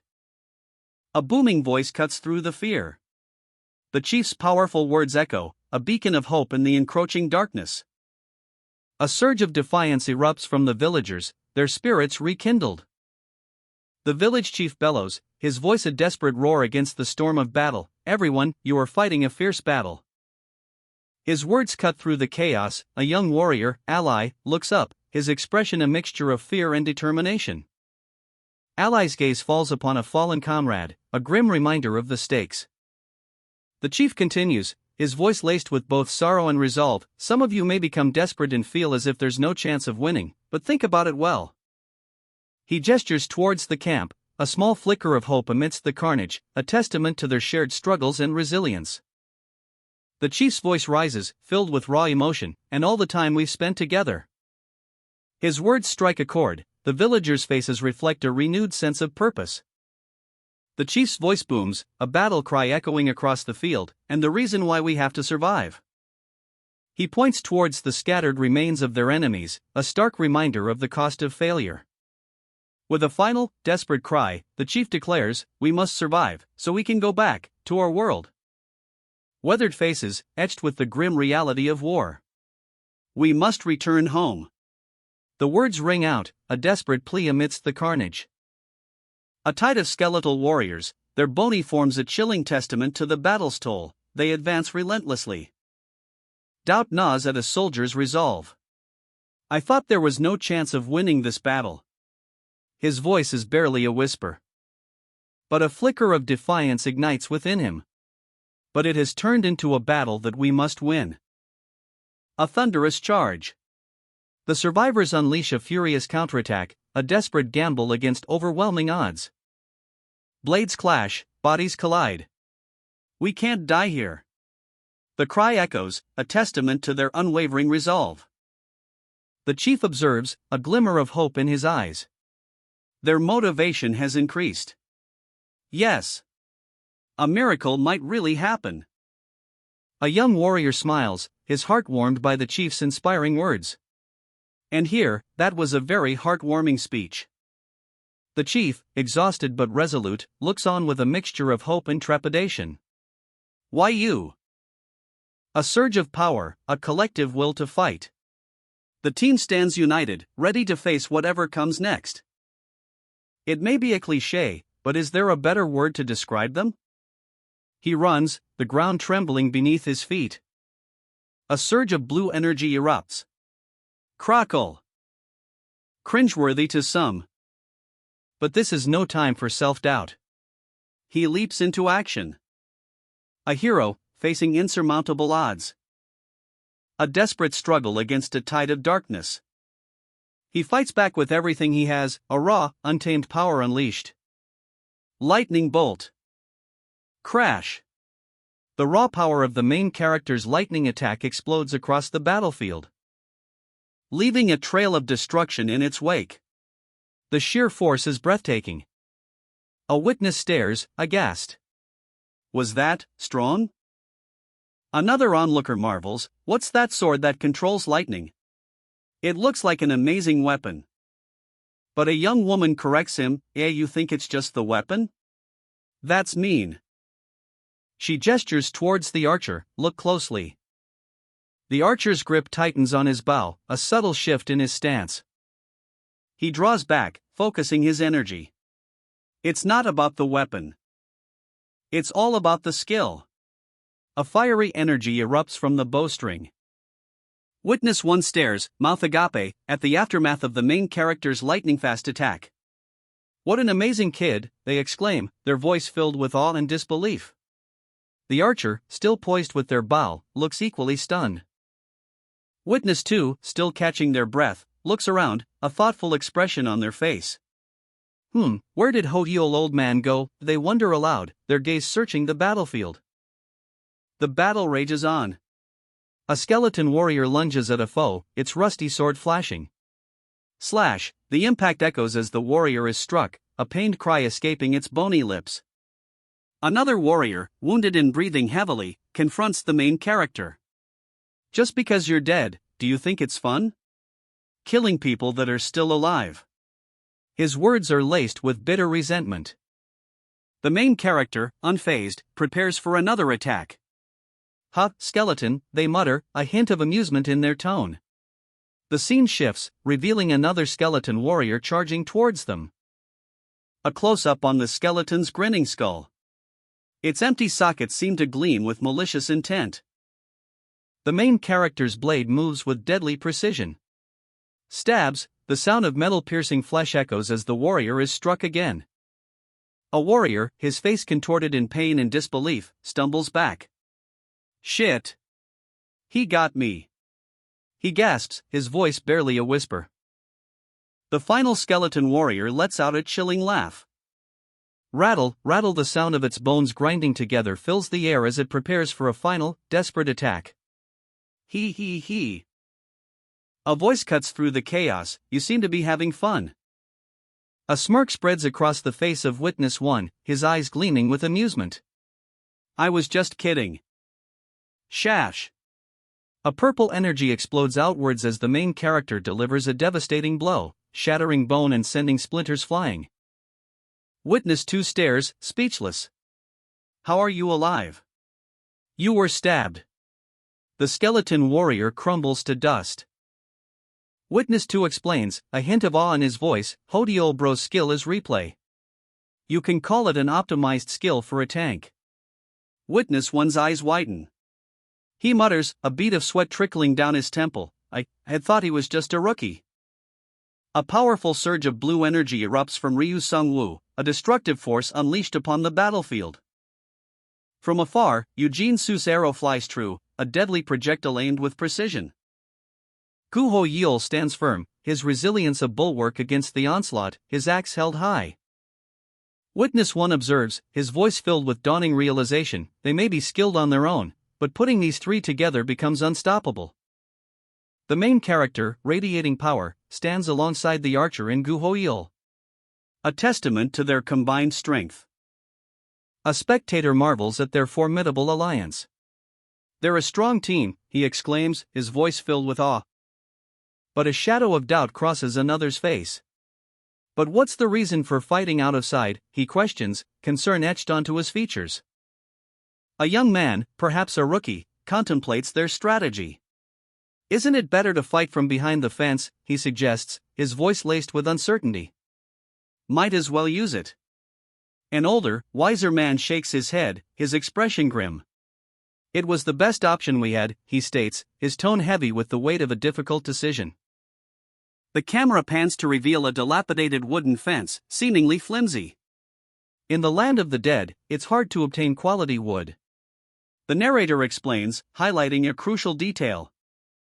The wood is rotten on the inside, making it far less durable than it appears. The fence may look sturdy from the outside. The narrator continues, building suspense. But the rotten wood on the inside makes it much less durable. The narrator reveals the weakness of their defensive position. The scene shifts to show the close-range combatants preparing for battle. Also, we have a lot of close-range combatants. The narrator observes, emphasizing a tactical challenge. A young man, his brow furrowed in concentration, mutters, "Ha, so complicated." His words hang in the air. A seasoned advisor, his face etched with concern, interjects, "It's not simple enough." The advisor's skepticism is palpable. The young man, undeterred, presses on, "So all you need is a better fence, right?" A question arises, a crucial detail in their plan. Can the skeletons jump? The advisor responds, They only charge forward, so no."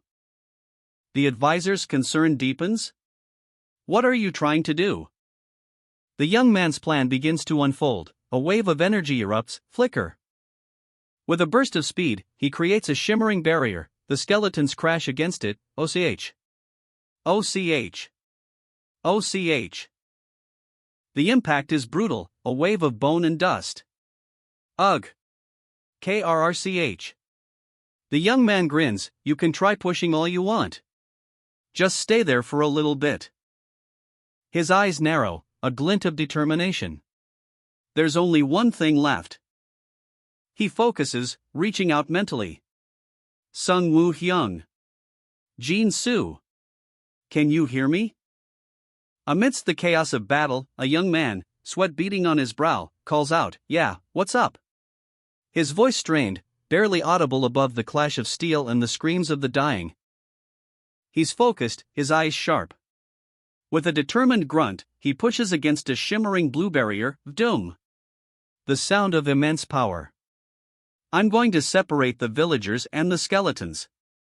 Can you help me?"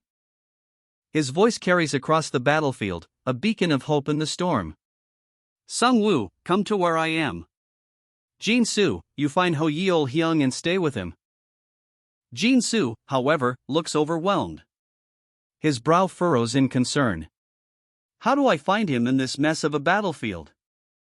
Sung Woo's gaze sharpens, a glint of understanding in his eyes.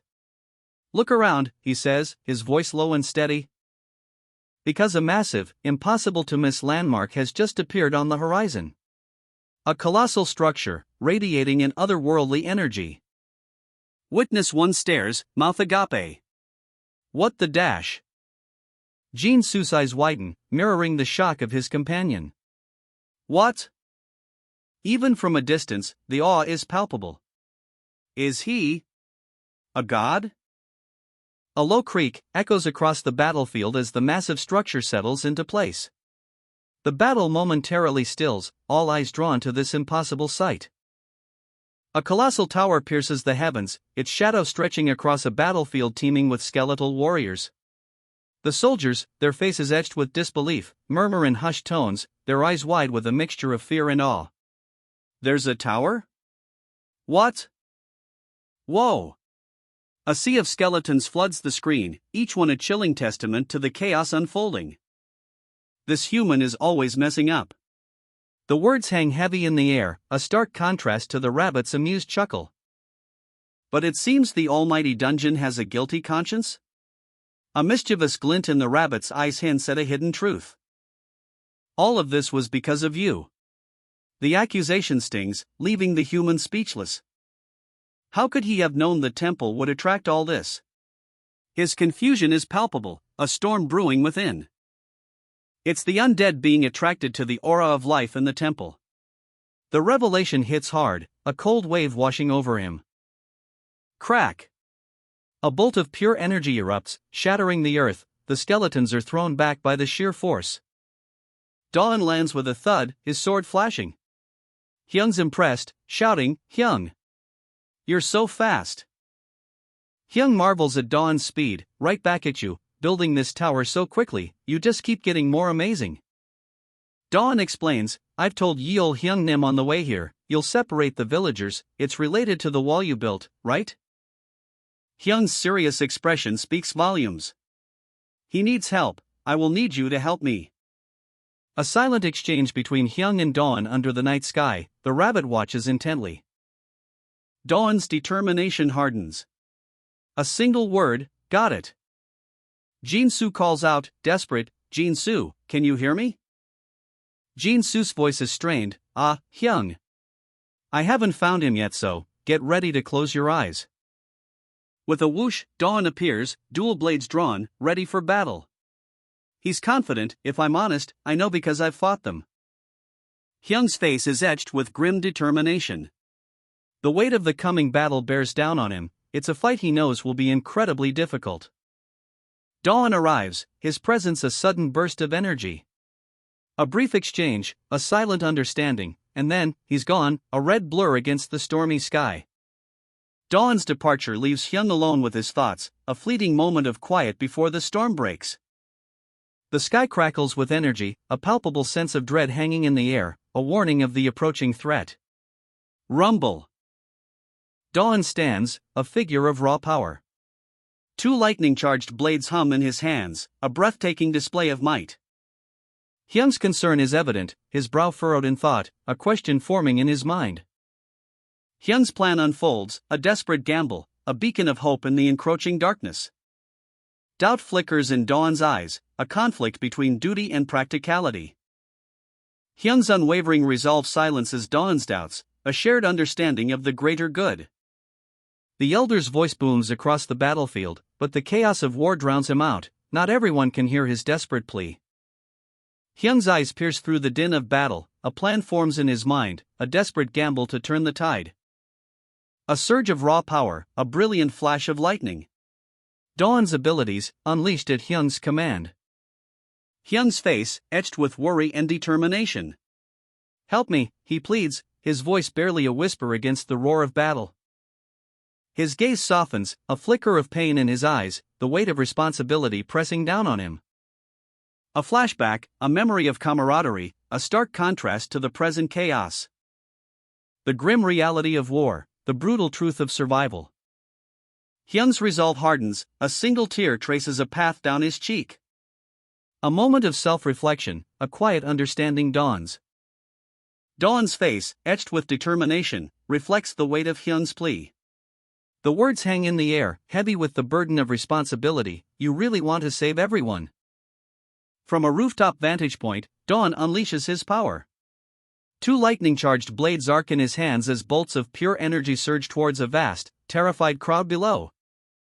A breathtaking display of raw power. Shall we get this started? He asks, a grim smile playing on his lips as the energy crackles and surges.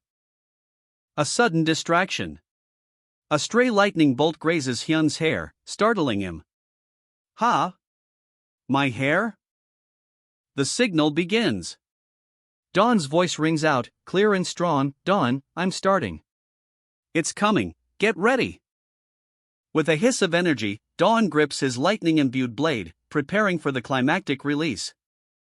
His eyes blazing with the power of 1,000 storms. Lightning bolt. Boom. The earth trembles as Dawn unleashes a devastating blast of energy, a colossal surge of lightning that splits the sky. The signal reaches its target.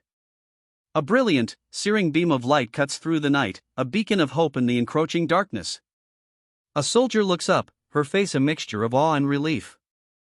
In the Gap village, the battle rages on. Suddenly, a breathtaking light pierces the night sky. A beacon of hope in the darkness. The lightning's brilliance immediately captures the attention of every villager. Their weary faces lift, hope flickering in their eyes. A desperate cry cuts through the air. Everyone, find the wall near the fence. Is that the super rookie? The villagers whisper in disbelief, their gazes fixed on the source of the miraculous signal. Another urgent command rings out, everyone, get behind the wall. As the chaos subsides, a determined voice declares, as soon as everyone is over, I'll finish this. A lone figure stands defiant against the encroaching darkness.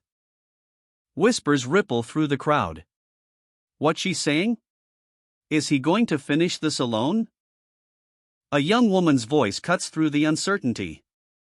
I think he has a plan. Let's move for now. The battle rages. Skeletal hordes swarm the village walls, their bony fingers clawing for purchase. A desperate struggle for survival unfolds before our eyes. Hyung, exhausted but resolute, collapses, his body trembling from the exertion. Ugh, did I overdo it? He gasps, the weight of his effort heavy upon him. He looks up, a mixture of relief and concern etched on his face. I'll leave the rest to you, Dawn, he whispers, his voice barely audible above the din of battle. The skeletons' movements falter, their advance slows, their attacks becoming sluggish and uncoordinated. Did Dawn's lightning strike do more than just create a signal? Did it also weaken the undead horde? Hyung, despite his exhaustion, finds the strength to smile. Anyways, thanks Sungwoo Hyung, you're the best, he exclaims, his voice filled with genuine gratitude. The villagers, emboldened by Dawn's signal and Hyung's sacrifice, spring into action. Dawn Hyung, what do we do now? One of them asks, their voice filled with a mixture of urgency and hope.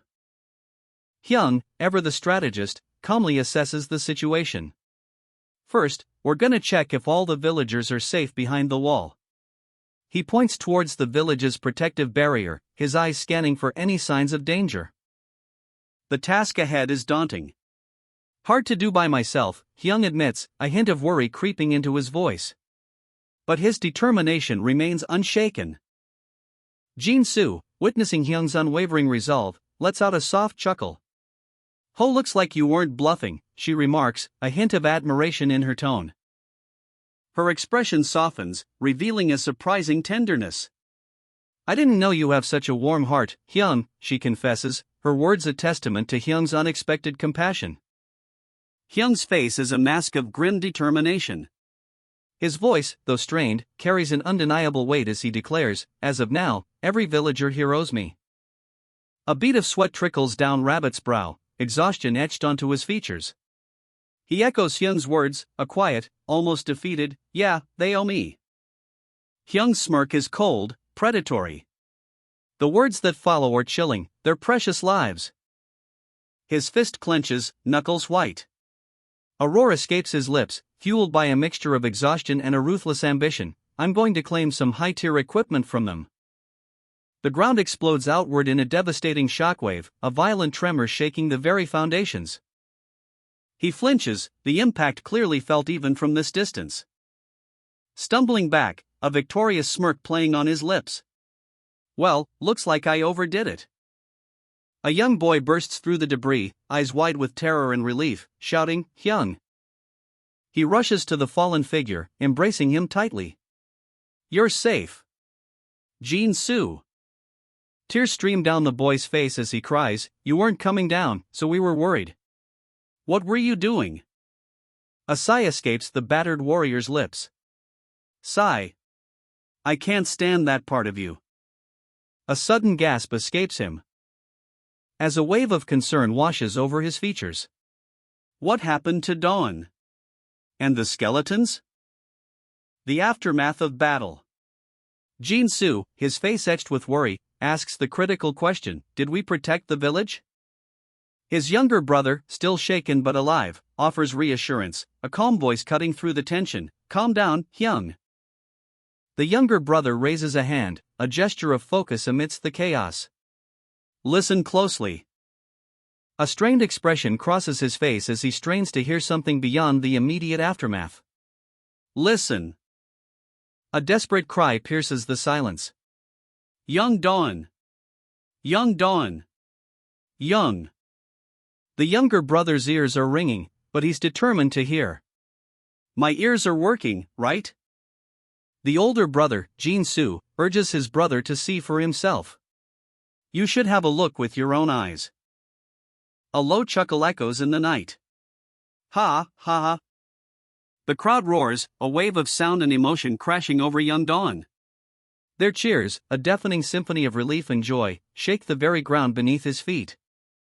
Young Dawn. Young Dawn. The name echoes through the village, a testament to his victory.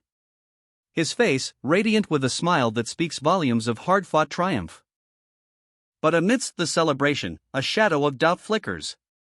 A cynical voice whispers, they wouldn't praise him this much if they knew the real him. Young Dawn, his expression hardening, snaps back, hey, shut it. The unseen voice continues its taunts, so vain. Dawn's smirk grows wider, a playful challenge in his eyes. So smile a bit, my little manager, he retorts, his confidence unwavering. The tension crackles, a silent battle of wills. Triumphant, Dawn sits atop a colossal elephant-like creature, a symbol of his hard-won victory. Enjoy this while it lasts, he declares, a hint of arrogance in his tone. The air thins as our heroes ascend a treacherous mountain path. Whoa, this place is really high, one exclaims, his breath catching in his throat. The others lag behind, their own exhaustion evident. A triumphant scene unfolds below. Young Dawn, the victor, sits atop a colossal, glowing-eyed elephant, a majestic procession forming around him. The crowd roars, Young Dawn, their voices a wave of adoration. Later, away from the celebration, a man watches, his expression a mixture of awe and skepticism. Dawn, he's like a celebrity now, he muses, a hint of envy in his tone. He couldn't stay long, the scene was too overwhelming. Dawn, basking in the cheers, gestures grandly to the crowd. A magical rabbit sits beside him, seemingly unfazed by the spectacle. But even in this moment of glory, a shadow of doubt flickers in Dawn's eyes. As whispers of doubt begin to spread. A man's profile, etched with suspicion, is all we see. The weight of his unspoken questions hangs heavy in the air.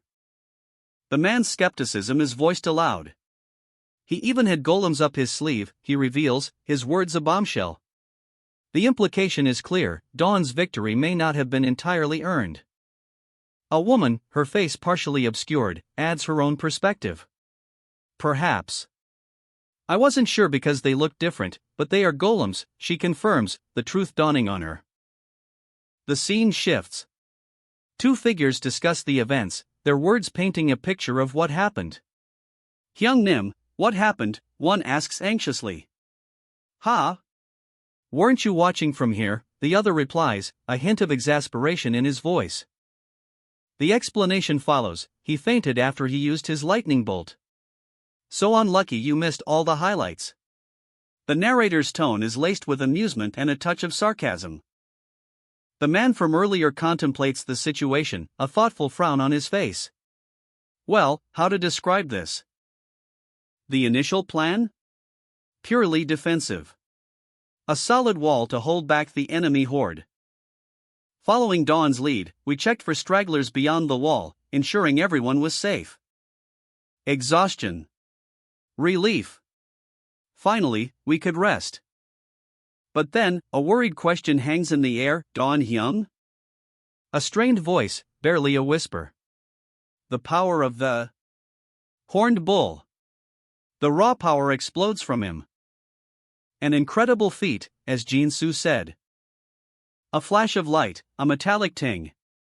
Dawn reinforces the wall, brick by brick, drawing from his inventory. The action seems simple enough, a subtle shift of weight, a barely perceptible movement of the hand. But those small, seamless moves, they were the key to everything. A burst of energy, a flash of light. The villagers watched, mouths agape, as the wall, seemingly by magic, reinforced itself, their fear giving way to awe. He had given away all that griffin meat, all that salt. The sacrifice was immense. This guy is amazing. Young Dawn's reputation has skyrocketed. But Dawn's plan didn't end with just the wall. Rabbit. Where did you install it? I installed it right here. I had such a hard time stalling it in secret. Okay. Good job. A bead of sweat trickles down Dawn's brow, his grin, however, remains unwavering. He knew the risks, the sacrifice, it was all to protect the villagers. His plan was simple, yet brilliant, evacuate the villagers, as long as they were out of the immediate area, the threat would be neutralized. But the enemy was already moving. A portal rips open, spewing forth a terrifying sight. "Come out, my golem legion," bellows the monstrous figure. From the darkness, they emerge, colossal golems, their forms imposing and terrifying. The ground trembles under their weight. The villagers watch in horror, their faces a mask of pure terror as the first wave of golems advances. A chaotic battle erupts. Arrows fly, golems crash, but Dawn's plan, his sacrifice, bought them precious time. The dust settles. Dawn's quick thinking saved the Gap village. His confidence was not misplaced. Sung Woo-hyung, his face etched with relief and awe, speaks, "He really did a great job." Amidst the cheering crowd, Dawn sits atop a colossal golem, a triumphant wave to the villagers, but the elders' worried expression lingers. The situation, while seemingly resolved, still holds a shadow of uncertainty. The elders' silent worry speaks volumes. The villagers are in an uproar. A shadowy figure, unseen but felt, has stirred them into a frenzy. A desperate plea escapes the lips of the village elder. Survival hangs in the balance, he's forced to make a terrible choice. But amidst the chaos, a hero emerges. Young Dawn, astride a colossal beast, stands defiant against the tide of unrest. The villagers look to him, their hope embodied in his unwavering gaze. The tension breaks. Relief washes over Sung Woo-hyung's face as he witnesses Dawn's incredible feat. Thump goes his heart, a rhythm of gratitude and awe. "You did great out there," he exclaims, his voice filled with admiration. A sprawling campsite under a bright, cloud-dappled sky, the air alive with the murmur of conversation. Young Dawn, his face etched with a quiet weariness, a subtle hint of unease in his posture. He emerges from a tent, greeted by excited villagers. "Wow, it's young Dawn," they exclaim. A villager explains, "Maybe because we all shared a rather intense experience last night, the villagers became more friendly." Another villager adds, "The current hot topic." Young Dawn's incredible combat prowess during the recent ordeal takes center stage, while Ryu Sung-woo's significant contribution is also acknowledged. Dawn reflects, "Well, I wonder whose fault it was in the first place. At least everyone is okay." He expresses concern for Sung-woo, hoping he'll stop blaming himself so much, but his rabbit companion retorts, "He has a conscience, unlike someone." "Yeah, right." The rabbit suddenly yelps in pain, "Ouch." A flicker of light dances on Dawn's fingertips. He's deep in thought, a question hanging in the air: what equipment? The answer arrives in a chilling image: shattered skeletons, their remnants hinting at a dark power. A voice whispers, "Considerable life energy." Dawn considers the implications: even broken remains hold value. "Let's collect them first," he decides, practicality outweighing squeamishness. He nods, understanding dawning. But the rabbit companion interrupts, a question in its eyes: "Where are you going now?" Dawn's eyes widen, a sudden realization. His expression shifts from casual to concerned. They arrive at a humble abode, a scene of unexpected reverence. A figure kneels before him, head bowed low. Dawn is taken aback. The mystery deepens as the figure remains silent, only their back visible. Confusion etched on his face, Dawn questions the honorific. The rabbit companion looks on, equally perplexed. The kneeling figure finally speaks, their words a testament to Dawn's actions. "Thanks to Dawn Nim, we now have a sturdy wall to keep us safe." The air crackles with tension. A simple question hangs heavy in the quiet village: "What do you mean?" An ominous explanation unfolds, a chilling revelation of a changed landscape. Surrounding the village, a grim tide of skeletons has amassed, a sea of skulls encircling their fragile haven. The weight of the situation settles upon the elder's face, a single bead of sweat tracing a path down his temple. The problem is stark, immediate, and terrifying. Their lifeline, the dungeon, is now a gauntlet of death. Every foray for supplies means facing countless skeletons, a desperate struggle for survival. Young Dawn's eyes widen, a mixture of shock and concern flashing across his features. "So what do you want?" he asks, his voice tight with apprehension. A beat of silence, then, a surprising request. The elder's plea is unexpected, a desperate gamble. The elder's worry is palpable, his anxiety a visible tremor in his voice. What in the world is this man saying? A chilling revelation. The rabbit's presence is no secret among dungeon participants, a shared, terrifying memory. The image of the rabbit, now monstrous and powerful, fills the panel. A primal fear grips the viewer, the creature that embodies the horror of their first summoning. Young Dawn and his rabbit companion stand amidst a sizzling energy field. The rabbit, in a surprisingly formal outfit, looks agitated. Dawn, seemingly unfazed by the spectacle, listens intently as the village elder approaches. He's clearly seeking help. The elder explains his predicament, his gaze fixed on a distant, imposing wall. A formidable barrier separating the village from a dangerous dungeon filled with skeletons. His plea is simple: would you be able to make a bridge? Dawn considers the request a high road, safe from the skeletal horde below. A solution that would allow safe passage to the dungeon for vital supplies. The elder's hope is palpable, the fate of the village rests on Dawn's shoulders. The rabbit companion, ever the pragmatist, adds, keeping the travel time the same while ensuring safety. Dawn, after a moment of reflection, agrees to the task. The distance to the dungeon? It's about the same distance if you circle the village 2 or 3 times. Young Dawn, ever the pragmatist, assesses the task ahead. There shouldn't be a problem building a bridge, but... A smirk plays on his lips as he turns to his rabbit companion. Then, shall we go out and make a quote? Beam. Dawn's infectious enthusiasm is undeniable as he gestures broadly, his rabbit companion looking on with a deadpan expression. The scene shifts to the village. Hello, village chief, Ak. That rabbit. The villagers are initially startled by the rabbit, but the chief quickly reassures them, haha, no need to panic. It's Dawn, Nim's companion. Dawn's reputation precedes him. Just amazing? I just said that rabbit is your companion, but everyone seems to be fine with it. The elder reflects on Dawn's impact. You left quite an impact last night after all. The villagers seem to have an unconditional trust for you now. Dawn, ever modest, simply remarks, what a talkative old man. The group stands before a newly constructed wall. Looking at it again, it's a very solid wall. Dawn takes a moment of pride. I did put in quite the effort. The elder points out the rabbit. That rabbit is Dawn's companion.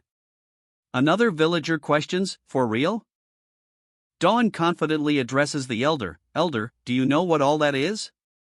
These are the precious items I have collected thus far. The elder is taken aback. This dirt?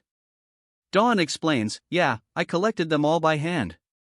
After all, that's my dungeon life. Dawn gazes skyward, a serene smile playing on his lips. His thoughts drift to the simple satisfaction of creation. The elder's expression shifts from confusion to dawning realization. A mixture of apology and understanding washes over his features. I didn't know you had such a hard time, he murmurs.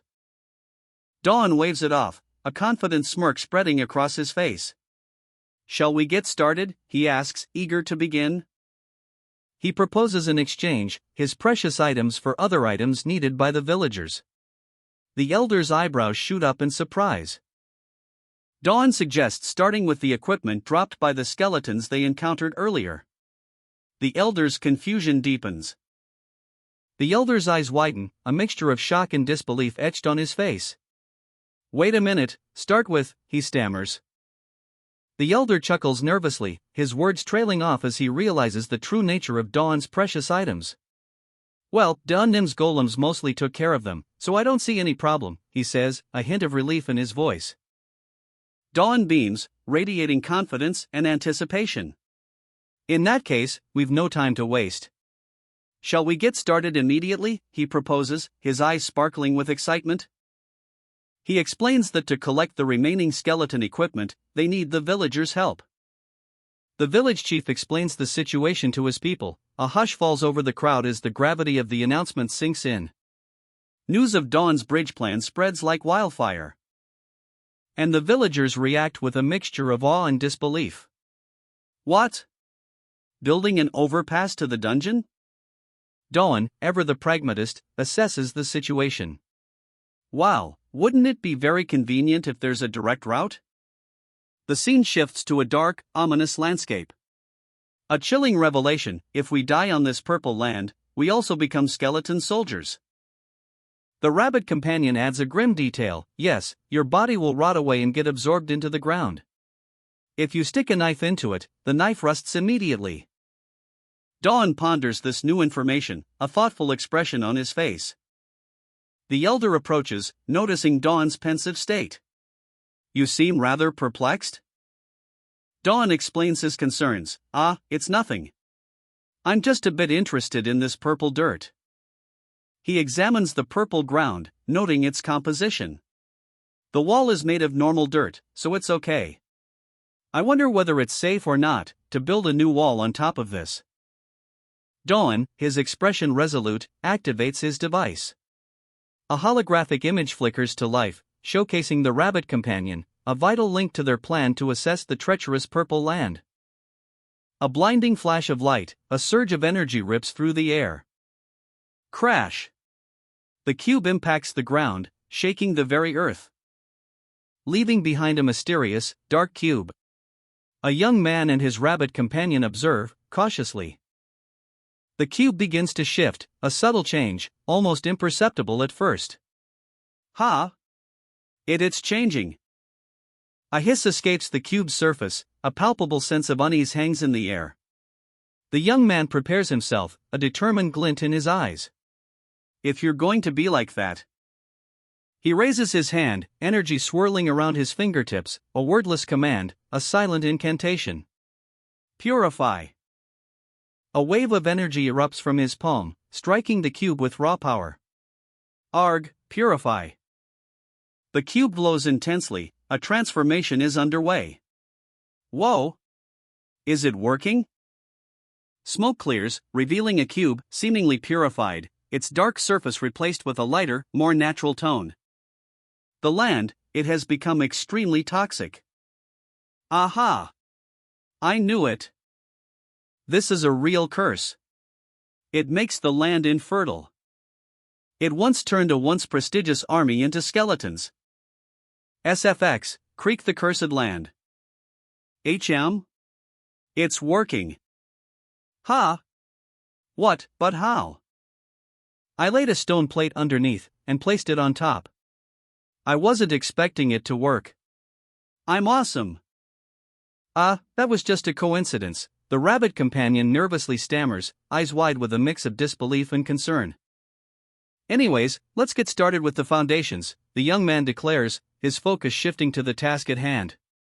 He kneels beside a shimmering stone slab, a determined glint in his eyes. You get hit often, don't you? A gruff voice cuts through the air as the rabbit lies sprawled on the ground, winded. The young man ignores the comment, his attention fixed on the task. After he got accustomed to the process, he cracked the code, a voiceover explains, highlighting the young man's ingenuity and perseverance. 1. Step onto the bricks that are on top of the stone. 2. Place the stone plate below, then drop 2 bricks on top. 3. Go forward and repeat. The instructions are clear, precise, and the young man follows them methodically, each action accompanied by a soft play sound effect and a faint blue glow. Although everyone would be surprised seeing this. A newly formed path materializes before him, a testament to his ingenuity. The young man steps onto the path, his expression a mixture of relief and quiet pride. For day 1, this was just another day at the office, a small part of a much larger challenge. The physical labor he faced every day in the dungeon. A torch is placed, ready to be lit later, a small act of kindness in a harsh world. Bam! The young man plants the torch with a confident flourish. He's not doing this for recognition, he says, he does it because he likes it. His words hang in the air, a simple statement that carries unexpected weight. The older man's eyes well up, moved by the young man's selfless act.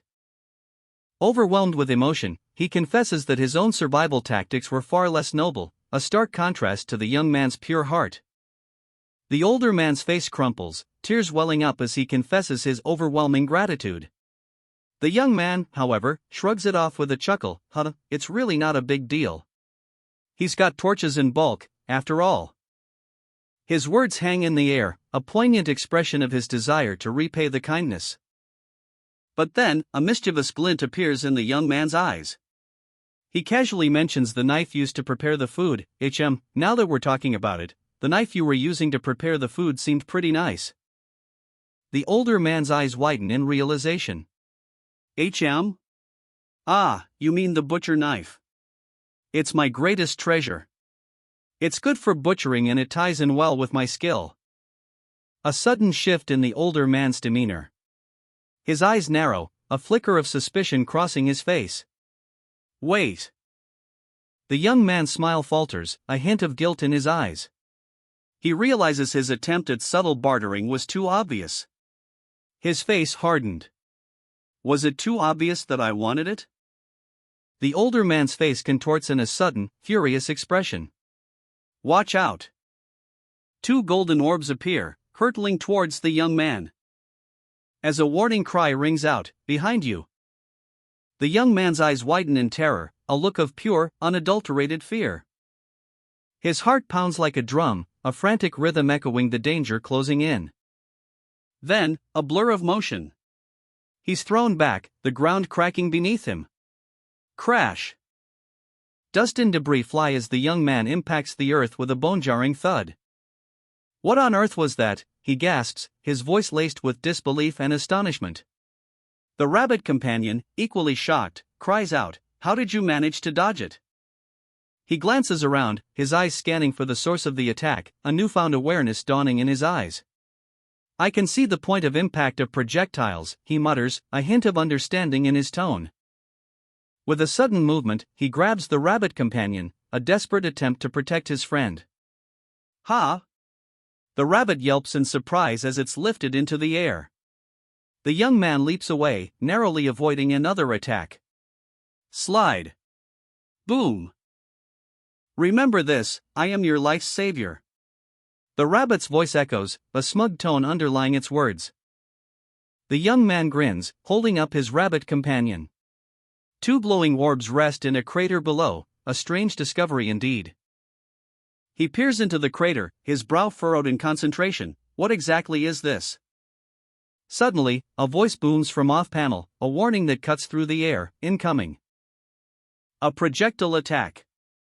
The young man reacts instantly, shielding his rabbit companion, a desperate maneuver. He dives for cover, the force of the impact sending a shockwave through the ground, narrowly escaping destruction. Boom! Debris flies as the young man and his rabbit scramble to safety, a chaotic escape. They find a temporary respite, catching their breath, but the danger is far from over. The young man examines the situation, his expression grim. What will he do next? His rabbit companion looks on, wide-eyed and anxious, waiting for instructions. A gaping chasm yawns before us, its jagged edges hinting at the dangers within. A large, golden bean rests at the bottom. It seems innocuous enough. But appearances can be deceiving. An old man's voice cuts through the silence, revealing the truth. It's a trap. You have keen eyes, he observes, it's one of the traps at the entrance of the dungeon. The warning is stark, if you were to get hit, it would at least break a bone. The potential for serious injury is clear. The young man's eyes widen, a sudden realization dawning on his face. So that means, he mutters, a plan forming in his mind. A brilliant flash. SFX, bright. The young man's gaze is fixed on the golden bean, a mischievous glint in his eyes. A bold idea takes shape. We could eat them, right? He suggests, a hint of recklessness in his voice. The old man's immediate response is a sharp rebuke. No, those beans have poison in them. You'll probably get a stomachache if you ate them. The danger is undeniable. Poison. The gravity of the situation sinks in. But the young man remains undeterred. A calculated risk. It might be worth getting a stomachache for it, he declares, his determination unwavering. A golden orb glows, radiating energy. The young man focuses, his will a tangible force. Purify, he commands, and a wave of cleansing light erupts. The old man observes, a thoughtful expression on his face. His eyes widen slightly as he witnesses the power of the young man's skill. Your skill not only works on curses, he states, his voice filled with wonder, but poison too? The young man hesitates for a moment, then takes a bite of a suspicious-looking bean. Crunch! A slight grimace crosses his face. Meanwhile, a voice cuts through the tension. Sorry to interrupt, but there seems to be no more missiles firing our way. The young man looks up, surprised. You're right. Why's that? The old man explains, his voice low and serious. It needs time to replenish the beans. It needs to fully bloom again to be reloaded. Relief washes over the young man's face. Phew, that's a relief. He turns to his rabbit companion. Hey, rabbit. Why yes, the rabbit replies, its voice trembling slightly. The young man's eyes gleam with determination. Collect all the beans. Isham, I want to try a green bean as well. A simple statement, yet it hints at a deeper purpose. The young man, his rabbit companion nervously beside him, stands on a raised platform overlooking a dark expanse. Should he bring over some helpers? No, he decides. We're safe for now. The rabbit, however, looks far from convinced. Let's go together. A decision made, a path chosen. The young man's smile is determined, yet a hint of uncertainty flickers in his eyes. There might be something else I need. His hand reaches out, a subtle gesture hinting at a hidden purpose. A winding stone path stretches before them, leading into a mystical valley shrouded in mist. The air hums with unseen energy. Dawn, you bastard. A familiar voice cuts through the serene landscape, sharp and accusatory. The young man's companion has arrived. You did something incredible again. Despite the harsh words, admiration shines through. The weight of his actions settles upon the young man's shoulders. An old man, weathered and worn, stands amidst the trees. A silent question hangs in the air. A young man, his face flushed with exertion, claps his hands together. A satisfied grin spreads across his features. We should have enough for now, right? He surveys his handiwork. A large pit dug into the earth, a dark chasm yawns open before him. Is he human or an excavator? So that's how you collect all of that dirt. The old man's face is etched with worry. I don't want to get too close, but... His apprehension deepens. I don't want to make him my enemy either. The sun begins to dip below the horizon. Ready to head back? It's getting a little dark. Oh. Yes. Let's do that. They walk along a high wall, overlooking a vast expanse of land. Below, countless skeletons lie scattered. To construct this in a single day. The old man marvels at the young man's feat. He really made a great bridge. A surge of energy. Sungwoo explodes onto the scene, a whirlwind of power. And there, amidst the golden light, stands a woman, her gaze unwavering. It's great that I spotted you on the way here, she says, a hint of relief in her voice. She continues, all the villagers are happy and safe. Now, let's head back. The young man, however, looks puzzled. Huh? Is something wrong? The woman smiles, a glint in her eye. All the loot from the skeletons, tons of it. I've collected all of it. The group arrives at the underground temple. A field of golden grain surrounds the ancient stone structure. And the air is thick with a stench so foul, it makes one of them gag. Oh my! What a terrible smell! The source? The equipment of all those skeletons. Can these skeletal remains truly be used for the sacrifice? The question hangs heavy in the air. That's a lot. This will provide a large amount of life energy. Relief washes over the speaker, a visible weight lifted from their shoulders. That's a relief. Let's head back above ground. But of course, it's time for the payout. The sun sets on a scene of bustling activity. What's going on now? Dawn has something to say. Firstly, to those of you who are here today, I'd like to thank you. I'm sure you've all seen our new bridge. I'm sure you've also been worried about the number of skeletons since the battle. With the new bridge, we can pass by them safely now. A collective sigh of relief ripples through the crowd. It's built at last after being made with a lot of supplies and effort. It'll be of great help to all of you. I've used many resources building this bridge and the wall around the village.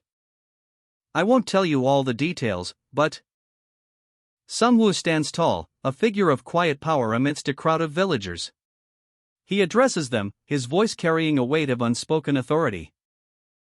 A request hangs heavy in the air, he needs their help, and he needs it now. Tier 2 enchanted items are his target. The villagers react with a mixture of shock and apprehension. Tier 2, one of them gasps, the enormity of the request dawning on them. Sungwoo's expression softens slightly, a hint of weariness in his eyes. He acknowledges their contributions, but the cost of repayment weighs heavily on him. A simple solution is preferred, a voluntary handover of the items. But a shadow of determination darkens his features.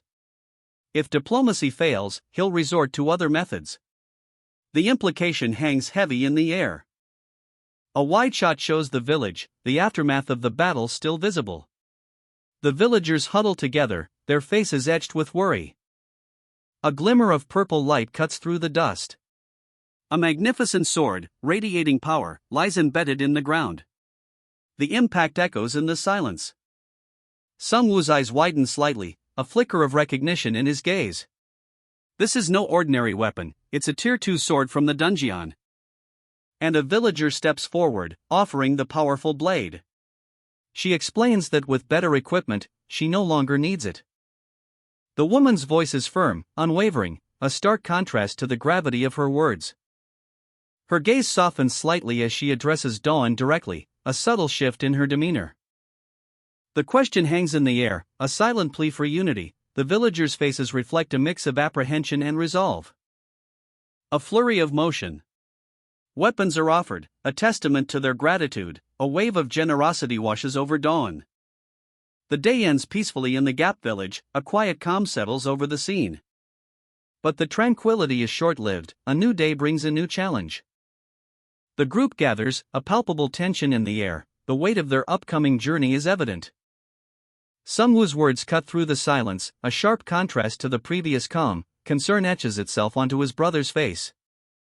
A younger brother's plea, filled with worry and protectiveness, a bond of brotherhood tested. The older brother's expression is unreadable, a mask of stoicism, his silence speaks volumes. Sungwoo, a mischievous glint in his eyes, dismisses his brother's worries with a confident smirk. If I fail, he says, it's going to be rather embarrassing. Young man's concern deepens. He observes Sungwoo's demeanor, a shadow of doubt crossing his face. I don't think it's anything serious, judging from that smile. What the hell are you up to? The scene shifts to a moment of playful chaos. The young man playfully wrestles Sungwoo to the ground, laughter echoing through the room, a moment of lightheartedness before the impending danger. Sungwoo, still chuckling, reveals his plan. Anyway, I'll join you guys for the last ruin. Please tell me the location if you go near there. But Dawn remains apprehensive. Her worry is palpable, her expression reflects a deep concern for her brother's safety. That sounds too dangerous. Sungwoo, holding a rabbit, explains his strategy. His tone is light, almost dismissive, yet a hint of calculation shines through his eyes. Why would I? I'll just send the rabbit. He reveals a surprising detail, his affiliation with the Dragon of Life. The implications of this are significant, altering the dynamics of the situation. Wouldn't it be rather awkward if I accidentally run into another guide? Besides, I'm now affiliated with the Dragon of Life, so I can't kill. The rabbit, seemingly sentient, expresses its distress. Its wide eyes and trembling form convey a palpable fear. I'm totally the most useless one. Dawn, however, finds a solution. A glimmer of hope appears in her eyes as she offers a suggestion. It's okay. You can also open the gate. Sungwoo, understanding the plan, smiles. The tension eases slightly as a new strategy emerges. If the rabbit opens the gate near the last ruin, I can come right away. Sung-woo's brow furrows, a silent storm brewing within. The young man's apprehension is palpable. It sounds like a safe method, but I'm still worried. He clutches the rabbit close, a silent plea for reassurance. A stark image flashes, a warrior, muscles rippling, faces a monstrous boar. The words ring out, you have to constantly fight to level up your skills and also create new skills. The stakes are clear. Dawn's voice cuts through the tension, don't worry, Sung-woo. The young man's resolve hardens. I want you all to believe in me. I'll join y'all starting from the ruin.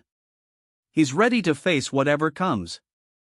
Sung-woo's gaze sharpens, a flicker of doubt replaced by steely determination. A single word, barely a whisper, I got it. Dawn's quiet acceptance, I'll stop trying to persuade you. The scene shifts. Ryu Sung-woo's group, now 10 strong, leaves Dawn behind, heading for the dungeon. The weight of their decision hangs heavy in the air. A lingering question, are you okay? It's only been a few days since you've reunited, and you're by yourself already. Sung-woo, ever resolute, continues his trek through the ancient ruins. A curious white rabbit in a waistcoat hops ahead, seemingly guiding the way. The rabbit pauses on a stone staircase, its expression questioning. Have any worth, it seems to ask, its gaze fixed on Sung-woo. Sung-woo's stomach rumbles.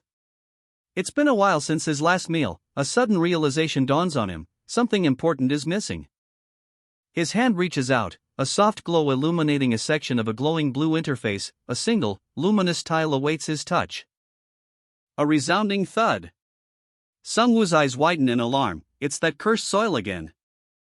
The rabbit cries out in distress, its tiny paws covering its face. Jesus! Why are you bringing that filthy, damned soil into the temple? Sung-woo smiles, a mischievous glint in his eyes. Then jjigae soup is really the best. Jjigae? The rabbit's eyes widen in confusion, a clear question mark hanging in the air. A mystery unfolds before us as we see a pot filled with glistening golden orbs. What culinary secrets are about to be revealed? The rhythmic thud of a wooden spoon against a wok, the steam rises, carrying the aroma of something savory. A question hangs heavy in the air, what are you doing? Are these beans today's side dish? The rabbit inquires, its brow furrowed with curiosity.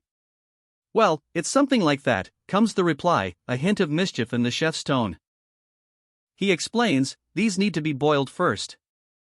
A glint in his eye as he reveals his secret ingredient, if I use this purple soil, I think they should ferment well.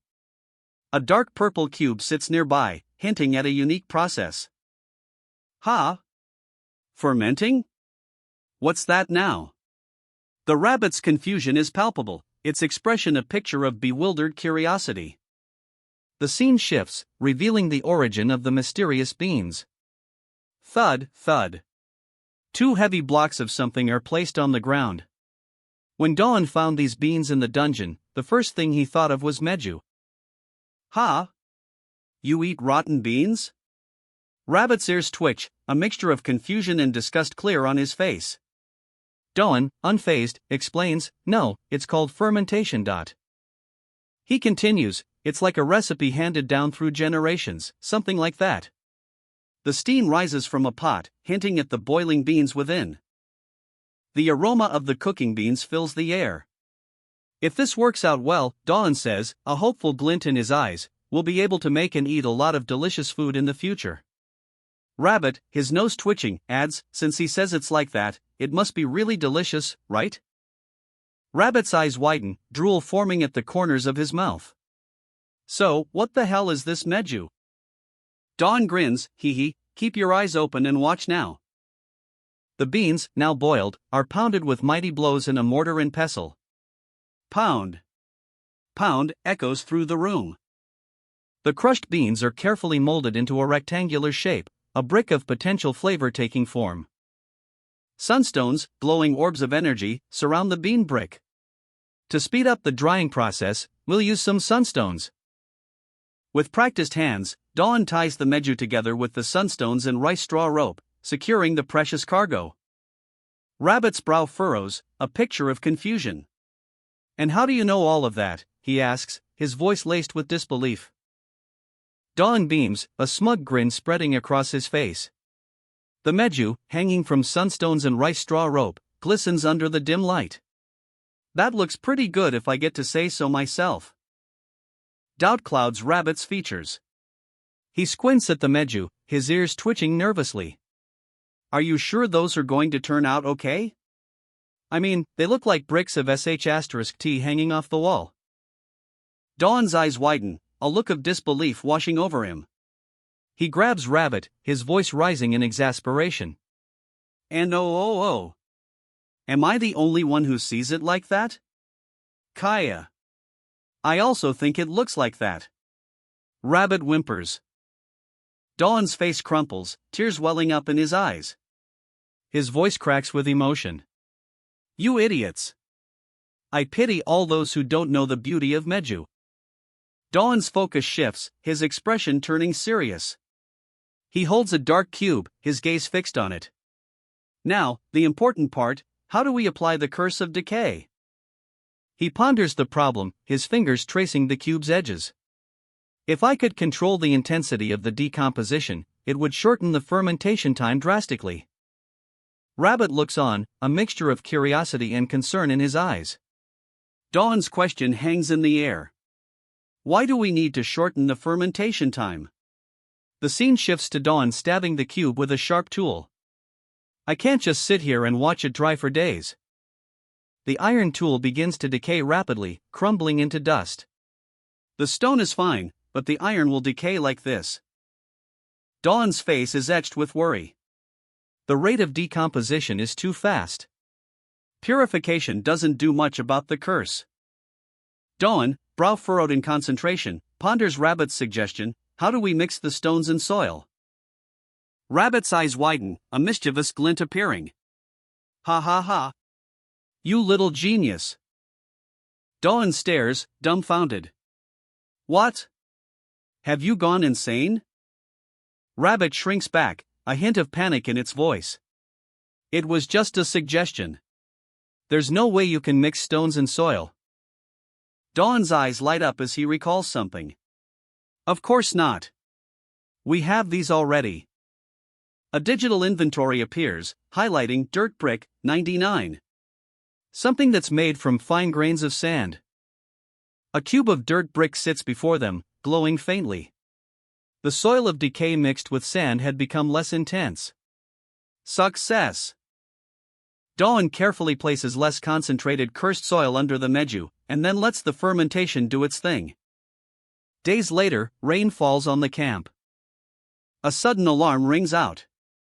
It's the skeletons. Gather all combatants to the outer wall. A worried voice cuts through the downpour. Why does this happen when we have no elites left in the village? The scene shifts to a dirt wall, soldiers inspecting its condition. A question hangs in the air: what's the condition of the dirt wall? Are there any damaged sections? The inspection reveals a problem. No, there's not any damage, but, because of the rain, it's gotten softer. A grim warning: hurry up and find Dawn.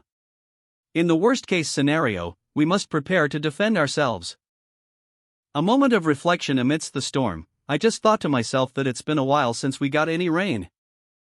Suddenly, a familiar figure appears. You look pretty busy there, Elder. A joyous reunion.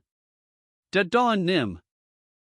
The rain continues to fall, a tense atmosphere hangs in the air as the characters observe the scene from the watchtower.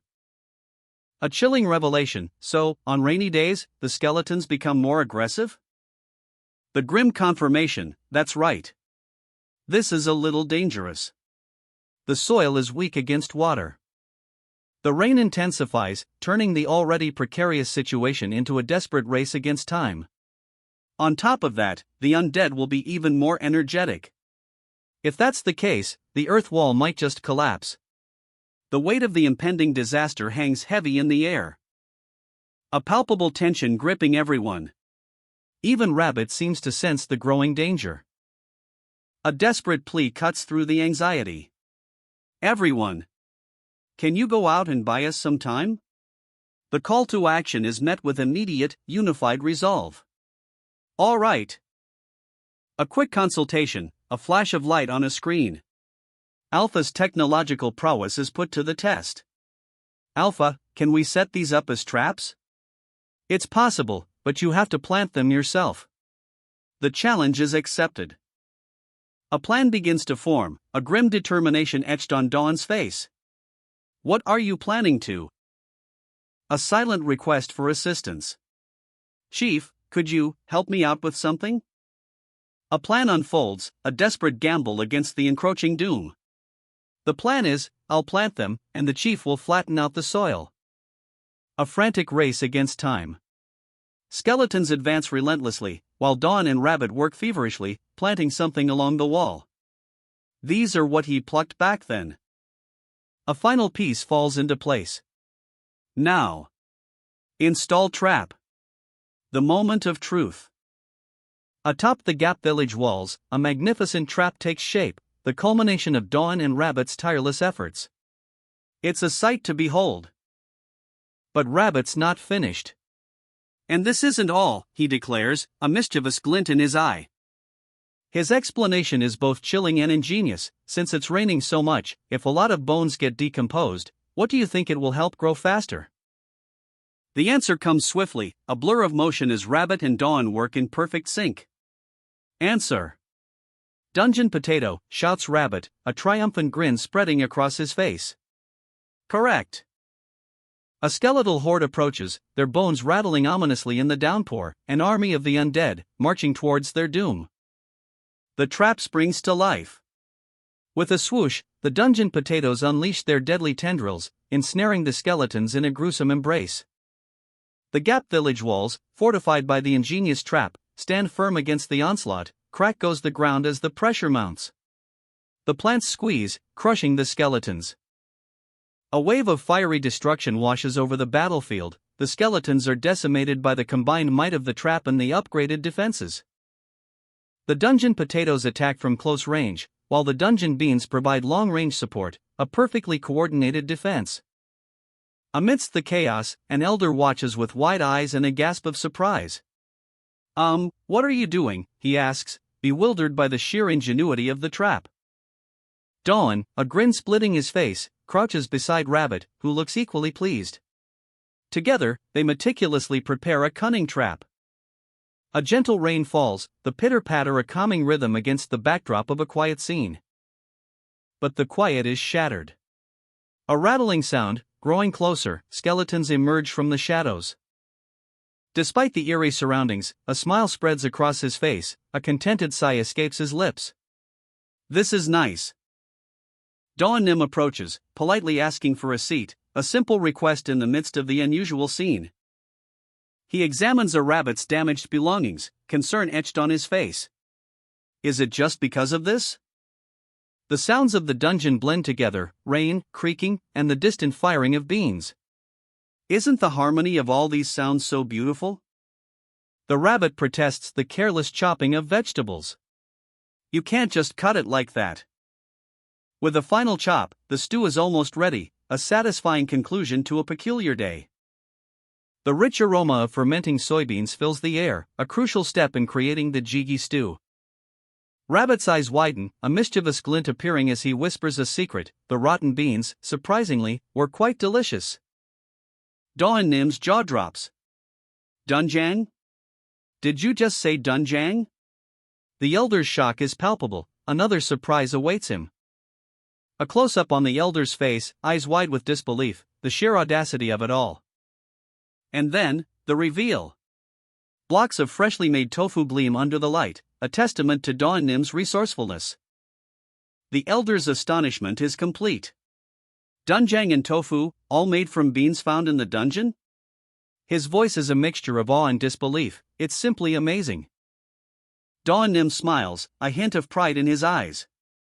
It's ready now. He gestures towards the simmering pot. The final product is nothing short of terrific. Under a rainy sky, Dawn Nim and Rabbit make their way back. Their mission is almost complete. They climb a ladder, ascending a towering structure. The village is transforming before their eyes.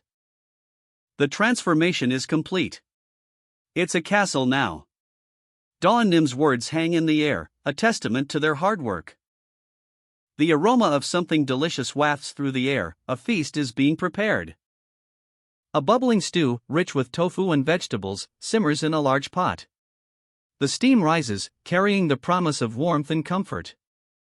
Golden brown tofu, sizzling on a griddle, fills the air with a mouth-watering fragrance, each piece perfectly cooked. Meanwhile, Rabbit, ever the observer, prepares more tents under the pouring rain, a sign that the feast will be a grand affair. His curiosity piqued, Rabbit questions the preparations. Are we having a feast? The tantalizing aroma reaches even the furthest corners. Oh, it smells so good, someone exclaims.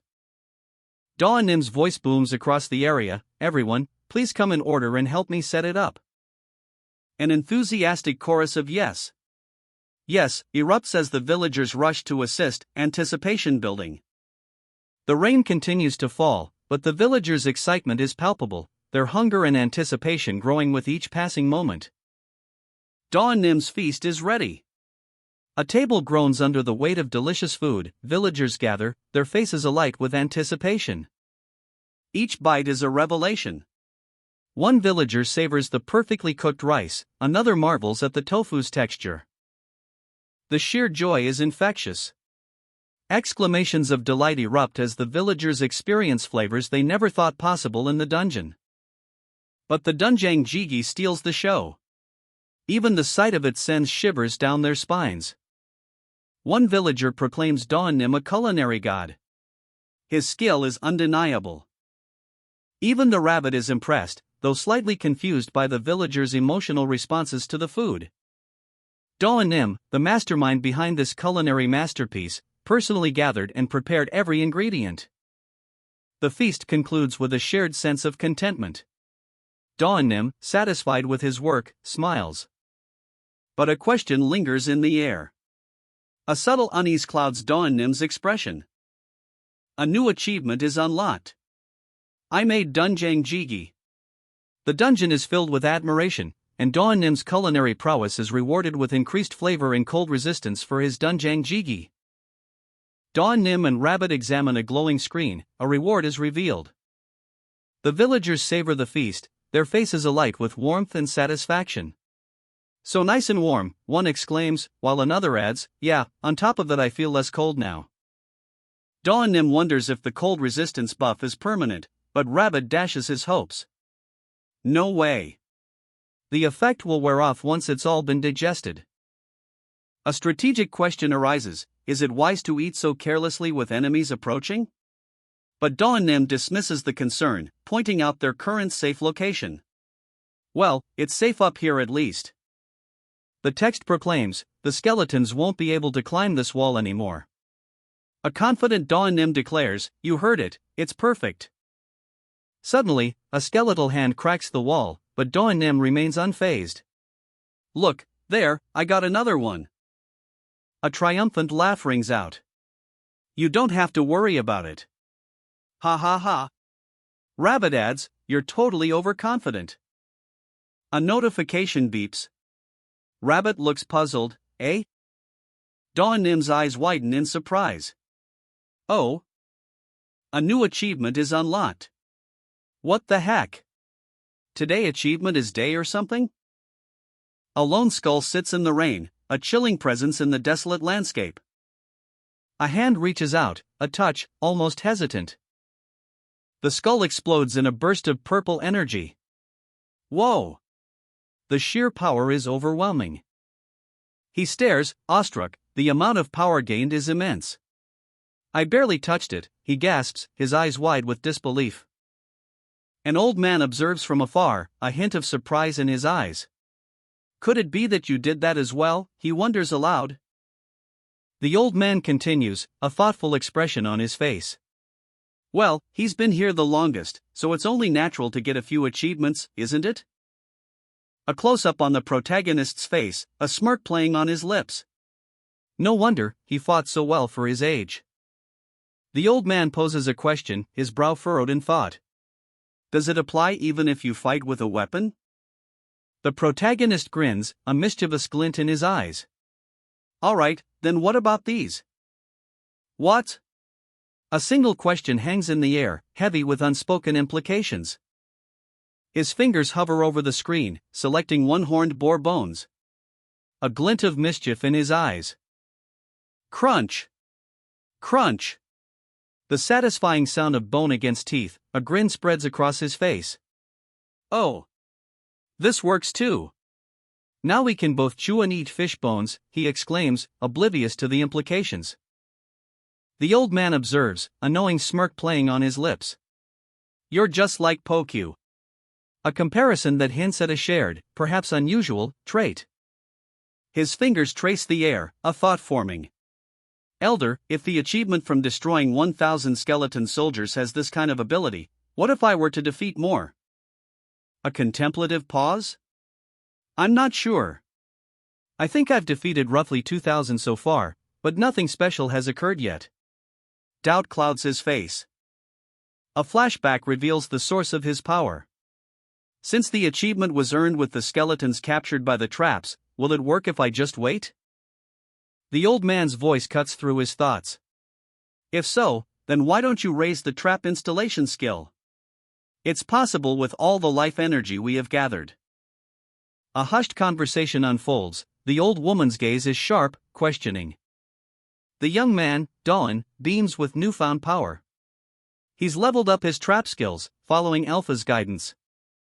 The clock spins, a symbol of his enhanced abilities. Traps can now be manipulated with pinpoint precision. Previously, his traps were erratic, striking randomly, but now, Dawn envisions a future where he can target his enemies with deadly accuracy. Dawn's control is expanding, he can now command nearly 20 traps simultaneously. His eyes glow, a surge of energy building, something incredible is about to happen. The traps spring to life. A coordinated barrage of explosive power erupts. Boom bang! The force of the blast throws Dawn back, but he stands defiant, unyielding. Overwhelmed. Dawn is stunned by the sheer power he now commands. No way, it can't be, he gasps. The next challenge awaits, Stage 4 of the second dungeon. A frozen wasteland stretches before him. The aftermath of battle is strewn across the snow-covered ground.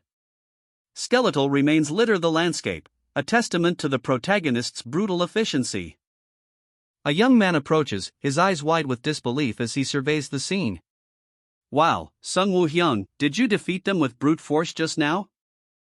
The protagonist, Ryu Sungwoo, casually replies, all of them had their necks broken. He begins to test his newfound power, a faint glow emanating from his hands. Another onlooker questions, oh, did you get any new skills after fighting the skeletons? Sungwoo shakes his head. It's not a skill, it's a reward from an achievement. The word destroyer of skeletons floats in the air, a title earned through sheer might. The scene shifts to reveal a more experienced warrior, observing Sungwoo's power with keen interest. And then, a close-up on the warrior's hands, crackling with energy. What skills do you have? And how will they be applied in practice? The warrior demonstrates a technique, a bone shattering with immense force. Break bones twice as well. The implication hangs heavy in the air. Sungwoo ponders this cryptic advice. He realizes the true meaning behind the phrase, a chilling realization dawning on his face. Except for a very few special cases, every living being has bones. Sungwoo begins to strategize, a glint of understanding in his eyes. Focusing on vulnerable points. By attacking places where muscles such as the neck and knees cannot protect, a dramatic increase in combat power can be achieved. Only someone with excellent combat sense would have thought of this. A surge of energy crackles around the protagonist, Ryu Sungwoo, as he contemplates the old man's cryptic advice. His eyes gleam with newfound understanding. A pause, a moment of reflection before the next step. Sungwoo sits cross-legged, a thoughtful expression on his face, his faithful companion, a small rabbit, observing him with a curious tilt of its head. Suddenly, a flurry of action. Bang! Bang, go the traps as Sungwoo effortlessly triggers them, a smirk playing on his lips. Crack goes a bone, but he barely flinches. Auto hunting sure is awesome, he exclaims, a hint of mischievous glee in his voice. His companion, however, looks unimpressed. What a cheater, it mutters. The sheer number of traps he's overcome is overwhelming. In the face of such quantity, nothing else stood a chance. A wide shot reveals a simple camp, tents pitched under a pale sky. The protagonist surveys the scene, a thoughtful escaping his lips. Close up on Sungwoo's determined face as he picks up a pair of bone fragments. His companion watches with wide, concerned eyes. Back at the camp, Sungwoo meticulously tests his strength, snapping the bone fragments with surprising ease. Whoa, he exclaims, clearly impressed by his enhanced power. His companion, Q, looks on with a mix of awe and concern. He continues his training, aiming for greater control. I was going to do some strength control training with a pair of bone chopsticks, he explains, but it looks like I need to be more steady. And with a determined glint in his eye, he sets about refining his newfound abilities. Crunch, crunch. The protagonist effortlessly breaks small bones, a grim smile playing on his lips. Pokyu watches, wide-eyed, a mixture of fear and fascination in its gaze. The scene shifts to the protagonist, now a blur of motion, his enhanced strength propelling him through a tunnel he's created. He's a force of nature. Bone-crushing power. The sounds of shattering bone echo. Pokyu looks on, horrified. Jong Dawn, the god of the ground squirrel, grins, his title emblazoned across the panel. He addresses Q, a hint of playful arrogance in his tone, Pokyu. Q, clearly concerned, asks, "What's wrong?" Pokyu's adoring gaze is unsettling. Dawn studies the trap list, a thoughtful frown creasing his brow. He notes the limited number of arrow launchers. And discovers a frustrating limitation: magic items can't be duplicated, but they can be reset if broken. He considers the possibilities. A new idea sparks in his eyes. He's been cooking so much lately. No way. If I put Dunjang Jigi in it. Whoa. I'll get unlimited Dunjang Jigi? But, only pure liquids are possible if there are no impurities. TCH. If it's pure liquid, maybe this could also work? A few days later. Q's worried voice cuts through the silence. Dawn, can you hear me? Dawn stirs, his eyes fluttering open. Whoa? Sungwoo Hyung? I'm here. Have you made it to the ruins? Q's concerned expression speaks volumes. No. Might need you to help me out. Ha! A sprawling campsite under a vast, clear sky. Rough-hewn tents dot the landscape, hinting at a temporary settlement.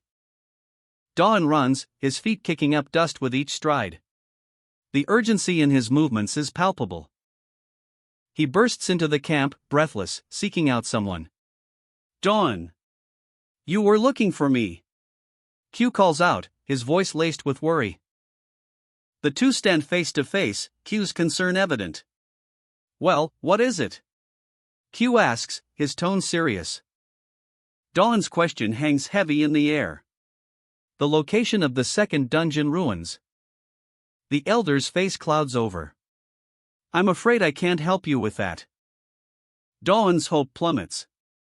No way, is it not there? The elder sighs, his words carrying the weight of a heavy secret.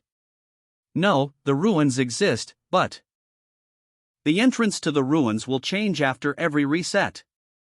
A revelation that leaves Dawn stunned. The entrance to the ruins, it changes every time. A serious matter, indeed. Dawn, our intrepid hero, looks on, a question forming in his eyes. Does the entrance really change every time? Yes, the site itself is underground, but the entrance shifts with each reset. Elder's experience in dungeon raids could be helpful, but a sigh escapes the elder's lips. He's already raided the ruins, and the details are lost to him. Dawn ponders this setback. Could the hint be underground? A moment of quiet contemplation. Dawn's brow furrows. The elder, despite his limitations, offers a lifeline. He can't go himself, but he can guide Dawn on how to raid the ruins. Dawn's eyes widen. How's that possible? Outside stage 4's second dungeon, a chilly fog rolls in, obscuring the path ahead. Dawn, bundled in his coat, shivers slightly. The elder's instructions are clear: follow the road, but the rabbit companion is less than thrilled. Why am I the only one who has to suffer like this? He questions the necessity of going alone, a hint of desperation in his usually cheerful demeanor. Dawn's resolve hardens. You're not just joking? Of course not. Get there first and open the gate. He's given a task, a duty, but a mischievous glint appears in his eyes. Isn't that the duty of a subordinate? A playful gesture, 2 fingers held up, suggesting a solution. The entrance to the dungeon is revealed. Carnivorous plants guard the way, a swish as one snaps shut. More plants, menacing and ready to strike. Dawn stands firm, a confident smirk playing on his lips. There's no rabbit better suited for the job than me. Dawn, the brave adventurer, pauses, a slight smile playing on his lips. Phew, I got such a big heart, he says, a hint of self-assuredness in his tone. But his confident demeanor shifts, a flicker of uncertainty crosses his face as he tilts his head. The scene shifts to a vast, snow-covered landscape. Tall, skeletal trees claw at the pale sky, their branches heavy with frost. A chilling wind whispers through the barren woods, a palpable sense of isolation hangs in the air. A single paw steps into the deep snow, the crunch is muffled, yet the cold seeps into the very air. Dawn, now visibly shivering, pushes onward through the blizzard. What kind of weather is this, he mutters, his breath clouding in the frigid air. The wind howls, a mournful cry across the desolate expanse. Through the swirling snow, a glimmer of hope appears on the horizon. It's here, it's here! Dawn exclaims, his voice filled with a renewed sense of purpose. In the distance, 3 figures wait, their forms barely visible through the blizzard. The scene shifts abruptly.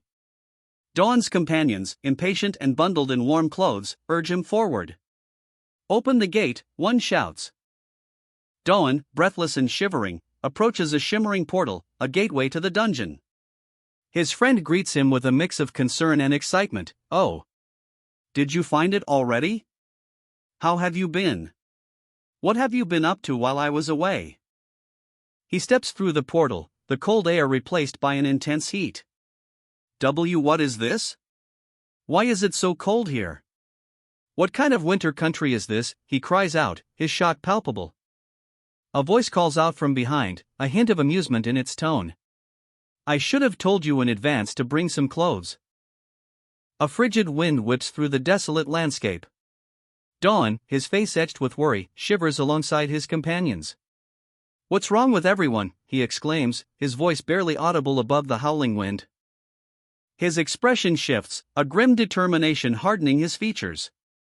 Before he can speak, a mischievous glint appears in his eyes. Before we talk, shall we? He asks, a playful smirk tugging at his lips. A swirling vortex of icy mist erupts from the ground, revealing a colossal, stone elephant, its back adorned with a quaint little house.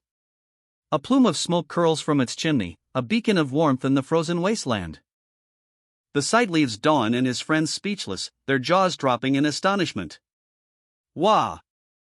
Inside the strange dwelling, a wave of warmth washes over them, a stark contrast to the biting cold outside. Am I in heaven? Dawn breathes, his eyes wide with wonder. The effects of the sunstones are tremendous, one of his companions exclaims, their voice filled with awe. A sigh of contentment escapes Dawn's lips. This is lovely, he murmurs, sinking into the comforting warmth. His companion adds, I'll be going out real quick.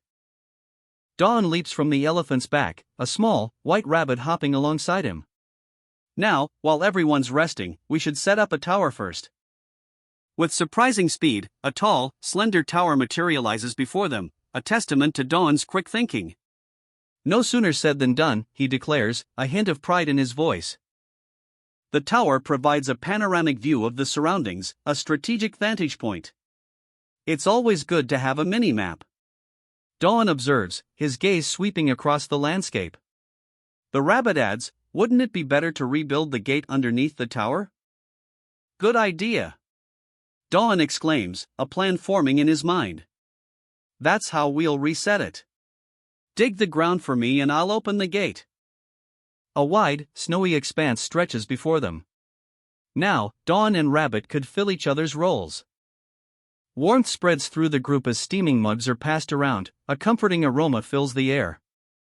It's very warm. What kind of tea is this? The group sips the sungnyung, a moment of shared peace. Oh.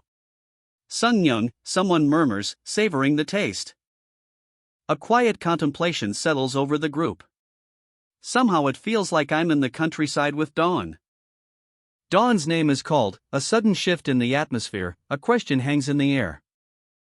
A shy request for more tea. The warmth of the moment is palpable. The elder observes, his gaze sharp. I think these people only came here because they were so cold. A vast, snowy landscape unfolds, a solitary tower standing tall against the elements, a beacon of hope in the distance. Dawn, clutching his small companion, looks towards the tower. Elder. You said we needed to find the entrance to the ruins. The elder's cryptic advice echoes in Dawn's mind. He's searching for a clue, a way to the ruins. And then, a breakthrough. Dawn found something. A mysterious lithography. A curious stone plate, radiating an otherworldly glow. Its intricate design hints at ancient secrets. The group gathers, their eyes fixed on the artifact. That's a keystone, exclaims one, revealing its true nature. But the keystone's power is fading. Its blue light, once vibrant, is now dim. Dawn explains, it only shines at night. A crucial detail, overlooked until now. Frustration mounts. That's not fair. Dawn exclaims, his hopes momentarily dashed. But the rabbit-masked companion intervenes, revealing a hidden truth: the keystone is made of moonstone. A comparison is made: moonstone and sunstone, two celestial counterparts. Their relationship is revealed. The closer to a sunstone, the brighter the moonstone glows. A new path to the ruins is unveiled. Dawn holds the moonstone, a puzzled frown etching itself onto his face. But why isn't it reacting to this sunstone? He questions the nature of his discovery. Could this moonstone be more than just a key? The rabbit companion offers a cryptic answer: there will be a separate magical sunstone there. Dawn ponders the implications, a thoughtful silence hanging heavy in the air.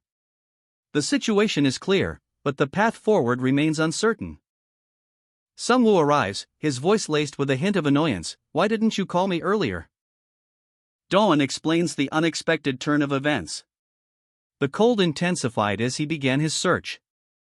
Sungwoo chuckles, was it really cold when you called me? A stark landscape of ice and snow stretches before us. A fallen warrior, his sword embedded in the frozen ground, serves as a grim reminder: no matter how strong, the environment is a force to be reckoned with. Even skilled adventurers must adapt to survive. Levels and strength mean nothing against the unforgiving elements. It's a harsh truth, etched in frost and despair. Meanwhile, Dawn and Sungwoo's party enjoys a warm meal. Dawn marvels at the comfort, whispering, is this a dream? The warmth of the jjigae, combined with the ondol heated room, revitalizes them. Sungwoo explains how the ondol increased his body temperature and the jjigae restored his stamina. The buffs were incredibly effective. Dawn savors the jjigae, a warmth spreading through him, but a question lingers: how does this delicious stew grant such amazing cold resistance? Meanwhile, Pokyu, his adorable companion, is stuffed full, then promptly empties his bowl, revealing his own sensitivity to the cold. Sungwoo suggests waiting until nightfall, then they can use the moonstone. Dawn nods, a hint of worry in his eyes. Hopeful, yet cautious. A tiny, mechanical creature, Pokyu's robotic counterpart, takes a hesitant step into the snow. Kiek, kiek, kiek, the cold bites. 3 colossal creatures emerge from the blizzard, their forms barely visible through the swirling snow. A guttural roar rips through the air. Oh! The ground trembles with the force of it. Then, a high-pitched shriek pierces the silence. Kia! The sound is pure terror. What was that sound? The question hangs heavy in the air, a palpable sense of dread washes over them. A jolt of adrenaline courses through her veins, she's ready. Everybody, get ready for battle. The command cuts through the tension, a grim determination sets in. One leaps from cover, dodging a falling beam, another follows close behind, their movements precise and deadly. A booming voice cuts through the air. Everyone! With a flap, Do-won distributes something from a device. And the items are swiftly snatched up. Whoosh! A grateful warrior shouts, "Thanks, Do-won." A horde of adorable creatures emerges from the snow, their wide grins hinting at mischief. The small army advances, their movements surprisingly coordinated despite their cute appearance. Do-won observes them cautiously, a thoughtful expression on his face. They don't look strong, in fact, they seem cute. But Do-won knows better. Those are ice gremlins. They're mischievous things that love snowball fights. A giant rabbit-like creature appears, adding to the unexpected army. Mischievous things? That cute appearance is deceiving. A chill wind whips through the snowy landscape, a figure emerges from the blizzard, cloaked and ominous. Suddenly, the ground trembles. A horde of ice gremlins bursts forth, their adorable forms belying their ferocious intent. Trample. Ukiki. Eyes widen in alarm. They're coming. The warning echoes through the frozen wasteland. One of the gremlins lunges, its tiny claws extended. Brush. It barely grazes its target. With a whoosh, another gremlin is launched into the air, a powerful force sending it flying. The battle is joined. A flurry of claws and teeth, a chaotic ballet of ice and fury. Gremlins tumble through the air, defeated, their adorable forms now scattered across the snow-covered battlefield. A young warrior watches, his eyes wide with a mixture of awe and disbelief. A real snowball fight? A warning rings out. Watch out. The urgency in his voice is palpable, a clear sign of impending danger. And suddenly, a warrior is sent flying through the air, tumbling across the snowy landscape. Small, furry creatures scatter as he crashes down. Thud. The impact sends a shockwave through the snow. As a massive shard of ice erupts from the ground, narrowly missing the warrior. Bang! Another ice shard explodes nearby. The warrior is trapped. Osh! Who? The warrior struggles to his feet, dazed and confused. Do-won rushes to his side. Do-won, are you okay? He asks, concern etched on his face. The warrior groans, yeah. What the hell was that? Do-won explains, it's snow magic. They use it by throwing snowballs. The warrior is stunned. Magic. Alright, get up. The command rings out, sharp and urgent, as the warrior struggles to his feet amidst a blizzard. But the ice gremlins are relentless. Smash. Crunch. Their icy bodies shatter against the warrior's golem, but more appear, their attacks relentless. Crash. The golem, once a bulwark of defense, is now riddled with cracks, its form crumbling under the assault. His breath fogs in the frigid air. That snow is no joke. It's as dense as clay, even denser. The warrior's eyes widen in disbelief as he assesses the damage. Wait, before that. My golem got a hole in it. Panic grips the warrior as he realizes the extent of the damage.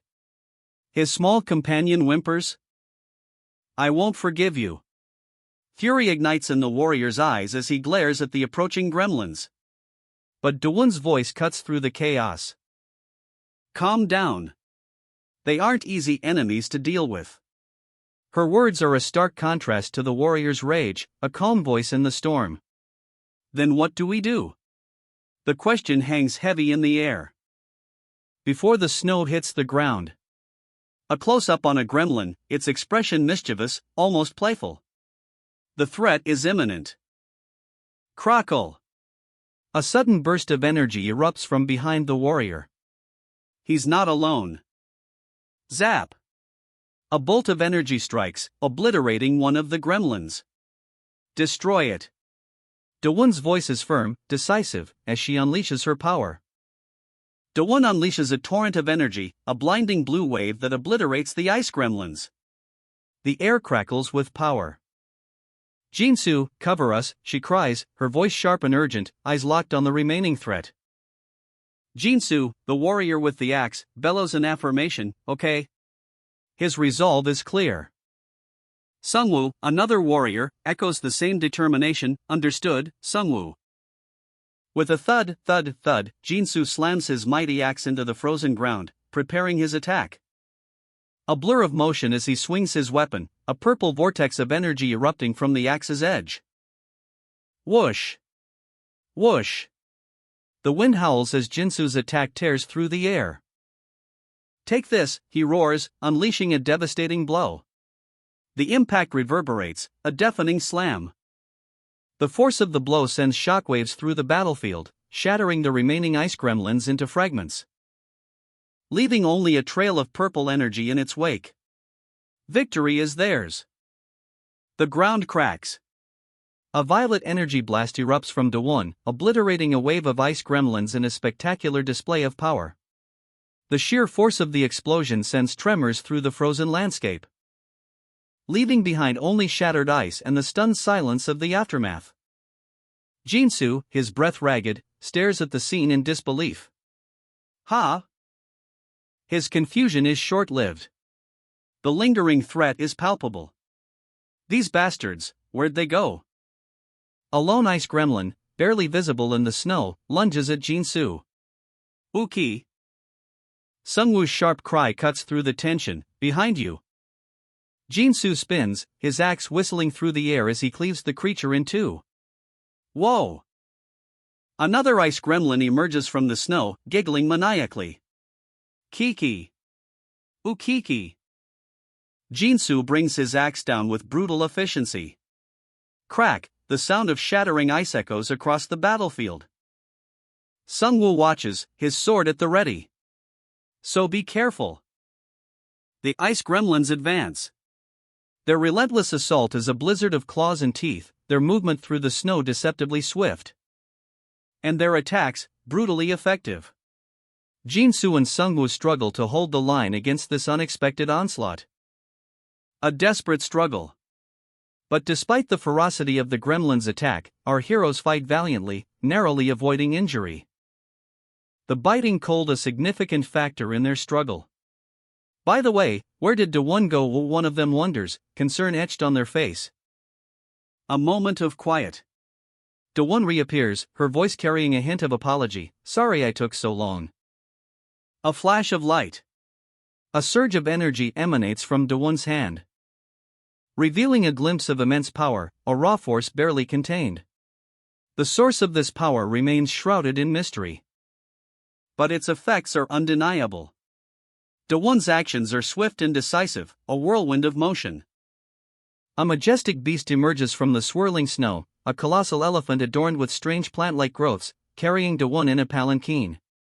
I thought it would be dark, at worst, she says, a hint of amusement in her tone.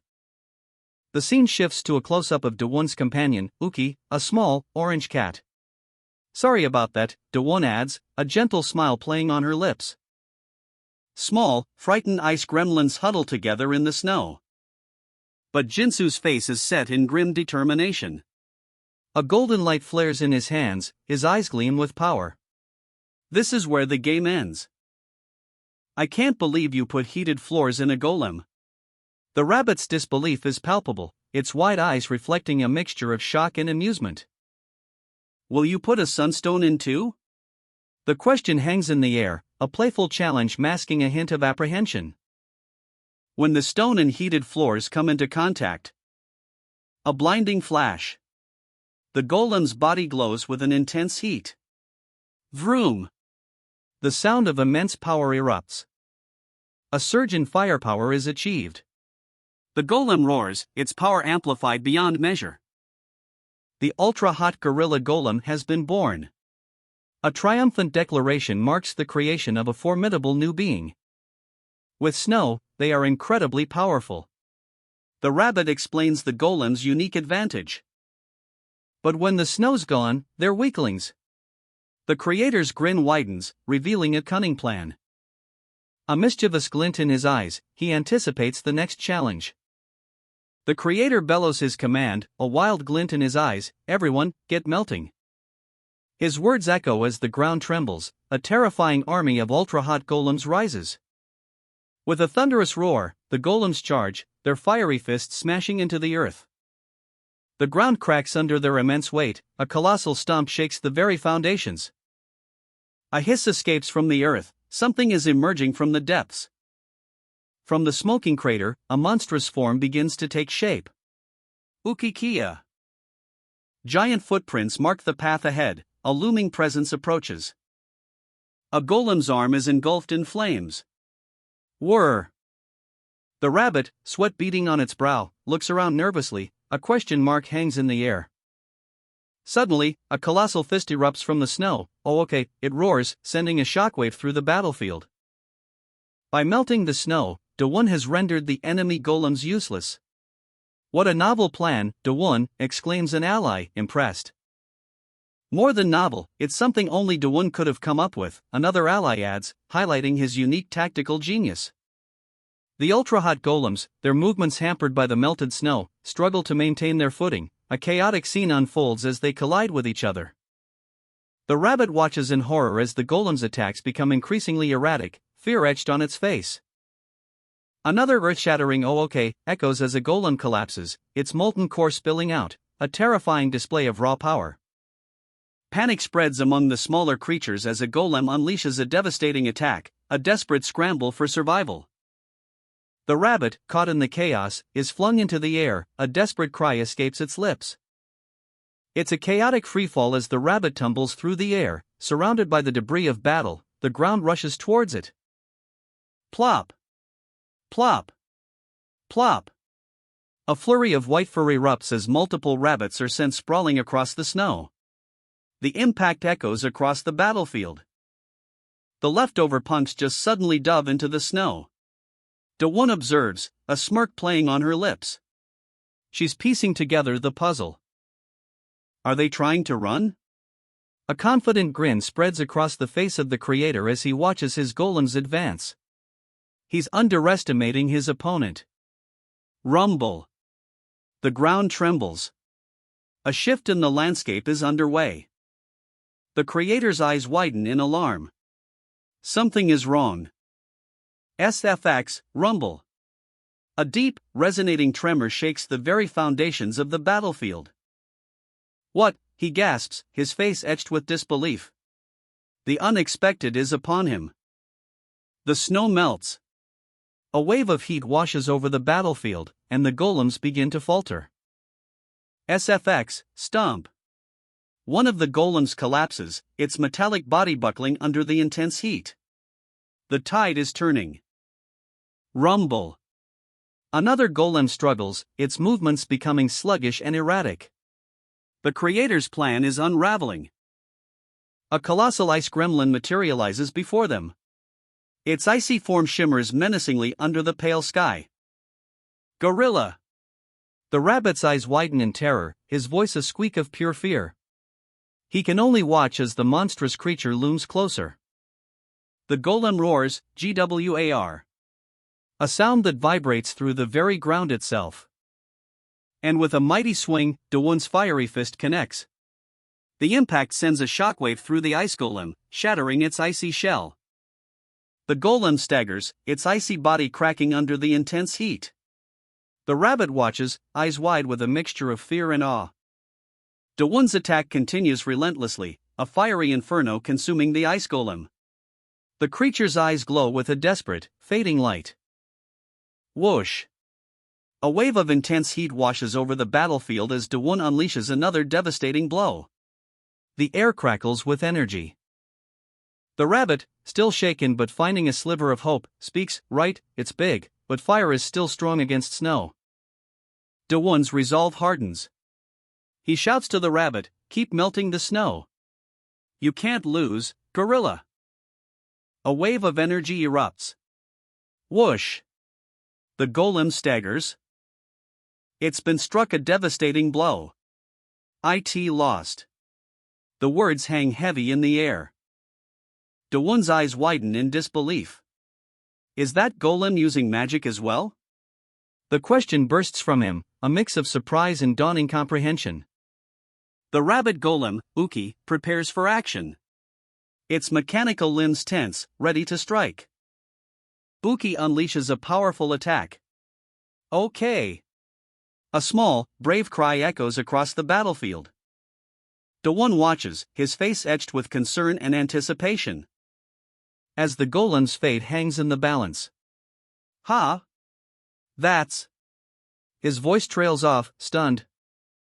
Uki's attack connects. A blinding flash of light. Followed by a resounding bang. The golem is shattered into pieces. The rabbit unleashes a blinding flash of energy. A shockwave rips through the air, leaving its opponent reeling from the impact. Dawon, witnessing the devastation, shouts, "Dawon! Let's attack together." His face is etched with fear and desperation. A silent scream frozen on his lips. His voice cracks with barely contained rage, "You bastards." The question hangs heavy in the air, "Broke, another one?" The creator looks on, his expression a mixture of worry and concern. The rabbit whimpers softly on his shoulder. A small, helpless sound in the face of overwhelming odds. Dawon, eyes wide with terror, clings to the creator for support. The revelation hangs in the air, heavy with disbelief. The golem is made out of gremlins? Dawon, eyes wide with a mix of terror and dawning understanding, gasps, "Dawon." A hand slams onto a surface, the impact echoing the growing tension. It's clearly denser than my golem.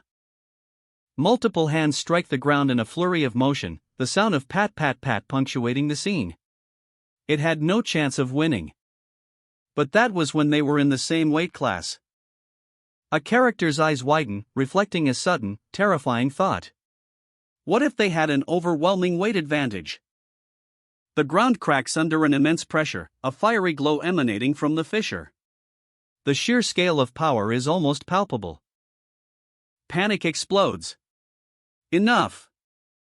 A monstrous rumble shakes the very ground, the sound of grumble echoing the impending doom. The golem stirs. Its immense form dwarfing the lone figure standing before it. Nothing can stand in its path. The rabbit's eyes widen, its voice filled with disbelief. I've never seen one that big before. A colossal figure looms, its features obscured by the distance, but a chilling presence radiates from it. Ukiki? Dawon's jaw drops, his eyes fixated on the approaching monstrosity. A low rumble shakes the ground, a rolling tremor that speaks of immense power. Panic grips him. He shouts, bolder, as a small, furry creature clings to his back, mirroring his terror. The creator's face is etched with worry, beads of sweat forming on his brow, a small, dark rock materializes in his mind's eye. His apprehension is shared by another, their faces mirroring the same dawning horror, the same ominous rolling tremor felt by Dawon. The rabbit whimpers, a single word escaping its lips, "Boulder?" The earth trembles. A colossal fist, wreathed in fiery energy, slams down with earth-shattering force. The impact sends a shockwave. A devastating blow that obliterates everything in its path. The earth trembles. A cataclysmic explosion rocks the very foundations of reality. The force of the blast sends debris flying, a maelstrom of destruction unleashed upon the world. From the heart of the chaos, a monstrous visage emerges, eyes of burning fury, a face carved from shadow and rage. The golem's power is absolute, its wrath a terrifying storm that threatens to consume all. The formula F equals ma flashes across the screen, a reminder of fundamental physics in this fantastical world. With mass comes power, the equation is complete, and the force is about to be unleashed. A colossal blow. The ground trembles as the impact reverberates outwards. Bam! Bam! Bam! Bam! Four devastating strikes rock the battlefield. The mechanical beast reels from the assault. Wham! A massive rock hurtles through the air, a projectile of pure destruction, and connects with bone-jarring force. The mechanical beast is sent sprawling. His eyes burn with determination, a fierce resolve etched onto his face. Whir! A blur of motion as he unleashes a devastating counterattack. The final blow lands, shattering the mechanical beast into a million pieces. The mechanical beast, its metallic shell shattered, lies broken. Its many smaller components, the gremlins, scattering like frightened insects. The protagonist's eyes widen in disbelief. Those bastards, they combined. But his fury is short-lived. A surge of power courses through him. It's my turn. With an SFX, BZZT, a lightning bolt erupts from his hand. He cuts through the swarming gremlins. Each strike precise, each impact echoing with an SFX, crash as the creatures are obliterated. The gremlins were defeated. Back at the warm Andal, the protagonist sighs contentedly. Wow, the Andal is really warm and nice. All my fatigue is gone. His companion observes, a thoughtful expression on their face. Come to think of it, Dawn, I think your skills may have leveled up. The protagonist nods slowly, a flicker of realization dawning. Yeah, but what are you doing with the Andal? Amidst the aftermath of their epic battle, a playful banter unfolds. But if Dawn's gonna save us from a crisis? One friend muses, while another chimes in, wait. Should I guess what Sungwoo is going to say? Let me guess. Sungwoo, a smirk playing on his lips, tilts his head. Two thumbs up appear, a shared moment of camaraderie. Do you think that's so sweet? But Sungwoo's expression shifts. You are both wrong. A mischievous glint in his eyes, he continues, let's see, as expected. It's that. Suddenly, a mechanical beast, small but menacing, appears in the snowy landscape. Hey! That's not fair. A whimsical rabbit observes from the sidelines, its inner thoughts revealed, they're just acting like kids. Sungwoo, seemingly unfazed, declares, well, I think I'm lost, let me check the lithography. He holds up a glowing stone tablet. The light intensifies. SFX, shine oh, it's shining. Another character, noticing the glow, excitedly suggests, oh, then let's follow the light. They begin to follow the light's path, but the glow starts to fade. Oh! Stop! The light is dimming. Sungwoo, ever the resourceful leader, points towards a path, a glimmer of hope in the vast, snowy expanse. How about this way, he suggests, his voice carrying a hint of uncertainty. Dawn's eyes widen, a spark of excitement igniting within her. Oh! The light is getting brighter, she exclaims, her voice filled with wonder. The group presses forward, their footsteps crunching through the snow, a rhythmic trudge, echoing in the frigid air. Ahead, a lone, skeletal tree stands stark against the bleak landscape, its branches reaching towards the heavens like gnarled fingers. Sungwoo's brow furrows, a flicker of suspicion crossing his face. Isn't that tree kinda suspicious, he muses, his voice laced with doubt.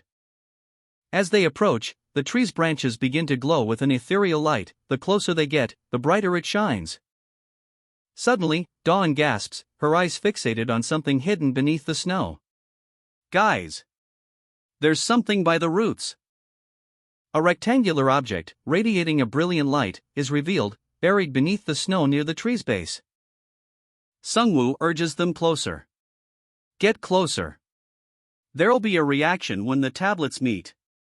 He holds up his own tablet, anticipation hanging heavy in the air. With a determined nod, Sungwoo approaches the glowing object, his tablet held aloft, a brilliant flash of light erupts as the two tablets connect.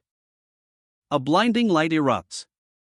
Sungwoo cries out, shielding his eyes, his friends struggle to make sense of the sudden, overwhelming radiance. The light subsides, revealing a mystical circle etched into the snow, a powerful energy pulses within its glowing lines. Sungwoo and his friends stand within the circle, their faces etched with awe and wonder. Sungwoo, eyes wide with surprise, feels a surge of energy, a powerful force coursing through his veins. What is happening? The energy intensifies, pushing against him, a wave of light threatens to consume him entirely. Sungwoo's eyes narrow in determination. This isn't just power, it's a gateway. Is this like a gate seal? A rush of wind whips past him, the portal is opening. He's ready. A digital ping echoes. Error. Unable to pass gate. Sungwoo stares at the tablet, disbelief etched on his face. Could this be a real error? His adventure is halted, at least for now. He stumbles, falling to the ground, his friend rushes to his side, offering comfort and support. A long, sinuous trail of snow snakes across the frozen ground, do-do-do, the sound of something slithering through the snow. Suddenly, a flurry of motion. A small, furry creature bursts from the snowdrift, landing with a playful poke-you. It tumbles onto its back, paws splayed in a perfect snow angel, kawaii kawaii, a happy squeal echoing in the crisp air. The scene shifts. A rabbit-like creature speaks, its voice laced with a hint of knowing sadness. The reason you can't use the dungeon gate, we've known for a long time. You're still in error. Sungwoo, lying in the snow, making a snow angel, responds with a weary sigh, I don't know. I'm not doing it. I'm just going to look at the night sky. The rabbit-like creature presses further, so what? Do you want to go back to town? If you're just waiting, why not go back? Of course, you could die still. Sungwoo's resolve hardens. I just want to be alone. Can you go? A close-up on Sungwoo's face, a hint of confusion and self-doubt in his eyes, but I'm already outside? The rabbit-like creature asks, are you going? As Sungwoo begins to walk away, leaving his snow angel behind. Sungwoo walks away, alone under the vast night sky, a single, uncertain figure against the endless expanse of snow and stars. I don't know. Snow falls on a desolate, cold landscape.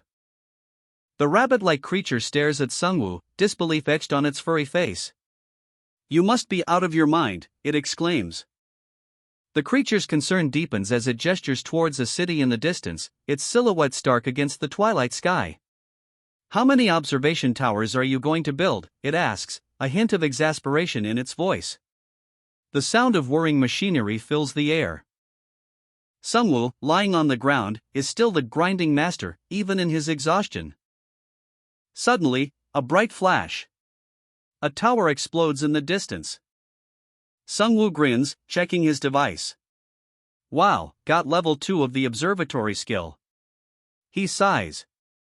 Then what to do? I'm still alone. And no one's watching. The rabbit-like creature sighs, phew, it'll all disappear when it's reset. Such a waste of dirt. It then snaps, wash your face with cold water and wake up.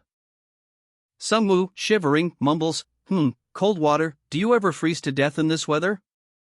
I don't know if it's hot spring water, but... His eyes widen. Wait, a hot spring? A beautiful night sky, covered with twinkling stars, offers a stark contrast to Sungwoo's current predicament. A chill wind whispers through the bamboo grove, a stark contrast to the steam rising from a hidden pool.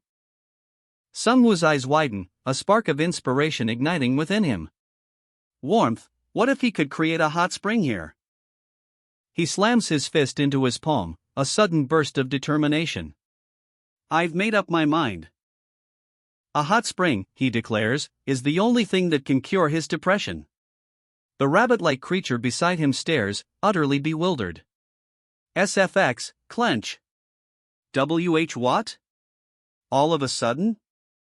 High above the city, on a rooftop, a lone figure surveys the sprawling cityscape. A small, white rabbit sits patiently by his side. He examines a small, earthen pot, his brow furrowed in concentration. The rabbit watches with curious eyes. You said there's water to boil, didn't you? He asks, a hint of anticipation in his voice. All right, let's set the trap, he declares, a glint of determination in his eyes. He begins to work swiftly and precisely. With practiced movements, he stirs the water in the pot. The words stir appear above his hands as he works. The temperature is perfect, he murmurs. The rabbit looks on, a mixture of apprehension and curiosity in its wide eyes. All right, it seems to ask, its expression a picture of nervous anticipation. Suddenly, a flurry of motion. The words throw echo the force of his actions as he hurls something into the pot. A muffled kuaa follows, a sound of impact and surprise. He sinks into a steaming bath, a sigh of pure contentment escaping his lips. It's so refreshing, he exclaims, his face a mask of blissful relaxation. The rabbit watches from the side of the tub, looking equally pleased. Heaven on earth? He sinks deeper into the steaming water, a blissful sigh escaping his lips. But the warmth is almost too much. Oh, I feel good. It's working, he exclaims, a grin spreading across his face. A curious rabbit watches from the side, tilting its head. Did you cast a spell? It asks. Suddenly, the temperature spikes. Whoa! It's hot, he cries out, startled. From above, a voice calls down, what are you doing? The water cools, a wave of refreshing relief washing over him. Ah, that's refreshing. As expected of a hot spring, he breathes, still slightly shaken. I almost got burned though. He pulls himself from the water, a satisfied sigh escaping his lips. Phew, what do you know? He glances down at the small squirrel nestled in his cloak.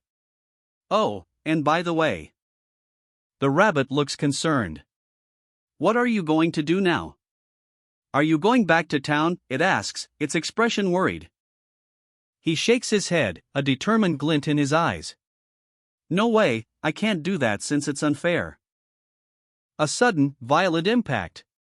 Hike! The rabbit is struck, a purple energy blast erupting from the attacker. Bam! Dawn? I can hear you. Are you okay? The urgent call cuts through the air, a stark contrast to the heavy breathing of Sungwoo. Huff, huff. He's clearly strained. The ground trembles, a violent shudder that rattles Sungwoo to his core. Shake, shake. The very earth seems to groan under some unseen pressure. His eyes widen, reflecting the growing unease, the tremor intensifies, a silent scream of tectonic fury. Ha! What do you mean it's starting? Sungwoo's voice is laced with confusion and dawning horror.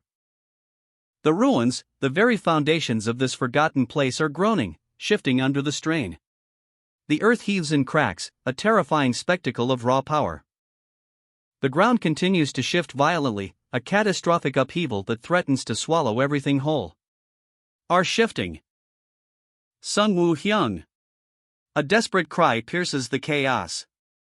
Jinso's appears, his face etched with worry, a small, injured rabbit clutched protectively in his arms. Sungwoo's eyes dart around, his expression a mixture of fear and confusion. Why did everyone get quiet now?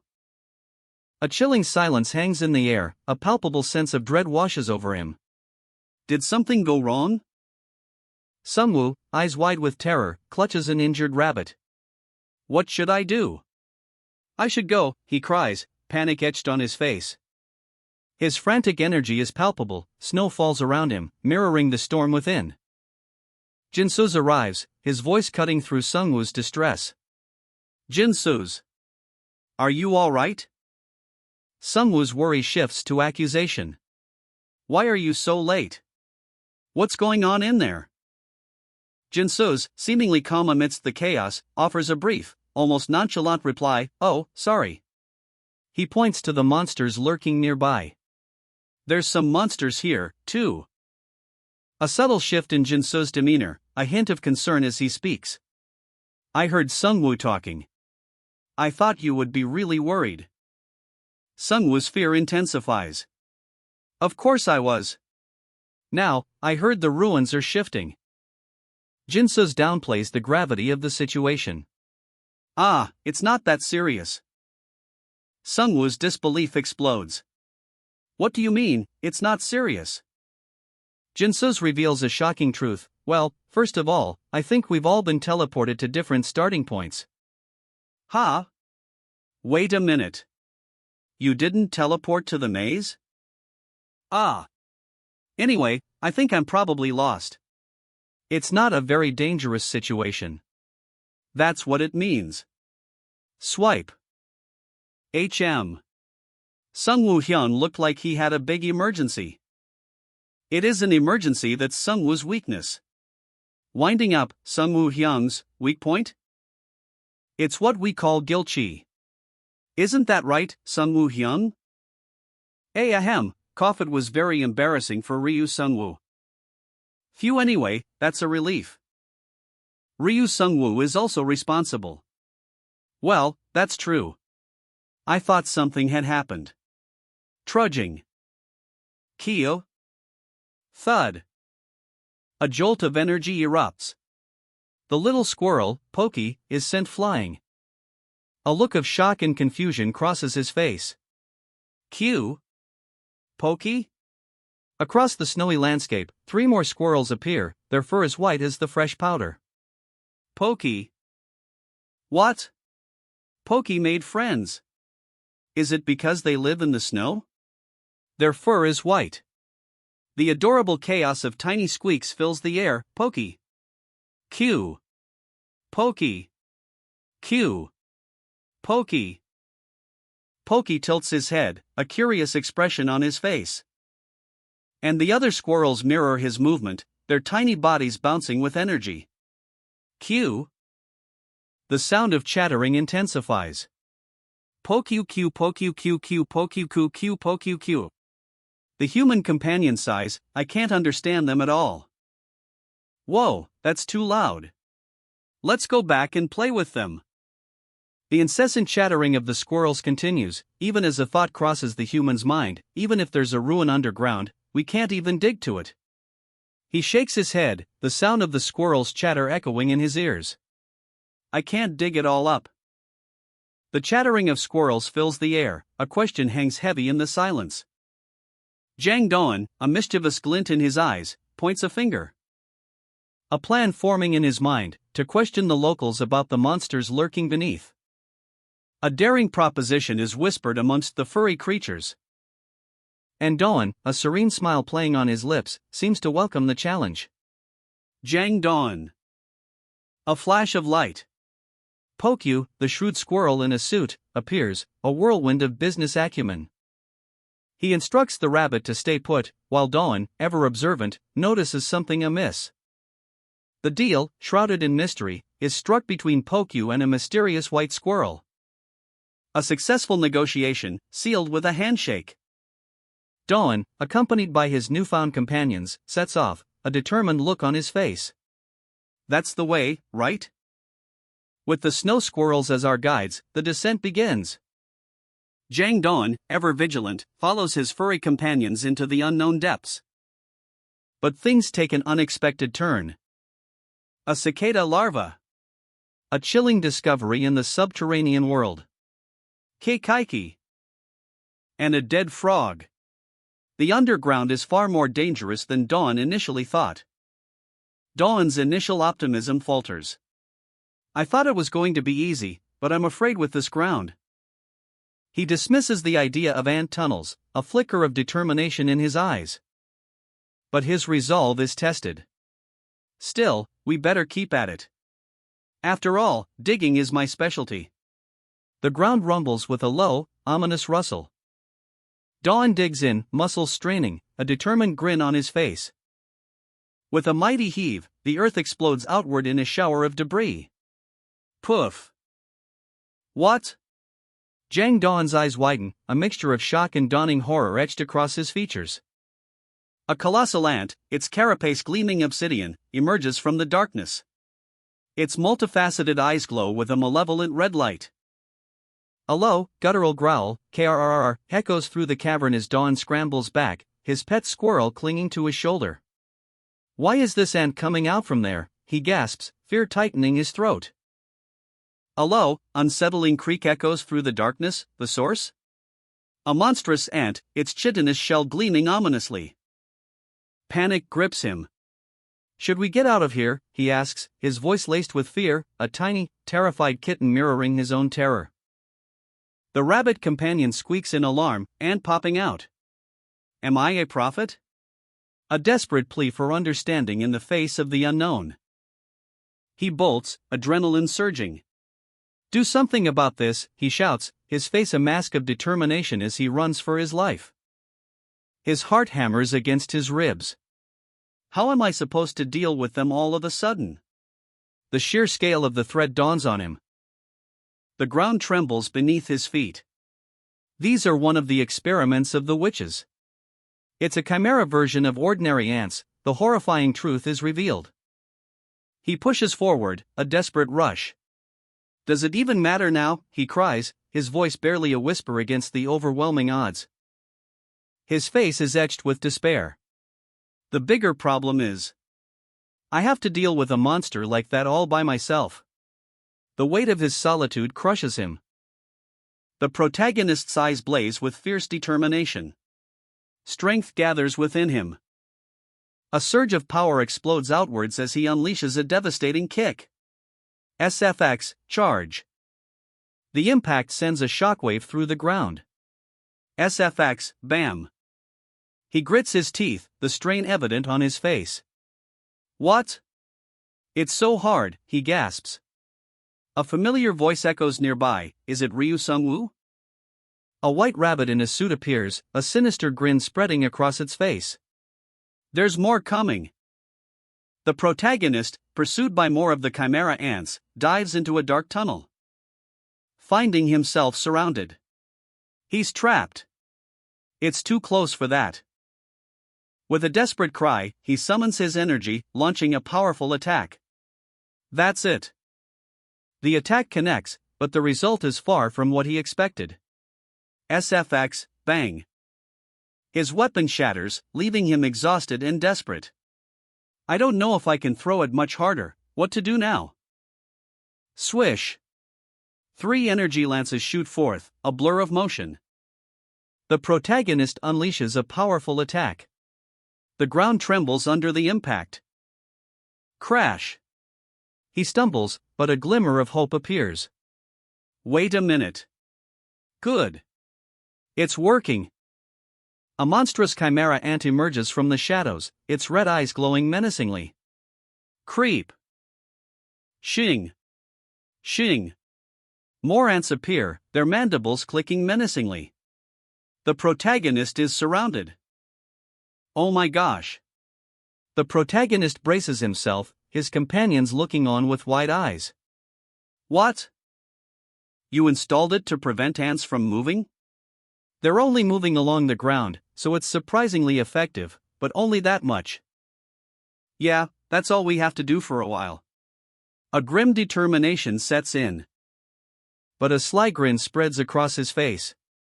But that's exactly what I wanted. Place.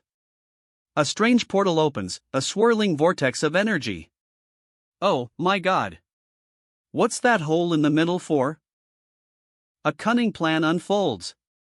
He assesses the situation, a grim determination etched on his face. Those chimera ants are relentless, but he's found a weakness. A trap. His companion, a small, white rabbit-like creature, questions the strategy. Is this a risky gamble, or a stroke of genius? With a burst of speed, he springs into action. Sha! The plant snaps shut, ensnaring the unsuspecting ants. Sha! Sha! The trap is sprung. The pit yawns open before him, a dark maw in the earth. He surveys his handiwork, a hint of doubt crossing his features. This isn't just any trap. It's a pathway. Creak. With a sickening crunch, a giant ant struggles against the constricting vines. HWO. It's trapped. Explosions rock the chamber. Bang. The ants fight back with desperate fury, but their struggle is futile. The trap holds. His companion marvels at his speed and ingenuity. That's what you came up with in this short time? You're so quick to come up with things. He grins, a touch of arrogance in his eyes. I feel like eating you, but victory is sweet. A small, white creature with glowing red eyes appears. Kya kiapo. It speaks, its voice echoing with an unsettling familiarity. Ha! You've been running this way, haven't you? Q. Pa Q. The creature darts away, leaving a trail of sparkling dust. He hesitates for a moment, then follows. You want me to follow you? The chase is on. He pursues the mysterious creature through a dark, twisting tunnel. His companion calls out, "Where are you going?" The mystery deepens. His eyes widen, taking in the bizarre sight before him. What could this all mean? A treasure chest, nestled within a strange, earthen cavern. The protagonist's brow furrows in thought. Kyukya goes a sound, as if something is moving inside. He cautiously approaches the chest, the rabbit-like creature peering over his shoulder. A dark opening looms ahead, shrouded in mystery. The rabbit-like creature points towards the ground, its expression serious. Based on the shape of the ground, it must have been an ant cave. It explains, its voice filled with a sense of unease. The protagonist ponders this revelation, a thoughtful frown etched on his face. Why would ants be involved? The rabbit-like creature's explanation reveals a chilling truth. Oh, because the witch made you do it? The weight of the witch's influence hangs heavy in the air. The implications sink in. The witch's control over the ants, her isolation, and the true purpose of the ants. A new layer of understanding dawns. A thoughtful expression crosses the protagonist's face as he considers the implications. The witch's isolation is both a weakness and a strength. The scene shifts to reveal a chilling truth: the ants weren't just for housekeeping. They were experimental subjects. The unsettling truth hangs heavy in the air. Witches, despite constant persecution, relentlessly pursue their forbidden experiments. And the rabbit-like creature's explanation reveals the chilling method behind their actions. That's how they were used, it states, the weight of the revelation settling upon the protagonist. The protagonist presses for answers, his curiosity piqued. Why are you trying to solve your questions here? He asks, his gaze intense. The rabbit-like creature sighs, a picture of exasperation. It's not a totally meaningless story, it explains, its tone weary. The pieces fall into place. The witch's house was a ruin, and the ants were the workers, the creature clarifies, the mystery beginning to unravel. A new understanding dawns on the protagonist. Which means, he muses, his eyes widening as he grasps the implication. He stands before a dark tunnel, a potential path to the heart of the mystery. If you break through an ant tunnel, that's where it ends, correct? He asks, his voice laced with anticipation. His eyes narrow, a sudden realization washing over him. You mean, there, he whispers, a chill running down his spine. The ground trembles violently. SFX, shake. The very earth shudders beneath his feet, a sign of something immense stirring beneath the surface. The dilapidated structure above groans under the strain. SFX, shake. Cracks spiderweb across its decaying walls as the earth heaves. Upgrade options appear before the protagonist. Steel plate shield +2, choose between firm, level 1, or lightness, level 1. Next, sticks +2. Durability, 100/100%. The option is penetration force, level 2. The rabbit-like creature watches with wide, anxious eyes. It's a metal skewer, but isn't that too luxurious? Exclaims the rabbit. Well, safety is the most important rule, the protagonist replies. The rabbit explains, life energy is sufficient these days, so it's okay. Safety comes first. The protagonist, shield raised, and the rabbit move forward. You hear that? From now on, this master is planning on growing up. A determined glint in his eyes. The rabbit's worried expression, growth? The protagonist walks down a dark corridor. He chooses the firm option for his shield. SFX, firm. He grips his upgraded stick, a newfound resolve hardening his features. A dark door creaks open. SFX, creak creak. His eyes blaze with fierce determination, a cold fire burning within. A desperate lunge forward.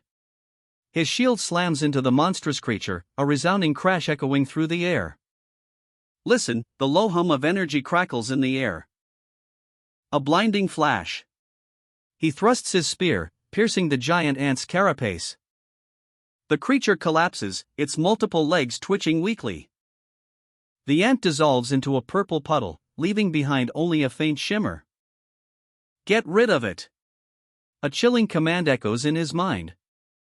He studies the monstrous boar, its power palpable, the fate of the battle hangs in the balance. During downtime, a clever trap is sprung. 2 bean traps explode, taking out the ants with brutal efficiency. A smug grin spreads across his face. That's so cheating, he whispers, a hint of mischief in his eyes. Are you really going to do this? You said this path would lead to the ruins. And my skills have improved so much that ants are now laughable. Oh, and grab those things. Dawn, as planned, follows an ant tunnel. A sudden impact. The ground trembles. He slices through the air with his sword, a blur of motion. And the giant ant falls. Yuck! It kept going down. The protagonist, his brow furrowed in thought, absorbs the weight of the words, "You have to think positively while being down here." Opportunities to develop your skills like this are rare. A moment of levity. The rabbit and squirrel's worried expressions are palpable as the protagonist mutters, "I can't hear you." His frustration mounts. No, but let's be real here, if I've stabbed this many, shouldn't I have a skill like stab or something? The rabbit mocks, "Give up, you're not even good at fighting in the first place. Do you think you'll get a singing skill if someone tone-deaf sings for 100 days? Undeterred, the protagonist declares, "You can sing well if you practice hard enough, can't you?" All right. If I work hard, I'll one day sing like a normal person. Let's just aim for a normal level first. A high-pitched shriek pierces the air, "Ka-ah!" A deep, echoing sound. Kag-uk. Kag. The protagonist's voice rings out, sharp and urgent, "Hey, rabbit! Another one's coming. Watch out." He urges, "Come on, don't take so long and get out here." A monstrous shadow looms. The threat is undeniable. His eyes widen, sweat beading on his brow, a look of dawning horror spreads across his face. A colossal chimera soldier ant, its mandibles snapping, emerges from the earth, a terrifying predator unlike any seen before. The rabbit's warning rings out, "Watch out! It's different from the ants we've fought so far." They were just worker ants? The protagonist stammers, his fear palpable. His hand reaches for his device, a desperate attempt to understand the threat. Suddenly, several green pods burst open, revealing thorny vines, a new, unexpected danger. He roars, "Just tell me now," his voice raw with frustration and adrenaline. His eyes blaze with determination, a fierce resolve hardening his features. Blasts of energy tear through the air, striking the chimera ant. The impact sends a shockwave. The protagonist and his companions stare in disbelief. The ant lies defeated, not a scratch on its armor. The protagonist, eyes blazing with determination, unleashes a furious attack.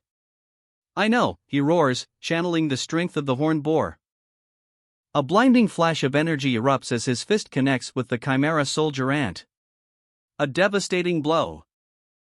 The protagonist's blade finds its mark, piercing the creature's thick carapace. But the impact is less than expected. A look of disbelief crosses his face. It doesn't work? The monstrous ant shudders, its massive legs trembling, a sign of its weakening power. With a final, desperate heave, the protagonist throws a small, wooden stick into the ant's gaping maw, a desperate gamble. A colossal explosion of light and energy. The chimera soldier ant is vanquished. The aftermath. The protagonist collapses, exhausted but victorious, the rabbit whimpering in fear beside him. Gasping for breath, the protagonist looks to the rabbit. "Look, did you see that, rabbit?" The rabbit, wide-eyed and trembling, urges him to flee. "Oh, I saw it. But what are you doing? Hurry up and run. The rabbit stares, wide-eyed, at the aftermath of the battle. That cutting surface. A clean cut, impossibly precise. Even metal couldn't pierce such hardness. A chilling declaration cuts through the silence, I want them. The rabbit recoils, fear etched on its face. What are you talking about? The protagonist's eyes blaze with a terrifying intensity. I want all those ant parts. A sudden burst of motion. The protagonist unleashes a powerful attack, the rabbit cries out, release. Tie it up. Dungeon potatoes. The rabbit, momentarily stunned, stops thinking. The scene shifts to the second dungeon ruins. A dark, foreboding place. And there, the protagonist grips a weapon crackling with raw power. Lightning surges around the blade. With a roar, the protagonist charges, unleashing a devastating lightning strike. The impact sends a shockwave. A tense question hangs in the air. Jinsu, his brow furrowed, looks upward, listening intently. The unsettling sound shifts again, a subtle change that only Jinsu seems to notice. Oh, it's shifting again, he mutters, a hint of unease in his voice. A sudden shout. Hey! I heard the sound, it's changing shape again. An archer, eyes wide with alarm, urges caution from a distance. Don't move as much as you can from there. Despite the danger, Jinsu's resolve hardens. Well, yeah, let's make a fuss. I'll find you somehow, he declares, a determined glint in his eyes. A surge of energy. If that's the case, I'm confident. A powerful aura crackles around Jinsu, electricity arcing from his very being. A blinding flash. A powerful attack erupts, a wave of pure energy unleashed towards the unseen foe. Bazing. The scene shifts to a dark, thorny landscape. Twisted vines, sharp thorns, a place of shadows and secrets. A monstrous chimera soldier ant, revealed at last. Its form is grotesque, a horrifying fusion of insect and beast. It roars, a sound that shakes the very earth. The impact. The ground trembles as Jinsu's attack connects, sending the monstrous creature sprawling. Bujik. The chimera soldier ant, wounded but not defeated, struggles to its feet. A final desperate lunge. The final blow connects. A mighty crack echoes as the chimera soldier ant's chitinous leg shatters, leaving only stunned silence in its wake. Jinsu, ever vigilant, scans the battlefield, a slight smile playing on his lips. Are they not coming out anymore? He muses, a hint of amusement in his tone. His expression shifts, a flicker of concern crossing his features. Wow. I feel so sorry for the ants, he whispers, his voice laced with unexpected empathy. A sharp question cuts through the air, whose side are you on? The tension ratchets up, the playful atmosphere dissolving into uncertainty. Jinsu's eyes widen, surprise evident on his face. Oh! An achievement, he exclaims, his voice a mixture of disbelief and delight. His brow furrows as he reads the reward. Ha! The reward is, he trails off, his voice laced with confusion. The screen blows, revealing the shocking truth, reward, ANTEGGS. Ant eggs? Jinsu stammers, his jaw dropping in disbelief. A young man, his brow furrowed in confusion, stares at something unseen. What could it be? His eyes widen in disbelief as he takes in the sight before him, a chest overflowing with knives of all shapes and sizes. Why, is it full of all sorts of knives? He wonders aloud. A close-up on his face reveals a mixture of shock and intrigue. His hand reaches out, drawn to one particular blade, a glint of power emanates from its surface. Shing! He holds the knife, a familiar feeling washing over him. Where did I see that knife before? The question hangs in the air, a puzzle waiting to be solved. The butcher's knife +4. Durability, 100/100. Option 1, Slaughter, LVL 3. Special option, Vampire, LVL 1. The stats appear, confirming its power. A flashback reveals the source of his recognition, an elder, wielding the very same blade. Oh, the one elder used to butcher. The realization dawns on him. That's why that elder was never going to give it up. He understands the elder's stubbornness, and a hint of regret crosses his face. Would you have given it to me? Suddenly, a heavy crash echoes through the chamber. The door bursts open. Who dares disturb his newfound treasure? A tremor runs through the very ground beneath their feet, the air itself vibrates with unseen energy. The walls shudder violently, a deep, resonant coo echoes through the labyrinthine passage. The shaking subsides, but a chilling realization dawns: this is no ordinary maze.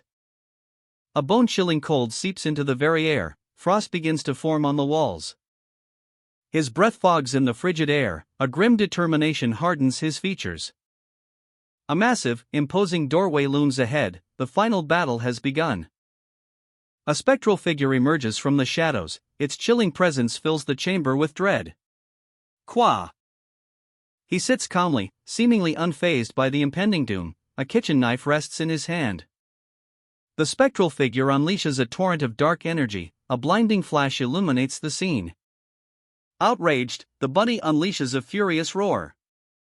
A blizzard of ice erupts from the spectral figure's scythe, a swirling vortex of freezing power, sending the protagonist and his bunny companion sprawling. The sheer force of the attack throws them across the ground.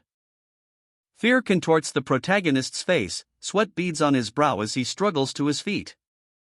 His hand flies to his interface, fingers dancing across the controls. The system responds with a surge of energy. A beam of pure, concussive force erupts from his gauntlet, shattering the ice around him. Bam! The impact sends a shockwave through the battlefield. Freeze! The ice shards around him freeze solid, a sudden, chilling stillness. Is it like magic? The protagonist gasps, amazed as he effortlessly cuts through the frozen earth. I can't believe you cut my dirt bricks while freezing them, the spectral figure bellows, incredulous. The spectral figure's voice drips with barely contained rage: give me back my treasure. A heated exchange unfolds. Hey, just give it to him, shouts one, while another insists, you are crazy? I really wanted that knife. Suddenly, a blast of ice erupts. Freeze! The ground cracks, and our protagonist is caught in the icy grip. A chilling wave washes over him. SFX, crack! The spectral figure looms, its presence menacing. The spectral figure unleashes a furious attack. Death to those who covet the treasure. SFX slash. A blinding arc of energy slices through the air. And our protagonist barely dodges the blow. Whoa! Oh, my! He's shaken, but alive. The spectral figure reveals its power: I'm the king of immortality. Intruders shall die. Our protagonist, battered but defiant, questions his own strength. Isn't it too puny to really do much? SFX, appear. SFX, voom. The spectral figure reappears, its scythe gleaming menacingly. A powerful ice beam hurtles towards our protagonist. He braces for impact. But he's ready. You're not loyal enough to stand out by yourself? The chase continues. Panic. A desperate cry rings out, run! Precious cargo is at stake, a frantic escape underway. As a spectral figure, scythe in hand, demands, give me back my treasure. Throw it here. A grim assessment: I can tell the long-range attack will be fatal. But a glimmer of hope. But, what about up close? The plan takes shape. Ice cubes materialize with a thunk, thunk, thunk. A daring counterattack launched. How about this? A desperate gamble. The side swings, a slash, slash, slash, but it's no use. Snap, it's not working. Amidst the chaos, a voice cuts through. What are you doing? You should either run away or think about winning. A defiant retort: I'm doing that now. A new strategy emerges. A quiet command: hey, rabbit. can you do what I tell you to do from now on? The spectral figure looms, a chilling whisper escaping his lips. Is it possible? You still don't know me. But the protagonist, his face a mask of grim determination, only replies with a single, defiant word. Just. His eyes blaze with resolve, a silent promise of action. His rabbit companion, ever the strategist, offers a sly grin and a cryptic comment. That's very clever, if you're right. The plan is set in motion. Here we go, shouts the protagonist as he dashes forward, a blur of motion. SFX, leap. The rabbit launches into the air, a white streak against the dark background, distracting the spectral figure. Hey! Skullbucket, the protagonist yells, drawing the enemy's attention. The spectral figure is caught off guard, his attack faltering as a blinding flash of blue energy erupts. Enter the gate. The command echoes, a challenge thrown into the face of the unknown. And a colossal golem, a mountain of stone and muscle, is positioned as a bulwark against whatever lies beyond. Richie, ever resourceful, buys time with a desperate gamble. He needs the stamina to escape.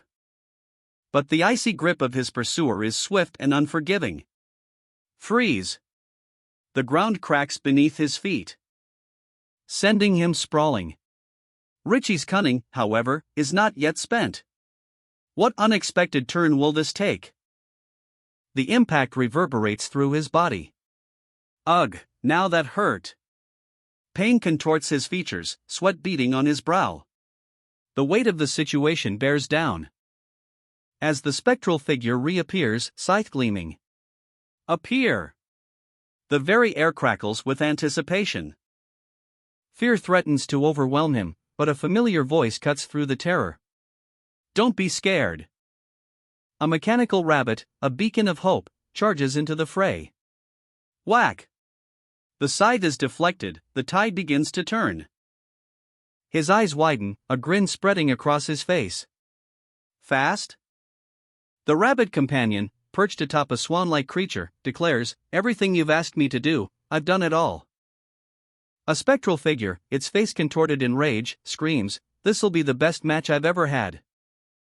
The rabbit companion, mid-leap, shouts, hey! With a mighty jump and a battle cry of "Bo face," the rabbit companion launches a surprise attack.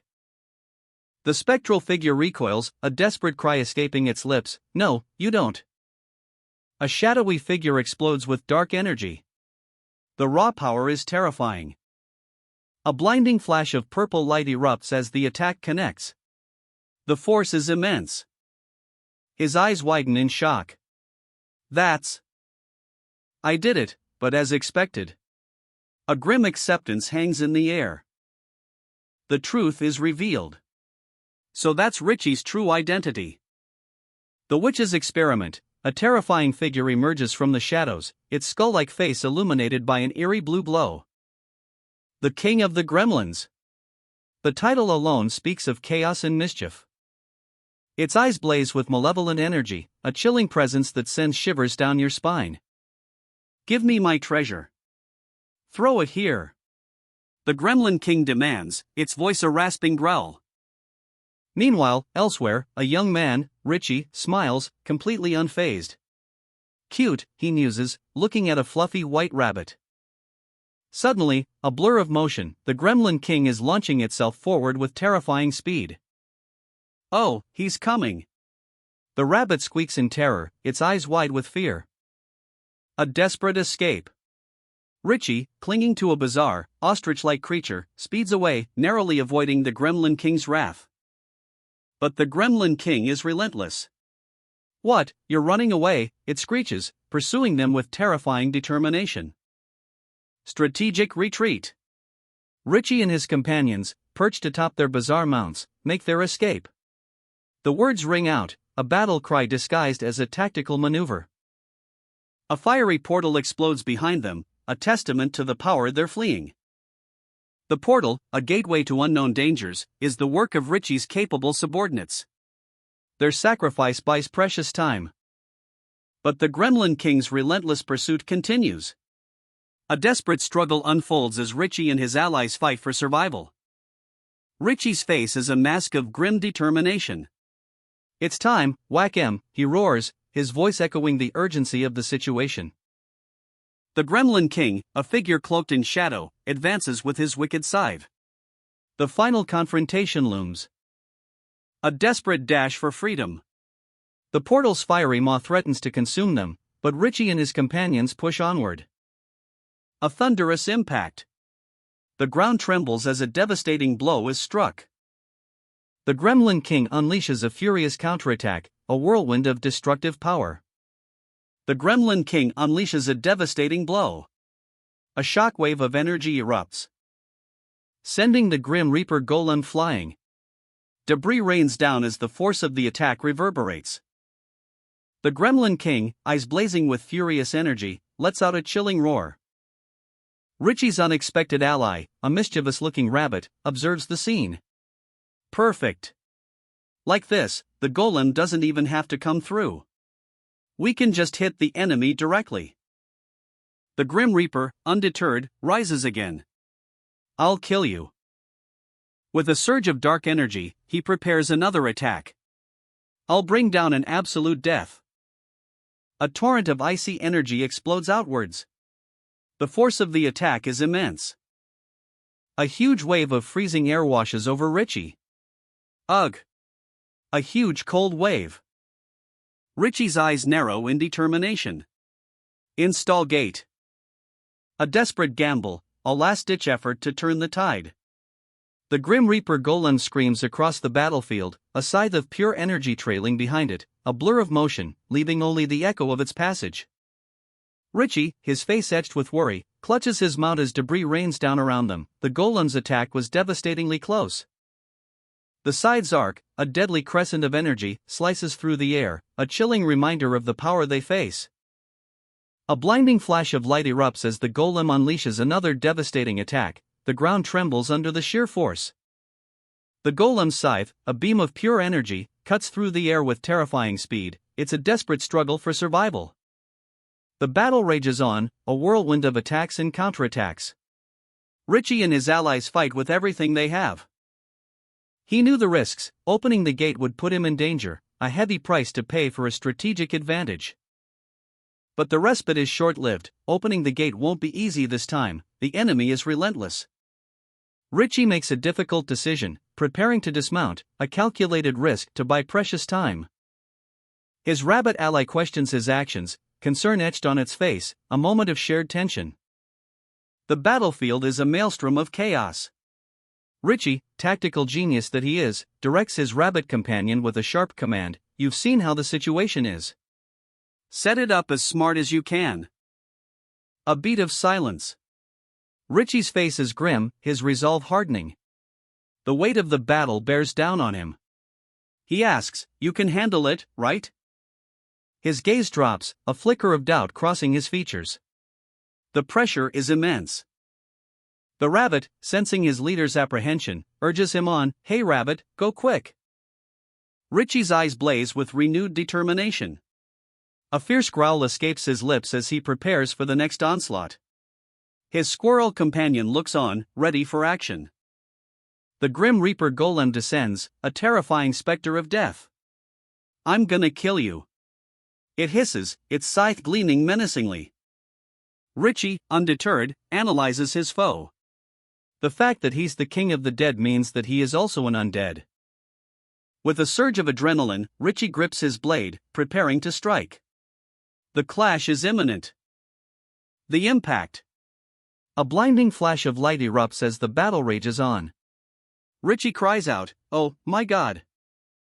He reflects on the intensity of the fight, the sheer scale of the danger he faces. When I recall my experience so far. A gleaming blade, humming with energy, it's a weapon of purification. The Grim Reaper golem looms, scythe raised, but Richie is ready. It's worth a shot. He grips the blade, determination etched on his face. With a roar, he swings. A wave of pure energy erupts. A blinding flash of light as the purified energy cleaves the air. The impact. A shockwave rips through the battlefield. Richie presses his attack, a blur of motion and purified energy. A devastating blow. The ground cracks under the force. But the golem, surprisingly resilient, shows signs of weakening. Its expression shifts. Richie, his brow furrowed in concentration, holds a dark stone aloft. A surge of energy, a brilliant blue light, erupts from within. The stone glows intensely, a wave of purified energy blasting outwards. The impact is immediate and devastating. The Grim Reaper golem reels from the blow, its dark form momentarily obscured by the force of the attack. A crack appears on its stony surface, shattering into 1,000 icy fragments. The purified energy has frozen the golem's core. Richie watches, momentarily stunned, as the ice spreads. His pet cat, perched on his shoulder, speaks, "How does that taste?" Poke you. The cat's playful comment breaks the tension. Richie's face softens into a relieved smile. But his eyes remain sharp, focused on the battle. He notices a pattern in the golem's movements. A rhythmic pulse in its attacks. "It's the same pattern," he exclaims, recognizing a weakness. With newfound understanding, Richie attacks again. His blade slices through the newly formed ice with ease, exploiting the golem's predictable movements. The golem is caught off guard, its attack deflected. Richie's eyes blaze with determination. A surge of purified energy courses through him. He unleashes a wave of pure power. The Grim Reaper golem staggers back, the force of the blow echoing in the air. A strained cry escapes Richie's lips. Chet, his rabbit companion, watches with concern. "It's covered with that robe, so I can't tell where the body is." Chet's words highlight the golem's unsettling nature. The Grim Reaper golem's skull-like face is revealed, its glowing eyes fixed on Richie. A chilling silence descends. "What are you glaring at? You mad?" Richie taunts, his defiance unwavering, even as the golem's power is palpable. "Gravity, you mad bruh?" The squirrel companion adds its own sarcastic comment. A sinister grin spreads across the golem's face, a terrifying display of malice. The battle rages on.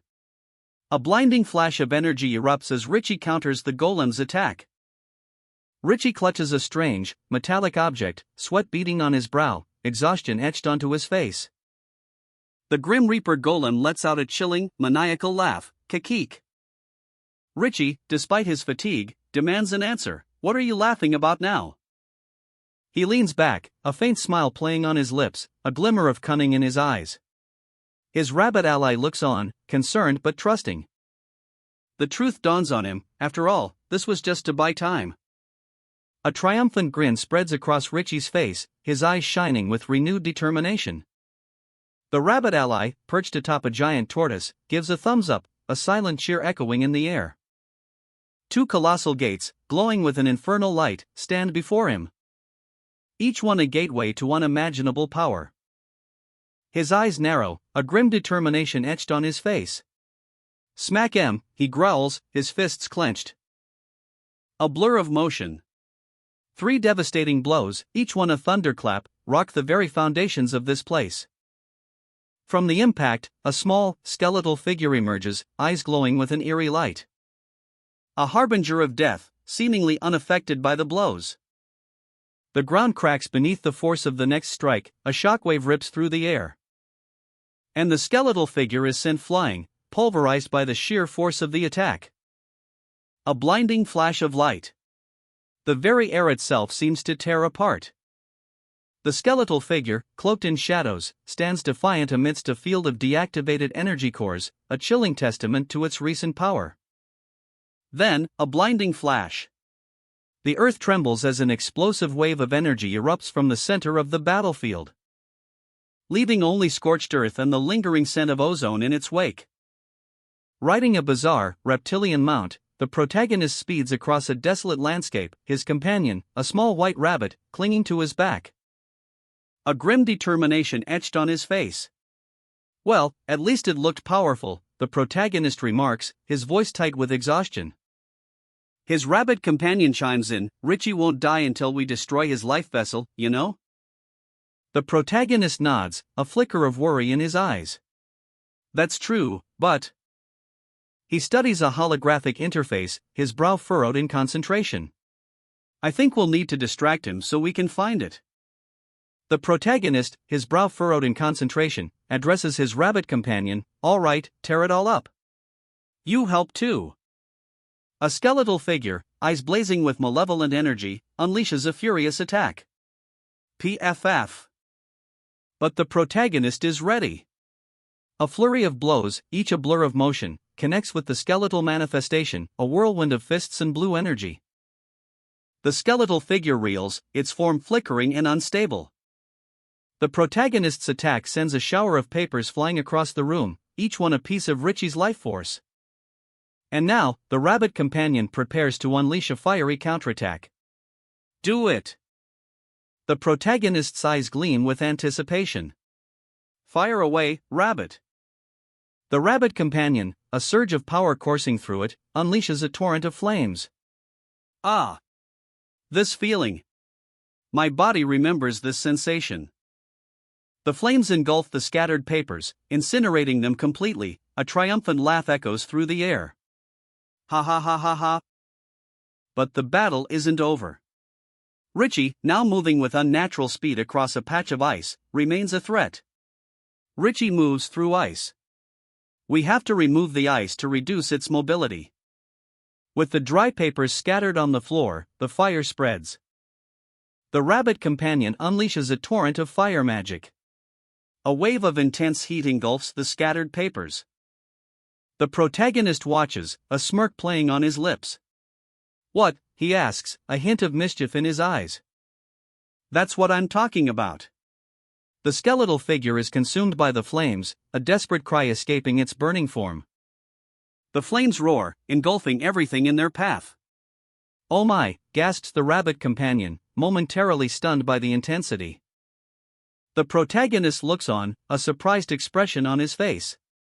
I just lit up a bit of paper and it became like this, he muses, still slightly bewildered. The rabbit companion, recovering from the shock, points an accusing finger. Scary, he's totally a pyromaniac right now.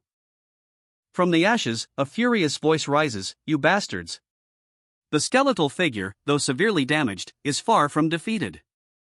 With a final, desperate effort, it bellows, come out, my accursed spirits.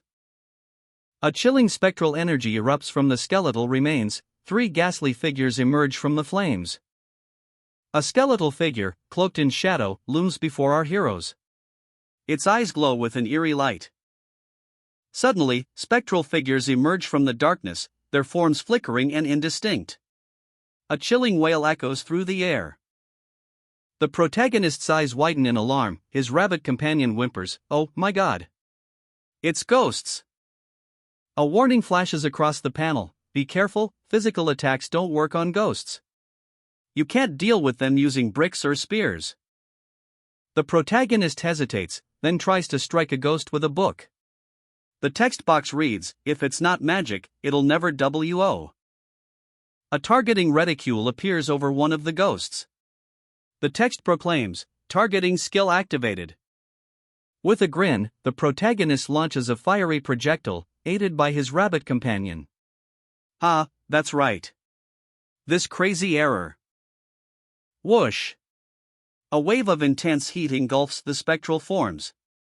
The ghosts scream as they are consumed by flames. The skeletal figure bellows, boo, put out the fire, ghosts. The rabbit companion laughs, bahaha. Look at him ordering them around in such a hurry. So damn ridiculous. Let's get out of here while the coast is clear. Anywhere but here. This place is a death trap. He's gaining on us, run. If we get caught, it won't be pretty, you brought the oil, remember? It wasn't my fault. I just did what you told me to. I was only watching. Even in this situation, you still find time to play around. If we reach Sungwoo, he'll figure something out. Sungwoo. The boss is immortal. You can beat him, right? How do you beat an immortal? I'm being chased by the boss. We're going through the maze on the 3rd floor. We're heading your way. A furious roar echoes through the dungeon. Damn you! The immortal boss unleashes a wave of raw power. Meanwhile, the rabbit companion shivers, a stark contrast to the raging battle. Woo! I think it's getting colder? The escape route is revealed, a narrow corridor where other dungeon participants, saved by Ryu Sungwoo, huddle together, their faces etched with worry. Sungwoo's face is grim. We gotta head to the boss room now. But the path ahead is treacherous. But it's all a maze. Undeterred, Sungwoo declares, I'll blow through the floor. A surge of energy crackles around him, a powerful force ready to be unleashed. Suddenly, danger lurks. Oh, I might get caught before I get there. Spectral figures emerge from the shadows, blocking their path. Sungwoo's mind races. Think, quickly, something to stop him. Gotta think this through and find even a clue. A solution appears, an ant tunnel connected to the witch's lab. The witch's laboratory. 3 levels deep, and at the bottom, the boss awaits. We lit a fire in the lab, a strategic inferno to clear our path. And the flames spread through the maze, consuming everything in their path. Our escape route is a winding trench. The protagonist assesses the situation, his brow furrowed in concentration. But the ceiling above looks solid enough for our plan. The lab where the fire started is burning like a furnace, a fiery inferno. The rabbit companion suggests a daring idea, turn the ant tunnel into a chimney. With a burst of speed, the protagonist sprints, the rabbit companion clinging on for dear life. Whoosh! Dawn, preparing to drill through the floor, warns his companion to stay put. Hold on, don't go through it yet. A lone figure crouches in a dimly lit, claustrophobic chamber. The walls seem to press in, a sense of confinement heavy in the air. His hand touches the cold, rough stone floor. A tremor runs through him, but his resolve remains unshaken. I'm sure of it, he mutters, a fierce determination hardening his gaze. Suddenly, a skull-faced figure bursts into view, a blur of motion. Its eyes glow with an eerie light, a chilling presence that sends shivers down the spine. His eyes widen, fear giving way to a surge of adrenaline. The threat is imminent, the danger palpable. He shouts, Install Ondal. A fiery energy erupts from within him, a desperate act of defiance. The power surges, a blinding flash of light and heat. The ground trembles, cracks spider webbing across the floor. A powerful force explodes outward. The impact sends shockwaves through the chamber. Dust and debris fly, obscuring the scene in a chaotic maelstrom.